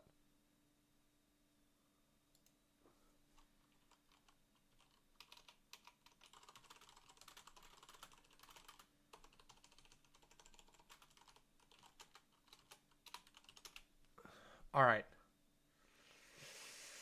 Are we all ready to react? Are we all ready to react? It's reacting time. It's reacting time. Okay? It's reacting time. I want to do something actually funny. That rant was the treat for you all, okay? Just to remind you that as if you'd forgotten, that I'm not afraid to bring the fire when the time is right, okay? Let's do some fucking debate review with a Nazi incel. A Nazi incel! You hear that? You're about to be entertained. And I'm going to comment on it, and we're going to make jokes, and it's going to be fucking great. Okay? It's going to be good as fuck. It's going to be good as fuck. Hold on a second. Here we go. Yeah! Here we go! Here we go! Let's do it! Wait, I need a... Yeah. Let's do it. And what about when they go try to get careers or try to have a family? That's the most evil thing of all. Women getting careers. Don't get me started, bro. Jesus Women should Christ, not have bro. Careers. If How I about had to, you? like, weigh the two, I would say. What about me? What are you, like a virtuous Christian? Yeah, I think I am now. Now that I become Catholic. But what about hating? Oh, it'd be great to debate a sovereign citizen. Oof. Well, that was loud. You think that I will. ending the species Yeah, I'll do that again. Is preferable to making women? Here, give me the link and I'll save it this time, liberated? Posadist. Yes, 100% yes. Women's sexual liberation has been the biggest human disaster of all time. Yeah, that part's based. I don't think women should read or work. You're kidding. No, I've Read? said that multiple Read? times. Read? Yeah, women should not be allowed to read. Anybody who says they're a Catholic online, I just assume they're a Nazi. You're not wrong, okay? Listen, you're not wrong for that, all right? Thank you very much. We'll do that after this. This is gonna be good. Oh, women shouldn't read. Too late. I can already read. I can read. I had to be able to read to be able to see this. Let's continue. Nothing good can ever come from that, dude. I don't believe in genes, though. I just believe in sperm and egg. I don't think. What is in the sperm and egg? What is a sperm and egg? Does it obviously life juice? Okay, life juice, sure, but obviously the sperm and the egg carry some Life sort of juice. information that is representative See, that's where of the I parent. disagree. I don't think they have the information. I think it's just how nature works. I think the life juice from the egg just makes the baby. This guy's gotta be a troll. This is so hard. Look at that intro. Dr. Heemed has such a badass intro. Big props. By the way, real quick, here's what we're gonna do, okay, everybody? All right, I'm sharing you the link. As you can see, this has been disliked bombed by Nazis. Okay? And a fuckload of haters in comment. So after this, after we watch this, if you like this, I would like you to go and leave a nice like and a compliment, a nice comment. You don't even have to compliment. If you disagree with Heemed, respectfully comment, okay? Seriously, okay? Yeah, my intro is pretty badass. It is very badass. That's GayFesh's music and Acelaces animation. Yeah, my intro is fucking based. I love it. And then it's me. I'm the one who was drawn because, you know, I do the thing. I do the I do this on the camera, and you see me going like, woo, yeah, demon mama, woo. Okay, all right, real quick. Wait, I need a sody. Hold on. Is Fawn, are you still watching? I want a sody. Fawn, I want a sody. Last time I talked about nice comments, it what?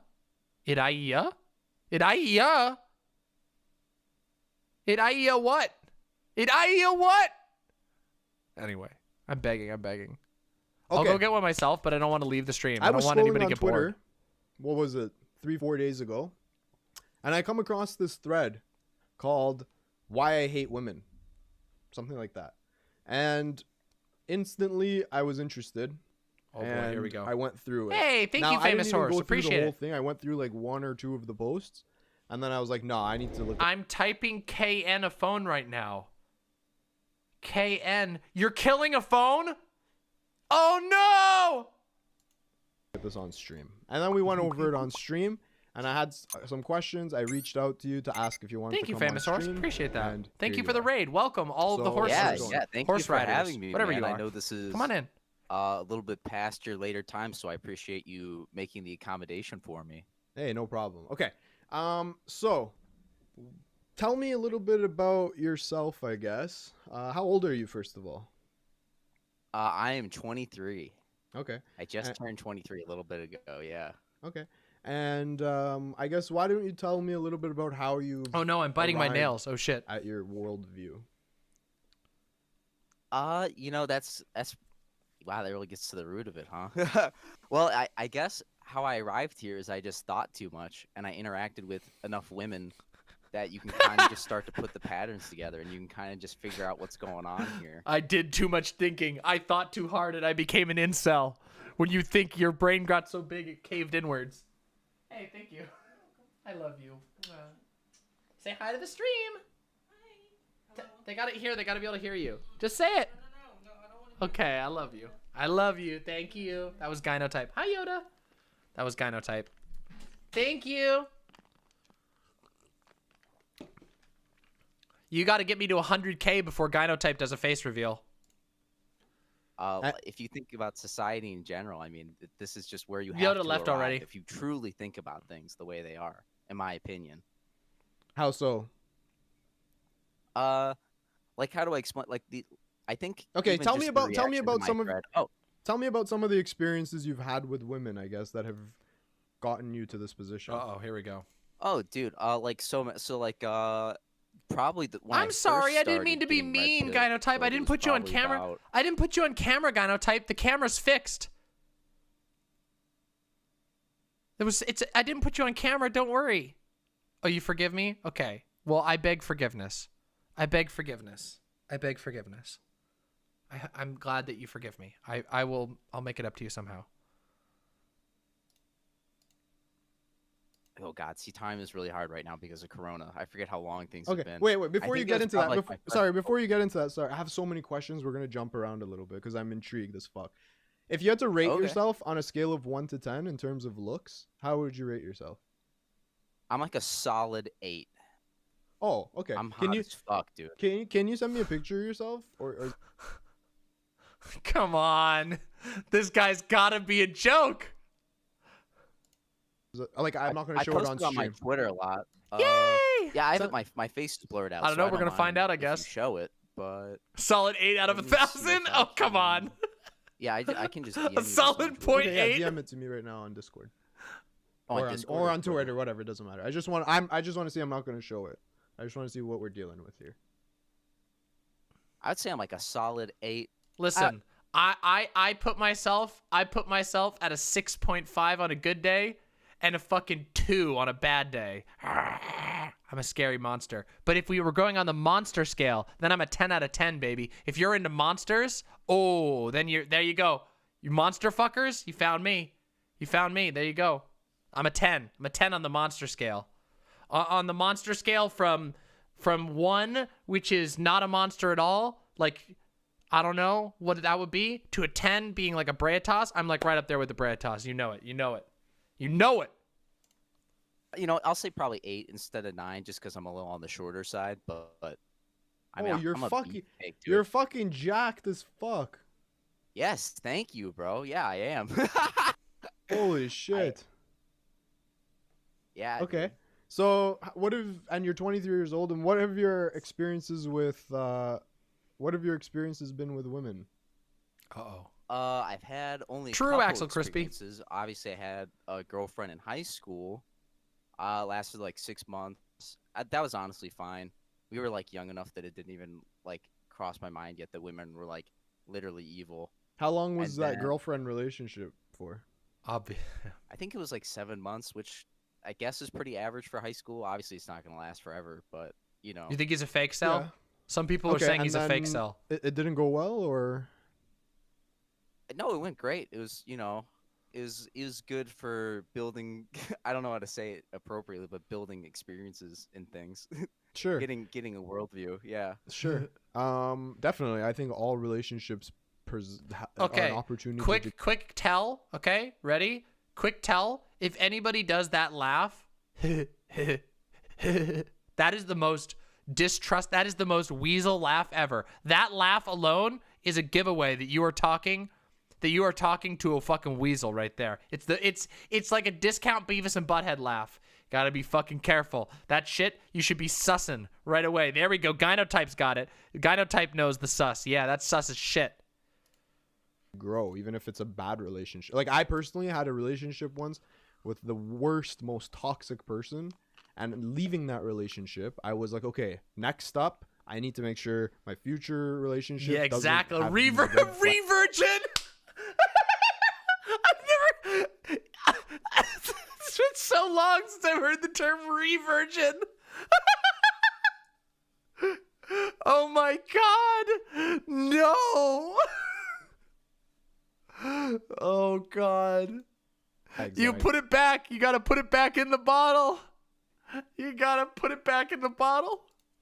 Instantly picked up on, or I picked up on. Listen, a revirgin is when you listen. You got to look it up for yourself. I can't tell you. You have to find it out for yourself. It's a journey, okay? So I think Revirgining is for a sure, journey. Obviously, every relationship is a growing experience for sure. So okay, can I ask you? I assume have you had sex? Yeah, a few times. Okay. Wait a minute. Then how is he an incel? This guy's a fraud. My image is He's a fake. He is a fake cell. He's a fake cell. An incel. I am an incel, by the way. and Fraud. I'll explain that later because that might seem like a contradiction, but it's true. I am an incel. Okay. When was the last time you got some? See, time is funky. Yeah. How long ago was the start of the pandemic? Like, I guess 1 year ago, we can say.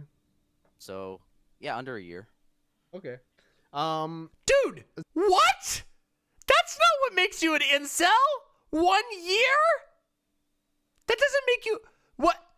Listen, everybody who doesn't currently live with their partners is an incel by that standard. The pandemic has turned everyone into an incel. Oh, come on. So. Oh, come you had on. a 7-month relationship.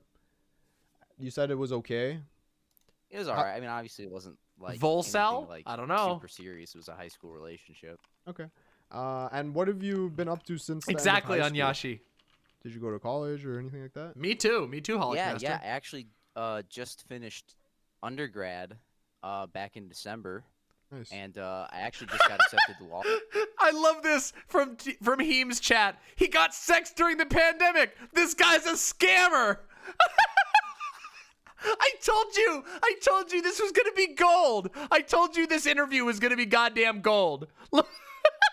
He's this scam cell. Fucking a sus cell is what he is. He's an in-sus. Law school. Okay. Law school? So, all right. That's- Oh, Dude, no. honestly, it sounds like you got a lot going for you. Yeah, So I what is the know, problem? I do. So There what's is the no problem? problem other than I hate women. Why? That's my problem. Wait, okay, so let's Because get into they why. suck. Why? Dude, just date men. If women suck so much, just date men. I mean, One by one. jumping back to Don't get too fucking out of hand. Let's go slowly, and I want to go slowly. What? Why exactly? Walk me through it. You had a girlfriend. You obviously you liked women. So, where did the shift happen? Yeah. There we go. It's the. Yeah, I mean, true. Yeah, where's Troy? I think Troy went to bed. I think, like I said, it kind of came from you start to think about it. Yeah, I know. Those are like gay MGTOWs. GGTOWs. Gay going their own way. I don't know. Talk to enough girls. You meet enough girls. You pick up on these patterns. You start to realize what kind of people they are. I have to say, too, I'm also a Catholic. So I'm like a new Catholic. And if you just think about Correct. The everything name that's, is Emonic. evil that the Catholic Church teaches you about, it is women. He's ripped. He's a lawyer. Oh, I get it. Shitty personality. Oh, and Holic Master. You know that's got to be shitty personality. That's got to be like atomically shitty. That's got to be like the biggest, nastiest shit you could possibly imagine. Just radioactively bad personality. If you are both an 8 out of 10, ripped as shit, and a lawyer, then your personality has to be so bad. Like, it has to be so goddamn bad. Like, you have to be basically like an open serial killer, or he's just lying about everything, which is possible. Yes, yeah. The people, incels, listen, 99%, I hate to say this, I'm sorry, but 99% of people who are incels is because they have a shit-ass personality.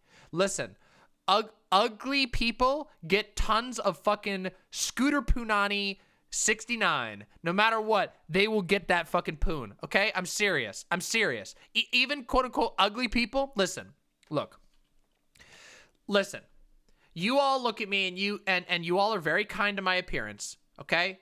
But listen, let's be real here. A lot of that is because I'm funny as fuck and I make people laugh. I've had a lot of sex in my life, okay? And most of that is because of my personality, okay? Because I'm funny and because I'm nice. There you go. That's the thing. That's the secret. The secret to life is be a little confident, engage with people, and you'll do fine. Don't worry, you don't have to tell me I'm pretty or anything like that. Don't worry, it's all good. The lip ring helps, but I've only had the lip ring for a few years. I've only had the lip ring for a few years. Confidence helps, but to build confidence, you have to have confidence, you have to know what's good about you, okay? Well, true, see? Well, thank you very much, Ziggy. I really appreciate that. It's the glasses. The glasses sell it, yeah. Look, once I take them off, I look weird. When I take my glasses off, I look weird. See? I look weird without my glasses. People are like, what the fuck? When I take my glasses off, I look like this. I look like Pogi.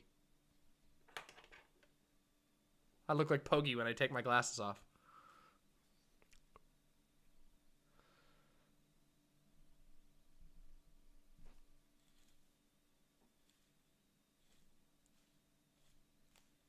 There we go. There you go. Oh, shut up. I'm just goofing around. Chill. Let's watch the video. So Watch what the is goddamn the video. evil? What's evil about them? Like sexual immoralcy, like having like immoralcy, tons of sex, like getting like. Okay. Sexual immoralcy. Okay, this guy's just this guy's got to be. Okay, this guy is one of two things. This guy is either a god tier troll, like he's developed a bit and therefore we deserve to continue laughing at him because he's made such a good bit, or he's 100% convinced of all of this, and he actually thought Immoral C was good. There's no way. A lawyer? Come on. Like girls, he's got to be lying. I think women. Hey, one like, sec. Okay, hold on. I Wait, one sec. So one sec. So traditionally, have not men been way more sexual than women? Yeah, but it's different though. How? Like if you look men, back it's in the like- history of time, men have been fucking around. Yeah, it's different though. That's what I'm saying. How? I guess. Men have like a carnal desire. For No! it. Like, we really can't No! control it Delete 'cause we're this! just, like, Delete this! Wait. Delete that! Never destroy that image. That is horrible. Destroy that image. Delete this. So why Women, do you on think? the other hand, it's like why- an evil thing. They why- they just like have it because they've been like manipulated into like having a bunch of sex and just doing like gross shit. Why do you think that men have this innate desire and that women, you call it evil? A cursed image has been acquired. You know what? You better be careful because that's going to end up being a meme image that people are going to use. Oh, fuck you. Oh, no. Oh, fuck you. Biology, men I'm not men helping are this. literally I'm not hormonally helping programmed this. to have sex. But why? just, So, like, so true. obviously women are too. No, not really. It's different. Okay. I guess I'm not really understanding how you think that the species of humans has survived all this time with only 1/2 of the reproducers having a drive for sex. Like The 1K dono came at a price. No, you're right. You're right. No. My face wouldn't be when my face when people use a meme image that I specifically asked them not to. Fuck you. Fuck you. Is the monkey's paw dono? True. It's a hamster face. Oh my god, it is kind of like hamster. pretty clear that That's what I women think. have a desire for sex too. No, I think it's a different kind of desire. Do you think men and women are different? Yeah, of course. So doesn't it make sense that they would also have different desires? No. I think men and women both No. have a desire for water. they Wait, all one sec. think the I same think thing. yeah, of course, men and women both have a desire for water. Men and both have Oh, a no, desire I'm for fucked. sunlight. These are like basic. Biological needs. Yeah, and so but, is sex. Like, that's not a biological. You don't need sex. It's a So why do biological we- want. Yes, you do. Yes, you do. Absolutely. Maybe later, Rhodes. If we don't need If sex, you don't have sex, you're not gonna die. You don't die without sex, but it's still a need. Emotional, you don't die necessarily without emotional needs. There's just different types. Oh, these people are stupid. You don't just like die if you sure. stop having Good night, sex. Ken Monger. Thanks you for coming probably by. wouldn't die if you didn't get sunlight either. Yes, you would. No. You'd probably die. No. True, Yeah, I Windleby. think so. You'd start to No. shrivel up and die. You literally need sunlight. No, you're wrong about that. Come on. You could. There's people who are spend 24 hours a day in prison. They don't. You want to die. know how we know you don't need sunlight to survive? Because CTV was on a submarine. Bam! Wrecked! Owned with facts and logic. They let prisoners outside. That's why they have There's prisoners go outside. Come on. There's prisons that are much more fucking strict. I'm just saying. There's Even things. even the most intense, high security prisoners are let outside. They Wait. just get let Yes, out- obviously, sunlight is GayFesh. GayFesh. Who do you think I am? Obviously, sunlight is healthy for you. Obviously. I never said otherwise. It's just much like other things. one by one. Okay. They let them out individually. Okay. I And can't so even- you I think can't even that respond. because we wouldn't die without sex. That it's. But if that's the case, that we wouldn't die. Yeah, exactly. Yeah, exactly, Devious Chilster. People who live up north. Yeah. You don't do sun? You've gotten some sun, surely. Oxygen is slowly killing us all? Is it?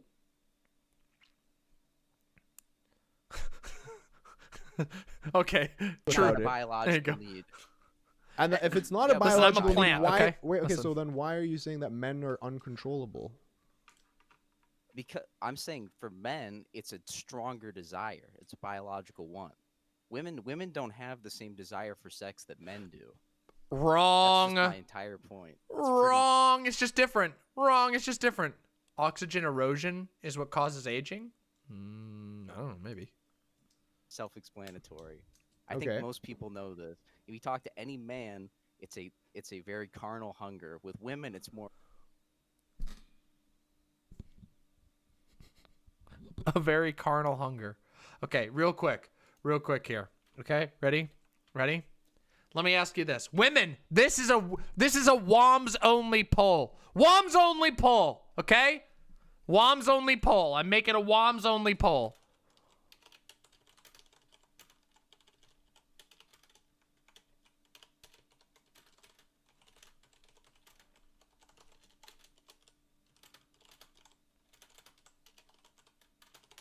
There you go.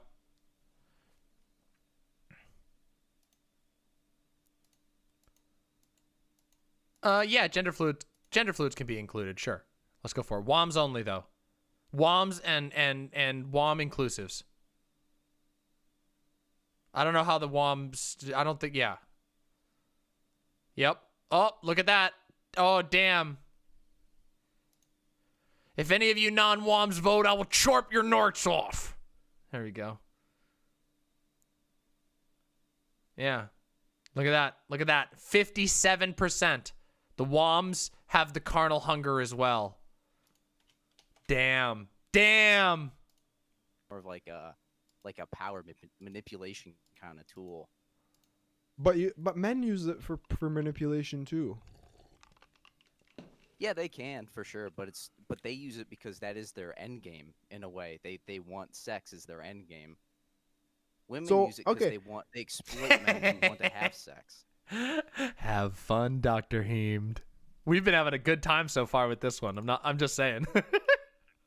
Okay, I still want to know the beginning of how you arrived here, and we can get more into the specifics. I just want to know, like, so was there like one thing, or did you start like looking on forums? Like, how did you arrive here? You know, I think I've always been here, if that makes sense. Oh, come on! Come on! I've always been here. You just had sex 6 months ago. He just admitted having sex 6 months ago, and he's like, "I've always been an incel." Come on. It's kind of like I always knew deep down that this. He is. He unironically has been re-virgined. Oh well, there's only I can only blast it so much. Here, I'll turn it up more. Here, I'll try to turn it up more. Here we go. In society, like this is just how it's always been. But I think I was just too horny to like admit it to myself. I was like, well, I want to have sex, so I'll just like, yeah, whatever women say. Yeah, no, you guys are totally equal. You guys are totally like, you know, like you guys can think just as well as we do. And I would just like tell myself that. Just what the fuck is re-virgined? Oh, wouldn't you like to know? Wouldn't you like to know? Wouldn't you like to know what it's like to be re-virgined? That face when you've never felt re-virgining. Okay, listen, that face when you've never felt re-virgining. That face when no re-virgin.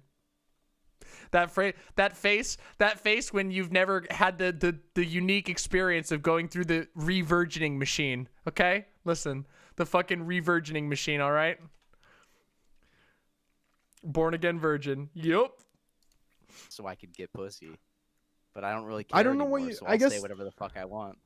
I guess like, what do you mean when? I don't understand what you. Yeah, well, true, Windleby. I'm very privileged. I had a re-virgining machine. Back in the old day, you used to have to do it manually. Back in the old day, you know, your grandpappy would take you out into the barn. And he'd strap you up against the barn wall and just re-virgin you himself. The manual crank. Yeah, exactly. What do you mean by evil? Like, women have the same wants and desires as men. They just want to have a good life. They just want to. I don't think they want the same desires as men. Okay. I think they want something totally different. I think it's inherently. What do they want? Okay. Devious Chillster says re-virgining sounds like some corruption of champions level kink shit. You're not wrong. You're not wrong at all. Listen, only 10 people in chat are going to understand that, but you are so not wrong. I think they want to control men with sex, and I think that's wrong. That's morally wrong. You think the entire existence of women is just to try to control men with sex? I think their modern existence, yeah, that's totally what's happening. And what about when they go try to get careers or try to have a family? That's the most evil thing of all. Women getting careers. Don't get me started, bro. Jesus Women should Christ, not have bro. careers. Don't get me started, bro. Don't get me started. Women working careers? What's next? What's next? Women having agency? The vote? Have you ever seen that one thread? This is a totally on topic. Have you ever seen that one thread about women with work husbands on Twitter? There's an What do you entire mean? thread about women telling their stories about their work husbands. You I ever don't know heard what a of work this? husband is. Can you explain it? It's I bet I could even find the video for it or the thread for it. But basically, it's an entire thread of women explaining. Their Yeah, work. Fawn, people like this literally believe, people like this unironically believe, they unironically believe that like women should just sit at home being bored all day. And if you happen to have babies, then the babies get to, then you get to have fun with the babies, but that's it. Otherwise, you just sit at home being fucking boring. That's it. That's what these people believe. Have you ever seen The Office? Yeah. True, thick goblins. That is It's very true. You know, like listen, what's I have a his soft name? spot Jim for and Pam? goblins, okay? Yeah. Yeah, like you have like a work husband, and then you start cheating on your boyfriend with your work husband. It's an entire thread of girls telling their story about how they cheat on their husbands with their work husbands. It's horrible, dude. Okay, but I'm not gonna advocate that that's a good thing. Obviously, like this is you're Martian girl, what is re-virgining? You'll just have to find out yourself. Just give it a try. True, Lady you're pointing Kelgana. out to some horrible examples. Like I saw even in your thread, you pulled up some pictures of girls saying like I fucked my boyfriend's dog or whatever. Like obviously, Oh no! obviously, No, those we're are- not gonna do dog pill. Please, God, no dog pill. No. No. No dog pill. Please don't let this go into dog pill. horrendous oh Jesus! fucking scenario. Not again. But It's too early. We haven't even reached summer. We can't be having dog pill discourse again. do you think like every woman? White girl summer ended prematurely. Do you think every woman is looking for a work husband? Well, maybe not the work husband specifically, but I think a lot of them. No, Ivy. Bad. I'm bonking you. I'm bonking you, Ivy.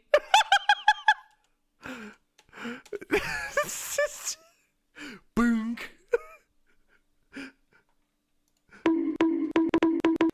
That's like a lot of bonks for you, Ivy. You get like 6 just for you. Boom, boom, boom, boom, boom. Any woman tells you she wants a career, she's looking for a work husband. Yeah. So it's amazing to me. Do you have any siblings? Yeah, 2 older sisters. They read. I can't read that. 8D5D2D Derek. I can't read the rise of the dog pill on Twitter. I'm on Twitch. I literally can't. I can't read that. I can't read this seminal work.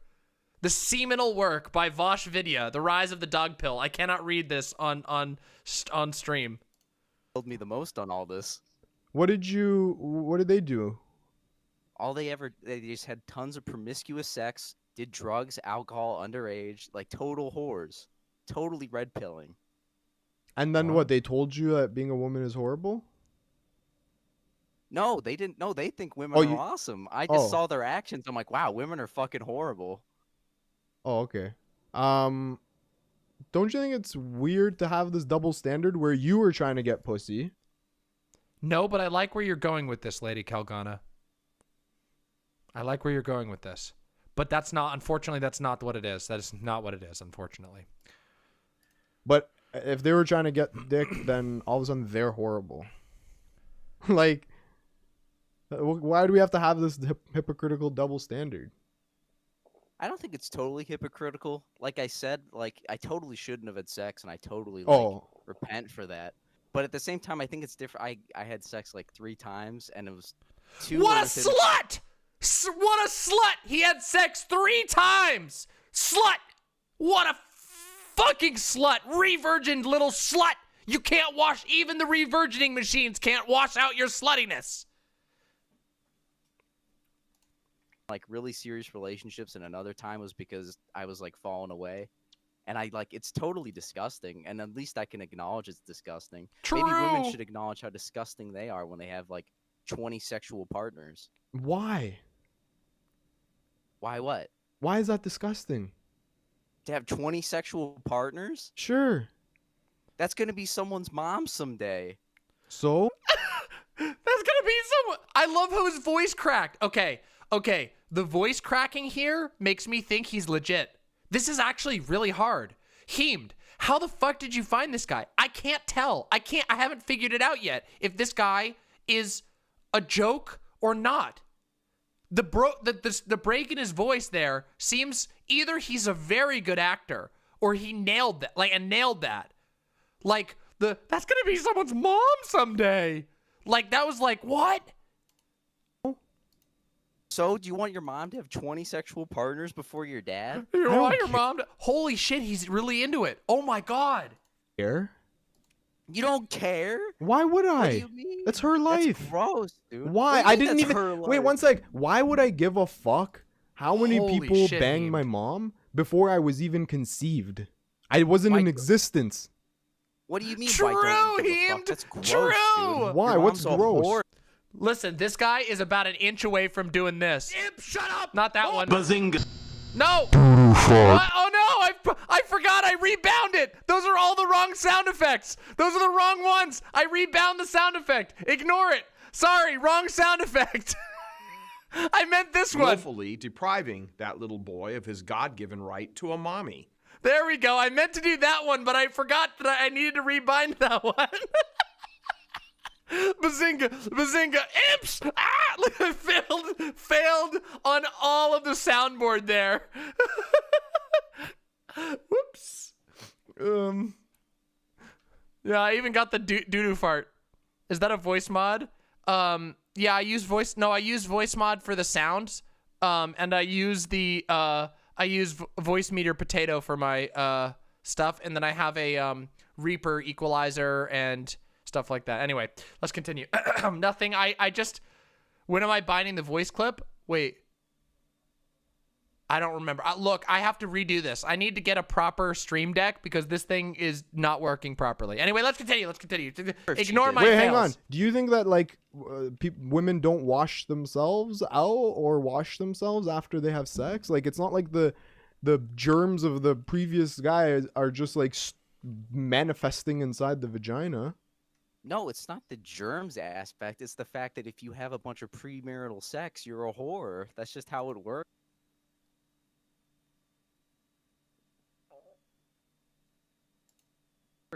Why? Though? That's what I'm asking. Is why? I know it's why hard does that for make your mom, but like, do you have a girlfriend? Do you have a wife? I have a fiance.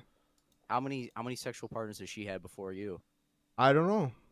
You never asked? No, we've been together for 7 years. Lady Kelgana, that is disgusting. Okay? That is disgusting. Clean your fuck... That is disgusting. And you're probably correct, but that is the most disgusting thing I've ever seen typed in this goddamn chat. That is the most disgusting thing I've ever seen anybody... Nasty. When did you guys start dating? When I was 20. See you soon, Dr. 29 Heemed. now, so Thanks for coming and hanging out. We're happy to have you. What if she told you, and this is just a hypothetical, I'm not like saying this about your real fiance. Sure, what yeah. if she told you she had 30 sexual partners before you? Okay. Would she still be the same loving person that she is today? Yeah, totally the same. Okay. Do we still have a fantastic dynamic in our relationship? Everything's exactly the same. She just okay, so then why would I care? Why would I care? True. Chad Heemed doesn't give a shit about what his girlfriend who has agency did in the past. That's her own fucking business. Based Chad Heemed out. Simple as you're a cuck. Why? Because if you're a cuck, your girlfriend. Wait, you're getting pre-cuck. Now we've moved into pre-cuckoldry. What is this? Is fucking Minority Report? Pre-cucked. I love it. Jesus fucking Christ. Fiance would have had 30 sexual partners before you. But I don't understand. Why does that matter? What about how many times? Wait a second. Holy shit. Can you imagine if you're like, what if you're, I just want you to think about the implications of this. How many people have you pre-cucked? if cuckoldry crosses the time space, if cuckoldry transcends space time, then how many people have you pre-cucked? Holy shit! Holy shit!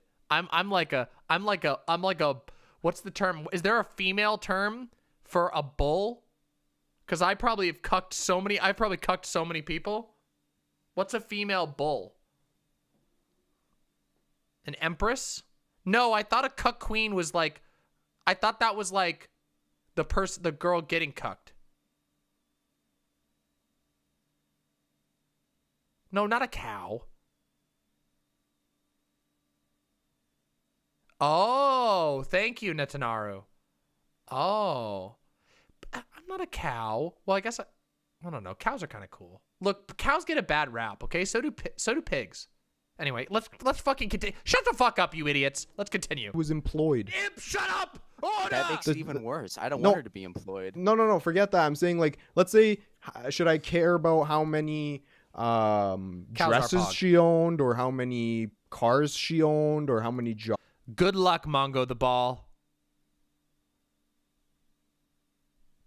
Good luck. Jobs she was. Cows like, are really cute. This is just an arbitrary characteristic.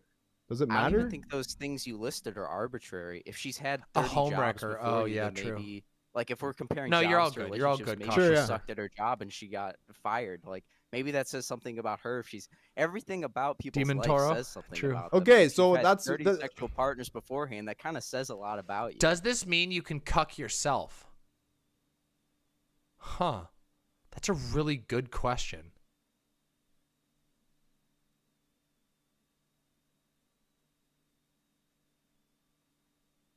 This is making me think of that song, I'm my own grandpa. I'm my own grandpa. It sounds funny, I know, but it really is so. Well, yes, I'm my own grandpa. You ever heard that song, chat? It's really good. Listen, it's really good. I don't know if it necessarily does. I'm just, I guess, confused. Like, why? Really, lady? Well, that's good to know, Lady Kilgana. This combo is really weird, but that's what you're here for. Listen, we are right now on hour 8.5, okay? All right? 8.5. So we're in the weird zone, okay? Enjoy it. Sit down and enjoy it. I still don't understand why it matters. If someone's a good person who's kind, respectful, okay, that makes sense, Lady Kilgana. Trustworthy, like all characters. See, I think that goes into my definition of a good person. I think if you've had like copious amounts of sex, I think that makes you a bad person inherently. Men and women, by the way, but women are the worst offenders. Yes. Falgaia asks, if I sleep with this incel's future partners 10 years down the line, have you cucked him in the present? You are currently, multiple people in this chat right now are cucking, are what's the word? Proto-cucking him right now. No, you're post-cucking him. You're post-cucking him. Okay, thank you, Posadas John. Yeah, it's post-cucking works as well. Your bio teacher showed you I'm my own grandpa. That's really funny. It's post-cucking at this point. Pre-cucking is when you do it before. Now we're post-cucking, also known as po-cucking. There we go. Of this. Okay. So what, like, I guess I'll ask you, what makes a good person? Abstinence makes you a good person? I think abstinence, I think, being a religious person makes... My father was his brother's father? Uh-oh. Oh, shit. Listen, my uncle, hold on. My uncle, okay, I have a funny story with this, okay? I have a funny story with this, okay? Listen, my uncle married his own daughter-in-law, which means that he was his own son's brother-in-law. I think, if I remember correctly. He became his own brother, I think is what it is. I can't remember the rule. I can't remember how it all worked out. But it was he started dating his son's wife's sister, which means that he was simultaneously his son's dad and his son's brother-in-law. It's very Kekona. It's very Kekona. Yeah, it is. Yep. Listen, that's my uncle. I didn't have anything to do with this fucking bullshit. All right. He's currently he's writing his own future. It's Roko's Kukulisk. Roko's Kukulisk. There we go. You're a good person. I think, yeah, if you follow just any of the teachings of the church, I think you're a good person.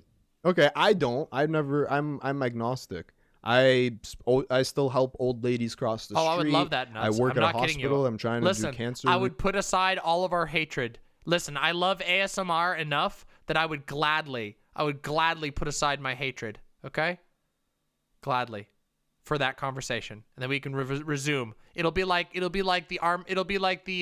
ceasefire on Christmas in World War I. The Christmas ceasefire, like me and Destiny sitting down to talk about ASMR, and then the next day, back at it again. Right? Who is my favorite ASMR artist? I don't have a single one. We'll talk about that after though.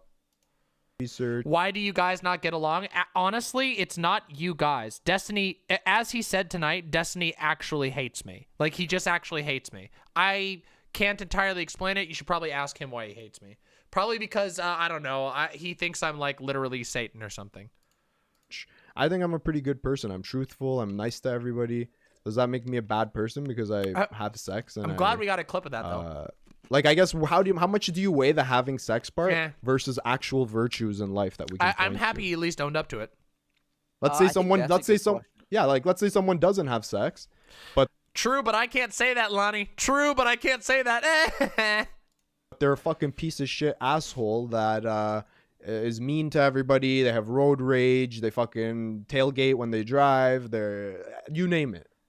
How do you weigh the two? Having sex versus real life virtues. Oh, thank you, OnlyFacts. I appreciate that. I think not having sex is a real life virtue too. But to answer your question, I think it depends on the weight. I think all sin kind of has almost not an equal weight, but I think some sins are worse than others. What? I think you should just avoid all sin. It's simple as. I don't think you can. But this dude just sinned like 5 minutes ago. Hard for someone to have one virtue of Christianity and not the. I'm sure people do it. But like, if I about had to, you? Like, weigh the two, I would say, what about me? What are you, like a virtuous Christian? Yeah, I think I am now that I become Catholic. This guy is a slut. He's a liar and a slut. But what about hating half of the people in the world? Was that a very Catholic virtue? Was the Virgin Mary not a woman? I mean, obviously, when I say woman, I mean modern women. Not women of the past. Women in the past were under control. Women in the past were virtuous, is my point. Women now aren't virtuous. Jesus Christ. There's no woman today who's like... Dude, this guy just admitted to not being virtuous. Who's he to fucking throw stones? This dude just admitted to not being virtuous. He was self-punishing. Mary. That's not even close, dude. There's no woman today that's married? Oh, no, like Mary. Like the Mother Mary. Oh, okay. I mean, who knows? I'm sure there's a lot of fucking virtuous women today. Like, no, I haven't met one. What about nurses? What about nurses, for example? Or whoa! We just figured out Heem's kink. What about nurses? Nurses are virtuous. You played yourself, Heemed. Self-report. Do. Teachers. My fiance some of the worst people. My fiance is one of the most virtuous people. I guarantee you. She fucking. Oh shit! Heem's wife is also into his kink. Oh shit! Doctor and nurse. Oh fuck!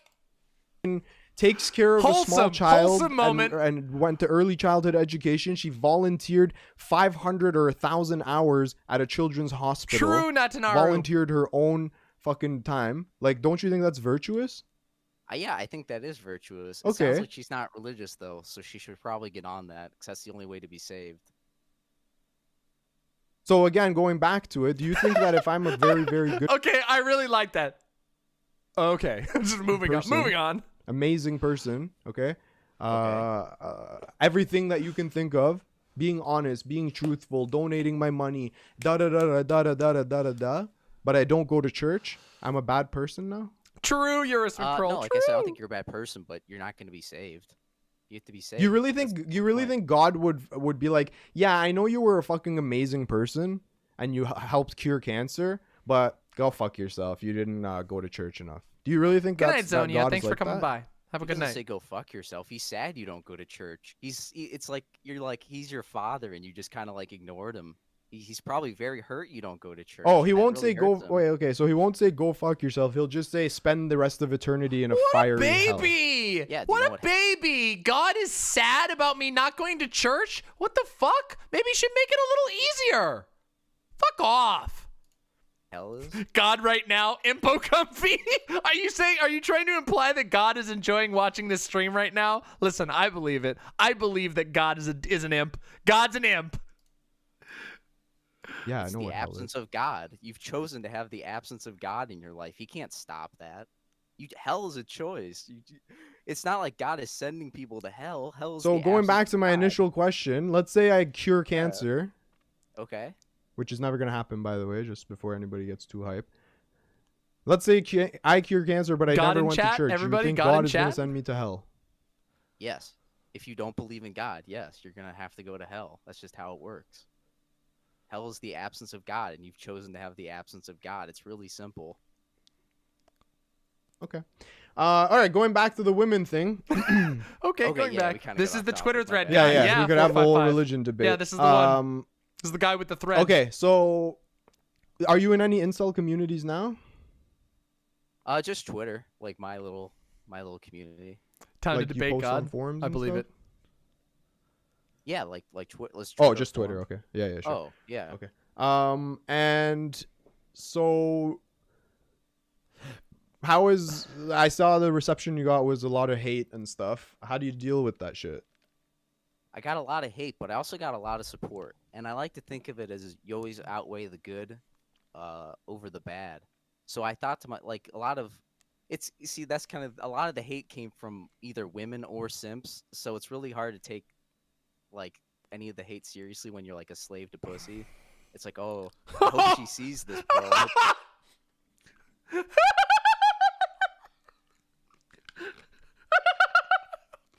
I'm sorry, that was really good. When you're a slave to pussy. Pussy. Freaking out pussy, dude. Pussy, like, oh, I hope she dude. sees this. He even says it like, look, you can tell by the way people say words sometimes that they don't say them very frequently. Like if somebody says sex, like sex, like they're like choking on the word sex because they never say the word sex, or cock because they never say that. This guy's like pussy, pussy. Nobody ever says that. Listen, nobody says it like that unless they never say the word pussy, pussy, or homosexual. The real God? Hello, God. It's good to see you. Welcome. Get comfy. And why the fuck are you a white name? Why the fuck are you a white name? Sub. You've got more. You've got all the golden jewels you want in heaven. You should be a fucking tier 4 sub. What the fuck? Come on, God. Tier 4 sub. Like the main response, but also like I was kind of saying too, it's like a lot of guys reached out to me. It's like, dude, I'm so happy you posted this. Like this is such a big like red pill. Like a lot of people I think were probably saved from it too, and are gonna probably stay What away would be from your women, which makes what me would really happy. what would be your prescription? Wait a second. Wait a second. Hold on a minute. I've just figured something out. Oh my God, I just figured something out. Joseph post-cucked God. Because if God had to have sex with the Virgin Mary and cucking is transcendent of time, then when Joseph and Mary finally got married and did a bang, Joseph cucked God. That means he's God now. We figured it out. We figured it out. It's all coming together. It's all coming together. God, oh my God, God pre-cucked Christ's stepdad. Holy shit. God pre-cucked Joseph. Oh my God, this is so. Actually, I think if I'm completely honest, I think Joseph was just normal cucked. Because like the whole thing is like Joseph and Mary were supposed to get married, and then God swooped in and fucked. So I think that Joseph got cucked and then cucked God in revenge. Except, here's the thing. Mary didn't ask to be fucked by God. So Joseph actually wins in the end. Because Joseph righteously properly married and then fucked God's ex. Which means Joseph is the pog, okay? That means Joseph wins here. Joseph wins. Joseph cucked God in the end. Yep. That men should stop having sex with women? Stop talking to Hey, them, Aiko, stop good to giving see them you. any We just attention. figured out that God was post-cucked by Joseph. Oh, did Gabriel do the cucking?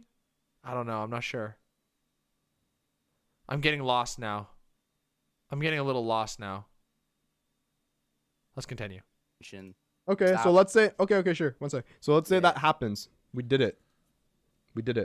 Now no men are let's say we did it. Your dreams came true. Let's go. Let's go. Get hype. No men are talking to women anymore. Now what happens next? What do you mean what happens next? We Like won. What do you mean what happens next? Oh my God, this guy's so dumb. It's the end of our species? Yeah, I think that's probably preferable to what's happening now. Honestly. You think that ending the species is preferable to making women sexually liberated? Yes, 100% yes. Women's sexual liberation has been the biggest human disaster of all time. So we should just get rid of the entire species instead. I mean, the only intelligent life that's ever existed in the solar system that we know of, that's able to keep track of history, that's figured out Christians. physics, mathematics, all this crazy Catholics. shit. You want to get rid of this whole species because women like to fuck now? I think it's already in a hypothetical, so I think it's already kind of like in wacky territory. But like, I mean, if I had to pick, I don't know. I think if men stopped talking to women, I think it would actually save the species in a way. I think actually right now what we're doing now is going to destroy the species. I don't think we're going to last much longer at this rate. If you ever look at Because of any climate major change civilization- That's not very Christian. Or because of sex? I don't believe in climate change. Okay, but we I can have think- that discussion later. Go ahead. But I think if we stay at our Yikes, real current God, I'm trajectory, sorry. that's more putting us in danger of the species end. Have you ever The sin and degeneracy in the world. This is what God has said. The sin and degeneracy in the world has reduced my kingdom to ruins. My ex got balled by a politician, and my son got shanked by an Italian. It's been a hard life. No. All right. God, you're funny. You're funny, God.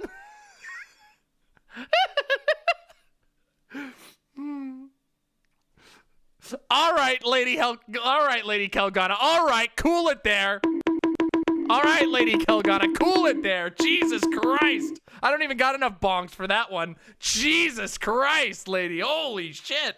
seen this is a very common theory, but people always theorize like how all these great empires Oh fall. my God. Do you know Sure. what's one thing they all have in common? Again, you can't really attribute it to one thing because they were so long ago. Nobody. Well, knows. yeah, I know. One thing is overspending on the military, overexpansion, paranoid leadership. Yeah, these things. But you know what though? They all had right before they fell. They all in liberation. That's wow. That's so interesting. Right before they all fell. Oh, this is the homosexual Black sex Pigeon and women Speaks. liberation. Wait a second. This is the Black Pigeon Speaks argument. Black Pigeon Speaks once did this fucking stupid ass video about how women undid the Roman Empire. It's literally, there's nothing to it. It's just empty nonsense. He doesn't even make any meaningful claims. This guy's just repeating the Black Pigeon Speaks argument from like 4 years ago. It was one of Black Pigeon Speaks' first big videos. Were huge. That's a thing that happens in every empire that falls.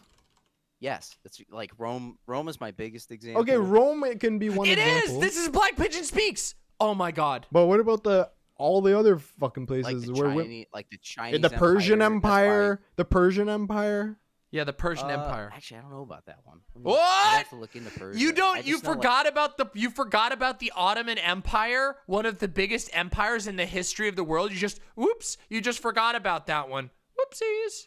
Hey, God, good to see you. Thanks for coming by. We got 2 gods in chat now. 2 members of the Trinity, I guess. like off the top of my head, that's like one of the most common facts. Is every empire fell mysteriously after women got a bunch of rights. Wait, I thought wait, hold on a second. Wait, I thought, okay, there's been like 3 Persian empires, to be fair, okay? There's been like 3. Isn't the Ottoman Empire technically a Persian empire? Weren't there like 3 separate Persian? Okay. Turkish? But Turkey is Persia, right? Persia's Iran? Okay, I'm sorry. I might be mixing this up. Persia is Iran? Ottomans are Turks? Persia is Iran? They're not Persians. Turkey is Ottoman. Okay, I'm just getting them mixed up then. Shut the fuck up. Oh my God. Hold on a second. I'm gonna fucking kill you all. Hold on a second here. I'm gonna fucking kill you all. Hold on a second. I'm gonna fucking kill you all. No, I'm not going to. That's a joke.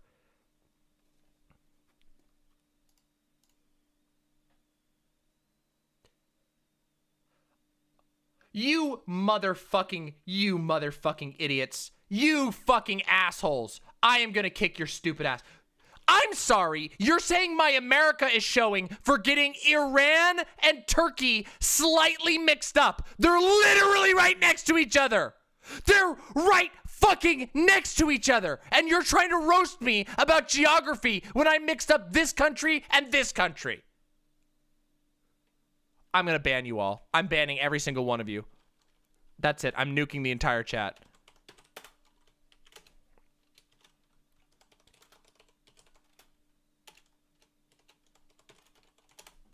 There you go. Have fun.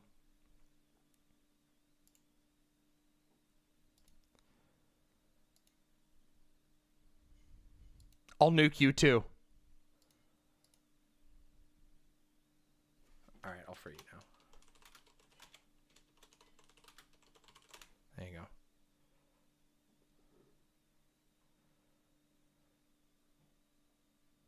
Wait. I just got the location of the empires mixed up, you fucking fools.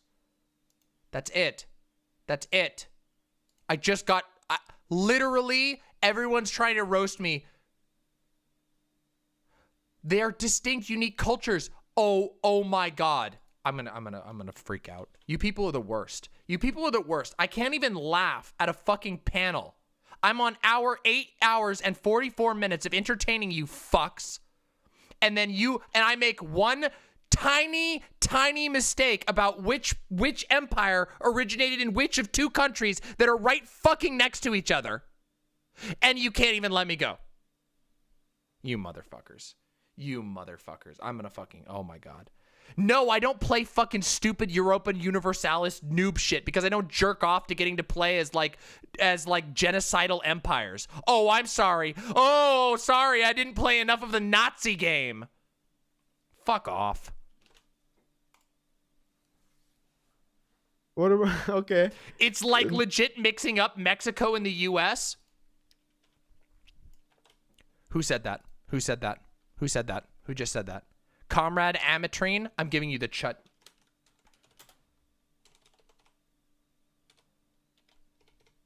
There you go. Enjoy your little trash can where you belong. Now look at America. Do you think America's getting better or worse? What do you honestly think? Is America getting better or worse? Probably better. Oh, yeah, meme addict. Thank you. I slept the entire night and you're still live. Thanks. Somebody in here gives a shit. You know what? You know how sad it is, imps? All of you imps are sitting here being fucking assholes to me, and the DGGer, the visiting DGGer meme addict came in and is the one who's most kind to me. Jesus Christ. You all should be ashamed of yourself.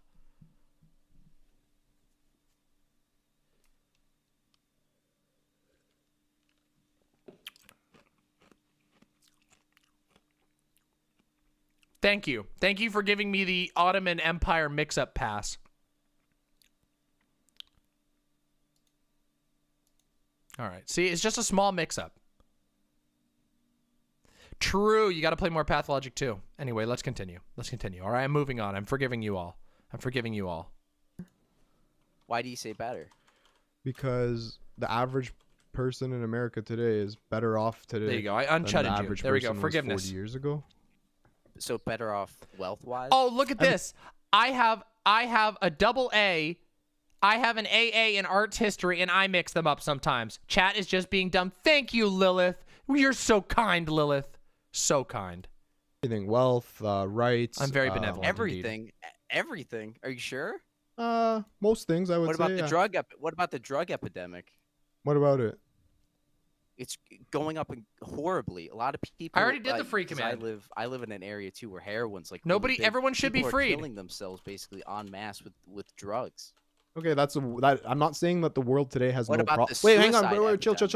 Oh, no, I'm just saying. What Yeah, about yeah. the suicide? So wait, epidemic, too? don't wait. People One are sec. killing One sec. One themselves sec. at One sec. higher One sec. numbers than One sec. ever. One sec. So I never said anything about the world today being Oh, wait, I just looked up a map of the first Persian Empire, and Turkey's inside of the Persian borders. Oh, the tide is changing, everybody. Oh my God, you motherfuckers are about to get roasted. You think I'm going to let you get away with me being right? And, oh, you motherfuckers. Oh, and Iran was part of the Ottoman Empire? Oh, fuck you people! You fucking nerds! You fucking assholes! I told you! Oh! I'm gonna lose it. I'm gonna fucking lose it on you people. I'm gonna fucking vindication! Vindicated!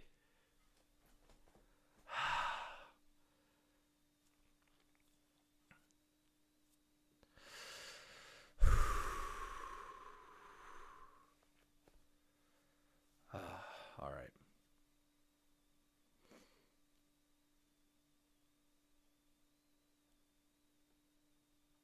All right, I'm chill. All right, I'm chill.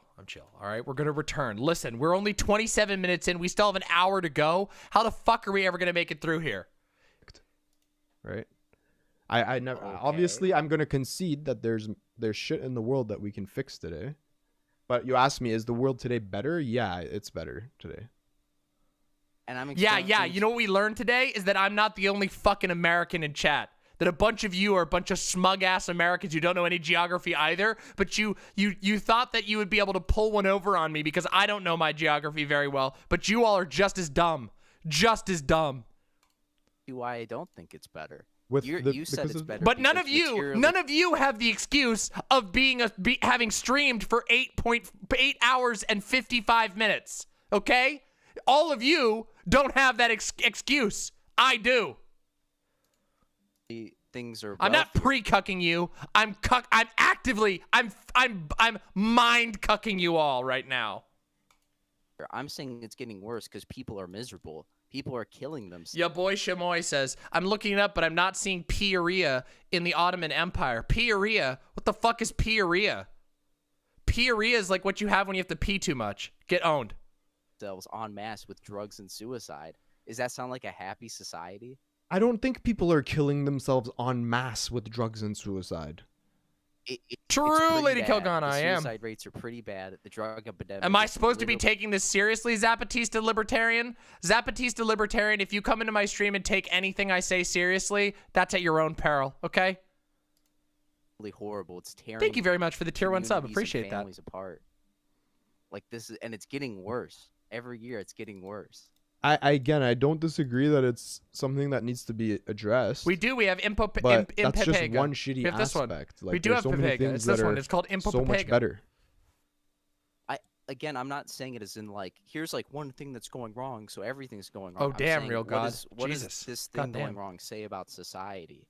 I'm saying, does that sound like a happy society if people were starting to kill themselves? If people were, if a lot of people were starting to kill themselves, that would be bad. Almost as bad as all men hating women and never interacting with them.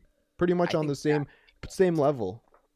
No, I think that would be based if men started hating women. So and you're stopped- against suicide and drug abuse. Oh, I see Urist McPearl right now in chat. Demon Mama, we need to talk about this thing you do. Just like when you said one pound of steel was heavier than 1 pound of feathers and then tried to shake it off. Wait, you mean when I absolutely destroyed chat live? When I literally fooled both chat and the person who was trying to get me to do the bit, and I doubled it, and I got both of you, and you all got roasted, and I pulled it off by ending it with a meatball voice? Yeah, that's right. You wish you could forget that. You wish it was me trying to shake it off. But the sad part is the entirety of chat got owned.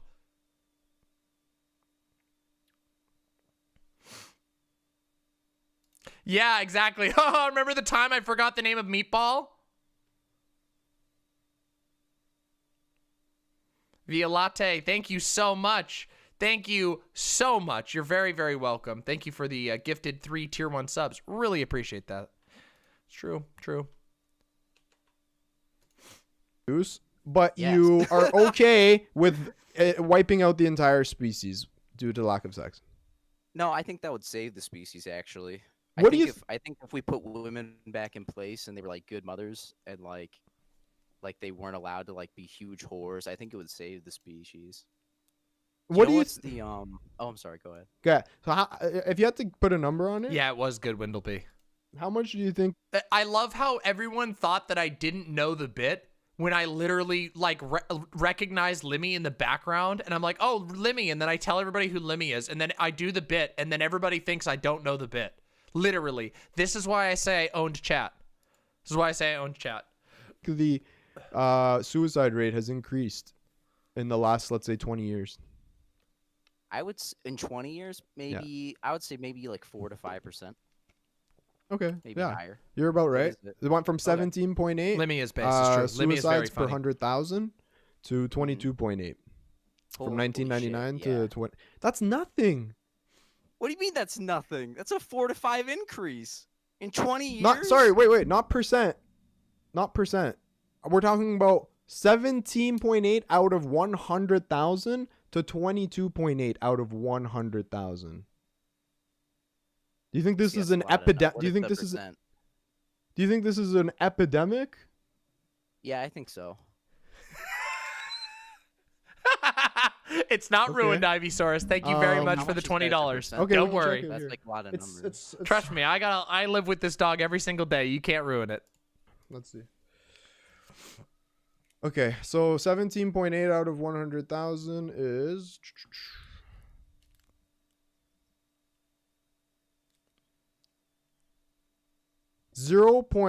0.0178%.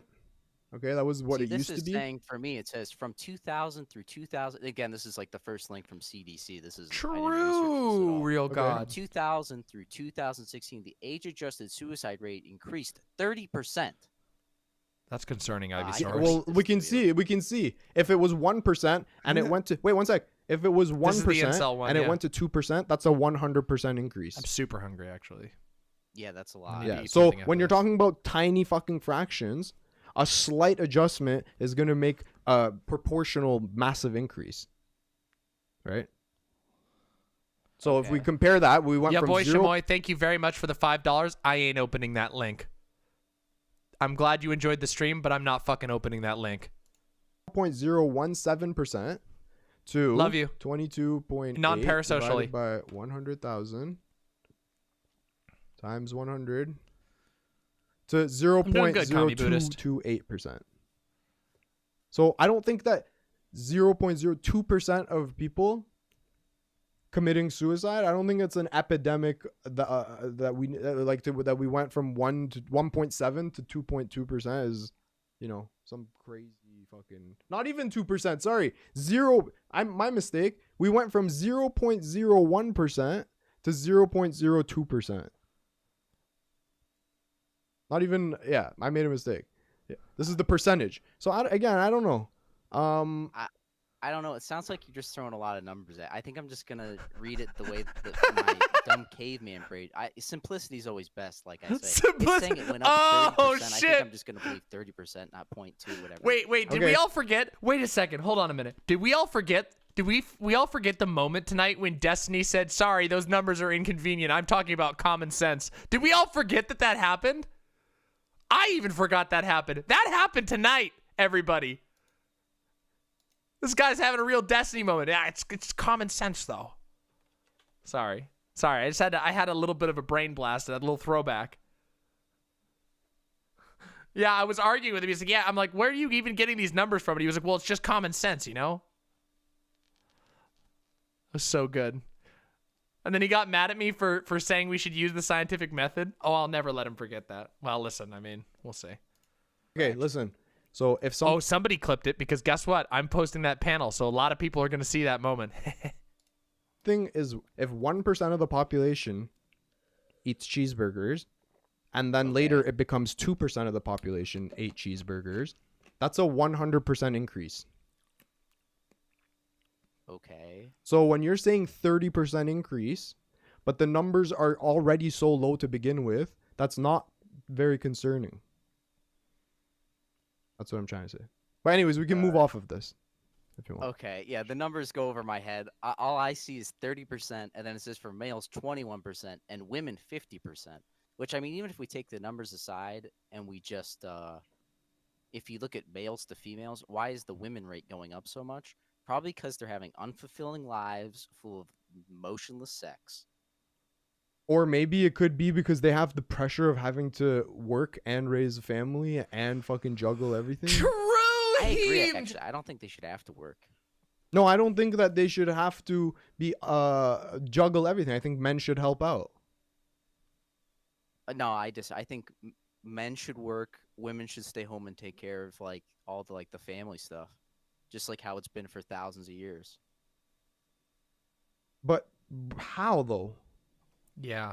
Like clearly the one man's job is not enough to support an entire family. Impo mods. A real impo mods moment. Split in half because the workforce has been increased. If women left the workforce, wages would literally skyrocket. If wages have doubled, if wages have cut in half because the workforce has doubled, that means the net has been nothing.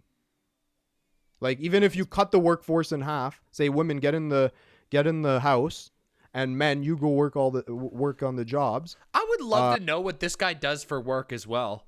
I would love it. It's like, oh, it's been that way for thousands of years. Okay, so you get to go be a fucking manual laborer in a field, and you get to die at 30 from congenital heart failure. Like, what the fuck? It's so fucking stupid. Yeah, most hunter-gatherer societies were matriarchal. Weird how that works. If the amount of money is the same, it's just going to be the same amount of money coming home. Yeah, but now women get to stay home. Have I ever hallucinated before? Okay, but the money's still not enough. Only one it partner sucks. has to work. Well, no, it would be enough because women aren't working and the wages increase. That's the what wage. If the wages, if all of the women's wages go to the men, there's no real increase for the family. Before, let's say, wait one sec. Hang on. Chill. Let's say a man makes $50,000 and a woman makes $50,000. You're saying that the women should get out so the man can make $100,000.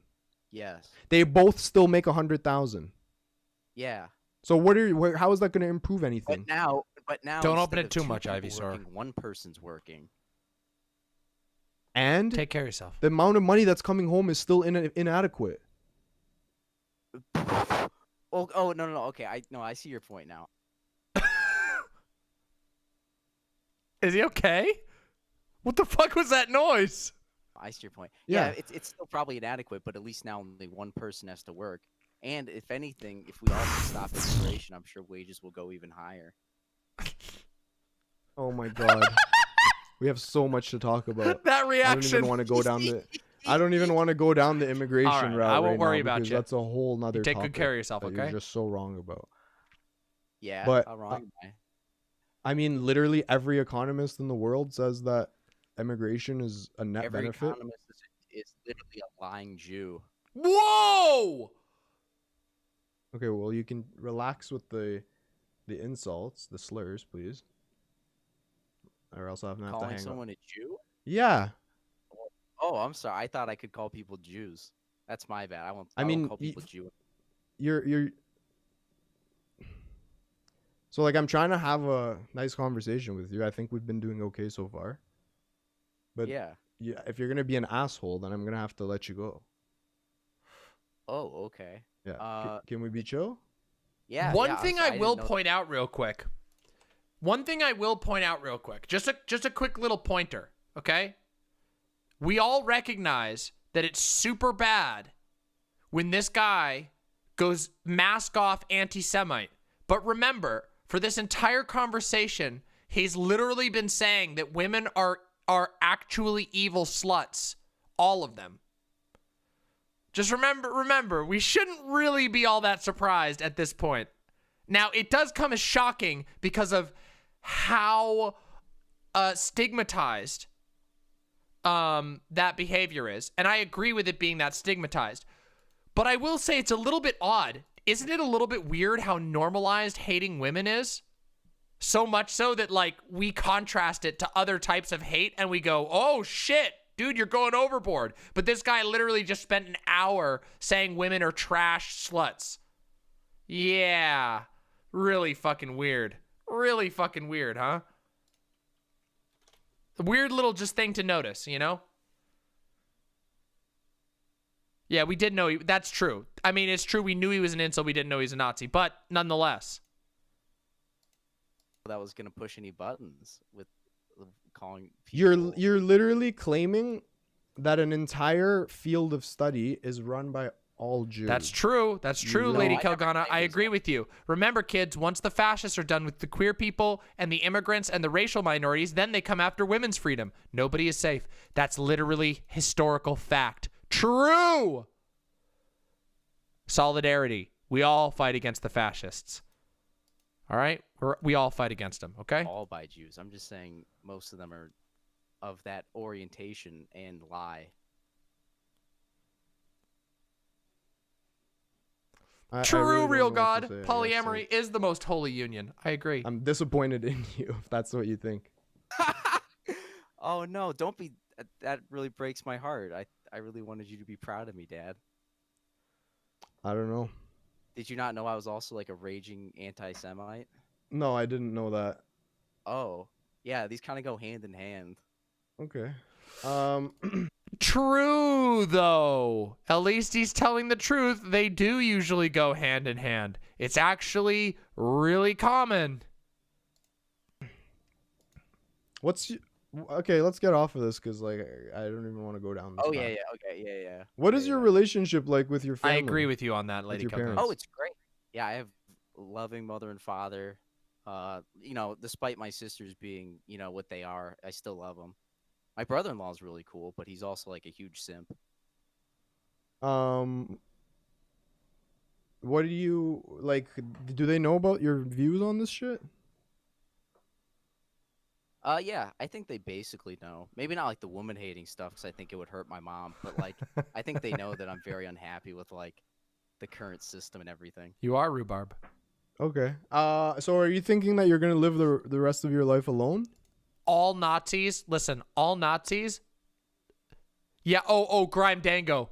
Oh, Grime Dango, you're just getting here. Oh, you missed such a fun stream. This whole segment has been so wild. I've been crying laughing. Everyone in chat, if you're having a good time, if you think this segment was fucking awesome, I want to see you post a pogie. Honestly, if you think this segment has been great, I want you to post a pogie for me, okay? Please. No need to combo. Just post a pogie if you've been enjoying it. Is this not one of the funniest segments I've done in a long ass time? Look at those pogies. Look at them all. The pogies. Here we go. This has been such a wild ride. You came in just as this guy went mask off. He's been going for 37 minutes about some of the most ridiculous stuff. Oh, shut the fuck up, Eurus McProl. Shut the fuck up, you bastard. Oh my god, look at all those pogies. Pogie moment. All right, let's continue. This has been I'm so kinda good. planning on It is I really sad. don't it is see- I'm sad, gonna but be, like I said, I'm going to law but school. we can laugh at it. And I'm going to be a divorce lawyer, so I really don't see the point in getting married. Like all I'll see all day is people, wives breaking up with them and then getting all their money taken away. I think that's gonna kind of deter me even more from marriage if hating women hasn't already. Oh God. Divorce lawyer. Yeah. It's kind of like the Okay, he has to be memeing at this point. He's gonna be a divorce lawyer. Oh, come on. cosmic punishment is I get to no one really heeded my warning, so I just get to steal money from simps. Oh, I'm only gonna represent women by the way, 'cause the courts are If I found you like the most sweetest girl in the world who has never had sex, whatever, you would still have the same views. Like, I'm wondering if the right. Oh, by the way, for anyone who didn't know this, including Grime Dango, just so you know, this guy, as far as we can tell, is legit. He unironically believes this. He made a thread, a massive high effort thread. I'm talking hundreds of posts about incel shit on Twitter. So either this guy is so devoted to the bit that it almost doesn't matter, or he's legit. That's why this is actually a wild ride. Girl can pull you out. Yeah, if I'll put her next to my pet unicorn, and we'll have a great time together. Why, you don't think the right girl exists? No, they don't exist. I'm Every telling you, woman is I'm in a exactly- relation. I have a fucking fiance for 7 years. We've been together. Who And you I'm don't telling. even know how many sexual partners she said you've been together for 7 years. You never asked. You never were a little But curious. yeah, No, and no, tell believe me- it or not, we have an unbelievably fucking great relationship, bro. I swear. No, can be honest for me for 2 whole seconds here, please. Okay, seriously, unironically though, real quick, I'm gonna show you something, and this is the truest thing you've ever seen. Okay, ready? Thank you, Space Concrete. Thank you so much. Ready?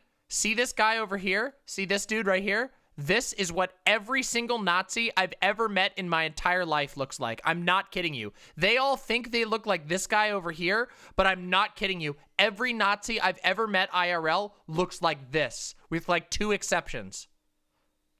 They all look just like this. They all look like a fucking, this Wojak. I'm not even kidding you.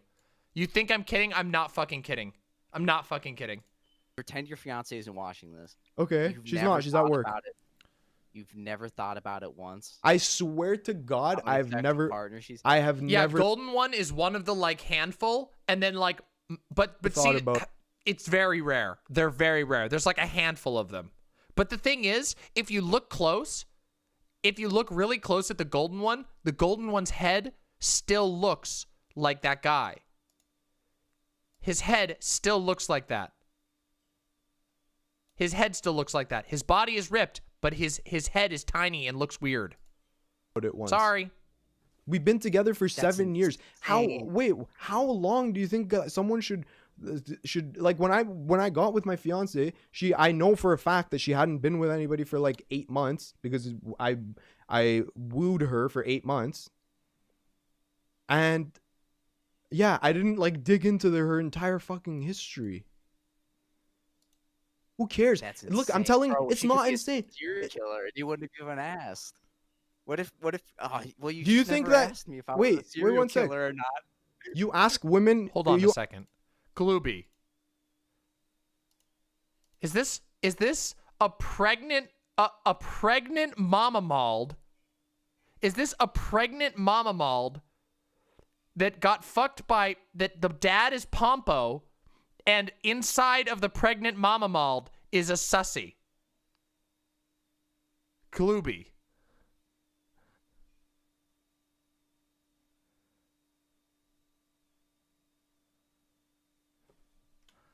What did I tell you, chat?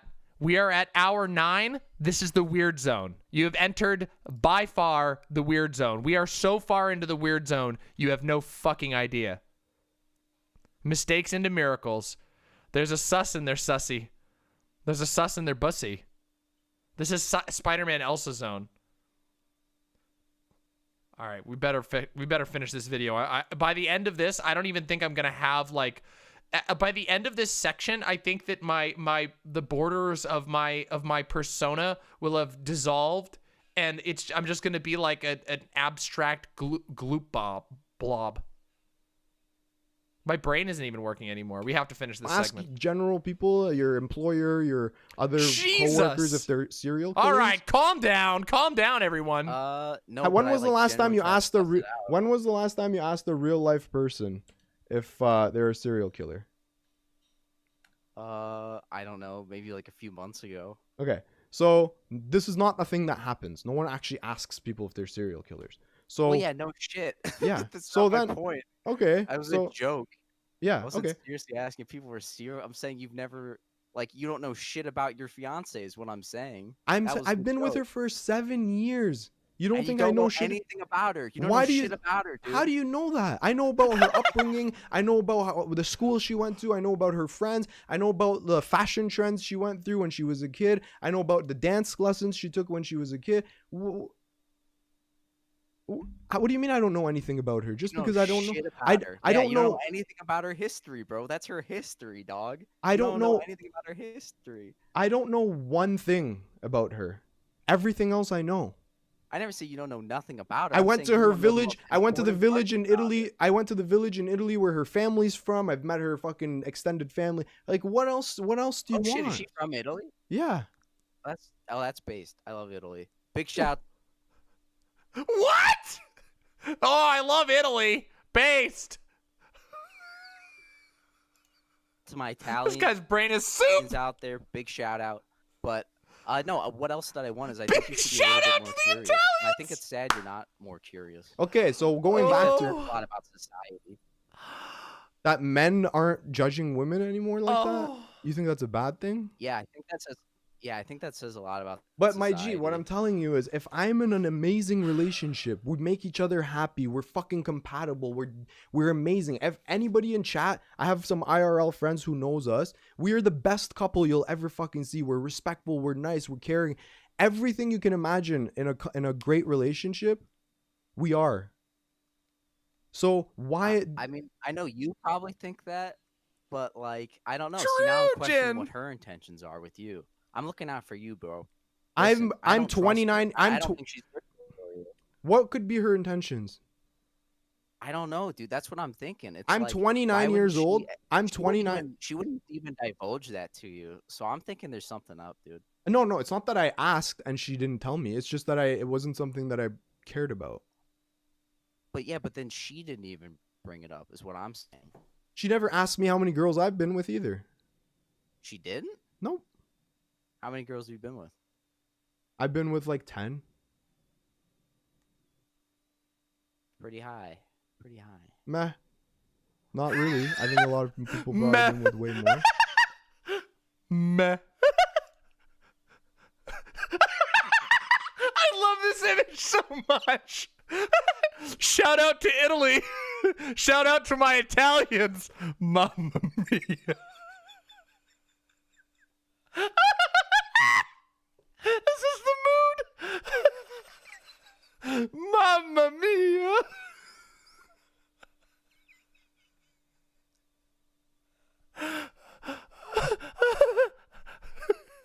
Pasta la vista.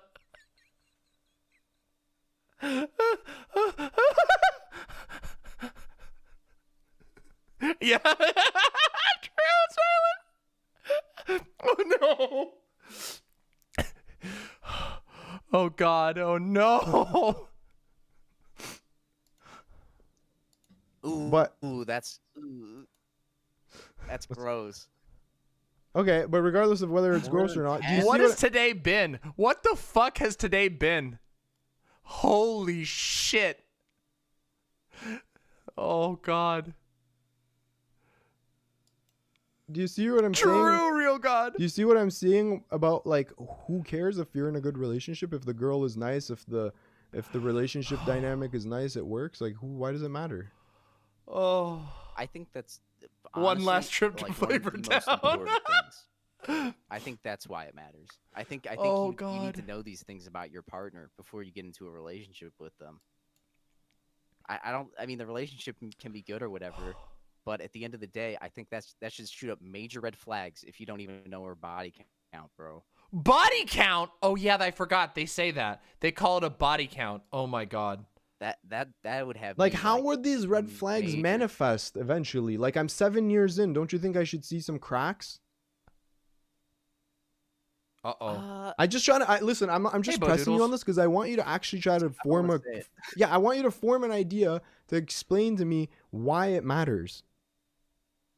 Well, so you guys have been together 7 years. Yeah. You're not married yet. Nope. You're We just were we engaged got at we got 7 engaged. This we got is incel engaged stuff, yeah. before the Incel pandemic. Nazi specifically. And then we were obviously the pandemic happened. We're just chilling for now, but we live together, so yeah. Okay. How long have you guys been living together? 5 years. Really? 5 years? Yep, it's unreal, bro. Whoa. I can't recommend it enough. Okay. Ooh, okay. That's like you're asking about red flags. Like these are my red flags. Is what I'm Okay, yeah. saying. Let me It's hear. like, Let me that's hear a your long analysis. time. Uh-oh, Heem just losing patience. Go ahead. You guys have been together 7 years. You're not married. You guys have any kids? No.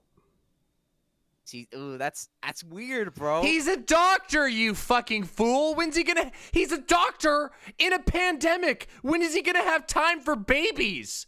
What the fuck? When does a doctor and a nurse have time for babies in the middle of a pandemic? That's Why? what I'm saying. Like this is all really sus, dude. Why? What Okay, do you let's mean go why? through it. Let's go Most through it. people- I'll most explain. people are together. Like my parents have been. I think they knew each other. Thank you, Rhodes. 3 I appreciate months, that. And then they got engaged. Under the surgical table? I hope not, Sugar Glass. I should hope not. That's not sanitary at all. And Let me ask you, okay? I met my fiance when I was 22. She was 20. I was in undergrad. She was in undergrad as well. Fast forward 3 years for us to finish undergrad. And then I did a master's. And now I'm getting my PhD. I still don't make enough money. I make $4 less than minimum wage. At what point here were we supposed to have kids when neither of us make any money? IDK, surgery theaters are some of the cleanest places I've ever had sex. You know what? Good for you. You know what? I'm proud of you, okay? I think. Oh, yeah, the previous partner shit is the most straight people shit ever. Only straight people give a shit. You want to know what happens when gay people find out what happens? This is a straight relationship. How many partners have you had, honey? And then she's like, maybe 10. And then the guy goes, ooh, and loses his shit. Gay people, it's like,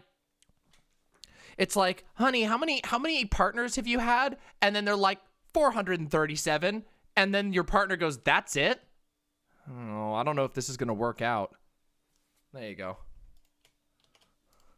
I think probably around the year. I think what is it like? 3 You're years? like, baby, How? watch this. If we don't make money and we're in school, why would we bring a kid into this situation? Rookie numbers. Because I think it's just the normal thing to do. I think money aside. No, that's a joke, Lady Kelgana. You're fine.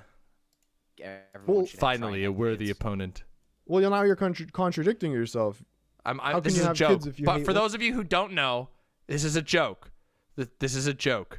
Okay, a joke. That was a joke. That was a joke. Okay. women? I've only been with 572. You just said you're advocating for not being with women, and you're saying everyone should have kids. Yeah, in my perfect world, I think everyone should have kids. I thought your perfect world was men don't talk to women. Oh, that's like fantasy though. That's never gonna happen. I'm saying if you.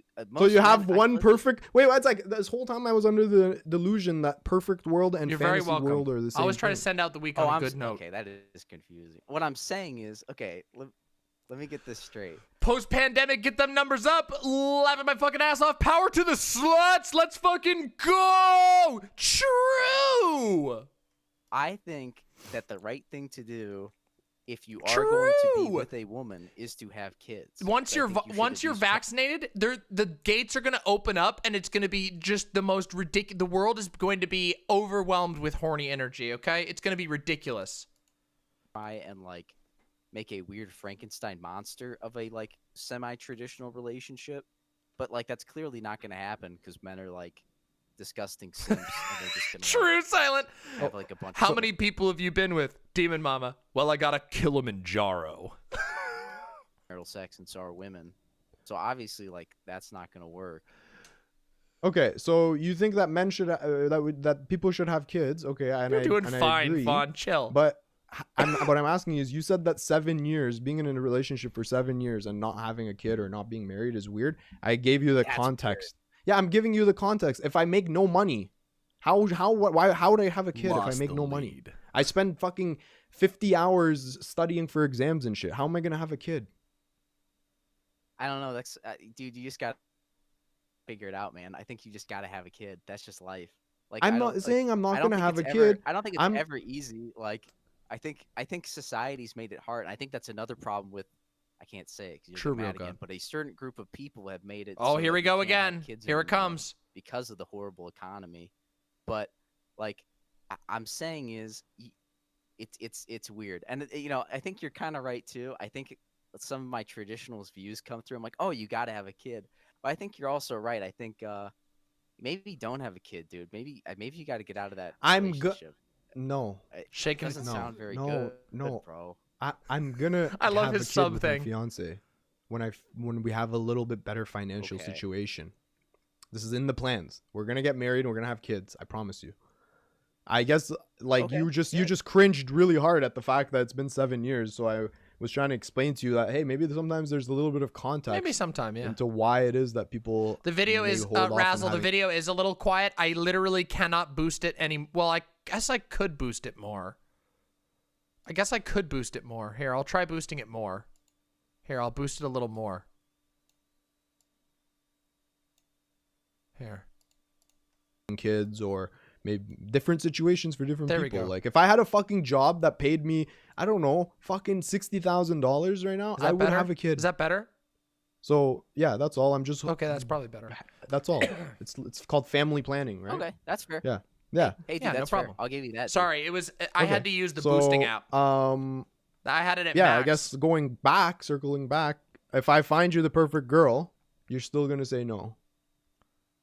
Yeah, I don't think it's real. I don't think I could ever. I don't think I could ever trust someone who markets herself as the perfect girl. No, not. Seems I'm not saying someone's. No, come on, dude. Heemed said she was the perfect girl. She didn't market herself as the perfect girl. Heemed said she was the perfect girl because Heemed is being a sweetheart. This dude's such a sad sack. I'm saying that I give you a person that markets themselves as a normal human being, and then when you go through your criteria that she's a perfect girl for you, would you backpedal on your position, or are you so deep in the well of hate?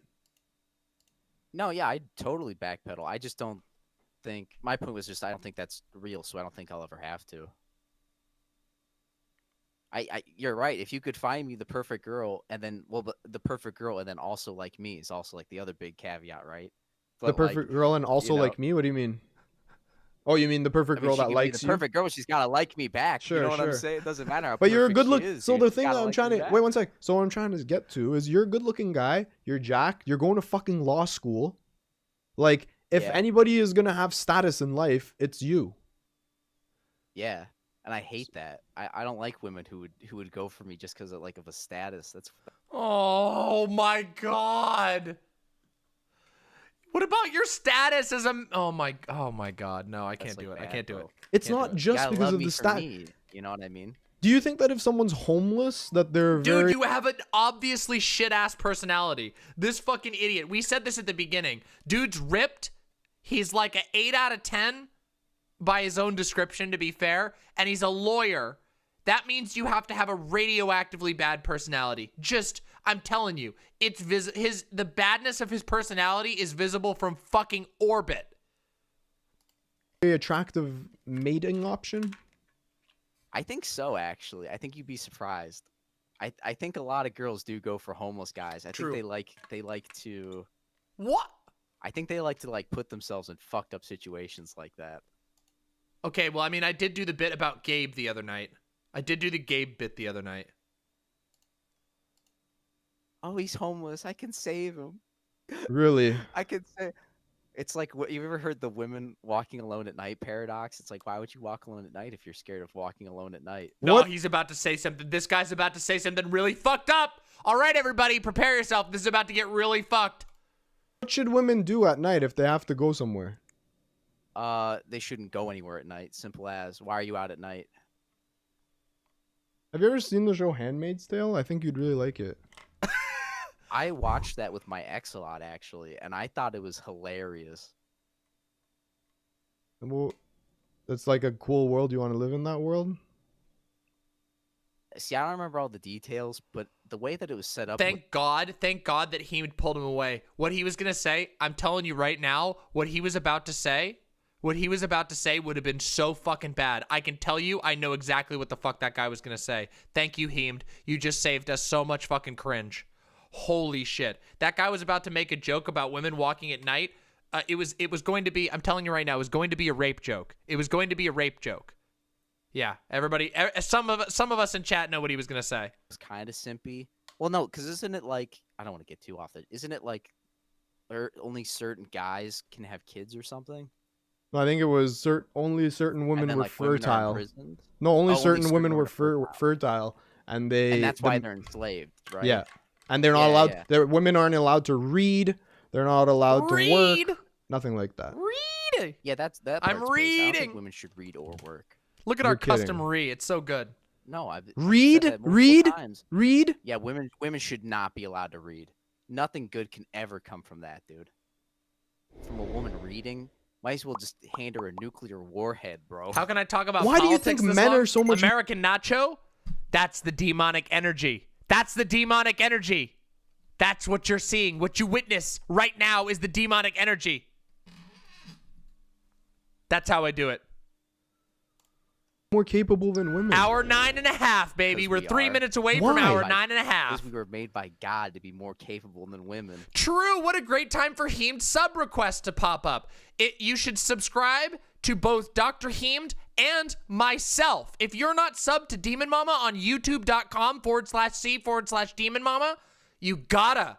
I have a whole treasure trove of videos that you haven't seen yet if you're not subscribed. And I have a million more coming out. If you thought this segment was funny, wait till you see the segment I did on Tim Pool the other day, which had the chat dying. So make sure you sub and stuff, okay? Seriously. You won't regret it. You won't regret it. And also, to Heemed as well. Oh, You Sugar think Glass, God I'm was sorry. like- We don't have there's a problem. We would like to implement a way for Twitch and YouTube subscribers to transfer over to the website, but there's no infrastructure for it. We can't do it yet. Unfortunately, it's just a restriction of the website. Sorry, I know, I wish. I mean, it still helps me. Sugar Glass, you're still helping me. We just can't transfer them from the website. There's no way for me to do it. We don't have like a way to do it yet. We might in the future, but we don't right now. Hey, these two things that have the same genetic makeup in terms of like same number of chromosomes, same brain development, yet they're gonna what? Let me make one more capable than the other, smarter than the other. Yeah. And how do you explain? Yeah. How do you Women explain were such? made to Wait, sorry. serve men. Yes. How do you explain situations of women accomplishing incredible things in academia way more than any It's man? okay, you're still helping me. I Don't can find worry. you women. Appreciate it. I I bet could. they stole that from a man. I don't think it will, Sugar Glass. Are you White trolling? Neurosis looked into it already. Dude, I'm serious. I bet they've stolen that from a man. Maybe though. What does that mean? I bet some man came up with it. Have you ever seen the black hole? The woman who got the first picture of the black hole. It was No. Like, it was going around. What are this guy's ats? Here you go. I'm gonna give you a link right here. You want to sub to Dr. Heemed. Dr. Heemed is fucking cool as shit. Y'all want to make sure that you get this out to Dr. Heemed. Go and make sure you sub. He does good ass content. Seriously. We don't agree on everything. You know, I'm way more left than Dr. Heemed is because Dr. Heemed's a capitalist, but Heemed is a supremely kind individual who you can have so many interesting conversations with, and he's incredibly intelligent. We just disagree on a couple of issues, but seriously, very intelligent, very good dude. And a devoted progressive, even if we don't agree on economic issues. First ever photograph of a black hole, and they were like posting this girl who supposedly did it. And then it came out like a week later that actually like a guy did like 90% of the coding. Not that I think space is real, by the way. I think space is fake, but that was just an example. Oh, I don't know why it plays at 32 seconds. That's weird. So you think Whatever. that women... So much to unpack with you, bro. So you think that women... so much to unpack with you, bro. Oh my God. Who publish papers, who clearly are doctors that went to med school that are treating patients, are what, sucked their way to the top? I think most of them, yeah. I think they probably sleep with their professors. Oh, come Can I on, read you a dude. quote? This is totally on topic, I swear to God. Can I read you a quote? Oh, here we go. Okay. Women are capable of education, but they are not made for activities which demand a universal faculty such as the most advanced sciences, philosophy, and certain forms of artistic production. Pause, Women pause, regulate their pause, pause, actions- pause, oh, sorry. pause. Are not most of the world's nurses women? Yeah, nurses are scum. Nurses, Dude, nursing. what? Okay, hold on. I got to rant for a second. Okay. That, oh my God. Of all the most offensive things, holy shit. Okay, listen. Nurses, no joke, the most ridiculously, like, that is one of the hardest jobs you could possibly pick on the planet. Do you know what you have to do as a nurse? Do you know what you have to deal with as a nurse? Let me tell you something, okay? Do you know what you have to deal with as a nurse? Okay? You have to deal with fucking catheters as a nurse. You have to deal with human poo as a nurse all the goddamn time. Holy shit. Nurses are like the hardest working people on this planet. Like, I'm not kidding you. Like, literally braver than the troops. You know that nurses have to, like, treat, like, people's fucking infected wounds and crap? Nurses, based. Demon Mama and the imps, we stand nurses. Like, hardcore. All of us. Yep. True, Sugar Glass. True. We stand nurses. You know, Landricities, I believe you, and I would not like to hear them because I know a lot of nasty fucking wound stories already, okay? Listen, I already know some nasty fucking stories because, whoo boy. Yes, they also deal with constant sexual harassment. That is very true. They do. They deal with so much. It's unbelievable. Do I stand pharmacy technicians? Yeah, they're pretty good too. But listen, pharmacy techs, a lot of appreciation, but pharmacy techs don't got to deal with poo, okay? Pharmacy techs never have to wipe any asses, okay? Nurses, they got to do that shit all the time. Pharmacy techs are very based, but let's be real, they don't got to do the same shit as a nurse. Still hard work, still good. But yeah. Let's continue. Doesn't require education and scientific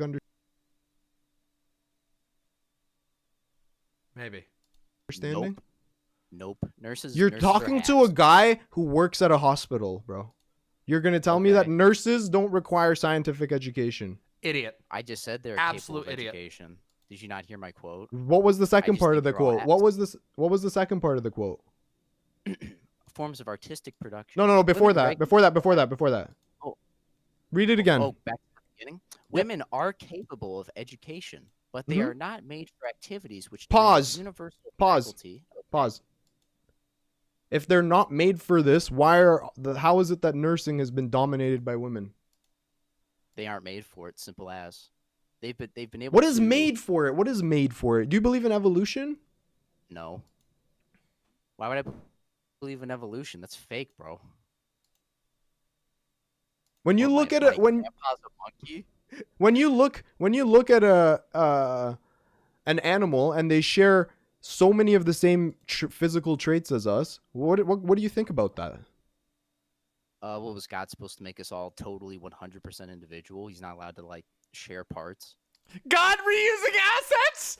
God was reusing assets. Oh shit, he got those off the Unity store. You think God has to come up with something completely unique and original for each individual creation? No, I think that I people told you evolved this from was going to animals. be. I told you this was going Right, to be a but I'm great saying thing to from a review. religious Listen, perspective, this it morning makes just- I watched like 5 seconds of this, and then I was like, Heemed, can I have permission to react to this on my stream? And he was like, yes, you can. I was like, thank you, Heemed. It's as much sense that he just made us similar to other animals. I'm sorry, Ground Tanko. This is fucking wild. I don't think that means we evolved. That's a really weird. I'm gonna need to smoke Is a it fucking weird? fat ass. If they share the same genetics, similar genes are shared, similar cellular makeup, similar. We can trace these things. Asset flipper. Yeah, God made us with similar genetic makeups. What about it? Simple as. And how did God fucking delineate where one species differentiates into another species? Isn't it interesting how there's no hard lines? Nah, you know what? Fuck it. Hold on. You I'll can be right see back. a bird that like you can see bird A, and then you can see bird B, and then you can see an entire family of species in between bird A and bird B that connects these two birds together. Like, wouldn't God have drawn that he made it like a spectrum? Yeah, I think it's cool. He made it like a. Do you believe? Do you believe? Do you believe that when parents have kids, that their genes are 50? Do you believe in genes? I'm sorry, you cut out a little bit. Sorry. I'm Here, sorry. hold on, cut I'm out a little pausing. bit. Okay, one sec. Hey, is my Yoda, come here, Yoda. Come here. Yoda, come here. Come on up. Yoda. Come on. Yay, look, it's Yodi. Come on. Oh, you think there's a snack for you. You're always interested in the snacks. You're never interested in me, Yoda. You're never interested in me. All right, go on. Get on out of here. Go on. Go back to playing. Go get your snack. You still think I'm giving you a snack? No. She can't get past the box.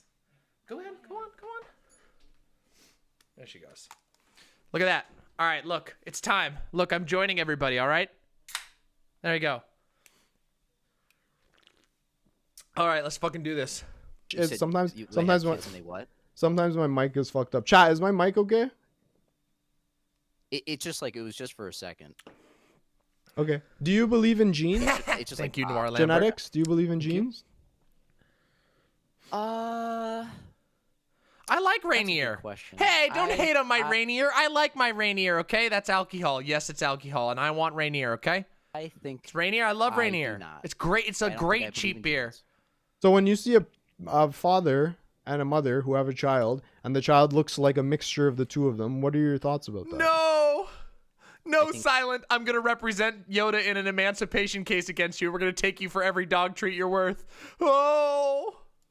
They mixed and they made baby. What is mixed? Mixed what? I think their Wheat tea, sperm yeah. mixed with egg and it this is just a Right. I don't know. So it sounds like you do believe in genes. What, like a pail? I don't believe in genes. I don't know. Though. It's a I cheap just ass believe in beer. Sperm and egg. I don't think. What they're is made in up the of- sperm and Oh, egg? yeah, this What is the in- sperm what and is egg. the sperm and egg?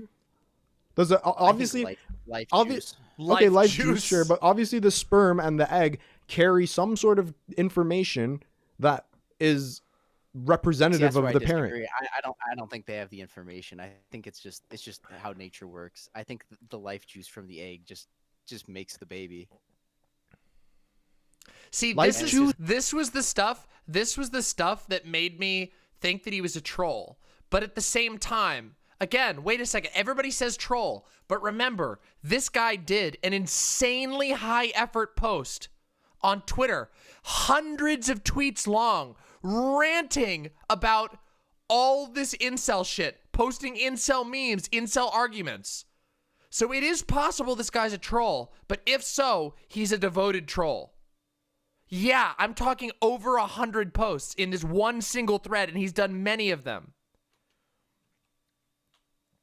And also remember that Nazis, remember, hold on, what's the quote? What's the quote about the anti-Semite? Rousseau? No, Sartre?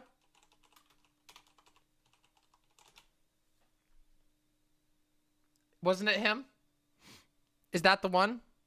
Is that the one I'm thinking of? The one where he says that they have the ability to play around with words?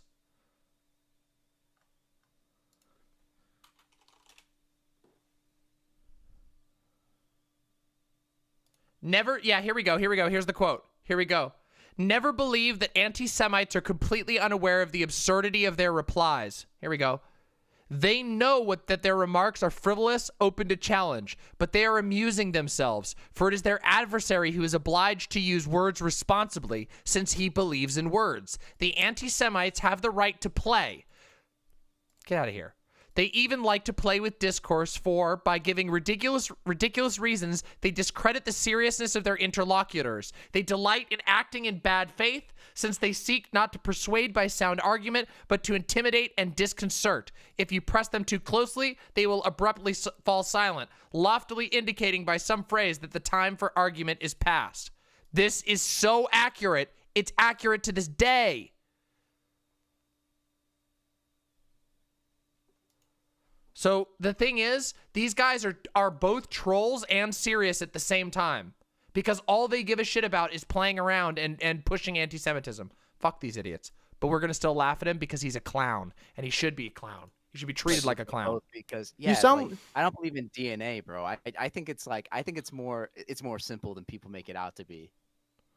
So why would they look like their Maybe you can parents? call it DNA. I think you can call it DNA, but I don't Okay. think it's real. I think it's just like the mom egg and dad egg come together to make it look like half of each. Yeah, and that in the egg and sperm, there's information that represents the parents. Obviously, otherwise the kid wouldn't look like them. I don't know. The mom egg and Maybe. dad egg. I didn't even catch that. Okay. So if the parent, if the sperm Yes, and the egg I have do. some I sort just listened to that last night, Silent. I just listened to that part last night. Yep, I know exactly what you're talking about. of information that represents the parents, Yeah, mom wouldn't egg it and dad egg. follow that as time goes on, the offspring carry their information and their information, and then Listen, I things- love me some daddy eggs. Listen, who daddy egg lovers in chat? Any daddy egg lovers in chat? evolve over time. No, that doesn't make sense. I don't think True they crime, evolve Dango. over time. If you were a mixture of your mom and dad and you mixed with someone who was a mixture of their mom and dad, and you have a kid that's Good night, now a Hexagram. mixture of all four of your mom and dads, all four mom and dads, obviously as time goes on, things are gonna change, right? No, I don't think they're gonna change. I think they're gonna stay pretty much. Oh, the is same. DrHeemed back? Welcome back. We're having a good ass time, DrHeemed. I see we've pulled you back in. Okay. Wait, you mean that when you have a successful orgasm, you don't have to squeeze an egg out of your dick? I'm dying. I mean, the time scale is really long. I'm not going to deny that. It takes hundreds of thousands of years. But Yeah, I mean, we've only been alive for 6,000 years. How could that have taken place in that amount of time? you must be trolling. You must be. I'm serious. You must be trolling. Hand to God, I'm dead serious. I think we've only been here for 6,000 years, brother. So you think I we don't think existed there's with some time. dinosaurs? I'm having a good time, Neuron Fire. I don't think dinosaurs are real. You're gonna think I'm trolling, but I swear I'm serious, bro. I think they were put in the ground by Satan. I don't believe. Oh, come on. Wait, if you think the fossils were put in the ground by The Satan? sad thing is, I knew a lot of people who unironically believed this. The thing is, we all think he must be a troll, but I knew a lot of people who unironically believed that. Like, unironically. Yeah, I think they were put in the ground by Satan to. Oh trick shit! Hang people on, one into sec. thinking Hold dinosaurs. on.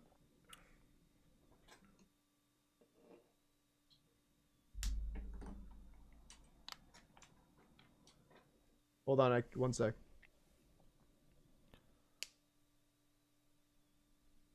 Thank you very much, IE Curie. I hope you're having fun. Listen, Say I always something? try to have fun on Fridays, okay? Okay, one sec.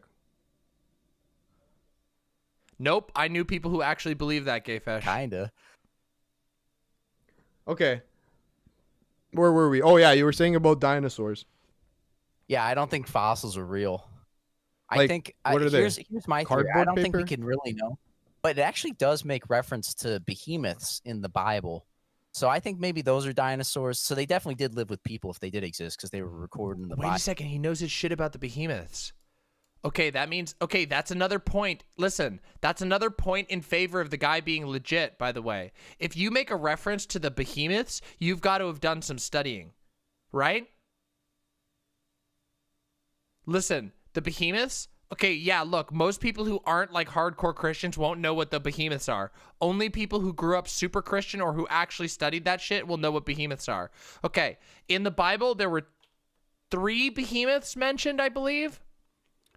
2 in Job and 1 in an apocryphal version, an apocryphal chapter of Daniel. There was Leviathan. There was I can't remember the second one. Oh no, I've forgotten the second name. Leviathan was one of them. That makes sense. The Russian word for hippo. What's the second one? Was the second one just called Behemoth? No, not Legion. Legion is a demon. Or group of demons. No, Tarask is from D&D. Fuck, I can't remember the second one. It was one was called Leviathan. Was the other one Ziz? Ziz?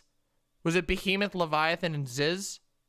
I can't remember. Look, it's been forever, okay? There's 3 mentioned in the Bible, and they're all monsters, okay? There we go. Fuck it. There you go. I think it was Leviathan and Behemoth. Yeah. No, it wasn't Bofa, you fuck. I mean, maybe the behemoths are dinosaurs, maybe they're not. I think Satan can do, a lot of different stuff to trick people, though. Interestingly enough, he's not far off. Archbishop James Ussher suggested that heaven and earth were created in 4004 BC. One of his aides took the calculation further and was able to announce triumphantly the earth was created on Sunday, 21st. You messed that up there, God. The 21st of October, 4004 BC at exactly 9 o'clock a.m. because God liked to get work done early in the morning while he was feeling fresh. This too is incorrect by almost a quarter of an hour. I think you pulled that all out of your ass, okay? Oh, okay. Thank you very much for that. Ziz, yeah. Behemoth, Ziz, and Leviathan. That's correct. It's only mentioned in Psalm 50. And there was also, wait a second, there was also a dragon. There was also a dragon mentioned in an apocryphal text of expansion of Daniel. In the DLC for Daniel, in the Catholic DLC, there was a dragon mentioned. I'm serious. I'm dead serious. Yeah. It's the apocryphal version. It's in the Catholic DLC. I'm not kidding you. I'm not kidding you. I'm dead serious. I'm not kidding you. There's a dragon. I'm not fucking making this up, chat. Everybody's making funny face at me, but I'm dead fucking serious.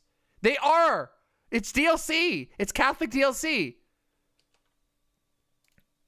I'd have to get in contact with some of my. No, the base game. I'm sorry. No, I'm sorry. No, listen. Shout out to all my Jewish followers. Shout out to all my Jewish followers. You guys were vanilla back when the game was good.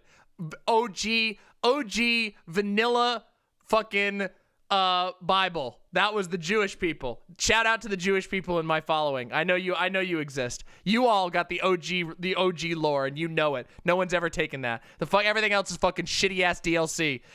You had to buy the season pass. The Catholics, the Protestants forgot the Protestants were too cheap to buy the season pass, so they only got half the updates. They only got fucking half the updates.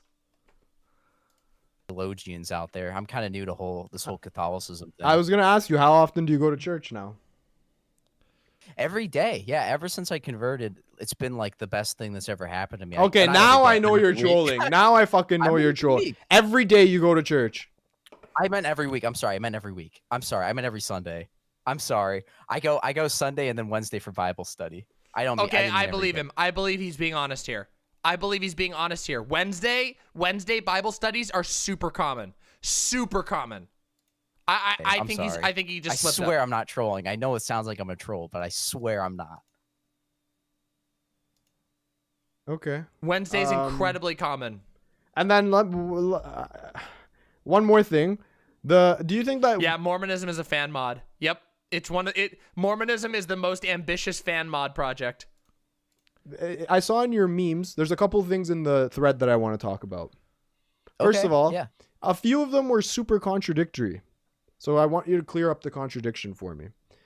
Sure, go ahead. You had memes that were like, look at this girl. Like, it was a meme about like how women like to sleep with ultra chad fucking jacked guys, right? Which is like an incel meme. Oh, and wow, then okay. you also had memes of women who were sleeping with like handicapped guys.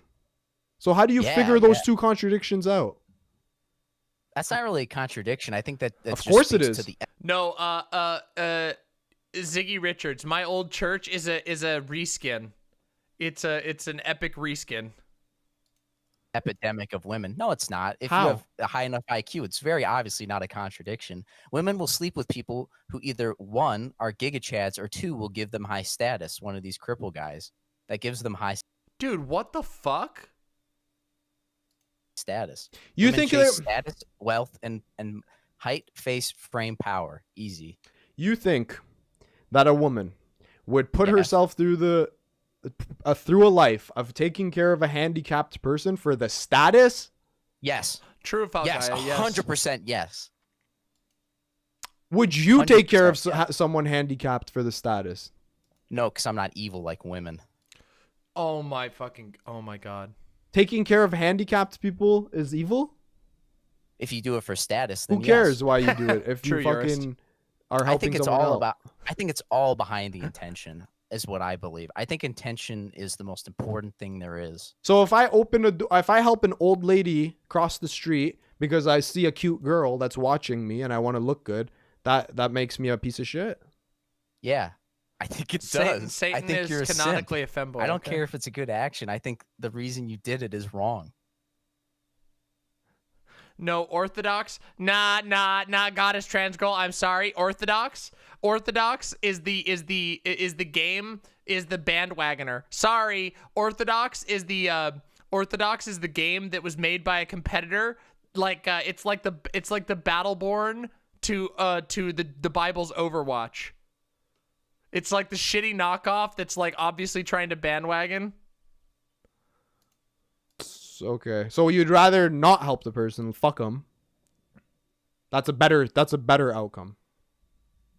I haven't played I would Overwatch say, in forever. well, it depends on who's doing what. Now, if it was me, I'd help the old lady because I don't even see the woman because all I see is a walking pile of you on shit. the head. Don't worry. But now, if I was you, Yeah, guess what? I'm sure many Russians would love to talk with me, and guess what? They can shut the fuck up.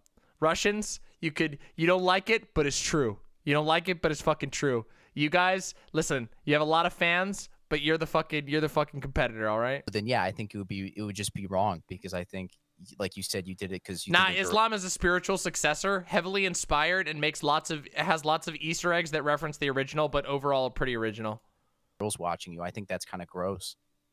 How do you figure the fact that like it's not just giga chads as you call them? No. Sorry. Prosperity gospel, like modern American Christianity, is the game got a huge patch, and now there's a fuckload of microtransactions in it. Yes, correct, Silent. You got it right there. Some devs worked on the original and the design team. Islam was a remake by a different studio. Handicapped dudes who have women, like normal average guys do as well. Scientology's the mobile game. No. Oh my god, I'm losing my mind. I don't think I'm a giga chad or a handicapped person. I think you're a giga chad. Get your. Oh, here, hold on. I'm gonna read this out. Hold on, I'm gonna read. Pan-Ness Main has sent me a message in this language. I'm gonna read it out. Tubul Sibulha Ni Heber Tubul Agconot Lhbn Oxo XKEU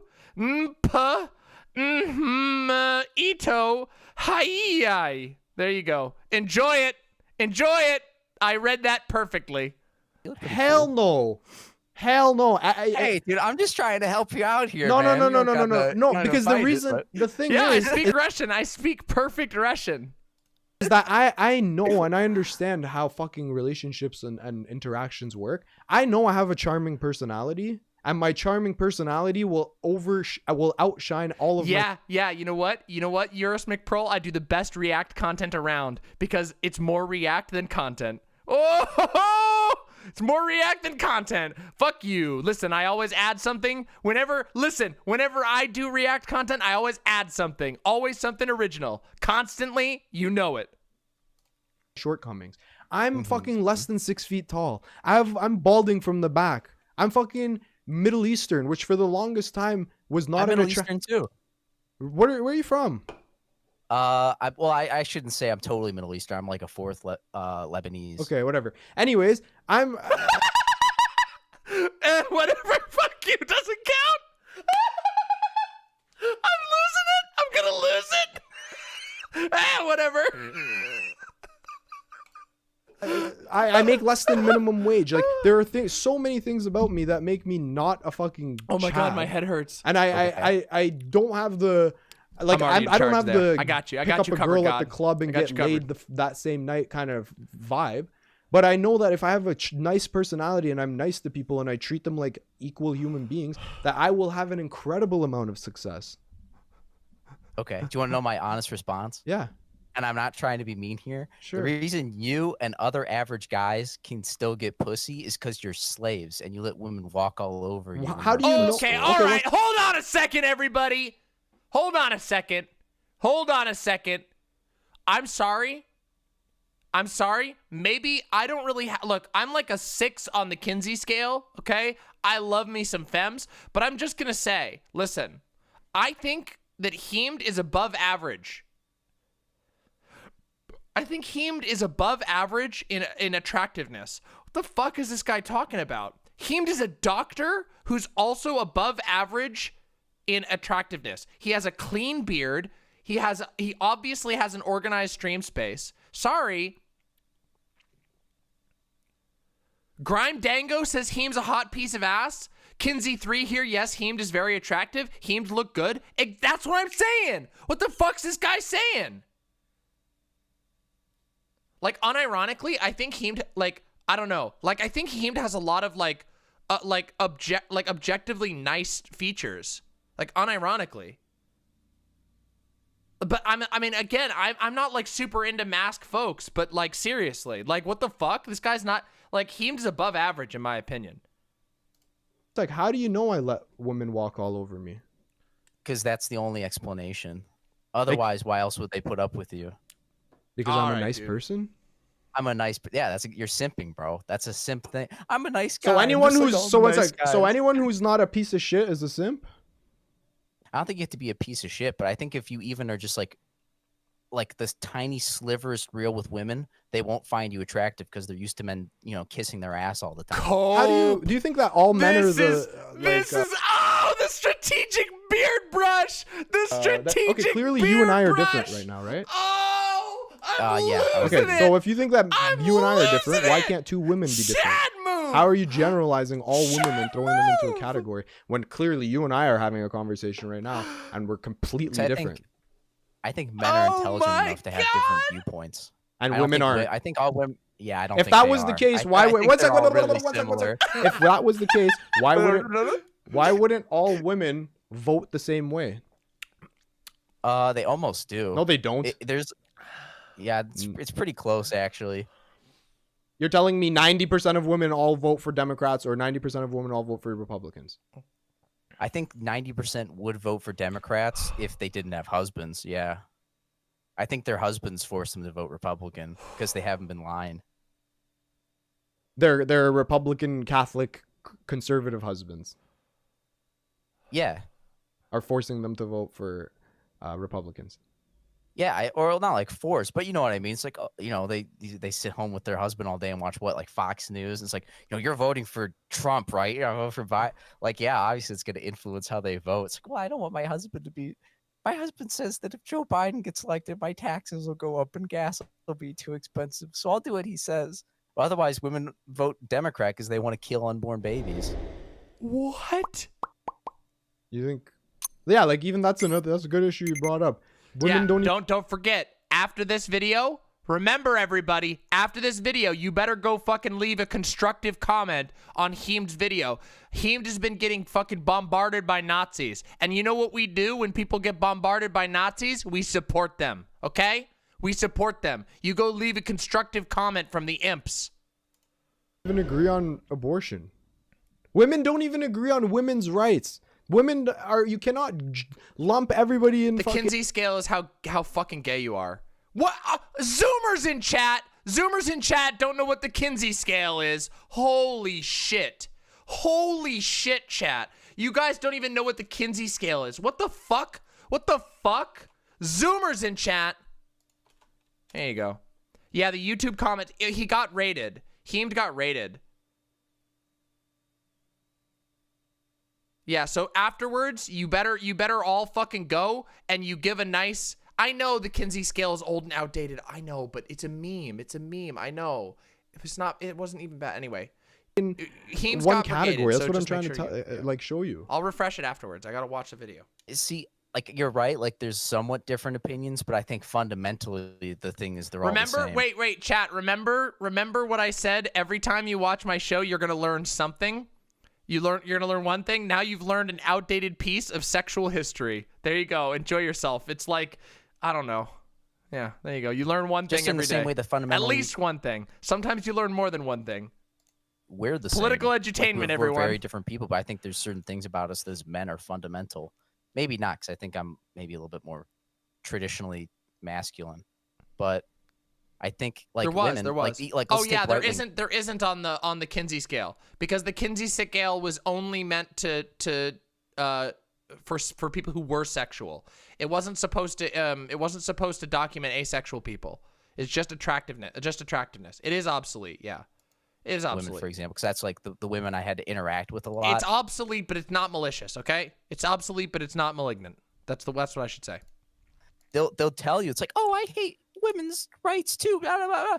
But then if you bring up anything about like actually taking back any type of feminism or anything, they'll be like, well, no, actually, we... What am I wrong about? Is it malignant? Oh, are they X? Wait, I've never seen that. Oh, I could be wrong. I'm sorry. I'm sorry to the asexuals. I didn't realize there was an X. I've never seen it with the X. Okay, so maybe I'm wrong. I'm probably wrong. Okay, listen, hour 10.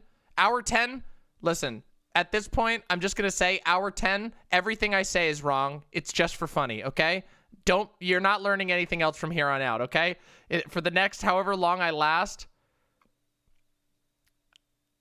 Oh, X was added by not Kinsey? Okay, I'm not dumb. Never mind. I've reclaimed it. Everyone. Can't do that because you can learn again. Still need to be able to, post their tits on Twitter. It's like, you're not trad, you're a thought. Good night, All real women God. are the same. You have a good night and get some rest. I guess I would like implore you to not look at DrHeemedOut. life from such a broad lens. It's so much better And to here's treat his people video, as individuals. and I've you can met follow him from there. Nice women. I've met piece of shit women. I've met There you go, nice everybody. guys. Everybody, I've met piece of there's shit the link to guys. the Like, video. Everyone's so unique. Everyone has such unique life experiences. Like you and I have clearly lived completely different lives and upbringings that have impacted Good night, us Val9. on how I we've know, we're gonna arrived at end our soon. current Don't worry. We're gonna position. finish this and then we'll go. There's so much to it. I don't know. I guess it's weird. Have you ever and before you fucking get too hyped. I know everybody's getting tired. Don't worry. I'm gonna to be bring up the honest, question, I'm actually and then I'm amazed. gonna We mute still you so that have you fucking can have your almost weird reaction. We still and have then I'll over unmute you. 400 viewers. We still have over 400 viewers 10 hours into stream. Just so you know, this community is fucking booming.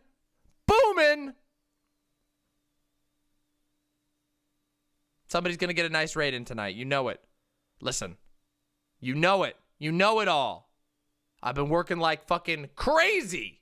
Let's keep going. What? You don't even want to hear my reaction then? No, I'm gonna mute you on the stream. Have you ever been with or considered experimenting with men? Good night, Windleby. Well, why not? Like what you maybe no, I'm saying if men are awesome, like I don't know, do you have a close guy friend? Aw. See you soon, Sugar Glass. Okay, and do you have any that are like really, We'll see. really like I have one friend who lives in California. I'm fucking I don't have tight less than with that him. in Like, likes. he's My likes are boy. really Like, good. I'm straight up like, yo, dude, My I likes fucking are love at you. You're my fucking guy. 638. Everything. It's fucking pog as shit. Do you have anybody like that? Oh, you were trolling me? Oh, Okay, you fucking shit. You little so shit. Have you Goddess ever trans girl, you little shit. like wait, you have plenty of close guy friends? Yeah, I'm going to go get another Rainier Okay, for that. Fuck so you. maybe honestly, back in like a second maybe with that's another what's Rainier. Enjoy we the might show, be you coming to the root of the problem here. Is that you're having a conundrum between your religion and perhaps how you may be feeling? I don't know. That seems like a stretch, buddy. I really have no interest in guys. It's just kind of, it's funny how you guys always seem to go there too. It's like, well, you don't like women, so you must be gay. It's like, no, it's just I hate women. Oh no, It's I didn't say loud. you must be. I'm just saying perhaps have you like considered the like possibility? I've never considered it once, and on the even Heme if I team? did, I can't. I'm Catholic. Like I said, you The can't benefit really be gay of, and Catholic. I understand that. So there is a The fucking conflict there benefit. for sure. Listen, So I'm pausing again. Fuck you. I'm pausing again. Listen. The benefit of never drinking alcohol is that one beer makes me feel tipsy. I am the biggest lightweight. I'm like a cultivated lightweight. It's awesome. I fucking love it. I drink one shitty beer and I'm like, woo. But to be fair, I do have good content. So maybe it's that. Maybe it's that. But, and I like, have all you. again, I have I all my guess, like- imps. That also helps. I gotta say. I was just wondering if you had ever considered it. No, it's never even crossed my mind. Okay, that's all. Oh yeah, well, HRT unironically makes you a lightweight because remember, HRT unironically makes you a. Nice try, Silent. No, but I'd be willing to get a tug on. I know what you're going for. Anyway. I don't know, it's a fucking joke. I know you're getting. I know it's a fucking. I don't know. And then what other meme did you have? Oh, You know. I'm always watching for those now. this one's bad, bro. Uh-oh. Content warning for anybody in chat. Oh, One shit, of your here we go. fucking memes. You had Taco Bell without me? Oh no! Oh, I've been Taco Bell abandoned. I've been Taco Bell abandoned by Grime Dango. Surus! Welcome, everybody. Welcome, Surus. Come on in. Come get comfy. We're on hour 10.7. No, sorry. 10 hours and 7 minutes. And we are in the most we are watching the most ridiculous conversation I've seen in a long time. DrHeemedOut is 10 hours, Grime Dango. 10 fucking hours. Yeah, we're having a good time, Surus. It's wild. This is a conversation with a incel Nazi who has been getting more and more ridiculous along the way. It is ridiculous. All of you get comfy. We still got a while longer. We still got a bit more to go, and it's been hilarious so far. Who's a young earther? Also a young earther. Yes, a Nazi incel who's also a young earther who believes that DNA, I'm not kidding you, who believes that DNA is a conspiracy and that eggs and sperm actually just contain God's life essence. He doesn't believe that space exists. And this guy is about as serious as you can get. This guy has done 100 tweet threads about his beliefs on this. Yeah, it's fucking, it's fucked. Oh yeah, and oh yes, exactly. Thank you, Dr. Heemed. Also, oh, by the way, hold on, I gotta do this. Here we go. Does that work? There you go. Here you go. Dr. Heemed, I'm gifting you a sub. This is like, I don't know, wait, is that like a faux pas? There, I don't care. I'm gifting you a sub to my own channel. I'm too far into it to know if this is a faux pas, but I'm gifting you a sub to my channel because I owe you one for this. This is just God tier content, Dr. Heemed. Holy fucking shit. Yeah, the dude unironically believes that it would be better for the human race to end than for women to continue being sluts. I'm not kidding you. This has been fucking golden. Let's continue. Welcome, everyone. Welcome. One of your memes was Okay. Weinstein defense. Yeah, Weinstein was. Oh, yeah, I forgot about that. The guy did defense for Weinstein. Based, bro. He didn't do anything wrong, dude. He was a king. Go on. What's your problems with Weinstein? I'm generally think. Wait, that- am I unmuted by the way? Or Yeah, are we you're done? back. Okay, cool. I generally think that raping people at the workplace is probably not a good idea. How do you rape people? By flexing your power over them. That's not rape. 100% that is. If I take a gun, 100% that is not rape. Chill. Okay. If I take a gun and I hold it to you and I say, okay, to a woman, whatever. I don't want to trigger your disgust of homosexuality. Let's say I have a gun and I hold it to a woman and I'm like, spread your legs. Okay. Is that not rape? That's rape. Yeah, because that's force. Because I'm flexing my power over her. Yeah. Well, not that you're flexing your True. power, so you're gonna Good fucking on kill her if you, you don't do it. No, By the way, women like that too. By the way. By the way, this is a slut positive chat. Okay, this chat, Demon Mamas, the imps. We fucking harbor the sluts. We protect and we defend the sluts here. Okay, you got it. That doesn't mean That doesn't mean I won't bonk you if you're being horny in chat. But we still love you, even if the website doesn't allow us to have sluts explicit, like super slutting in chat. Okay, but we protect and love the sluts. Okay. Regardless of whatever meme you're gonna bring up. Okay, I'm just saying. I know that like feeling, Ziggy. I know that feeling so much. Just saying. Okay, so if you think that it's rape you think? Yeah, guess what, Devious Chilster? Me too. Oh shit! Person to hold a gun up to someone and say spread your legs, which thank God you at least agree with that. How is that different from what Weinstein did? Eurist McProll. Because those women. How is this stream has been amazing? How is this real? Love you all, imps. Much love to you. Thank you very much for the gifted 2 tier 1 subs. This stream is real. It is brought to you by the what's the right word here? By the delirious energy, the delirious hell energy of Demon Mama. Could have just walked away. Easy. At you don't the have threat- to be a movie star. You don't have to be a movie star. If Just you walk have away. spent I don't chill. I don't want to be a movie star. Okay. Yeah. You also haven't spent 2 decades or 10 years, 15 years of your life trying to get into the industry. True. You don't think that if someone has like look at you with law school. I spent my entire life trying to become a lawyer, and if someone told me, okay, Doff, you got to suck my dick or you're not being a lawyer, I'd be okay. I'm not being a lawyer. Fuck you. Okay, so obviously you're in a position where there is no other fucking power. Like it's hard for you to understand because you're a man. It's the same reason why women feel. Oh yeah. It's the Men same. are more oppressed than women will ever be. It's the same reason why women are afraid to walk at nighttime in the dark. You and I. Be afraid to walk home at night. Okay, exactly. They're not afraid of Val shit. 9 Thou, thank you so much. Val 9000, thank you so much. We will protect them with those 5 tier 1 subs. Thank you so very much. They're not afraid of shit. They like walking home alone at night, and I'll tell you why. Because they like it. Whoa, no, he's about to do it. He's coming back. He's going to drop it. Hold on a second. He's about to fucking drop it. Warning everyone, he's about to make a bad joke.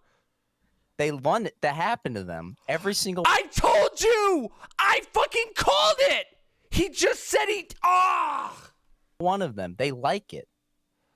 I warned you. I called this an hour ago.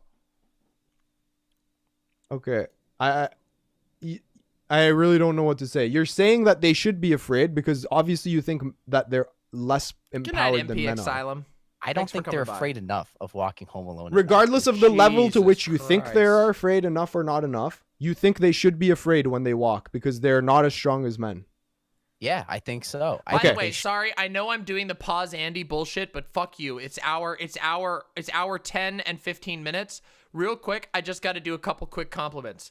This shit, nice touch. Real nice touch, Dr. Heemed. One small complaint about this, there's something with the edges here that's a little pixely, but I fucking love this. Your backdrop color, incredible. Your fucking audio quality, incredible. Your production quality, Dr. Heemed, is goddamn good, and I'm here for it. I'm fucking here for it. I can respect that so much. Hi, and also excellent editing. Excellent editing. There you go. Should be afraid. Okay, cool. Now the next step is, if they should be afraid to do it in the dark alley at night, Why would it be different in a situation with Weinstein where they're feeling pressured? They don't know what the fuck he's And going to good do. He's beer, a much too. more True. powerful guy. He's a man and they're a woman. So obviously the dynamic is different than you this happening to you at your law school. Production quality plus. I love it. Dude, I think you appreciate that a totally lot. missed what I was saying there. My point is Out is of that focus, women Buzz Lightyear is my like new it. best friend. True. This isn't. You're not making a really different being point. forced I don't want against their to. will. I'm not talking about that. I'm talking about whether or not you I'm think saying it's the same thing as the dark alley. It's the same thing as the movie industry. They liked it. What? If they didn't want to do it, they would have walked away. Oh no, I Dude. guess I'm being forced against my will to do this thing. I Oh no. I guess what Oh, I'm trying to shit. get you to understand. Oh shit! Thank you. I love you. I won't make you do anything. I won't make you say anything. I'm sorry. Look. I just got brought scrambled eggs and toast. What a treat. What a blessing. Gynotype MVP. Gynotype fucking MVP. I did blow up at NoCommentChick, and I'd do it again if it wouldn't be detrimental. Go ahead and rewind, and you can watch me blow up at NoCommentChick, okay? that it's not very different from the. Where did those eggs come from? They're the dad eggs. They're the dad eggs. Yeah, you know where they came from. We squeezed them out of a hose. Gun situation. It's completely different. It's so different. It's actually shocking how you don't understand how a gun is different than saying the word no. Okay, let me ask another one. Not gun. Let's say it was food. Let's say there's very little food available. Okay, and I have some food, and a woman. I see a woman on the side. Dr. Heem, that's so amazing. Can I tell you a counter thing? Dr. Heem says Buzz Lightyear was the first toy my parents got me when I moved to Canada at age 7. Wholesome as fuck. We never had them in Iran. Dr. Heem, that is fucking amazing. And can I tell you another cool story? When I was little, this was before my dad became a businessman. My dad saved up some money, and he really liked the idea of Pixar. And so he invested in Pixar. And this was back in like the 90s when like if you were an investor, you would get all kinds of cool stuff for being an investor. So my dad bought some stock in Pixar, and they sent him a Buzz Lightyear poster and a one-of-a-kind silver Buzz Lightyear toy. And that was the first Buzz Lightyear toy I had. It was a Buzz Lightyear toy, just like from the movie that my dad got. This was before he became a businessman. This was like before all the shit happened and whatever. The silver one. Yeah, the silver one. The fucking silver one. And it had buttons and everything, and you had little decals you had to stick on it. We're Buzz Lightyear buddies. Yeah, the silver one. I think my mom still has it somewhere. I think they ended up making them available to everyone, but at the time you could only get them if you were like connected to somebody. It was super cool. That's so fucking cool, Dr. Heemed. That's so awesome.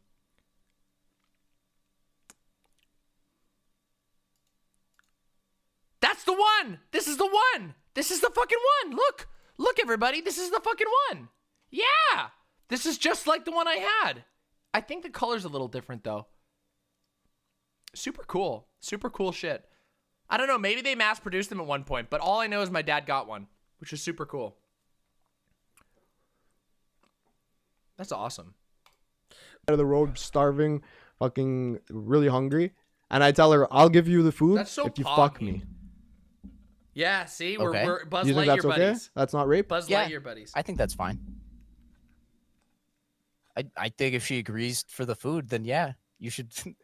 Simple as. You're not understanding how I have a power dynamic here, where I hold the cards. Coconut Island. There's always going to be a power dynamic. It Not just no, depends not on what always. we Not draw always. the line. No, Yes, always. no, Yes, no. always. Wait, one sec, you're talking Name about- one relationship where there isn't a power dynamic. Me and my- There's always going to be someone with slightly more power than the other. Not if they're not That's working not true. together. That's not true. Oh, I can't go Not to if that they're one not for some working reason. together. I can't go to that link, Silent. Let's say you're a lawyer, okay? Okay. You meet a woman who's a doctor. That's so weird. Okay. I don't know why Your it's busted. power dynamics are a wash here. That you guys don't work in the same industry. It doesn't apply. it's- But if you're a no, it lawyer does apply. and you meet a paralegal that works in your firm, then you have a power dynamic at play here. Nope, there's still a power dynamic with the doctor. Go on. How could there not be? There's a power dynamic in every Hell single yeah, biceps relationship. and bikinis. I'm talking about yeah, a work this power one. dynamic. I never got one of the original ones Okay, until I'm saying later. just in life, in Be right back, general I gotta life, go to the there's always bathroom. going to Be be a right back. power dynamic. And keep enjoying Dr. Okay, I'm Heem's talking content. about I a gotta go to the work power dynamic. Obviously, different relationships have different dynamics. But Well, I'm how is saying how is it a work power dynamic if you're picking up a homeless girl with food? That's not work. I'm talking about flexing my power. That's all. Well, that's what I'm saying. You flex your power. It's a Yeah. power dynamic. It doesn't always have to be at work. Okay, but I'm You're saying it always has to be at work. You I'm didn't saying even it agree. doesn't. You didn't even agree to my person on the side of the road example. Yeah, I didn't. I don't think it was rape. I think they agreed to it. You think that person who's hungry has an option here? Yeah, I think so. I think people have starved to death before keeping their beliefs. Yeah, I think people can rise above basic Hunger? human People can desires. rise above hunger? Yeah, people have starved to death for their beliefs. People have been killed for their beliefs for centuries. You don't have to trade in every single moral you've ever had just because you're hungry. Must be nice to I'd live. rather Must die. be nice. Must be I'd nice. rather die than do some things. No, There's you certain wouldn't. things I would rather die. I Yeah, guarantee you. think I'd rather die than do I certain fucking things. guarantee you. I guarantee you that if you were on the side of the road hungry and a dude pulled up and said "suck my dick," you would 100% do it. I think you would. I think you're projecting onto me. I think would, yeah, you're because that I like. mentally I weak. would. Yeah, I like that's to. what I'm saying. You would. I'm saying you would. You're weaker than me. You You're don't gonna. have the You're same gonna call. mentality I do. Chill. You're gonna call survival being weak? Yeah. Yeah, I think it is weak. If you would trade your morals for just to live, I think that makes you a weak person. I think some things go above death. I think there's certain things that you shouldn't trade no matter what. And those are your principles. And that's on God. Okay. I guess survival of the fittest. I didn't realize survival of the fittest was about voluntarily losing your life because you're too proud to do some shit. Yeah. Doesn't pride seem is like important. doesn't You seem should like a have very pride. doesn't seem like a very I know you don't believe in Oh, evolution. no, I have to rewind it? But it doesn't sound like a I very know. you're Uh-oh, what did I fittest. miss? Okay. I guess survival of the fittest. I didn't realize survival of the fittest I have was to? about I like Mentally I weak. would Yeah, I like that's to what li- I'm saying. You bad just because you're hungry. You're talking Name about- one relationship where there isn't a power dynamic. Me There's and always, my- there's Okay, always all gonna be right, I someone remember this now. with slightly more power than the other. not if they're not working together. Not if they're not working together. What? Let's say you're a lawyer, okay? Okay. You meet a woman who's a doctor. Okay. Your power dynamics are a wash here. That you guys don't work in the same True. industry. No. It doesn't apply. it's- But if you're a no, it lawyer does apply. and you meet a paralegal that works in your firm, then you have a power True. dynamic at play here. Nope, there's still a power dynamic with the doctor. Go on. How could there not be? There's a power dynamic in every single relationship. I'm talking about a work power dynamic. I never. Okay, I'm saying just in life, in general life, Good night, there's always going Babylon. to be a Thanks for power being here. I dynamic. hope you had fun. Okay, but I'm talking about a work power dynamic. Obviously, different relationships have different dynamics. But Well, I'm how is saying how is it a work power dynamic if you're picking up a homeless girl with food? That's not work. I'm talking about flex. What? Oh god, this guy's dumb. Okay, I'm just gonna take a second real quick and just say, isn't it awesome to know that you aren't as stupid as this fucking viewer or as this fucking caller? Isn't it relieving to know that you aren't as fucking stupid as incel Nazis? Can you imagine what a horrible existence it must be to be that fucking stupid?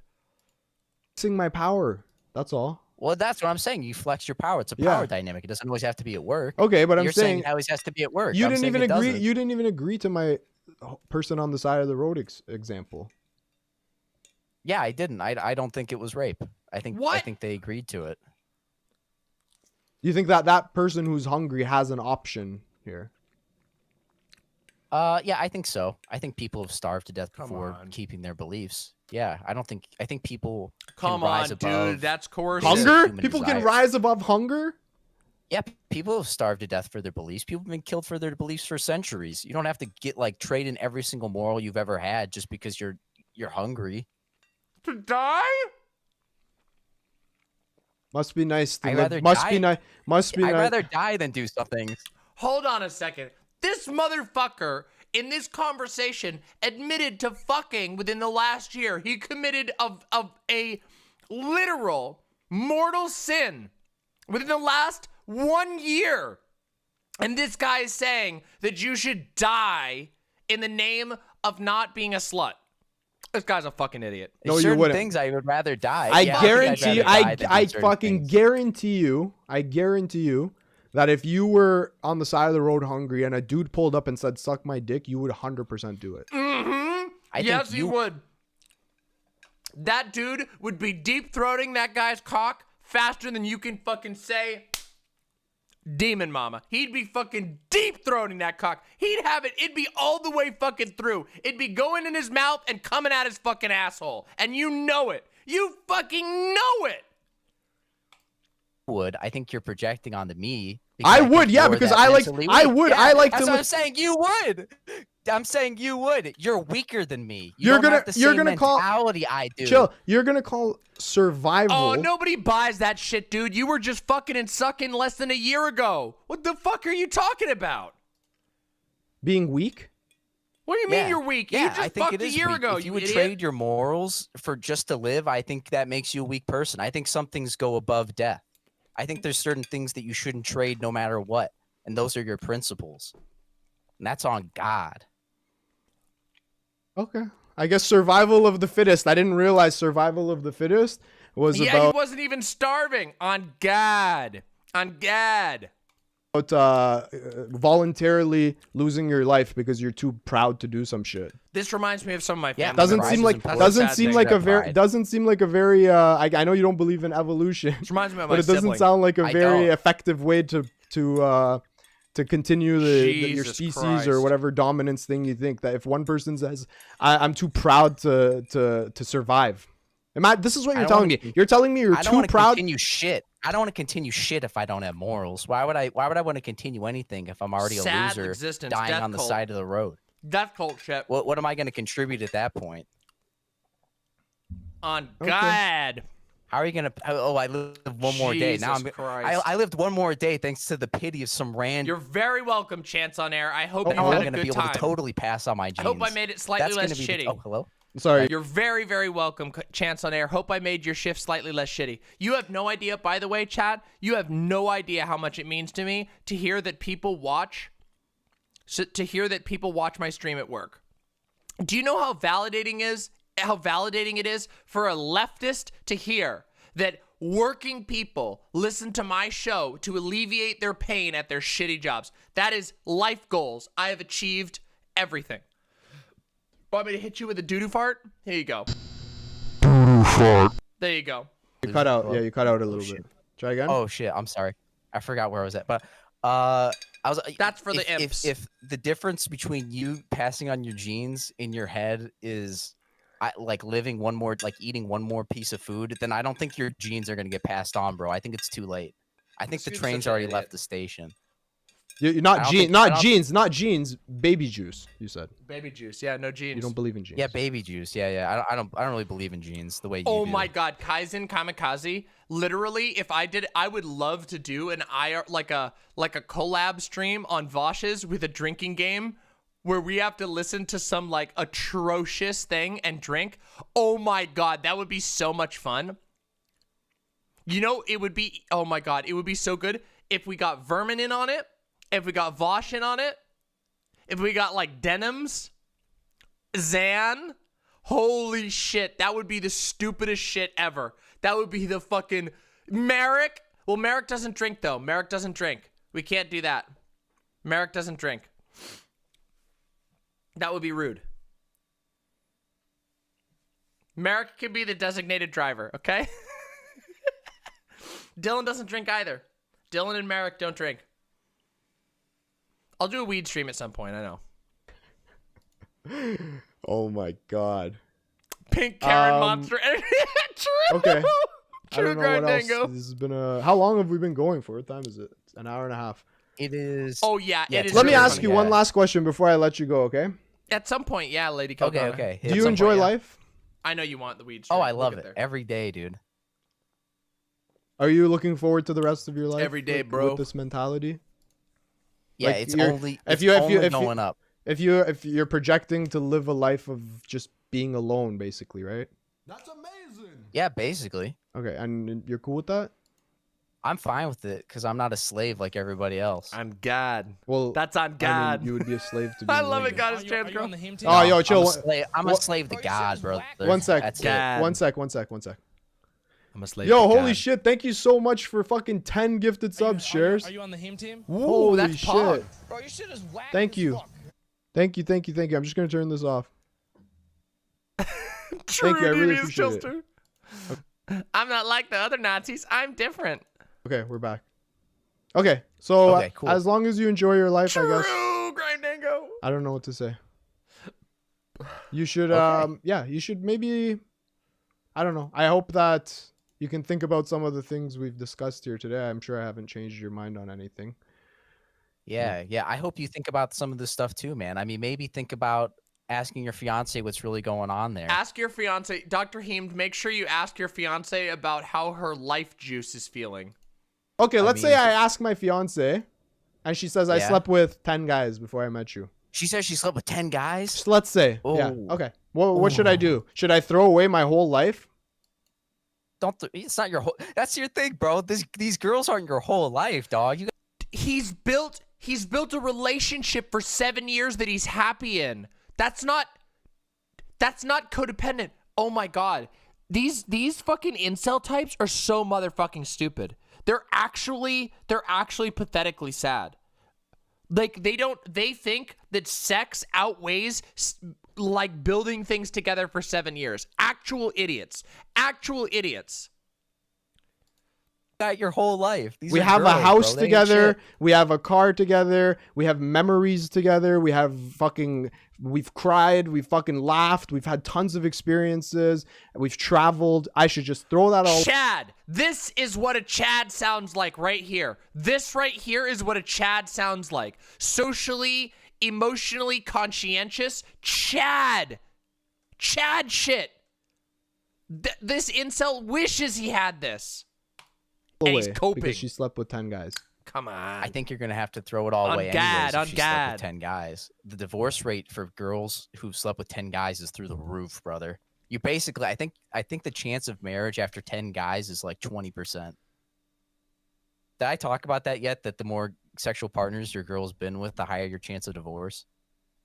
I don't know if this is true or not, but It's 100%. After the first sexual partner, it drops to 60%. I mean, are you marriage. taking into consideration people like the vast, like massive amount of people that have arranged marriages? I don't know. It's just the because I obviously. Whitey moment. We got a Whitey moment. We got a dude who doesn't think outside of America. Whitey moment. Ha, white. Is going to impact it, right?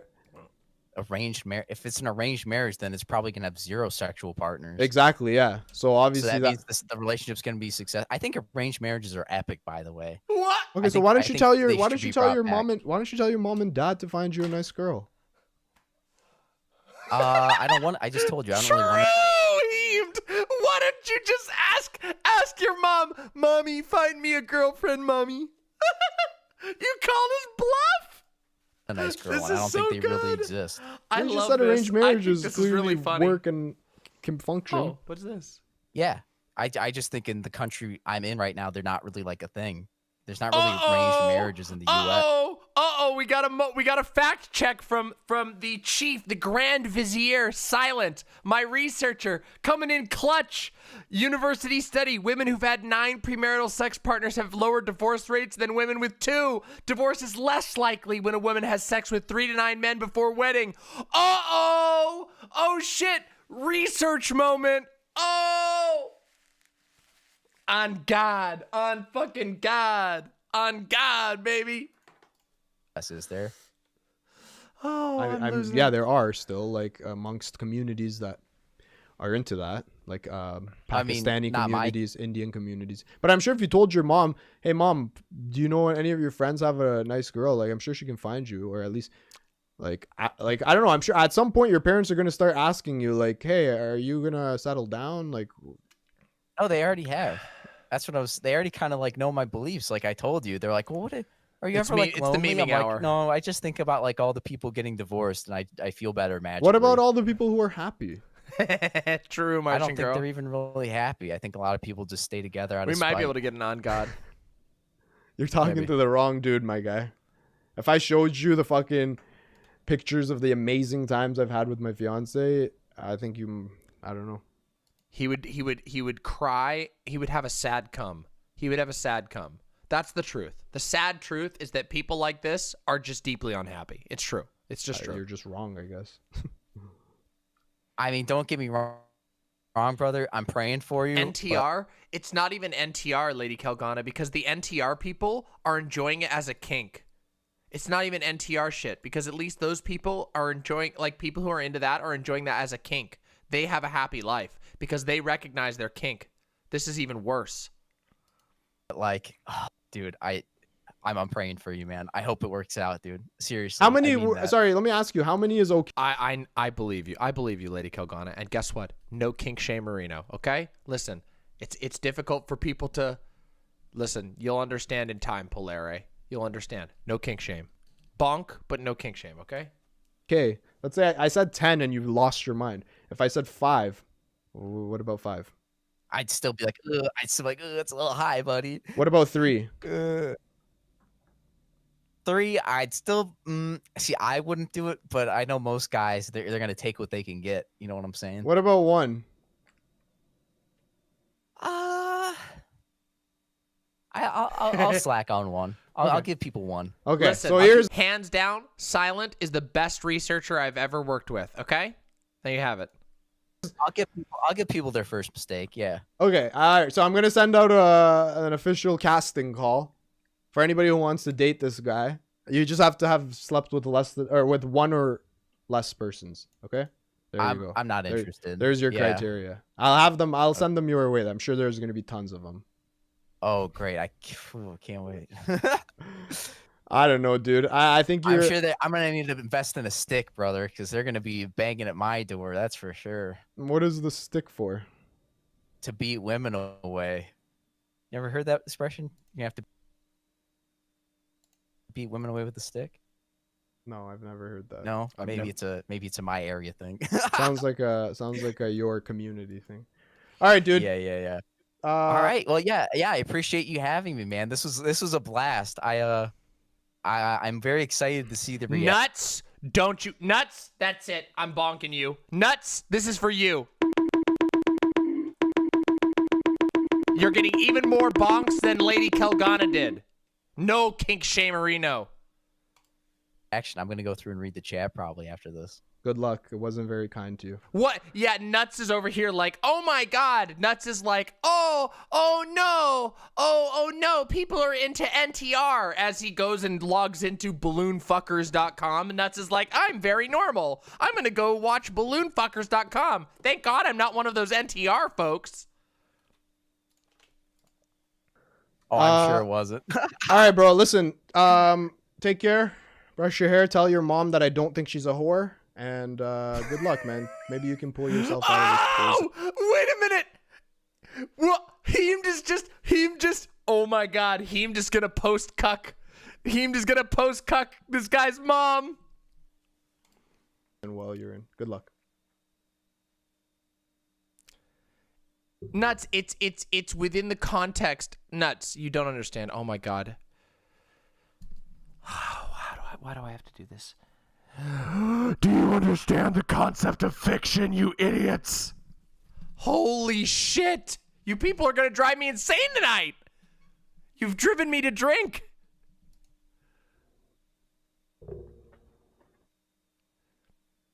Sad, man.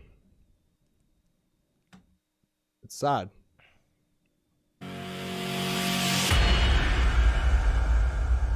No, it's not. It's not death. It's not death. Oh my God, you people. Oh my God. Okay, all right. Look, listen. Watch what I'm doing, everyone. Do you see what I'm doing here? Listen.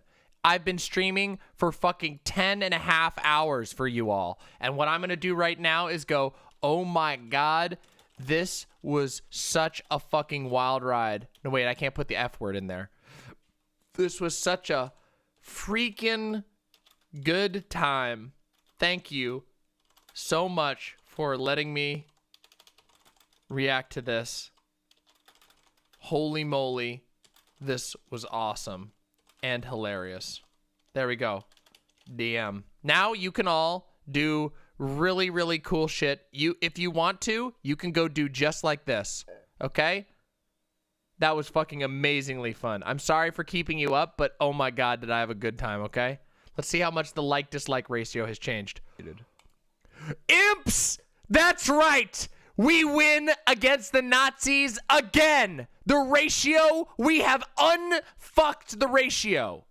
We have won against the goddamn motherfucking Nazis once again. The imps are officially more powerful. Isn't that fucking awesome? Yeah, that's right. I'm gonna play that. You know it. Not that one. No, that's doo-doo fart. Fuck. That's doo-doo fart. That's the wrong one. It's the wrong fucking. It's this one. I am the god of hellfire, and I bring you demon mama.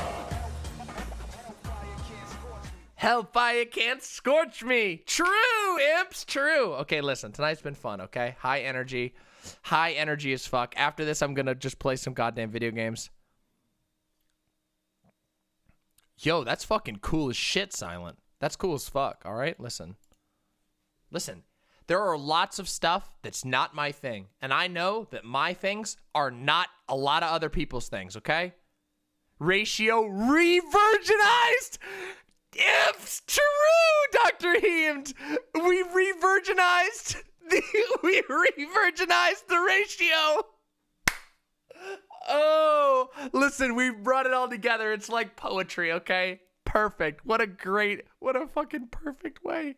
Can you have the linky? You can have the linky. I will share the linky. Here we go. Here's the linky if you haven't gone and done your good deed of the day, okay? Here's the good deed of the day, okay? There you go. That's the title of the VOD. The title of the VOD is going to be re-virginizing. The imps re-virginized the heemed out video. I don't know. We'll come up with something cool. I watch both Twitch and Site Chat, and I occasionally watch YouTube chat as well. It's harder for me to watch YouTube chat, but I do my best, okay? Listen, we're going to raid out right now, okay? We're going to raid out. So if you all still have energy somehow, we are going to send a nice chunky raid over. You know what? We're going to send everyone over. We're going to raid Riverboat Jack. We love Riverboat Jack, a trans content creator who's doing really good so far. We're going to raid Riverboat Jack. So if you need something to watch, you go on out and do it, okay? Reverse leftist infighting after the panel. Hey, you know it. You know it, Dr. Heemed. Listen, you do good shit. You put on a good show. I'm happy to be able to review your content, and I'm honored to have you hang out in my chat, all right? There you go. We're raiding Riverboat Jack. If you want to go hang out and watch Riverboat Jack is roasting Steven Crowder, it looks like. So here you go. There you are. Okay, the raid is going to head out. Thank you all for your support today. A special shout out to all of my wonderful donors, including Leah HCIC, who blew my mind with an unbelievably generous donation I cannot thank enough for. Thank you all very much. And guess what? Remember, we will be streaming again in a couple of days, okay? So there'll be more content. I'm going to go get some rest and play some video games, okay? Much communal love to all of you. Be healthy. Take care of one another. And remember, don't get too parasocial, okay? But that doesn't mean I don't care much about all of you, okay? Have a great night, and I'll see you all very soon. Bye for now.